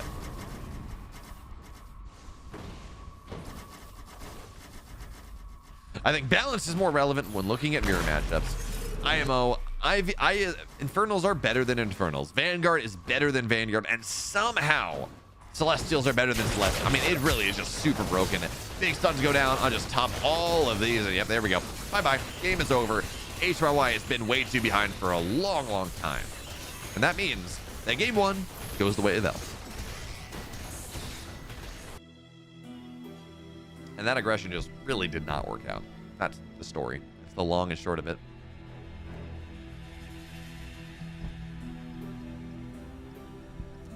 Yeah, dude, 215p. I see what you're saying. But as I think about this more and more, I'm kind of the opinion that I think I agree with MSRM, where I think it's kind of the opposite. If one race is overpowered, you can just kind of nerf it back down. But when you have this cycle of dominance, it's like, okay, well, we're going to nerf Gaunts. Okay. Because they're too strong in... We're going to nerf Infest, for example. Say, because it's way too strong in Vanguard, in Infernal versus Celestial. It's too strong. It's like, okay. Well, a Vanguard was already better than Infernals, and now by nerfing this part of them, it means you're going to be better. Going to be better. So the matchup gets worse, and Vanguard becomes even stronger versus Infernals. So you got to go and buff something else that kind of handles that, and that makes it really is it's theoretically a lot harder to balance than just having one race be a little, one base being OP.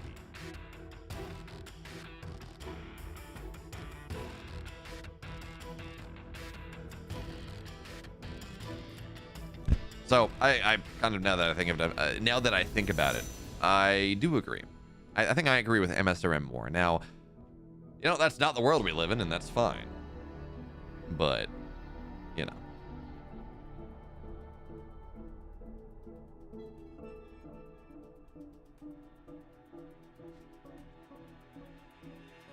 So my girlfriend's going to a concert tonight, and I was thinking I might be able to make it, but nah, not with this. This is just going a little bit too late. And it's fine because I kind of like the opener. Not a big fan of the main event, and she's just going with a friend. But anyways, there is this food truck in Dallas called Halal Mother Trucker, and they have tikka masala tacos, and that is, I'm not gonna lie to y'all, good food. That is very, very good. But I just got the notification that the food has been purchased. Like, and you're not giving me any. What is this? Send me some tikka masala tacos home. I would appreciate it. I would very much appreciate it.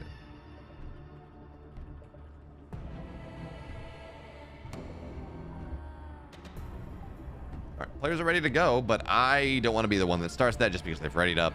We'll see.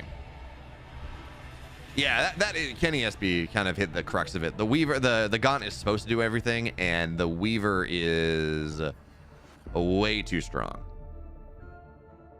Beyond saying balance now is less important because they're going to drop a 4th race on launch. I don't think so. I don't think so at all. Even if they drop a 4th race, the balance on the 3 factions is still very important. Because if you have all 3 factions balanced, then adding a 4th, you can kind of balance against all of those balanced factions, and it theoretically doesn't throw things into arrears. It is Jukebox the Ghost, dude, 15p, and then a band called Lawrence, which I've never heard of, but they're kind of like a poppy. I don't know. I listened to them. I didn't really enjoy.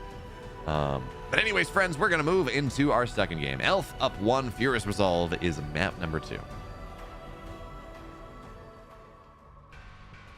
So now, game number 2 is going to be a Volt expand. Looks like coming out of Elf. Well, Volt first. Double Vault. Oh, okay. Double Vault opening. And when you're in Inferno playing against Celestials, you kind of have to roll the dice. That is how that works.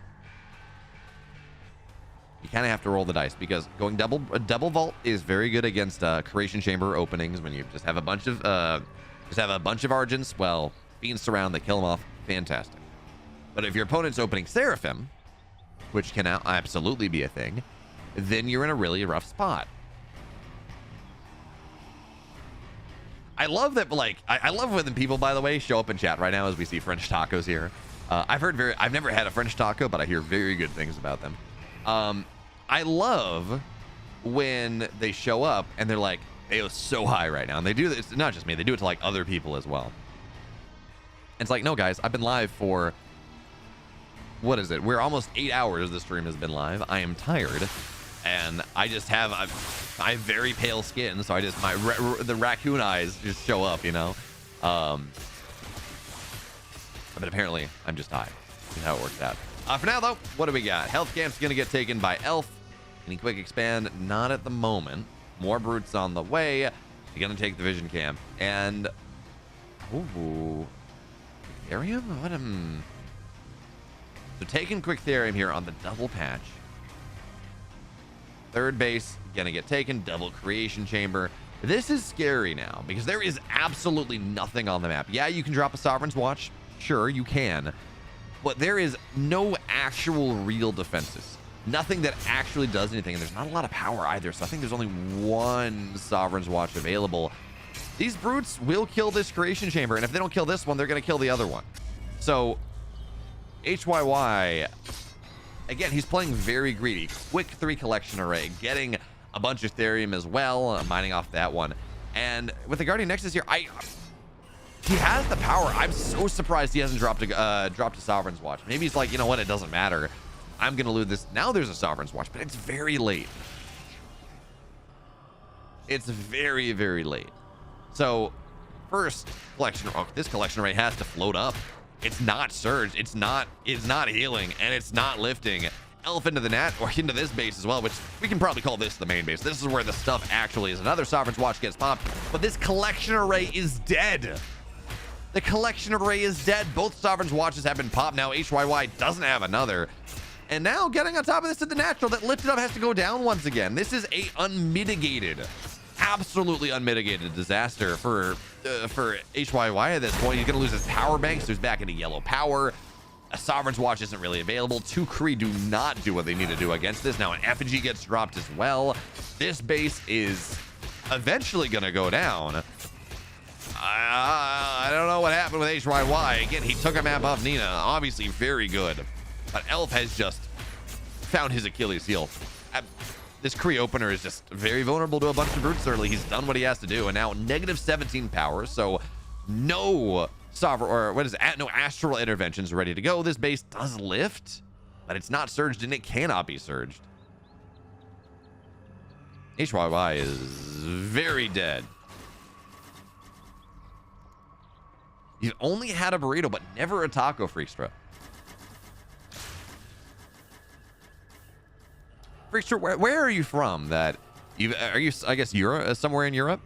Or are you saying a French burrito? But French tacos are like, they're a thing. They're kind of almost like a how does it, what's it called? It's a it's like a crunch wrap idea, right? Where you kind of wrap it around into this little parcel. It's not, doesn't really look like a classic Mexican taco. They just call it a French taco. Something like that. Mike Rush saying music too high while people earlier were complaining the game sounds were too low. Oh, wait a minute. That's why. Now we're fixed. I forgot that I'd restarted Stormgate, and there's the audio bug where it doesn't really reflect audio devices, so you have to go and open the settings for it to go and respect your audio device choice, even when it doesn't. So, for now though, oh, Kree are gonna get tough on top of this Hexen. That's a dead Hexen. That is really solid. But these Kree, oh, nice job there, eating the healing fruit as well.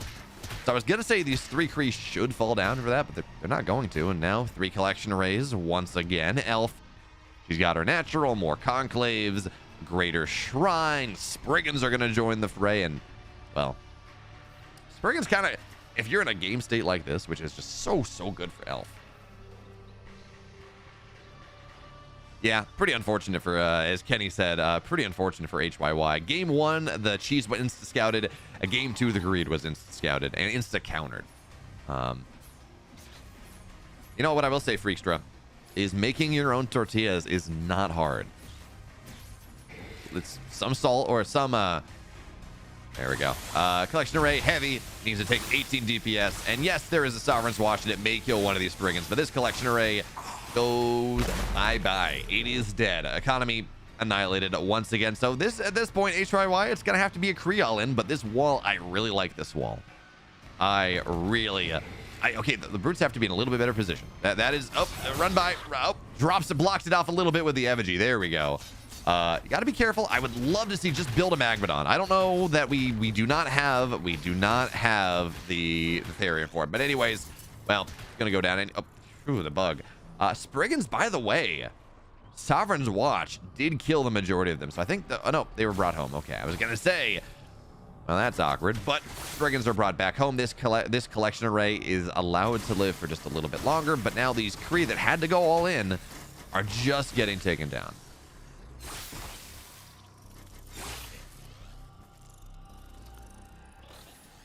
David Ayaya, what is a Siberian taco? Is that polar bear tacos?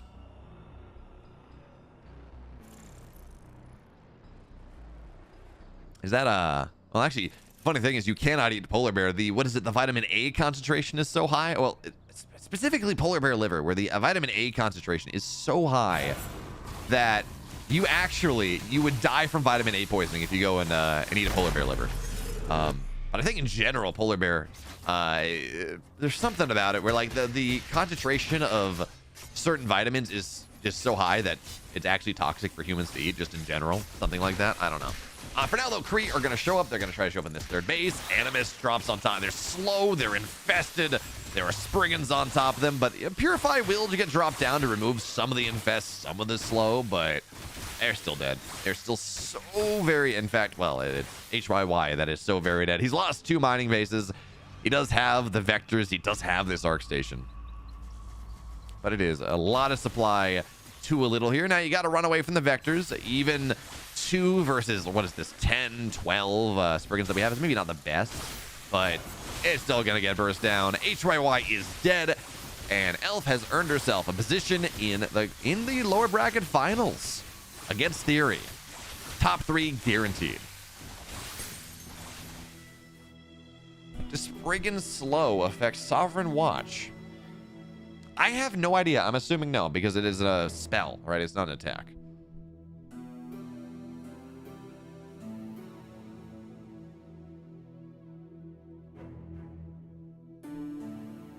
And good luck catching one, yeah. Polar bears are one of the only animals that actually hunt humans for sport. No, other animals, they're going to hunt if they're hungry. Polar bears hunt people for fun.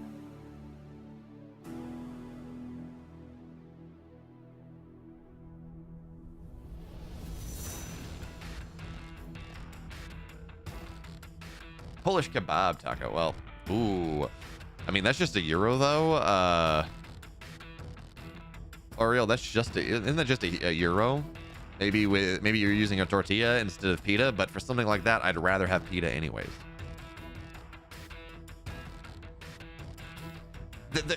What if you just eat tiny bites of polar bear? Carl says, I don't know, maybe.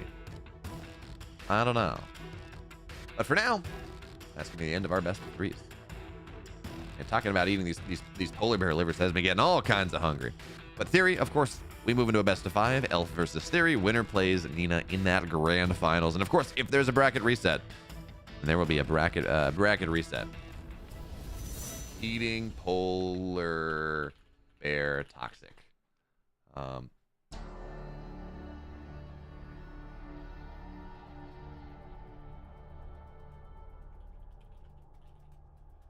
So liver of certain animals. So like if you're in a survival situation, you want to be eating the liver. It has a lot of vitamins that are super important. But the polar bear, the bearded seal, some sort of fish, and walrus livers are particularly toxic. If you have 500 grams of polar bear liver is a toxic dose for a human. So half a kilogram of polar bear liver would kill you with vitamin A poisoning. Spells are affected by armor, yeah, but I think it's like something that is applied to the structure. So I don't know that the debuff applies, is the thing. But yeah, no, oh, I have been pinged. I have a lobby.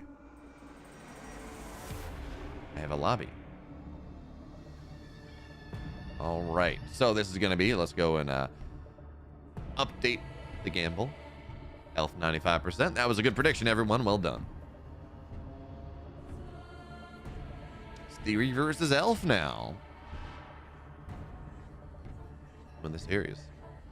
Theory versus Elf. Poison your enemies by tricking them into eating polar bear tacos.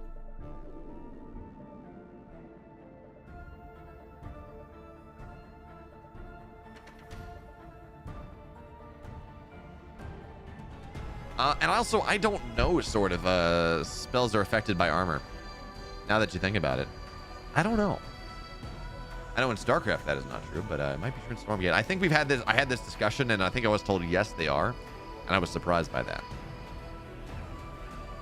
So, friends, we move into our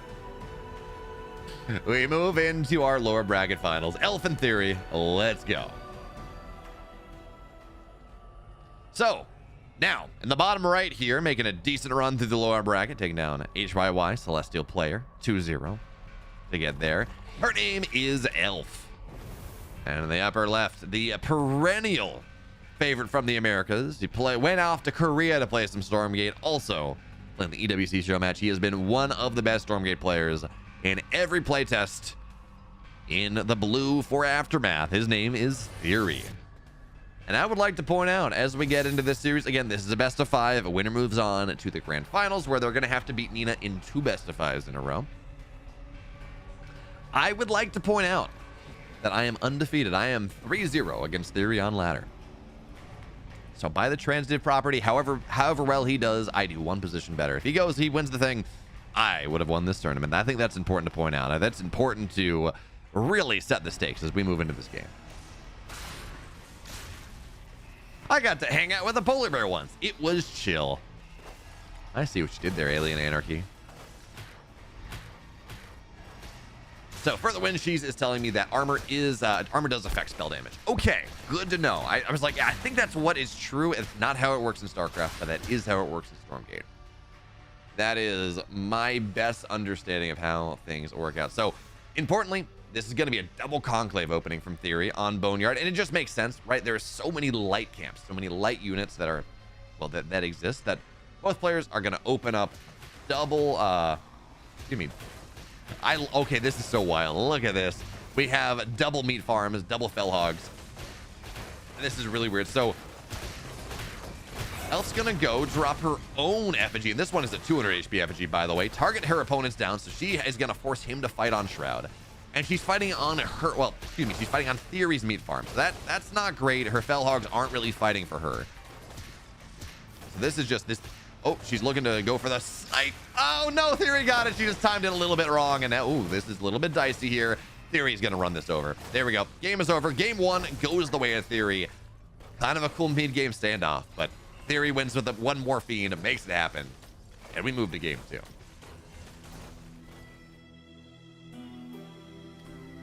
Elf was a StarCraft 2 player, but not a big one. She's Masters Terran, I believe. Has gone by Naomi in the chat. MSRM asking, what was the in-game chat? Just about how there should be a IVI showdown, Europe versus Americas.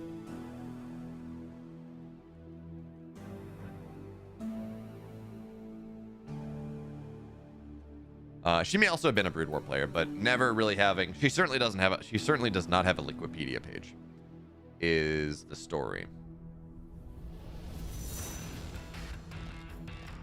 God, we've been talking about food, and I am starving. We've potentially 2 more best of 5s to go. Is it bad that I'm gonna be like rooting against whoever wins this against Nina just so I can go eat afterwards?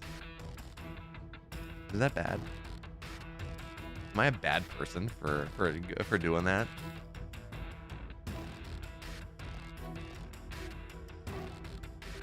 Anyways, we move into Broken Crown game number 2, and there's not a creep camp in the middle that snowballs like it does. So for now, game 2, Broken Crown. Series up 1. Good news, if you're an Elf fan, is that this is not a map that has one camp in the middle that you fight over and you get one more fiend and you lose the game. That snowballs super hard. Instead, this game is going to be a little bit different. So, I like this positioning here. And this is a bit of a unlucky on the RNG. Well, never mind. Meat Farm actually does go down. Theory, you can't pull this one out. Yes, it does have the shadow effect, but these are not Shadow Mastiffs. You cannot bug them out and pull them onto the other side of the map. So the Meat Farm doesn't do anything. That is not... Sorry, Theory. You don't get to take advantage of that one. But yes, in general, Elf is very good and has been grinding hardcore. Has been playing a lot of different stuff. I've had her... I had her for a Stormgate Sundays. That was pretty cool. I'm a big fan of Elf, mainly because I remember she was in my Twitch chat when I was casting StarCraft like 2 years ago. Talking about, just enjoying things. And now she's going and playing against the best of the best in Stormgate. So you love to see the come up. You love to see the glow up here. As for now, trying to run. No healing camp available. It was sniped earlier on. Well played, Theory. And we talked about how Elf is very good, has been getting better. I'm sure this is true, 100%. But Theory is just showing us why he is probably the best Infernal player in the Americas right now. And it's just because his understanding of things, he is so much better. He's really been practicing. There's a reason he keeps getting invited to things. But he was invited to Korea. There's a reason that he was invited to EWC. It's because, he goes evenly against partying, against everyone else. He is that good. So, oh no, the buff. They fixed these so they actually do 20 damage, and Theory loses a gaunt, which, it's whatever, right? I think he got both Shattered Demon. But he's not going to be able to hold on to this position because there is a meat. Well, as I say that, there is a Brute here just looking to face tank things. Getting on top means this Hexen probably dies. There we go. Splits the Fiend, splits the Brute to make sure it does not give a free Fiend. And now onto the high ground here. More stuff continues to fall down.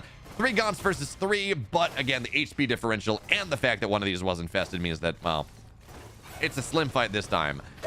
But Hexen will fall. Hexen will fall to these wonderful Fellhogs. But as Theory continues to rally forward, again, it's a slim window. It's a slim window, but Elf is going to try to drop an effigy, and this is a permanent one, but Shroud is Shroud. Who the hell cares? Splits are really good, and more things fall down. Shroud continues to... This is the wildest set of fights right now. Now, this is a dead. This is absolutely gonna be a dead gaunt. But again, this is just slowly but surely turning into Theory's favor, and there's not a whole lot that Elf can do about it at this point. She drops Animus to get herself a bunch of gaunts, but the first 2 fall, and now I think Theory's gonna have to go quit the field. I think at this point, because she spent 50 Animus, Elf did, on getting these gaunts out, I think we're gonna have to slow down a little bit. I think that at this point, Theory has to be very careful because this is 6 gaunts to 2, and that's not great, but another effigy goes down. And this is for vision as much as it is anything else. Just making sure you know what's happening so you have this shroud to fight on. And eventually this effigy will go down. Thanks, Wars, for that beautiful death. I think Theory has overcommitted himself a little bit here. So, by the way, double conclave for Elf. Theory is on Vault Conclave, so he doesn't have as many gaunts available, which as those numbers start to rise, that's actually a pretty big deal. Dude 215p asking what buff? I thought the vision camp did the least damage. It did, but that was a bug. And when I say buff, I meant it was fixed. So can I click on one of these shadow demons, right? Okay, so it says it does 20 damage. The last patch 0.1.0, it was bugged and it only did 5 damage. They fixed that bug, so now it does 20, which is a lot more damage against these 75 max HP when you're full white health. 75 max HP gaunts. Oh, sorry, 100 max HP gaunts. I'm thinking of something else when I say 75 max HP. As it stands, though, 80 HP. We're gonna see another effigy go down. Again, this is a 200 HP one, so it's not gonna go down all that easily. But more importantly, we will see Elf have to lose this position. She does have this kind of cool expand idea where she goes and takes this position, which again is a little bit more efficient on Therium, but she wasn't really using it when we saw her do that last time. And there is that. Now, Elf also very supply blocked. Her third base is not done for a while. It will have to go. We're going to have to see a meat farm go down. And Theory's not expanding on this, by the way. He just understands the tempo that he has, that he's got some speed camps going for himself as well. And he's just not going to allow Elf to play this game after the first fights were so bad. It is just not allowed. So a bunch of gaunts on the high ground, maybe a little bit too scary. Maybe a little bit too scary to attack and do, especially once your speed camp your speed buff is done. But if you can hold this area, and again, I love what Theory's doing here, just playing very much on this idea. As by the way, Plague Axe is done on both sides. Infest is a thing. Playing on this idea where you just play around the choke, and it works out very nicely. So a couple of Theory's gaunts trying to get on top, target these things down, and well, hey, he's going to be on Shroud just a little bit. But being split away like this, I don't know how I feel about that. I think this was a lot of stuff. I accidentally aggroed on the meat farm, so that's not great. And now Fiend's starting to propagate a little bit. This is a disaster for Theory. His army getting stuck there. He's got, I think he rebuilt a Hexen even. But his army getting stuck on the meat farm. Half the army not fighting means that Elf dominates this fight. Elf dumpsters this fight. Now she's got a natural. This natural from Theory is just halfway done.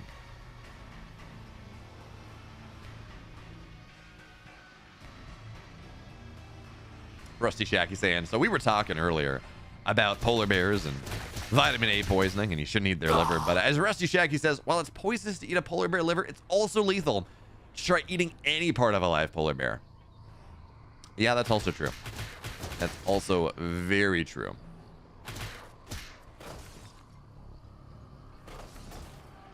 So I think at this point, Theory, he was all in off one base. His natural was very delayed. He's only on single conclave. Maybe he's got a second one. No, he doesn't. He's only on single conclave, so he just doesn't have as many gaunts.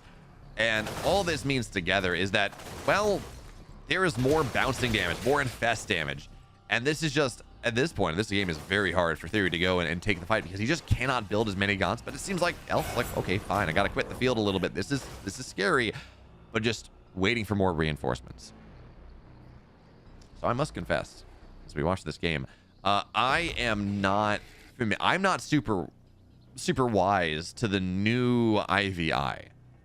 I have not played I played a couple games on the new patch, but I haven't played any IVI yet, and this is pretty different. We're seeing the kind of these back and forth, these conclave openers things. We used to see this, right, when you just kind of had plague axes for free. But Elf does fight back, in fact. And she's going to get round 2 of the speed camp again, while they nerf the amount of gold, the amount of Luminite that round 1 gives you. Round 2 actually gives you more than round 2 previously did. So Elf, her economy going like gangbusters, opening up this big supply lead. Naturals done, decently saturated. Third base done. Greater Shrine done. Reaper Rush most of the way done here. And Elf at this point, I mean, she's just in a beautiful position compared to where Theory is. Theory's production is not great. He's only got 1 Vault, 1 Conclave, and Elf is going to have a lot more very soon. I don't know who's going to kill this. It's really impossible to tell. But now she just got... Oh, cool, what a good infest. Now, she doesn't want to, she got to be careful. I thought she was going to try to dive through, but it will slow things down. And now Elf drops an effigy right on top of things. She makes sure that she has enough shroud that at least infest is applied on both sides. Kites away now because, again, everything's been infested, but Reaper's Rush is done. Speed buff is available. Well, I guess actually both players have speed buff, but Reaper's Rush is done. Speed buff available. And now, well, she's just going to run right through this. The supply lead is there. The Fiend, and again, when we talk about these fights, Gaunt versus Gaunt, the Fiend transformation is just such a big part of it. So for now, nice splits again. This Magmadon is going to try to stomp through, but the AoE is just not going to hit. Elf splits are perfect in this game, and this was a game that Theory should have had. This was a game that Theory overcommitted, half his army stuck auto-attacking a meat farm, which is not what you wanted. And even as Theory eats some of these Fiends, there is not enough here. The Natural's dead. The Magmadon is falling as well, and Elf is going to tie this up. The Elf fights back, and we're now one apiece.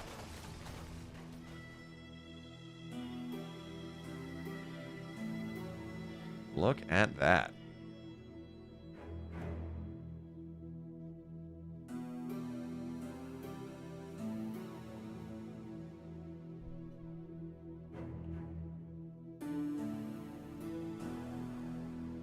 I have no snacks in my, well, I can grab a protein bar, but I can't talk through a protein bar.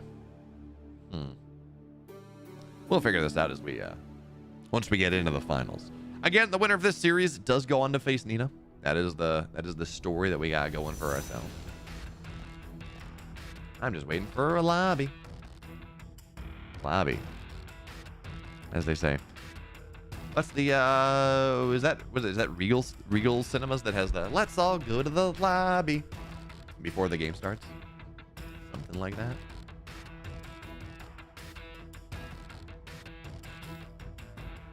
Huh, yeah.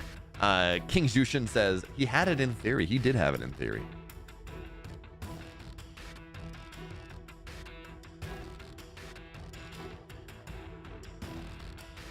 Yeah, my mouse is draining battery a lot faster than it used to. It's an old mouse, so you know.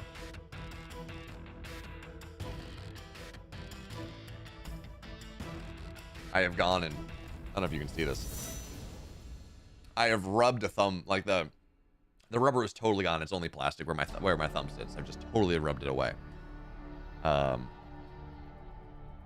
moment run range units are so much better than slow splash melee units. There are times when Magmadons are much better than Gaunts, and there are times when, well, it was just, I mean, it was really more of a game of more stuff beats less stuff. It was a single Magmadon. Like, it was not going to win the game. But now we move into game number 3, and we are all tied up. One apiece.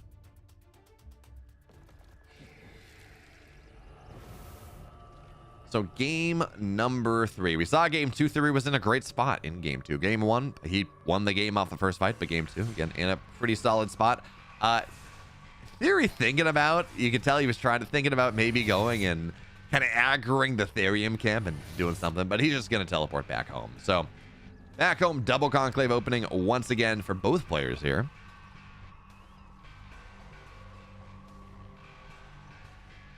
But yeah, as we talk about that last game, the Magmadon idea is a teleport back home. This one as well. There's the shot track. I don't know. But anyways, point being is that was a game that Theory should be up 2-0 right now, I think, as it stands. Just game 1. But just one apiece. That's fine. Double Gaunt here showing up. So this is, I think, in large part because you have 2 light camps. 2 camps with light armor, so you can clear those out very quickly, and you want to make sure you clear them out very quickly. Double Brute does not really do the same, and also we're seeing the power of the much quicker Reaper or Plague Axes, excuse me. And again, I think this is an IVI mirror, so talking about balance is kind of irrelevant, but I do think that buff to make it take half as long, make it cost less Therium, I think that was too much. I think it was fine if you just say, okay, well, if you're on Shroud, you have Plague Axes apply instead of if your opponent's on Shroud. That didn't make a lot of sense from a design perspective. But buffing everything like this, I think this was honestly a little bit too much. I don't know what repercussions it has in terms of win rates, but I do think it was, like, conceptually, I don't think the buff was needed. Professor Wannabe saying, thanks for the whole day stream. Your stamina is impressive as a solo caster. Well, I think the longest solo cast I've done was a 16-hour day. That was horrible. That was actually really rough.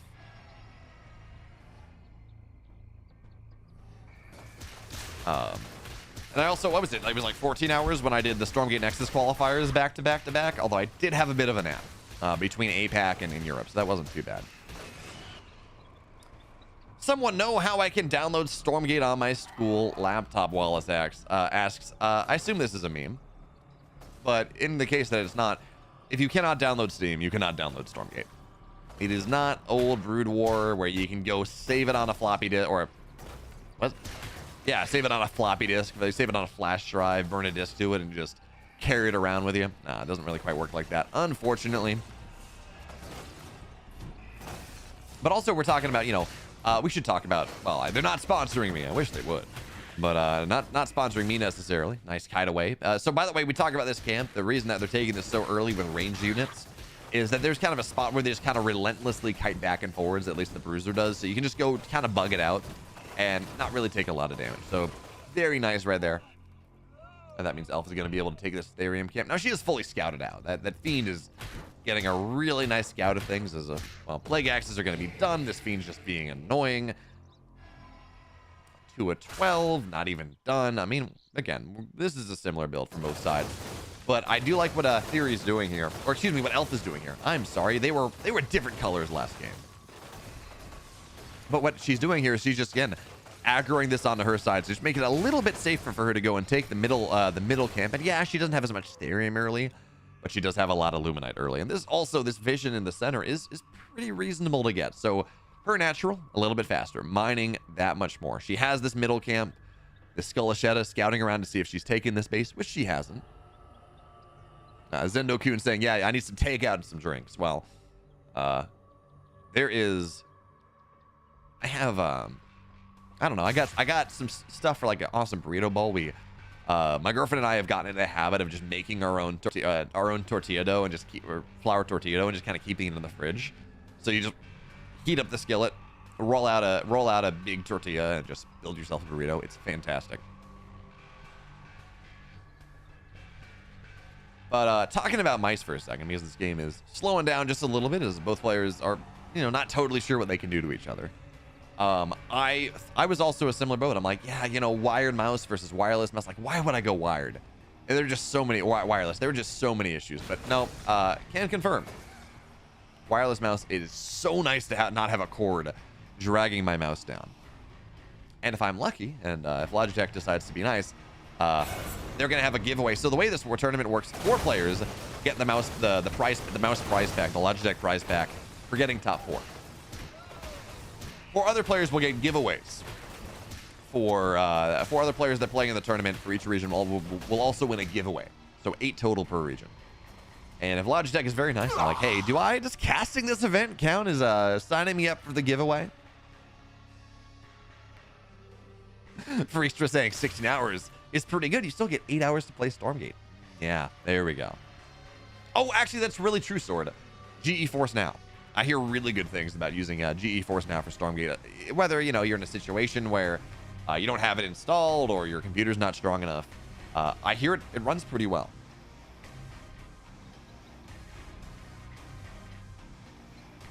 But for now, we're just mask on. We have Magmadons on the field. More conclaves.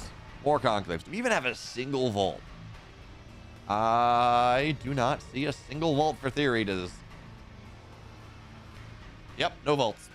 No vaults here. Just gaunts. Maybe some weavers too.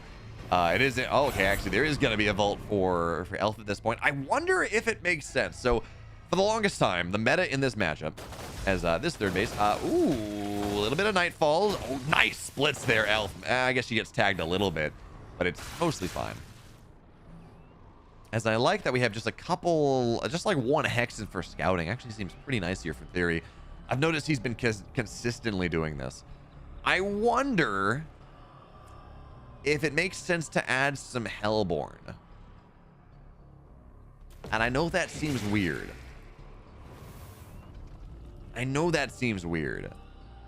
because it's just, you know, Magmagon has been the thing. But with Weavers countering Magmadon so hard, I truly, it's making some level of sense to me that you should do this. Now, I don't know. Again, we're gonna have to see. Reaper Rush, by the way, not done yet. Done soon. But Elf shows herself in the middle of the map on this, on the resource camp, which means that I think she just loses this base. Maybe she's trying to set up a wraparound. I don't know, but giving this position up means that this base is dead. There are Weavers here, and now fighting into this position down a ramp just does not feel good. She's gonna opt into it anyways. I don't like it. I really don't like it. I think the moment you give that position up, you just have to give it up. Abducts on Gaunts. I mean, that doesn't really feel the most effective, but might as well. And ooh, Abduct there on the Weaver. That is a far more valued choice.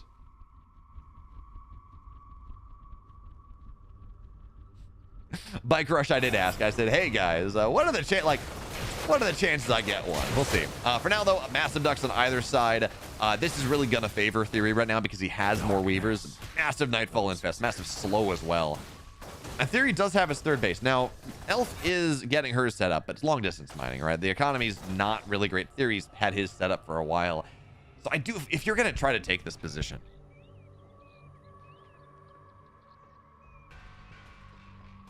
you're going to try to take this position, giving it up. And again, sending your entire army into the middle is just, I think that's a game-breaking mistake for Elf at this point. So her economy, she does not have a third base.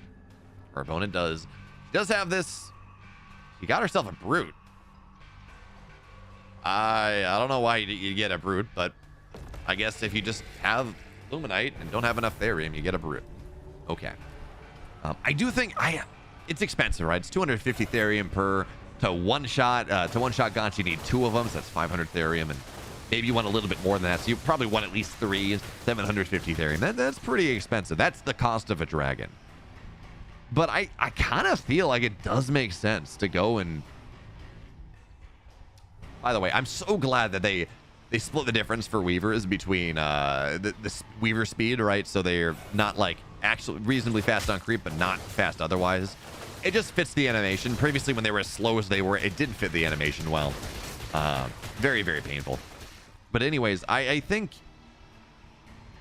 with this mass Magmagon, or with this not Magmagon, excuse me, Weaver Gaunt, Magmadons aren't great because they just get abducted. But Hellborn, 2 of them one-shot Gaunts if they both attack at the same time. His flash damage is really nice. On top of that, Weavers can't really get on top of them. Weavers really do struggle to make that happen. So for now, third base set up for Elf once again. Not really mining off the Therium for this patch really all that much. In fairness, neither is Theory. But he is taking this base. Okay, so he's like, yeah, you know, I'm not really mining from this. It's kind of awkward to mine this efficiently. Long distance mining is a thing, but I'm gonna go and I'm gonna put a shrine here and take the double Therium patch.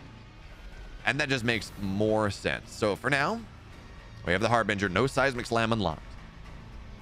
Third base. Okay, Elder Shrine on the way for just for Theory. I don't know that there's a Twilight Spire for Elf, at least not that I've seen. There it is. Okay, it's on the way, but it's not there yet.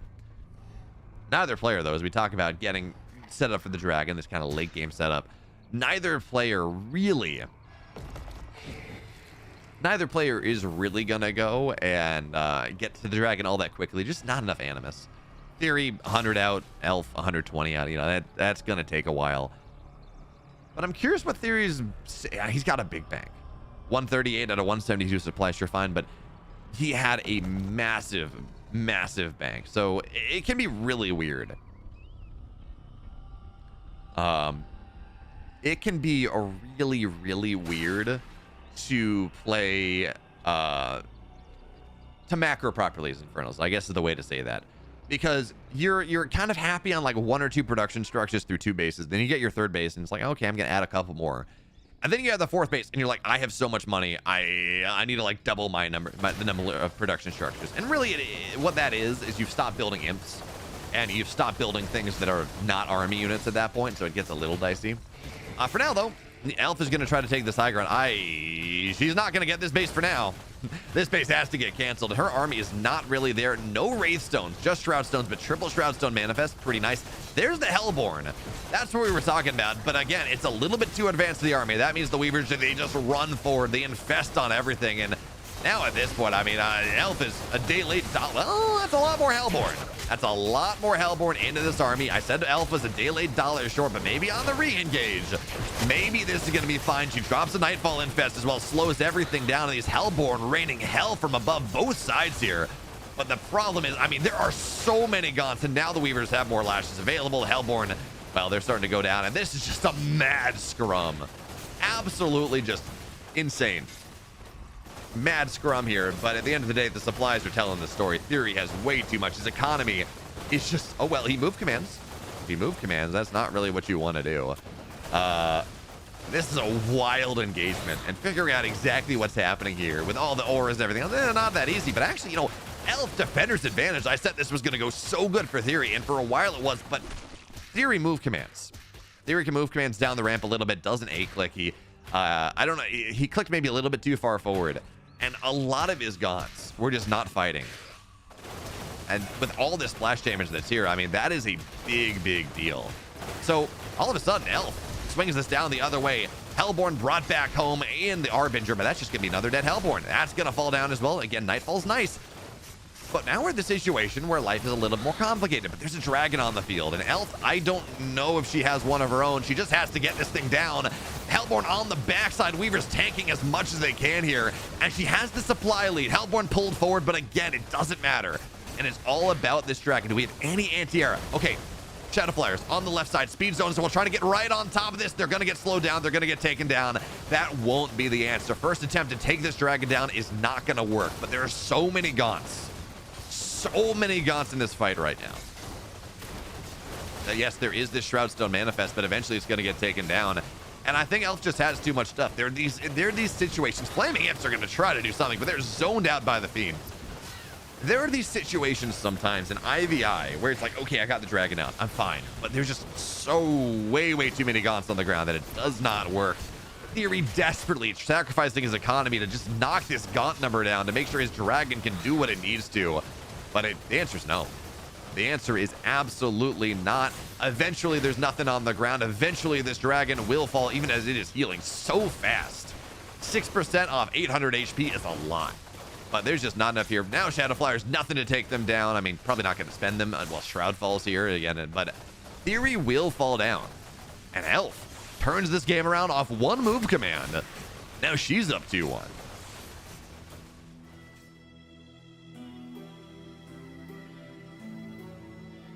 Just Unreal saying, too many units, not interesting to watch. I mean, mirror matchups, maybe TVT.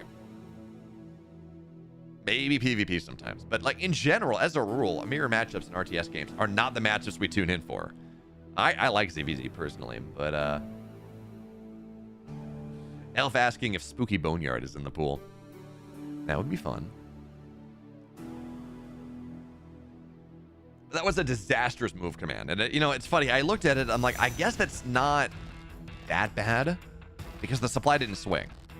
But it massively changed the HP numbers. That meant that the supply swung in like 15 seconds.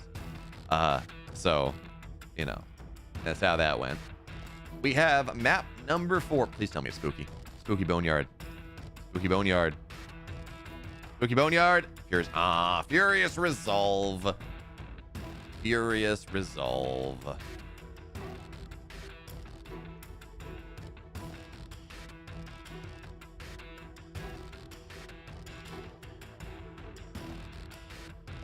Congratulations. Psionic saying you're actually getting your military pension. That explains the 5 gifted subs earlier, which, by the way, thank you so much. I do appreciate it. Bringing more people into the fold is always very nice. But a military pension is a good thing. Psionic saying, I would not have predicted this. Neither did I. I expected this to be... Theory should have been up 2-0, by the way, instead of tied up at 1 apiece. So now, Furious Resolve and Theory... in danger of going down in, I mean, top 3 is never bad, but dangerous of going down top 3 and Elf punching her ticket to the grand finals. We're going to have to see exactly what happens, but Furious Resolve is that 4th map. Let's get into it.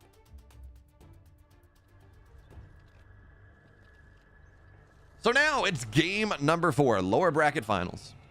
We know this. Winner moves on to face Nina in that grand final. She's been waiting a while at this point, but She only has to win one best of 5. Whoever wins this series has to win 2. And Elf has been doing a really good job of kind of catching Theory on a couple mistakes. Theory is doing a really nice job in the early game. Oh, love that. Dodges the skull. Theory has been doing a really nice job of building these early game advantages. And unfortunately, well, they were asking about it in chat, but Spooky Boneyard is not in the map pool. So unfortunately, Nunu, I do apologize. That is not going to be the case.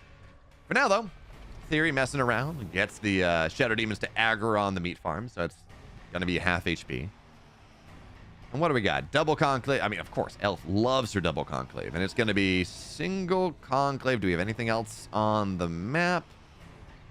No, we don't. So it's going to be... No, there we go. Double Conclave from Theory as well. Elf's all on the main base. Theory a little bit further forward on the map. Elf slightly more defensive with her opening. Just a little bit. Will it matter? I don't know. But look at this. Elf trying to ambush, I think. Wants to be able to go and ambush her opponent, but needs a couple more gaunts. Needs probably 4 gaunts to make this ambush happen. And in the meantime, singular units getting pulled away. Singular Mastiffs getting pulled away. Just again, finding that value. But Elf, thinking about it. Let's see. We are 4 gaunts, 1 fiend versus 4 gaunts, no fiends. But more energy. Absolutely more energy here on this. So more infests are going to be available on the gaunts of Theory. And that's absolutely what you want to do. More fiends are going to start to get spawned here. What is it? 2 versus 2. Effigy gets dropped. And I think this ambush... Well, at the end of the day, I don't actually know how to parse this. At the end of the day, it's a total equal trade. Maybe not in HP, but now you're going to have to go recall and equal HP. It really is actually equal in the HP as well. Couple more fiends here. And looking at the body block, yeah, Elf is starting to snowball this that much more. Gets on top of the gaunts. Now, you can't go too far forward. Can't go too far forward. Elf has to back up here. Drops a Shroud Stone or drops an Effigy, but loses... really oversteps this. Loses her Hexen, loses a Gaunt. And man, these early games are wild.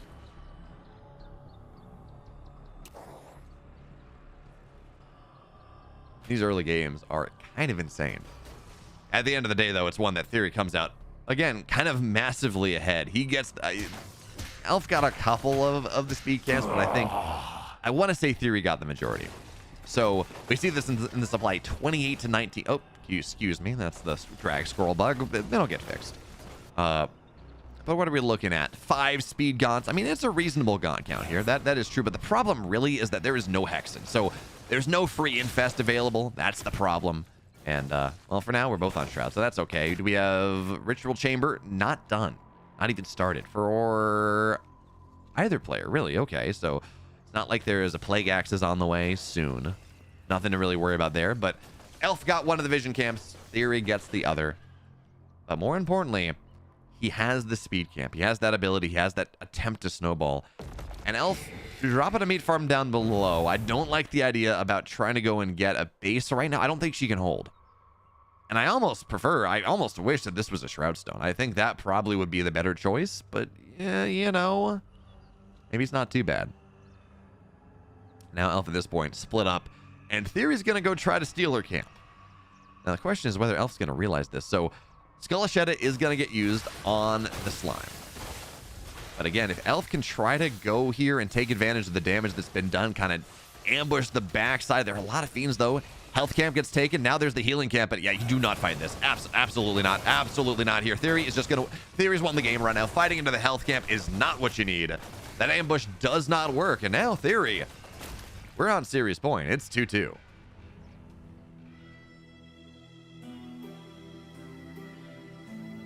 That just didn't work at all.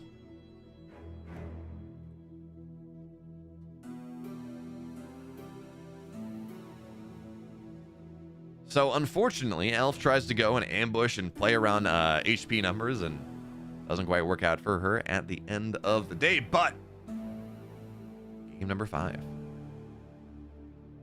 on the way.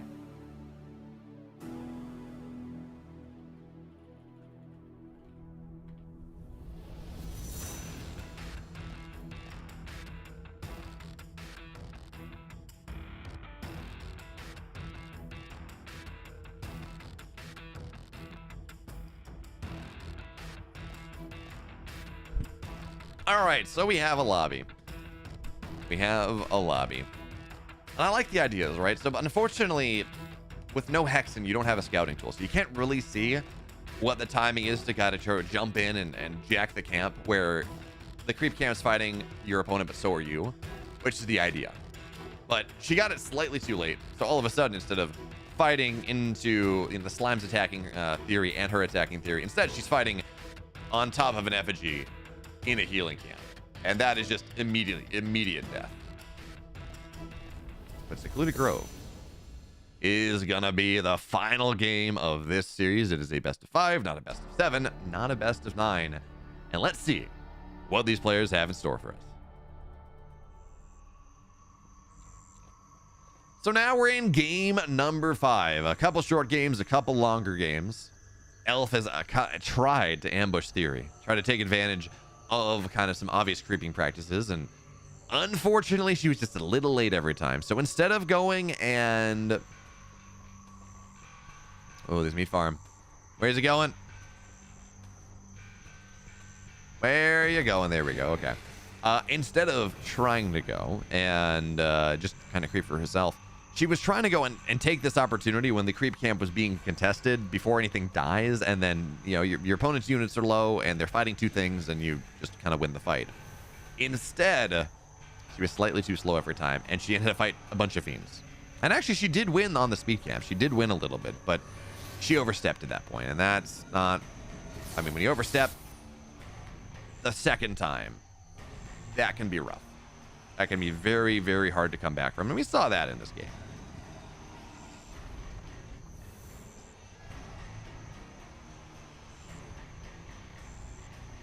Psionic gifting 10 subs. 10 subs to Frozen and Valem and Shooter and Mr. Derbs. Hello there, Mr. Derbs. You got a sub now. And Owen knows. And JXP123 of you here. And Eldarier and Wolf Stigmata, NH Pi, SED133. Welcome, everyone. Hope you enjoy the emotes, the lack of ads, and just helping and supporting me as well. It's really appreciated. Thank you so much. Really.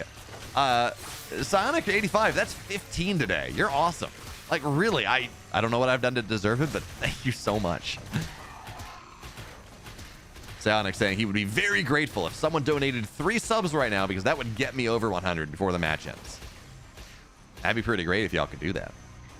But I will not sit here. I will not grovel. But, you know, 100 is a nice round number. For now, though, natural is... Oh, quick natural coming out of Theory. Single...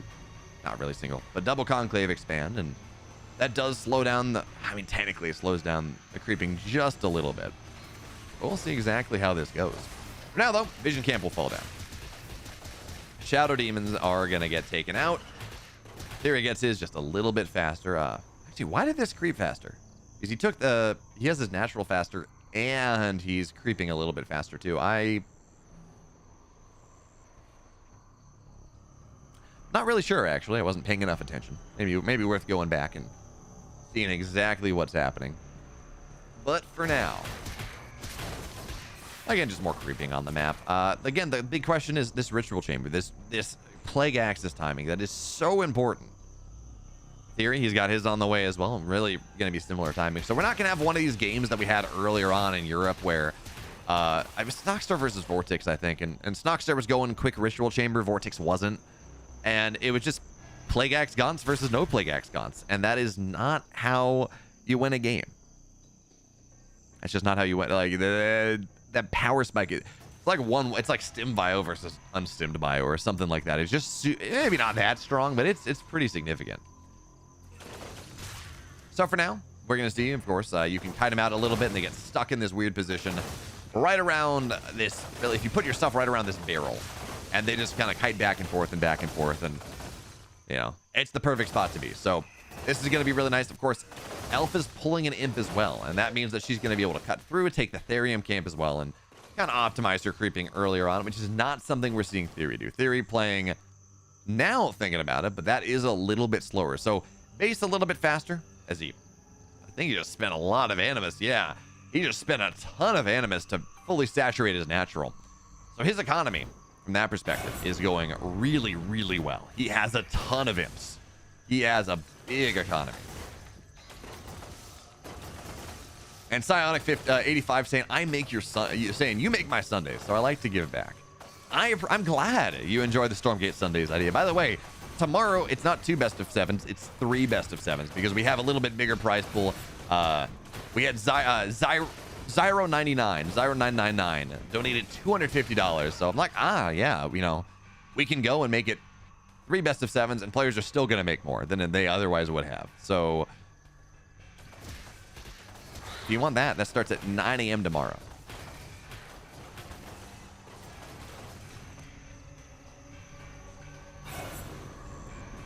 For now, though, game just goes on. Third base is going to get started for Elf Theory. Is that... Oh, not just yet. So, again, Elf natural economy slows down a little bit. Again, still, her economy is not nearly as good as Theory's. I mean, Theory just spent a ton of Animus, Nightfall, or Hellspawn Resurgence to make sure that he got everything, and just got so many imps early on. And you know, we're seeing that in the supply a little bit. Not just yet, but we're going to get there soon. Once the production starts to get pumped up a little bit, we will see that just a little bit more. And by the way, I like this. Not taking the center, not where it's visible, not where it's immediate obvious, but taking half of this. A lot more defensively. A little bit harder for Elf to A, notice, or B, contest. Oh, shoot. Stop it. And that's kind of cool. So Theory's third base halfway done. Elf's right around the same.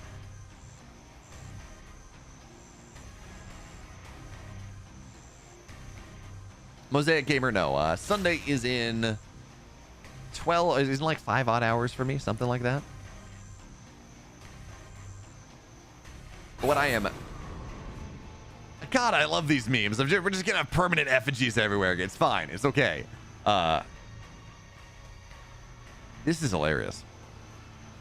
For now, though, what I am really curious about is the Weaver's out on the map right now for Theory.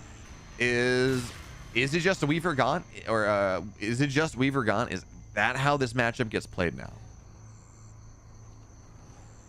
Or... So...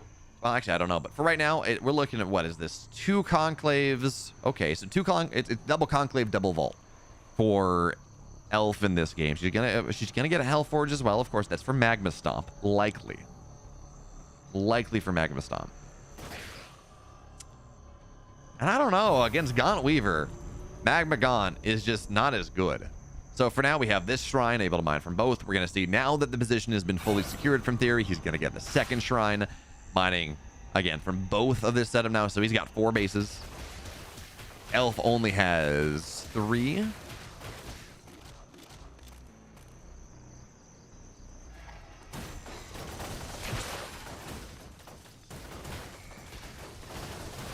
So I'm watching. It's funny actually as we pay attention to this game.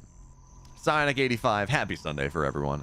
By the way, when I said 9 a.m. Central, 10 a.m. Eastern, I believe is when I set the Stormgate Sundays for tomorrow. So well into your afternoon, hopefully. Psionic 85. So here's the problem. There is a Hellborn on the field, but I don't know that Elf is aware of the center base. And if Theory is allowed to get away with this game is over. That is just the long and short of it. This game is over. But for now, we're going to see. Okay, I know she is aware because there's a Shroudstone right here. And that's not going to be allowed to get up. But I mean, just look at how much damage these Hellborns do. One tap the Gauntlet right on front. And with these Weavers here, and I love the Skull of Sheddas, by the way, just giving a little vision. With these Weavers here, well, you have to be careful with the Hellborn because they're just going to get abducted like that. That much is very true. But one Hellborn's still here. And the second abduct spent on the first Hellborn means that, you know, at this point, the Gaunt Concave is really, really solid. The damage on the Hellborn on the back lines, 50 damage pop is really, really important. So Elf continues to try to push forward. Nightfall Infestation goes in as well. And she's just slowing things down. Yes, Theory has more supply, but I think a lot of that is in the imps right now. It's not in the army. Big abduct there. Oh, okay, there we go. Weaver trades for Hellborn. Hellborn gets another shot off before it's going to go down. But Theory seems to be winning this fight all the same. You take a look at this. The defender's advantage is a nice thing, but now there's a Shroudstone manifest, so it goes back the other way. And if this Shroudstone has to go down, there's a little bit of chip damage. That's going to get taken down here. And remember, there are a bunch of imps in this setup that can go and be turned into fiends. So that actually is kind of important. That's a bit of a fiend generator that Theory, or excuse me, that Elf has right at the moment. The Concave, of course, is better for Theory. I wish we could zoom out more. The Concave is better for Theory, and it's starting to, yeah, this is the turning point. It's starting to go and get that much smaller. Elf has to back up. And again, there are triple Shroud Stones. So she does have this nice static defense position to go and fight back against. And I said this was the point where the Concave really starts to collapse, but I guess not. Nightfall Infest is going to miss. That's unfortunate. Weavers at the front line eventually are going to get taken down. Maybe they're not actually. Yeah, no, we're sitting. I don't know if we're on Elder Shrine, but we're certainly on Greater Shrine. So they're healing 4% white health per second. They are tanky boys. Tanky Cthulian horrors of indeterminate gender. Actually, is probably what this is. But Alpha's actually starting to push through this a little bit more. I kind of didn't believe, but the fact that she has these 3 Shroud Stones to fall back on is actually doing a lot for her. In fact, when you're spending lashes on Gaunts, that's a problem. So now more Hellborn are starting to move through. Okay, well, you know, there we go. Flaming Imps make a big difference as well. They shut down a lot of these Gaunts, and the supply equalizes once again. But this Hellborn on the backside, it's just a little bit of extra chip damage that's not really something that Theory has access to. So over time, it's finding value. But looks like for right now, Shroudstone Manifest moves forward. And I think once again, God, this fight is wild. I don't know who's supposed to win this. I really have no idea. Now, Theory has a lot more Animus at the right now, which means that he has a lot more Hellspawn Resurgence. He can get more units on the field. But there we go. Nightfall goes down once again. Looks for the Abduct's not going to find it. And I think what we need to see is, there we go. Again, Shroudstone Manifestation on top is going to knock these Weavers down. That's enough damage to punch all through. And I think this Hellborn needs to eventually start to target down this Shroudstone from Theory. So, as we look at this situation once again, I mean, this is we have been fighting for a solid 2 minutes now. Elf is on 4 bases. Theory still has his 4 bases, but he's not mining a ton out of it. Really is only on 3 bases in terms of active mining. A lot of Therium, but only on 2 bases, or only on 1 of these bases in terms of actually Illuminite mining. Now, this is going on a bit of a walkabout. That's not where this Hellborn wants to be. I'm not totally sure what Elf meant to do there. So both Hellborn will fall down. There's another one here, though. And again, this as we talk about this, it's just this chip damage over time that she's finding. It's just this chip damage that she's finding that is slowly knocking down this shrine, slowly knocking down some of the units. Now, are we on Greater Shrine? Yes, we are, but there's no Elder Shrine, so it's not that big HP, not big white health HP region. Now, more Weavers are going to join the fray. They're going to teleport into things. That's something. Weavers continue to walk on forward. That's going to be another Abduct on the Hellborn. But I think, it's so hard to tell. I keep thinking that Elf's done it. And then fights go backwards, and then she has to go and fight back under these Shroud Stones. And she should have another manifestation. I would love to see one of these be a Wraith Stone. I think if you can go and like manifest one more Shroud Stone forward and turn it into a Wraith Stone, I think that's really useful as now. Okay, more. There we go. More Shrouds to manifest. You got to back up for the time being. This boosted damage is way too strong. So Hellborn gets added in once again. Elf again. The supply. I don't know how this is supposed to go. I think she's done it. Does she have Elder? She does not. It's all about this all in on this middle base. If she wins, if she can clear Theory off this middle base, she wins the game. If Theory holds the middle base, I'm not even convinced he wins the game at this point. But there's another Shroudstone manifestation. That's how long this has been happening. More Weavers continue to join in. And the big difference maker here has been these exploding fiends, or these exploding imps, excuse me, that Theory has. But you're trading your own economy for that. And I love this Hellborn, by the way, behind the trees, really hard to get on top of. And it's the low one. So it's the one. Elf's like, yeah, I'm going to stick this from behind. It's just going to continue to add this damage over time. And yes, would she love an Elder Shrine? Would she love Molten Touch and dragons and everything else? Yeah, she would. No one can afford it right now. Big, actually. Big imp shot. That might force this back. That might force this back for the time being. Is Hellborn just a better Atlas? No, Atlas is theoretically a better Hellborn because you can pick it up in evacs, and you can also just nullify space. You can just do damage on the ground that your opponent doesn't really want to fight into. But I think she's finally done it. At this point, I know I keep saying that, but it is a 40 supply lead. The Hellborn count is 2-1. She's got her 5th base on the bottom side, so even though Theory has this middle base, Elf actually has more income at this point. Now this, Hellborn has to be very careful right now. With 3 Hellborns, you can actually chunk through the white health. With 3 Hellborn, you can actually start to chunk through things. And I like what Elf's done here. She's like, okay, I'm gonna add some more brutes into this because you're holding on, exploding your imps on top of this. Some more Weavers are gonna join the fray, and then, well, one of them just teleports in, and they were already there, so that's not really all that great. But a couple more Weavers here, more exploding fiends, or more exploding imps. Shroudstone gonna get manifested once again, so that means Elf wants to play on the bottom side of this. Nightfall is actually really solid, and wait a minute. No, Theory hasn't pushed through in again. The supplies do tell a bit of a misleading tale, mainly because a lot of this now is on these imps on the bottom side, how much better the economy is. The armies are about the same, as these Hellborn are very exposed. One will fall. Nice snipe there from Theory. But another Shroudstone gets manifested. And this aggressive forward Shroudstone, I think this is kind of the breaking point, and I've been saying this for a while, I know. But more imps are going to try to make contact. A couple of them will. But if these Hellborn can go and get on top of this base and knock this down, that's going to be a big point. That means they're not going to be defensive Shroudstones. And I think at this point, yeah, the Weavers are falling down. More exploding imps, but there's not a lot. Theory is broke at this point. 70 Illuminite, 60 Therium. It has been a 7-minute fight, an 8-minute fight over the middle of the map. But at this point, Theory has finally been broken down. He's only on 2 bases now. Elf is on 5, and he's trapped into a corner. The Hellborn does damage from above. A Nightfall. Theory does not want to believe that this game is over. He technically has this base, so technically he's on 3 bases. But at this point, there is not enough. Elf, her economy, the fact that she's been doing such a good job of expanding behind this, that this game is over, and Elf has bought a ticket into a finals. What an insane end to this game. But of course, if you like this and you want more Stormgate action, make sure to go sub to the channel on YouTube. Follow me on Twitch. If you want to go sub to me on Twitch as well, I'm not going to say no, but hot damn, what a game. See y'all then.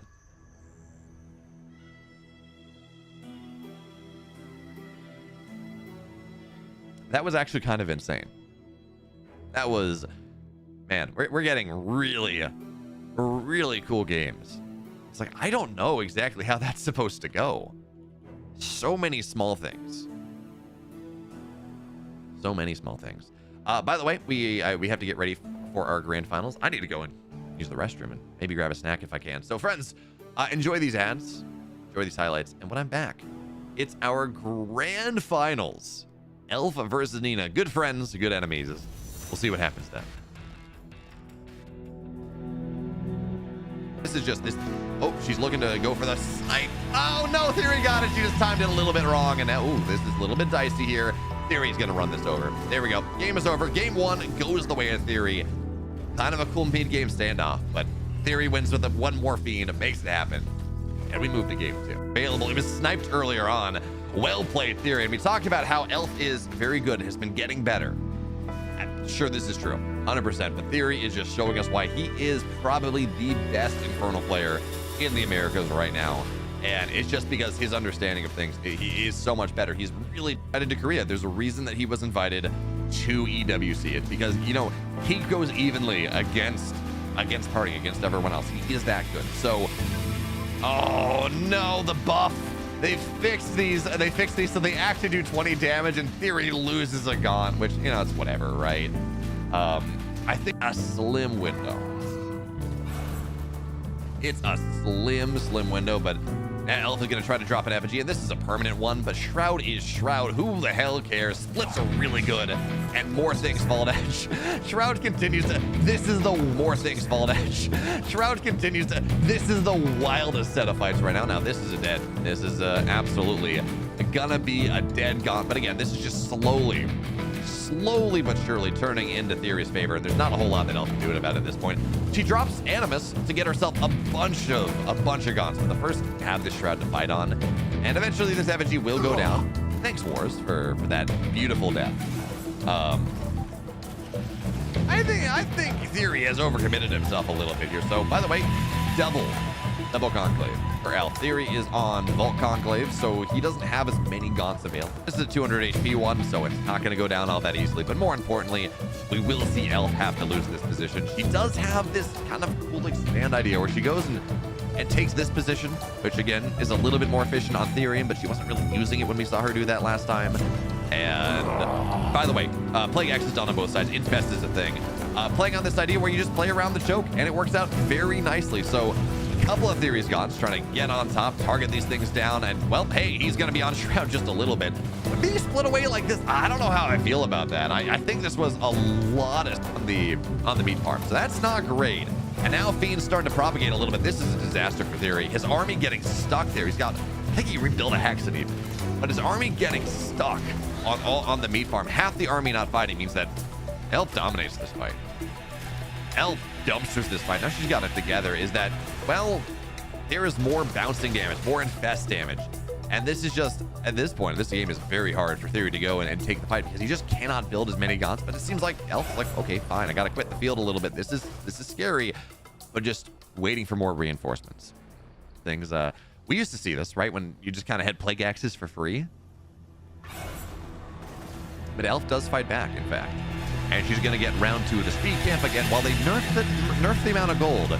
The amount of Luminite that round 1 gives you. Round 2 actually gives you more than round 2 previously did. So Elf, or slow things down. And now Elf drops an effigy right on top of things. She makes sure that she has enough Shroud that at least Infest is applied on both sides. Kites away now because, again, everything's been infested. But Reaper's Rush is done. Speed buff is available. Well, I guess actually both players have speed buff, but Reaper's Rush is done. Speed is not going to hit. Elf splits are perfect in this game, and this was a game that Theory should have had. This was a game that Theory overcommitted, half his army stuck auto-attacking a meat farm, which is not what you wanted.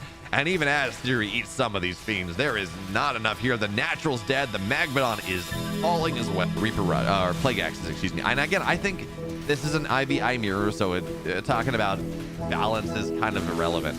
But I do think that buff to make it take half as long, make it cost less Therium, I think that was too much. I think it was not sponsoring me necessarily. Nice kite away. So by the way, we talk about this camp. The reason that they're taking this so early with ranged units is that there's kind of a spot where they just kind of relentlessly kite back and forwards, at least the Bruiser does. So you can just go kind of bug it out and not really take a lot of damage. So very nice right there. And that means Elf. But I do like what Theory is doing here. Or excuse me, what Elf is doing here. I'm sorry. They were different colors last game. But what she's doing here is she's just, again, aggroing this onto her side. So just make it a little bit safer for her to go and take the middle camp. And yeah, she doesn't have as much Therium early, but she does have a lot of Luminite early. And this for Theory right now because he has more Weavers. Massive Nightfall and massive Slow as well. And Theory does have his third base. Now, Elf is getting hers set up. It's long distance mining, right? The economy's not really great. Theory's had his set up for a while. But if you're going to try to take this position, the move commands, that's not really what you want to do. This is a wild engagement, and figuring out exactly what's happening here with all the auras and everything else, not that easy. But actually, Elf Defender's advantage. I said this was going to go so good for Theory, and for a while it was, but Theory move commands. This dragon will fall even as it is healing so fast. 6% off 800 HP is a lot. But there's just not enough here. Now Shadowflyer's nothing to take them down. I mean, probably not going to spend them until Shroud falls here again. But Theory will fall down. And Elf turns this game around off one move command. Welcome back, everyone. We have one, maybe two best of fives remaining, and then I get to eat. So Nina, Elf, if you're listening, can we like 5 1-base games and like 3 1-base games and get over with so I can have dinner? I would appreciate it, Not too much for a man to ask for? I don't think so. Let's take a look at how our prediction poll is going. 80%. Okay, it's just one person betting each. 80%. 1,000 points on Elf. 250 points on Nina. I do think Nina is favored against this. She took down Theory 3-1.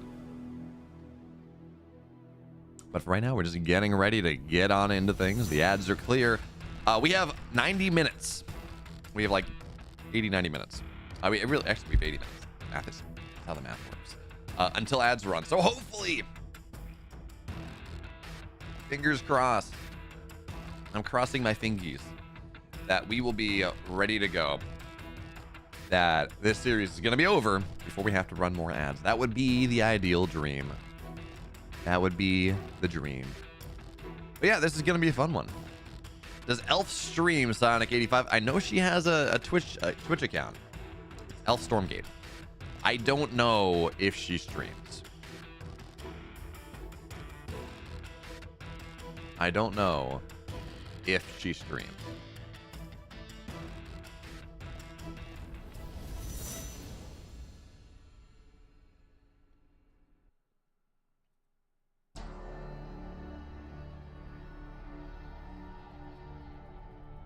All right, so we do have a lobby, by the way. We're just waiting for this for Nina to ready up, and we are gonna go. So, what do y'all think? Right as we get into this, players are ready. Good news. Does a pope poop in the woods? Probably not, unless he's hiking. I don't know. And I hope he makes a cat. I hope he makes a cat hole if he does. Some decent cash. Who is funding this? Young Poke Gamer asking. So it's a $5,000 tournament, but it's like not all $5,000 in prize pool. There was one Europe, one America's tournament, so it's $2,000, $1,000 for America's, $1,000 for Europe, and then another $1,500 per region in terms of gear and equipment that Logitech is giving away. So it's like not quite as advertised as a $5,000 tournament. That's the clickbait, but it's not $5,000 cash. But Logitech is streaming, or Logitech is putting this on. This is organized by Logitech. As we, by the way, are going to get into this grand finals. Let's see if there's a reset, whether Nina takes it. For now, though, Isle of Dread, map 1. Spawning Emperor right in the blue. She's the Celestial player, going by Ana in this series. You may also know her. You may also know her as Nina. And the bottom left in the red, playing an probably the single best IVI game 5 that I have, or IVI single map that I have seen in that game 5 on Broken Crown, representing FL Chans, whatever that is. I'm actually not sure, but anyways, in the bottom left in the red, her name is Elf.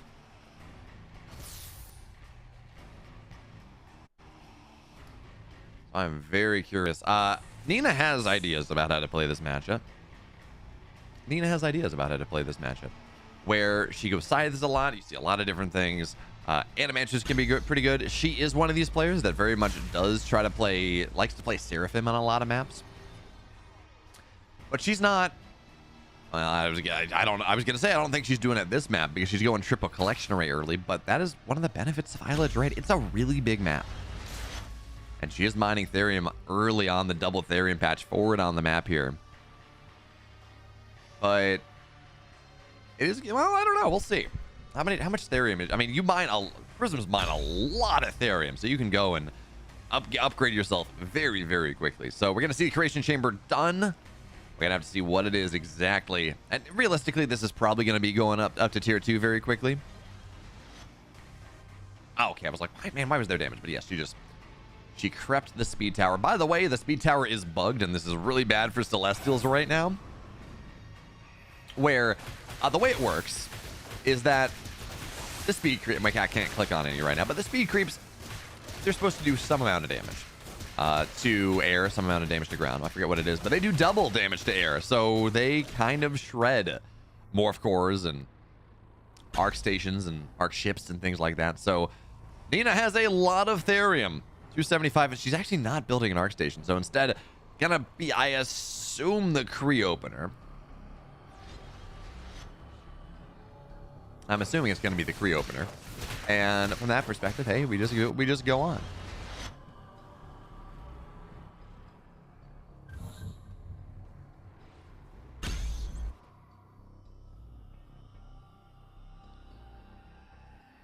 So yeah, Kino Blues is saying, I still remember the OG FL Chan from Reddit. I have no idea what this is. You wanna let me in on the You want to let me in on the secret? Because I was on Reddit from, I don't know, 2011 onwards. I am not hip with it. I am not cool, as the kids say. I don't think that's what they say. But I don't know. I had Hayoka message me one time, and he said I was Skibbity Ohio Riz. So I clearly have the requisite Zoomer mindset, or something like that. But for now, Elf is going to go and cut away the resource camp, the Luminite camp, that just, you speed your economy that much up, and Well, Nina, she's gone Mass Kree, so she's going to have the health cam to her name. That does help out quite a bit. She getting any more attack right now? It doesn't look like that. It doesn't look like the answer is yes.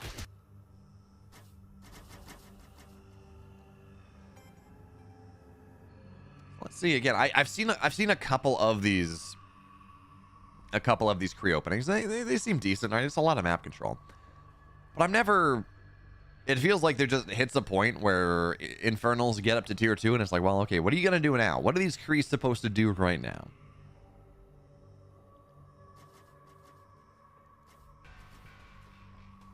And I actually don't know what the answer is going to be. So for right now, building Kree, where is the Prime? Prime is back at home. It's not aggressive. It's not aggressively being used. Nina will have that if she wants it. But for right now, Prime is right back at this double Therian base. Lots of prisms, by the way. And this is something we saw HYY not do well enough. And that he didn't keep up with prism production. So he had 3 collection arrays. But none of, it was like 3 total prisms in general. So he just really didn't have a lot of economy. It's like, if each collection array, like 3 collection arrays is like 2 bases. I'm not totally sure on the map, but anyways, Kree are gonna go right on top of these. Oh god, that is actually so much splash damage right now. The Kree were just not paying attention, and Elf is just getting evaporated here. I was gonna say, I don't know exactly where we go from here. I'm not sure how the game develops, but does it matter? Does it matter if Nina just blows up the entire army in an instant? And at this point, well, what do we have? We have the double Luminite base taken, and I think Kree to run right through that.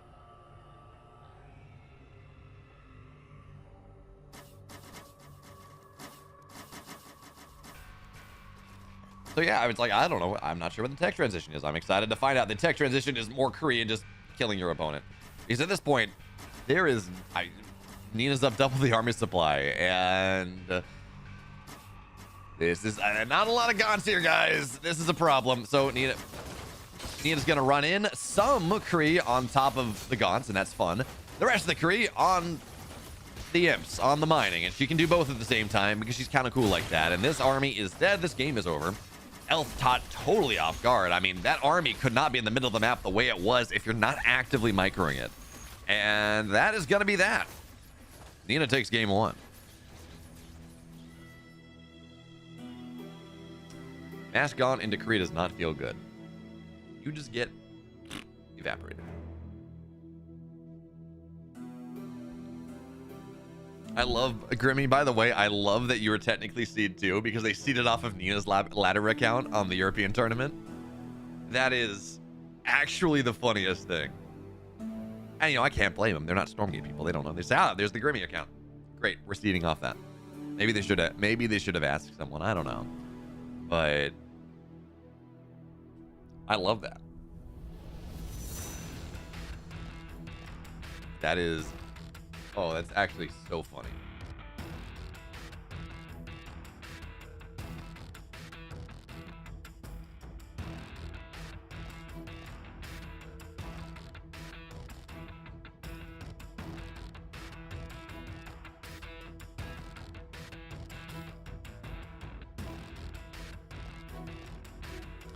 So we have a second game. It's gonna be broke. I need to leave this slot. I am so sorry, Elf, or whoever it is. Nina needs to join. I'm gonna leave that slot for now.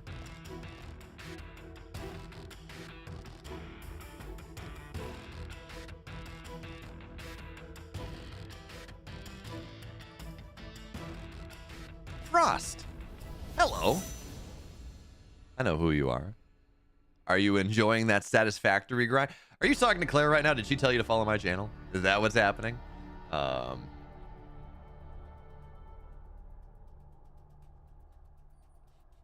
Grimmy saying, I'm happy I could beat Mana, but getting dunked on by one base Inferno play is not fun. That's fair. No one likes to get dunked on by one base play. Friends, for now, though, we have Nina up 1-0 in this best of 5. Again, if Nina wins, tournament's over. If Elf wins, we have to play another best of 5. So let's see exactly how this game is going to go. Game 2 is ready. We're on Broken Crown. So now we're into game number 2 of this series. Both players saying good luck, have fun. You're of course using the alt mouse scroll thing because that's just kind of cool. And that Kree build, again, the Kree by itself is not broken. Kree by itself are not necessarily broken, but if your army is in the middle of the map that is fully surroundable and you don't have Shroud down, and you don't have a wall really for the brutes to just kind of enough of a wall of brutes to make things happen, when that Kree number is out, you just get ambushed. You lose everything. The game's over. You have to play if your opponent's going Kree like that, you have to play a little bit more defensively. You do not have your army's just not going to be good enough until maybe there's a Magmadon. Psionic, 5 more gifted subs to Skeltaz and Oompa and Mute City and VP Delka and HB Virentes. Well, you said, I like what you did there. You're like, hey, Beo should get over 100, and if people aren't going to go put him over 100, I'm going to do the job myself. So thank you there. Thank you so much, Sonic85. I really do appreciate it. And also, again, welcome everyone else. Hope you like the emotes. I need to get some Stormgate ones made. I'm going to at least get the Dancing Magmadon. At least going to add Smudge. That's important. And yeah, if y'all have any ideas as well, if there are memes if there are good Stormgate memes that we can make emotes off of, put them in my Discord. Go join my Discord. Tweet at me. Put them in this chat. That all works out. If you're watching this on YouTube, put them in the YouTube comments. I'm being told that takeout should include orange chicken. Get that 9 p.m. Panda Express is going to be the play. For now, though, what do we... Oh, Fiends almost get the power bank, but because this collection array is surged, it's going to slowly regen, and that does not find the value. Couple Gaunts want to knock it down. They will, but I mean, 2 Gaunts for a power bank? I don't know there, Elf. I don't know that was worth doing at all. Now Argents are on the field. We're making a lot of Argents. Game 1 was Korea. Game 2 will be the Shooty Boys. And there we go. I love how Nina plays this, by the way. You'll notice this every single game. She does a very concerted effort.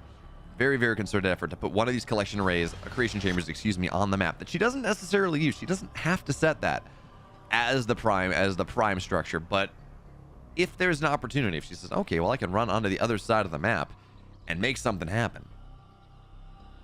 If I can run onto the other side of the map, I can start to reinforce from there. I don't have to, but the option is there.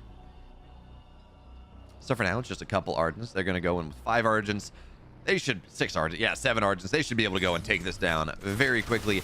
And it's kind of interesting. So the change that we saw to Argents, right, is that they only have 30 max energy. They don't have 50. And they don't regen energy, but if they're not in combat, I'm not sure who got that last shot, but for now, there's so many Argents versus 4. This is dicey.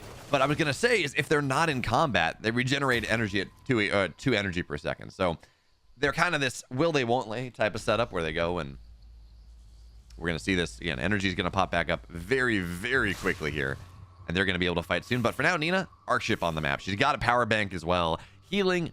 I mean, really, you want the Arc Ship, or you want the power banks? Yeah, they power up the Argents, and that's nice. But also, more importantly, there's power up the Arc Ship, so the Argents get healed.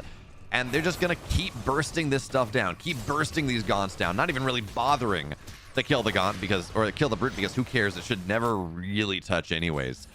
And, I mean, Elf's in a dicey spot right now. Nina has double the army. She has 3 collection arrays. She has 3 curation chambers, and she just has a lot of Argents. They're getting healed up. The splash damage is not quite doing enough. You're not really canceling the healing the way that she would like them to. And yeah, sure, there's Plague Axes now, and that is something. It's actually a big something. Even still, I mean, you just look at the supplies here, and it is just, you gotta, for Plague Axes to matter, you gotta actually kill the units to build the Fiends, and these units are just not dying. That is the long and short of it. And Elf is just kind of dead. Yeah.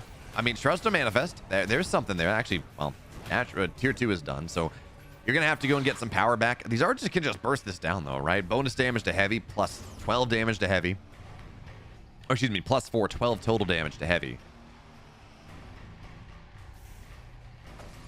And let's see. So, well, okay, I say she's dead.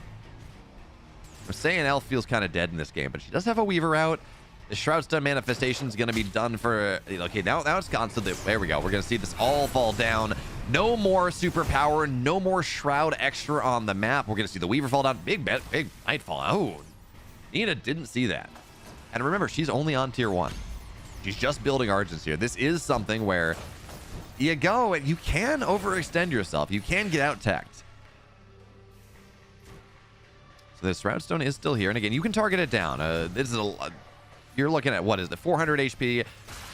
This gets burst down. This absolutely, I don't know if there are 40 Argents, but they certainly two-shot it if they don't one-shot it.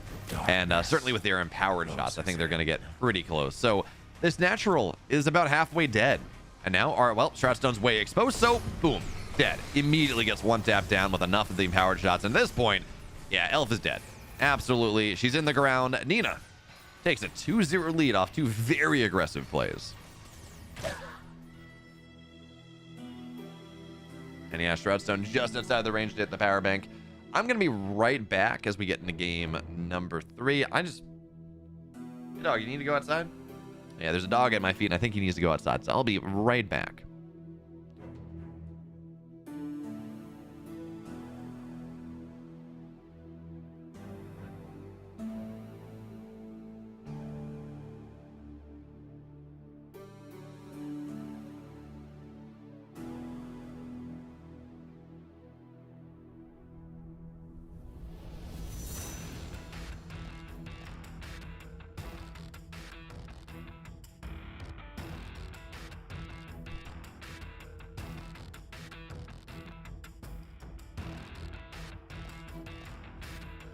Grimmy saying so much. By the way, saying as an Inferno player, I'm not totally sure how to hold the Argent timing. My theory on it is you have to open double vault, and that is kind of the problem with this matchup right now, where it is something that it is Infernal favorite. Sure. But it is Infernal favorite. However, there are also builds that kind of hard counter builds, but if you end up on the wrong side of the counter, it doesn't really work out all that well for you. So Clicky X, thank you so much there. Welcome. This is, of course, maybe the last game we're going to see today. 9 hours into our broadcast, maybe the last game we're going to see today. I don't know. But for now, Nina's up 2-0, and if she wins this next game, she wins the tournament. She wins the Americas region. So for now, Furious Resolve, map number 3.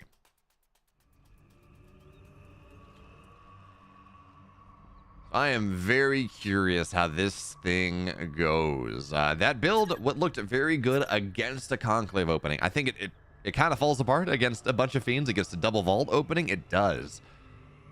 But yeah, so asking how you GG ping. If you hold Alt and you click with the middle mouse button, if you middle mouse click, it opens up a ping wheel. And you go from there. So apparently, Nina, I didn't even notice. Nina pinged GG instead of GLHF, and well, that's what that is. Yeah, I think I don't. Zushi Radio saying they need to separate heavy and building tags so Argent Hogs Exos also aren't siege units. I think we just need to get rid of armor tags for structures. I think that is really just the story, because it's one of these setups where static defense is way too strong against like 80% of the... Nina just lost a Morph Core because these are bugged, and technically they do... I mean, supposed to do 20 damage, but they do 40 damage. They just... It's not good. It is really... it's a problem. So Nina loses a Morph Core. Not the end of the world, but not great, as she goes and takes a quick third base linearly. I don't even know that she knows exactly where Elf is. Elf, for her part, going Vault Conclave, right? Just very middle of the road. Make sure you have at least some solutions to everything. And again, I don't know what Nina's going to go for just yet. I would not be surprised to hear her drop Prisms and go mine Therium off of this base and do something funny. We'll see. Is she going... Nina, this isn't okay. This is not fine. What are you doing here? She's going 4 collection array before anything. She is being as greedy as humanly possible in this game. But hey, look, she's up 2-0. Elf has shown a lack of desire to get really aggressive. So in serious planning, it just makes a lot of sense. If your opponent's not going to get aggressive, get greedier every single game and punish them for it. Also, Nina's gone for 2 aggressive builds in game 1, game 2. So Elf is likely assuming as well. This now, as I say that, Elf is getting a good... Is Elf going to check the main base? Elf is checking the main base. Kinda checking the main base. Got to move in. Now she's gonna see it. Okay, so Elf should have a good idea about what's happening, but because she's already decided to expand, she can really only build, 2 Gaunts and 1 Brood every production cycle. That's not a lot. That's not a big deal. Although, what is this for? We have no tech. Oh, okay. Never mind. I know what this is for. This is just for Weavers very quickly. So Tier 2 is going to be done before the 4-minute mark, as the Greater Shrine is now done. Never mind. I said Weavers because I think Weavers are probably a little broken right now. But instead, the answer is going to be Spriggans. Spriggans are very good on this map. And if y'all can't tell, Nina and Elf are pretty good friends. But Spriggans are very good on this map. Spriggans are very good. There's this dead airspace that you can play around with. Of course, collection arrays are heavy. So Spriggans do 18 DPS to them instead of the 9 that they do to everything else. And you put all that together, it means that, well, this Spriggan idea, I actually really like it. Yes, you can go Scythes eventually, and that can be a really good idea, but Nina opening Kree like this is just not going to have an answer. All right, we're going to have Spriggans up at... by the way, if you want another reason why Elazer going 1-base Spriggan made 0 sense in Europe, this is a 2-base setup. This is a 1-1 Vault Conclave setup here. Okay? We're seeing this. Double Twilight Spire done at before 5 minutes. There we go. The Shadow Clef goes down right around the same time. This is going to be done 550, 540, something like that. And you're going to have 4 Spriggans on the map. You're going to have 6 Spriggans on the map. So this idea that Elazer went for a 1-base Spriggan timing, I mean, we're going to see exactly what this is. He's going to have pretty much the exact same stuff. Elf's going to have pretty much the exact same stuff off of 2 bases that Elazer had off of 1 base. And again, different matchup and whatever, but this is just why it's so nutty to me that Elazer only played on the 1 base. And by the way, Shadow Cleft actually going to be done closer to 530, not 540. So very, very quick Spriggans. And Nina in the setup is very separated out on the map. I mean, she's doing a great job of playing greedy, but is very, very separate out on the map. So these bases are not going to be that easy to hold on to. The Guardian Nexus is going to keep this one alive a little bit. Bonus armor to buildings if you surge it, but maybe if you surge the Guardian Nexus and you drop Devil Sovereign's Watch, maybe that kills the Spriggans. I don't know. Because, well, for now, Nina's now aware of what's happening, right? She knows that Spriggans are on the field. She sees them right now. And the question is, how do you respond? Because at the moment, it feels really, really rough. Kree are going to try to jump on top of this army, and that will keep the Spriggans at home. That is something Nightfall infest on a lot of this stuff. But the Kree will sacrifice their lives for this. This is not... maybe. Oh, it actually worked out a lot better than I thought it would. I was going to say this is not really a positive trade, but it technically is now. The Spriggans are on top of this and slowing these Kree down. So a couple Spriggans will fall at the end of the day. Oh, there's the bug. What do we got? So Double Starforge on the way for Nina. Again, just buying time. And I would love to see some link nodes, I think. I think if you put some link node or some strike nodes around these exposed collection arrays, I think you have a chance to keep them alive. I don't know, but for right now, strike nodes are done. They're going to get surged up here, and these Spriggans do not fight this at all. Meanwhile, Starforge is just about done. So the Vectors are going to be on the field, and Vectors are very good against Spriggans, right? Bonus damage to light. They get on top of things. It can be very, very solid. So just trying to find whatever we can find is really the story. Now, these Argents don't do a lot. They are heavy units. They get shredded by Spriggans. They don't do a lot anti-air as well, but fighting back into the Sovereign's Watch will back them out. Back them out for now. So we're going to lose... Nina's going to lose a Creation Chamber. She's going to lose a Power Bank. Power Bank feels really bad because, well, you're only on 2 power at the moment. But, oh, I'm sorry. I really thought these were going to be vectors, but the answer was no. Apparently, she's just, scythes are really good, so we go into scythes. And Nina, again, she's got 4 bases. This is turning into a strike node. Not there just yet. No strike nodes here, but there's no. Actually, no. That is a cascade field, so you should be able to go and build a strike node there. But Nina's moving into scythes now. We don't have the animation matrix. What's it called? There we go. The ascension matrix. Not just yet. So the big damage buff on the scythes isn't quite gonna be there. But this reveal, right? This reveal of the Spriggans was supposed to go and get damage done. And because Nina saw it early enough, she just had Kree on the other side of the map, got a lot of it, forced Elf back home, and then hey, we're just in this situation where these Spriggans are good. You know, they can go and there's no strike node on this setup. They can go and take this base down. And well, now Nina knows. Oh, Elf forgot to take it. I was gonna say now Nina knows where this army is, but Spriggans are, you know, they're good and they're not. Right? It is kind of this rather dicey scenario where Nina's eventually, with her, again, she's not a 4-base economy. She has a bunch of prisms on these extra bases right now, and because she has an arc ship just sitting here, her economy is really good. Emphasis on the really good. So she's adding in a 3rd Star Forge, right? She's getting, do we have Retaliation Matrix yet? No, it's not getting started just yet, but she's got the Ascension Matrix done as well. So she's going to be able to go and eventually get Retaliation Matrix and go for that one. But for now, I mean, Spriggans are going to try to fight this, but it just doesn't feel good. It does not feel good. I mean, the side numbers here are kind of wild. And I can't help but wonder, again, the fight's going to try to happen. I'm very, very curious. Okay, fight outside of effigy range. That's step number 1. Effigy gets dropped. There's no shroud. Now purification goes down, so there's no debuffs from these Spriggans either. No infest. 2nd purification goes down, keeping these Kree alive against the infest. And well, Elf is just kind of dead.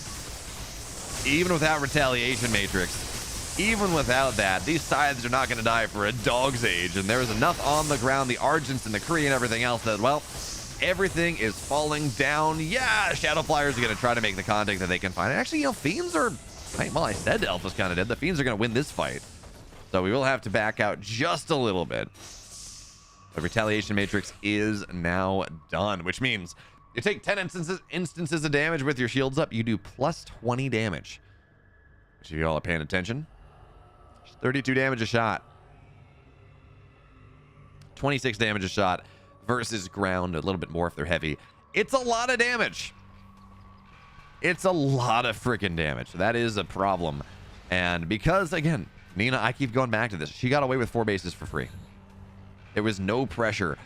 And I think what happened here is Nina was able to go and expand bottom side very early. I think Elf thinks that Nina was bottom left. I don't know that Elf knows that Nina was, oh, gotta be careful, splitting across. Shadow Flyers really not making the best connections. And, well, it's still a reasonable fight here. More Shadow Flyers are, you know, starting to join this. And the shields are done. Everything is into a corner. These Argents, these Kree are pathing where they do not want to be. And, well, that's going to be a nice nightfall as well. So, these Argents are evaporating. And this is getting a little bit closer, a little bit scarier. And now, we talked about this setup where Nina had 4-base economy for quite a while. Well, this Luminite mine is going to get taken down. I don't think there's anything saving it. This one might die. It does have some strike nodes, so maybe a little bit easier, but Nina now knocked down onto 3 collection arrays. That's really not where she wants to be. She never took this one. She never started to expand bottom right. Elf has a 4th shrine now on the way, but it's all about this fight in the middle. So for now, purification, or excuse me, Retaliation Matrix is here. It's plus 20 damage. We have a bunch of Argents as well. Purification, again, we know the story. Removing Infest to make sure they don't spawn Fiends on the other side. The Shadow Flyers trying to wave the shield out, but it's actually not enough whatsoever. So again, Nina loses a base this time, but she will win the fight.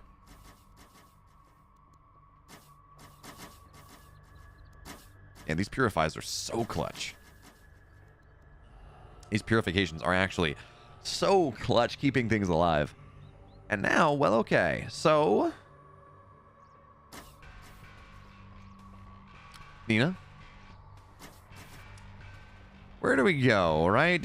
I would assume she needs another collection array. Because the economy is kind of hurting right now, only going down to 3. Her scythe count is reasonable, but not snowballing. 4th base is done for Elf, but Nina hasn't really been allowed to go onto her opponent's side of the map. And one of the powerful things about these sides is the bonus damage to heavy. It's only, again, it's only 12 damage versus 6. I mean, it is double damage, right? But it's only 12 damage a shot.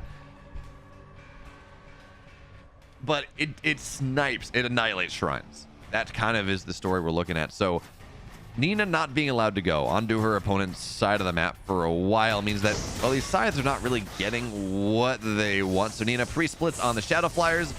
Oh, targets. Oh, God. Shadow Flyers are still going to blow this up even through the shields. That's kind of the important thing to take a look at. But that's still a lot of Shadow Flyers going down. The Weavers are something, right? But they don't really matter. They don't shoot up.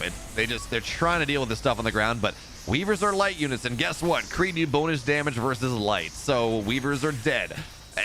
Therium base gets sent to heaven. That's totally fine. They're gonna get Nina's gonna get that base, and that again, Elf, despite developing her economy that much more, despite developing her economy that much better, can't really get above 100 supply. Nina can't get above 120, but she is just wiping out small army after small army from the Infernal player, and it's just a little awkward.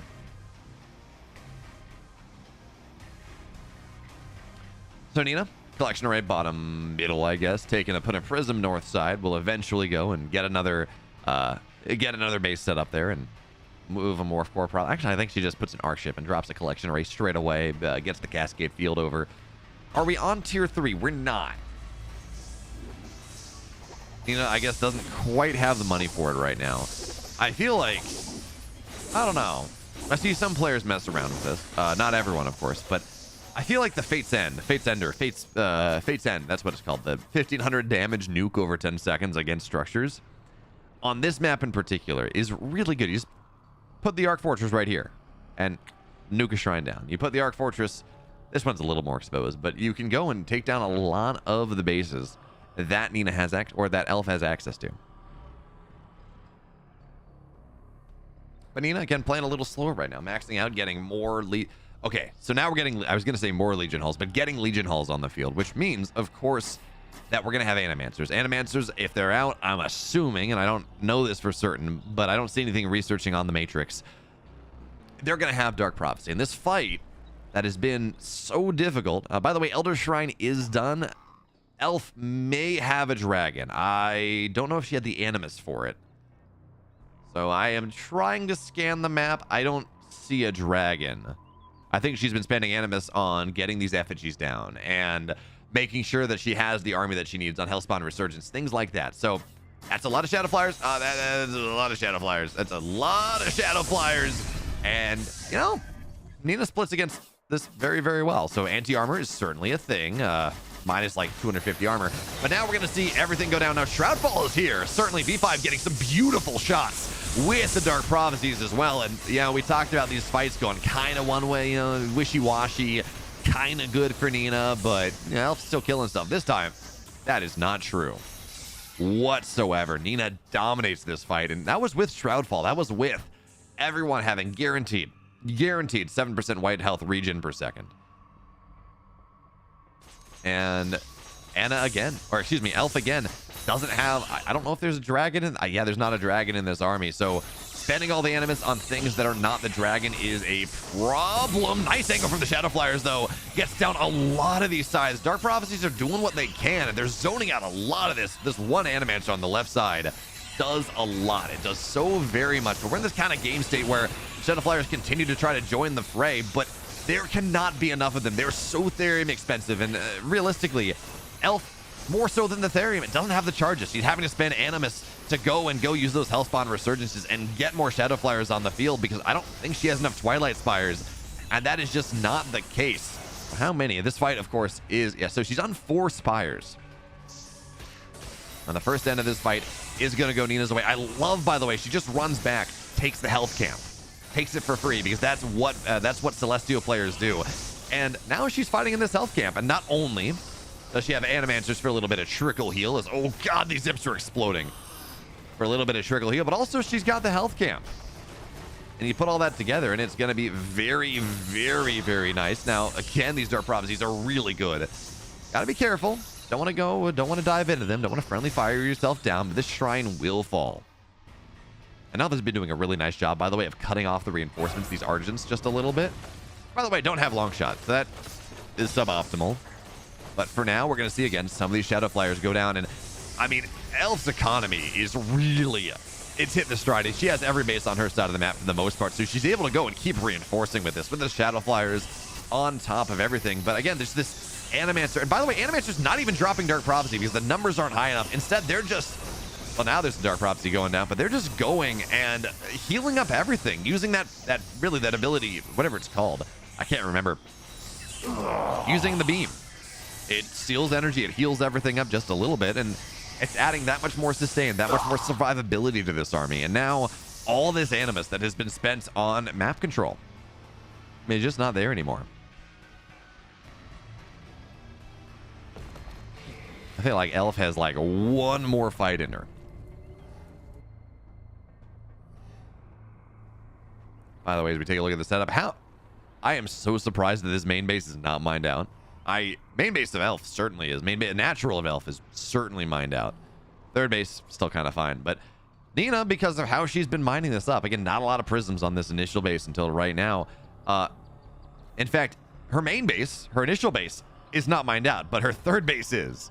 So that's kind of funny. As we take a look at the balance of power, Nina is still mining from a ton of bases.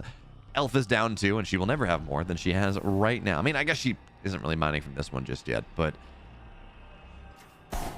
Okay. Big smoke going down. Unseen Veil trying to jump on top of this army, but they're detectors. So yeah, that's not really going to work out all that well. It's a free Animancer, but maybe you just take the fight anyways. Dark Prophecy not getting the slow ready just yet, but kites away, runs forward. Now we're on tier 3. Molten Touch on the Hellborn. So they do that much more. That damage per second is actually a big deal on these Argents, on everything on the ground. But Nina, again, takes an opportunity, gets on top of this shrine, loses an Animancer for it, loses a second one for it. There's not a lot here. Shadow Flyer, the numbers are not incredible. And again, as long as if the Dark Prophecy can be in position, zone the Shadow Flyers out, well, again, these sides are going to blow up everything. So first of all, they're going to go and they're going to kill the Hellborn. That's going to be thing number 1. Hellborn do so much damage to the ground. If you knock them down, it's going to be fantastic. Then they're going to go and kill everything else because there's no anti-air anymore. The money of Elf, the production of Elf is done. And she is dead. Nina. 3-0s this grand finals, but man, this last game was something special. Of course, if you all like this and you want more Stormgate action, 5 days a week on the YouTube, whenever I have something organized on the Twitch, go sub to the YouTube channel, follow me on Twitch, and I'll catch you next time. It's been a pleasure.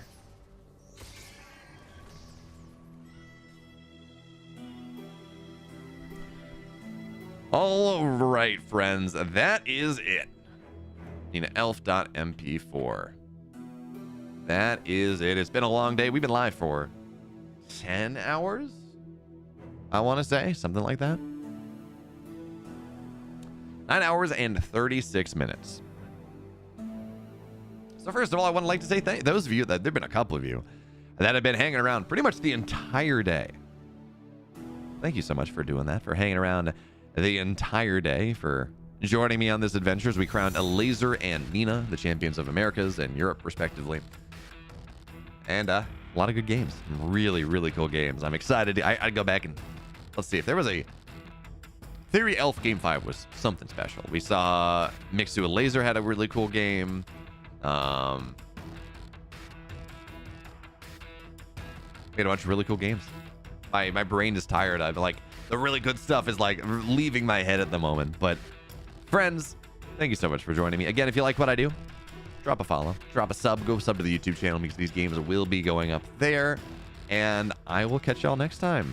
Not next time, tomorrow.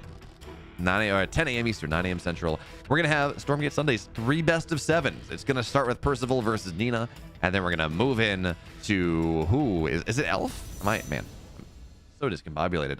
I should know what's happening in my own event. I want to say it's Elf. I want to say Elf is playing tomorrow.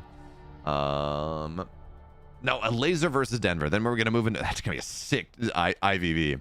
And then it's going to be Theory versus Nina to round out the day. So, see y'all then. We're going to run some highlights, and I will catch you all tomorrow. Have a good night, everyone. Stay safe. Oh, God. That is actually so much splash damage right now. The Kree were just not paying attention, and Elf is just getting evaporated here. I was going to say, I don't know exactly where we go from here. I'm not sure how the game develops, but does it matter? Does it matter if Nina just blows up the entire army in an instant? And at this point, well, the imps on the mining, and she can do both at the same time because she's kind of cool like that. And this army is dead. This game is over. Elf caught totally off guard. I mean, that army could not be in the middle of the map the way it was if you're not actively microing it. And that is going to be that. Nina takes game 1. Get that 9 p.m. Panda Express is going to be the play. For now, though, what do we... Oh, Fiend's almost getting the power bank, but because this collection array is surged, it's going to slowly regen, and that does not find the value. Couple Gaunts want to knock it down. They will, but I mean, 2 Gaunts for a power bank? They don't have 50. But... And they don't regen energy, but if they're not in combat... I'm not sure who got that last shot, but for now, there's so many Argents versus 4. This is dicey. But I was going to say is if they're not in combat, they regenerate energy at 2. You got to, for Plague Axes to matter, you got to actually kill the units to build the Fiends, and these units are just not dying. That is the long and short of it. And Elf is just kind of dead. Yeah. I mean, Trust to Manifest. There's something there. Actually, well, naturally. Yeah. I say she's dead. We're saying Elf feels kind of dead in this game, but she does have a Weaver out. The Shroudstone Manifestation is going to be done for... Okay, now it's gone. So there we go. We're going to see this all fall down. No more superpower. No more Shroud extra on the map. We're going to see the Weaver fall down. Big Nightfall. Oh. And certainly with their empowered shots, I think they're going to get pretty close. So this Natural is about halfway dead. And now, well, Shroudstone's way exposed, so boom. Dead. Immediately gets 1 tap down with enough of the empowered shots. And at this point, yeah, Elf is dead. Absolutely. She's in the ground. Nina takes a 2-0 lead off 2 very aggressive plays. Field, she sees them right now. And the question is, how do you respond? Because at the moment, feels really, really rough. Kree are going to try to jump on top of this army, and that will keep the Spriggans at home. That is something Nightfall infest on a lot of this stuff. The Kree will sacrifice their lives for this. This is not... maybe. Oh, actually worked out a lot better than I very, very solid. So just trying to find whatever we can find is really the story. Now these Argents don't do a lot. They are heavy units. They get shredded by Spriggans. They don't do a lot. Anti-air as well, but fighting back into the Sovereign's Watch will back them out for now.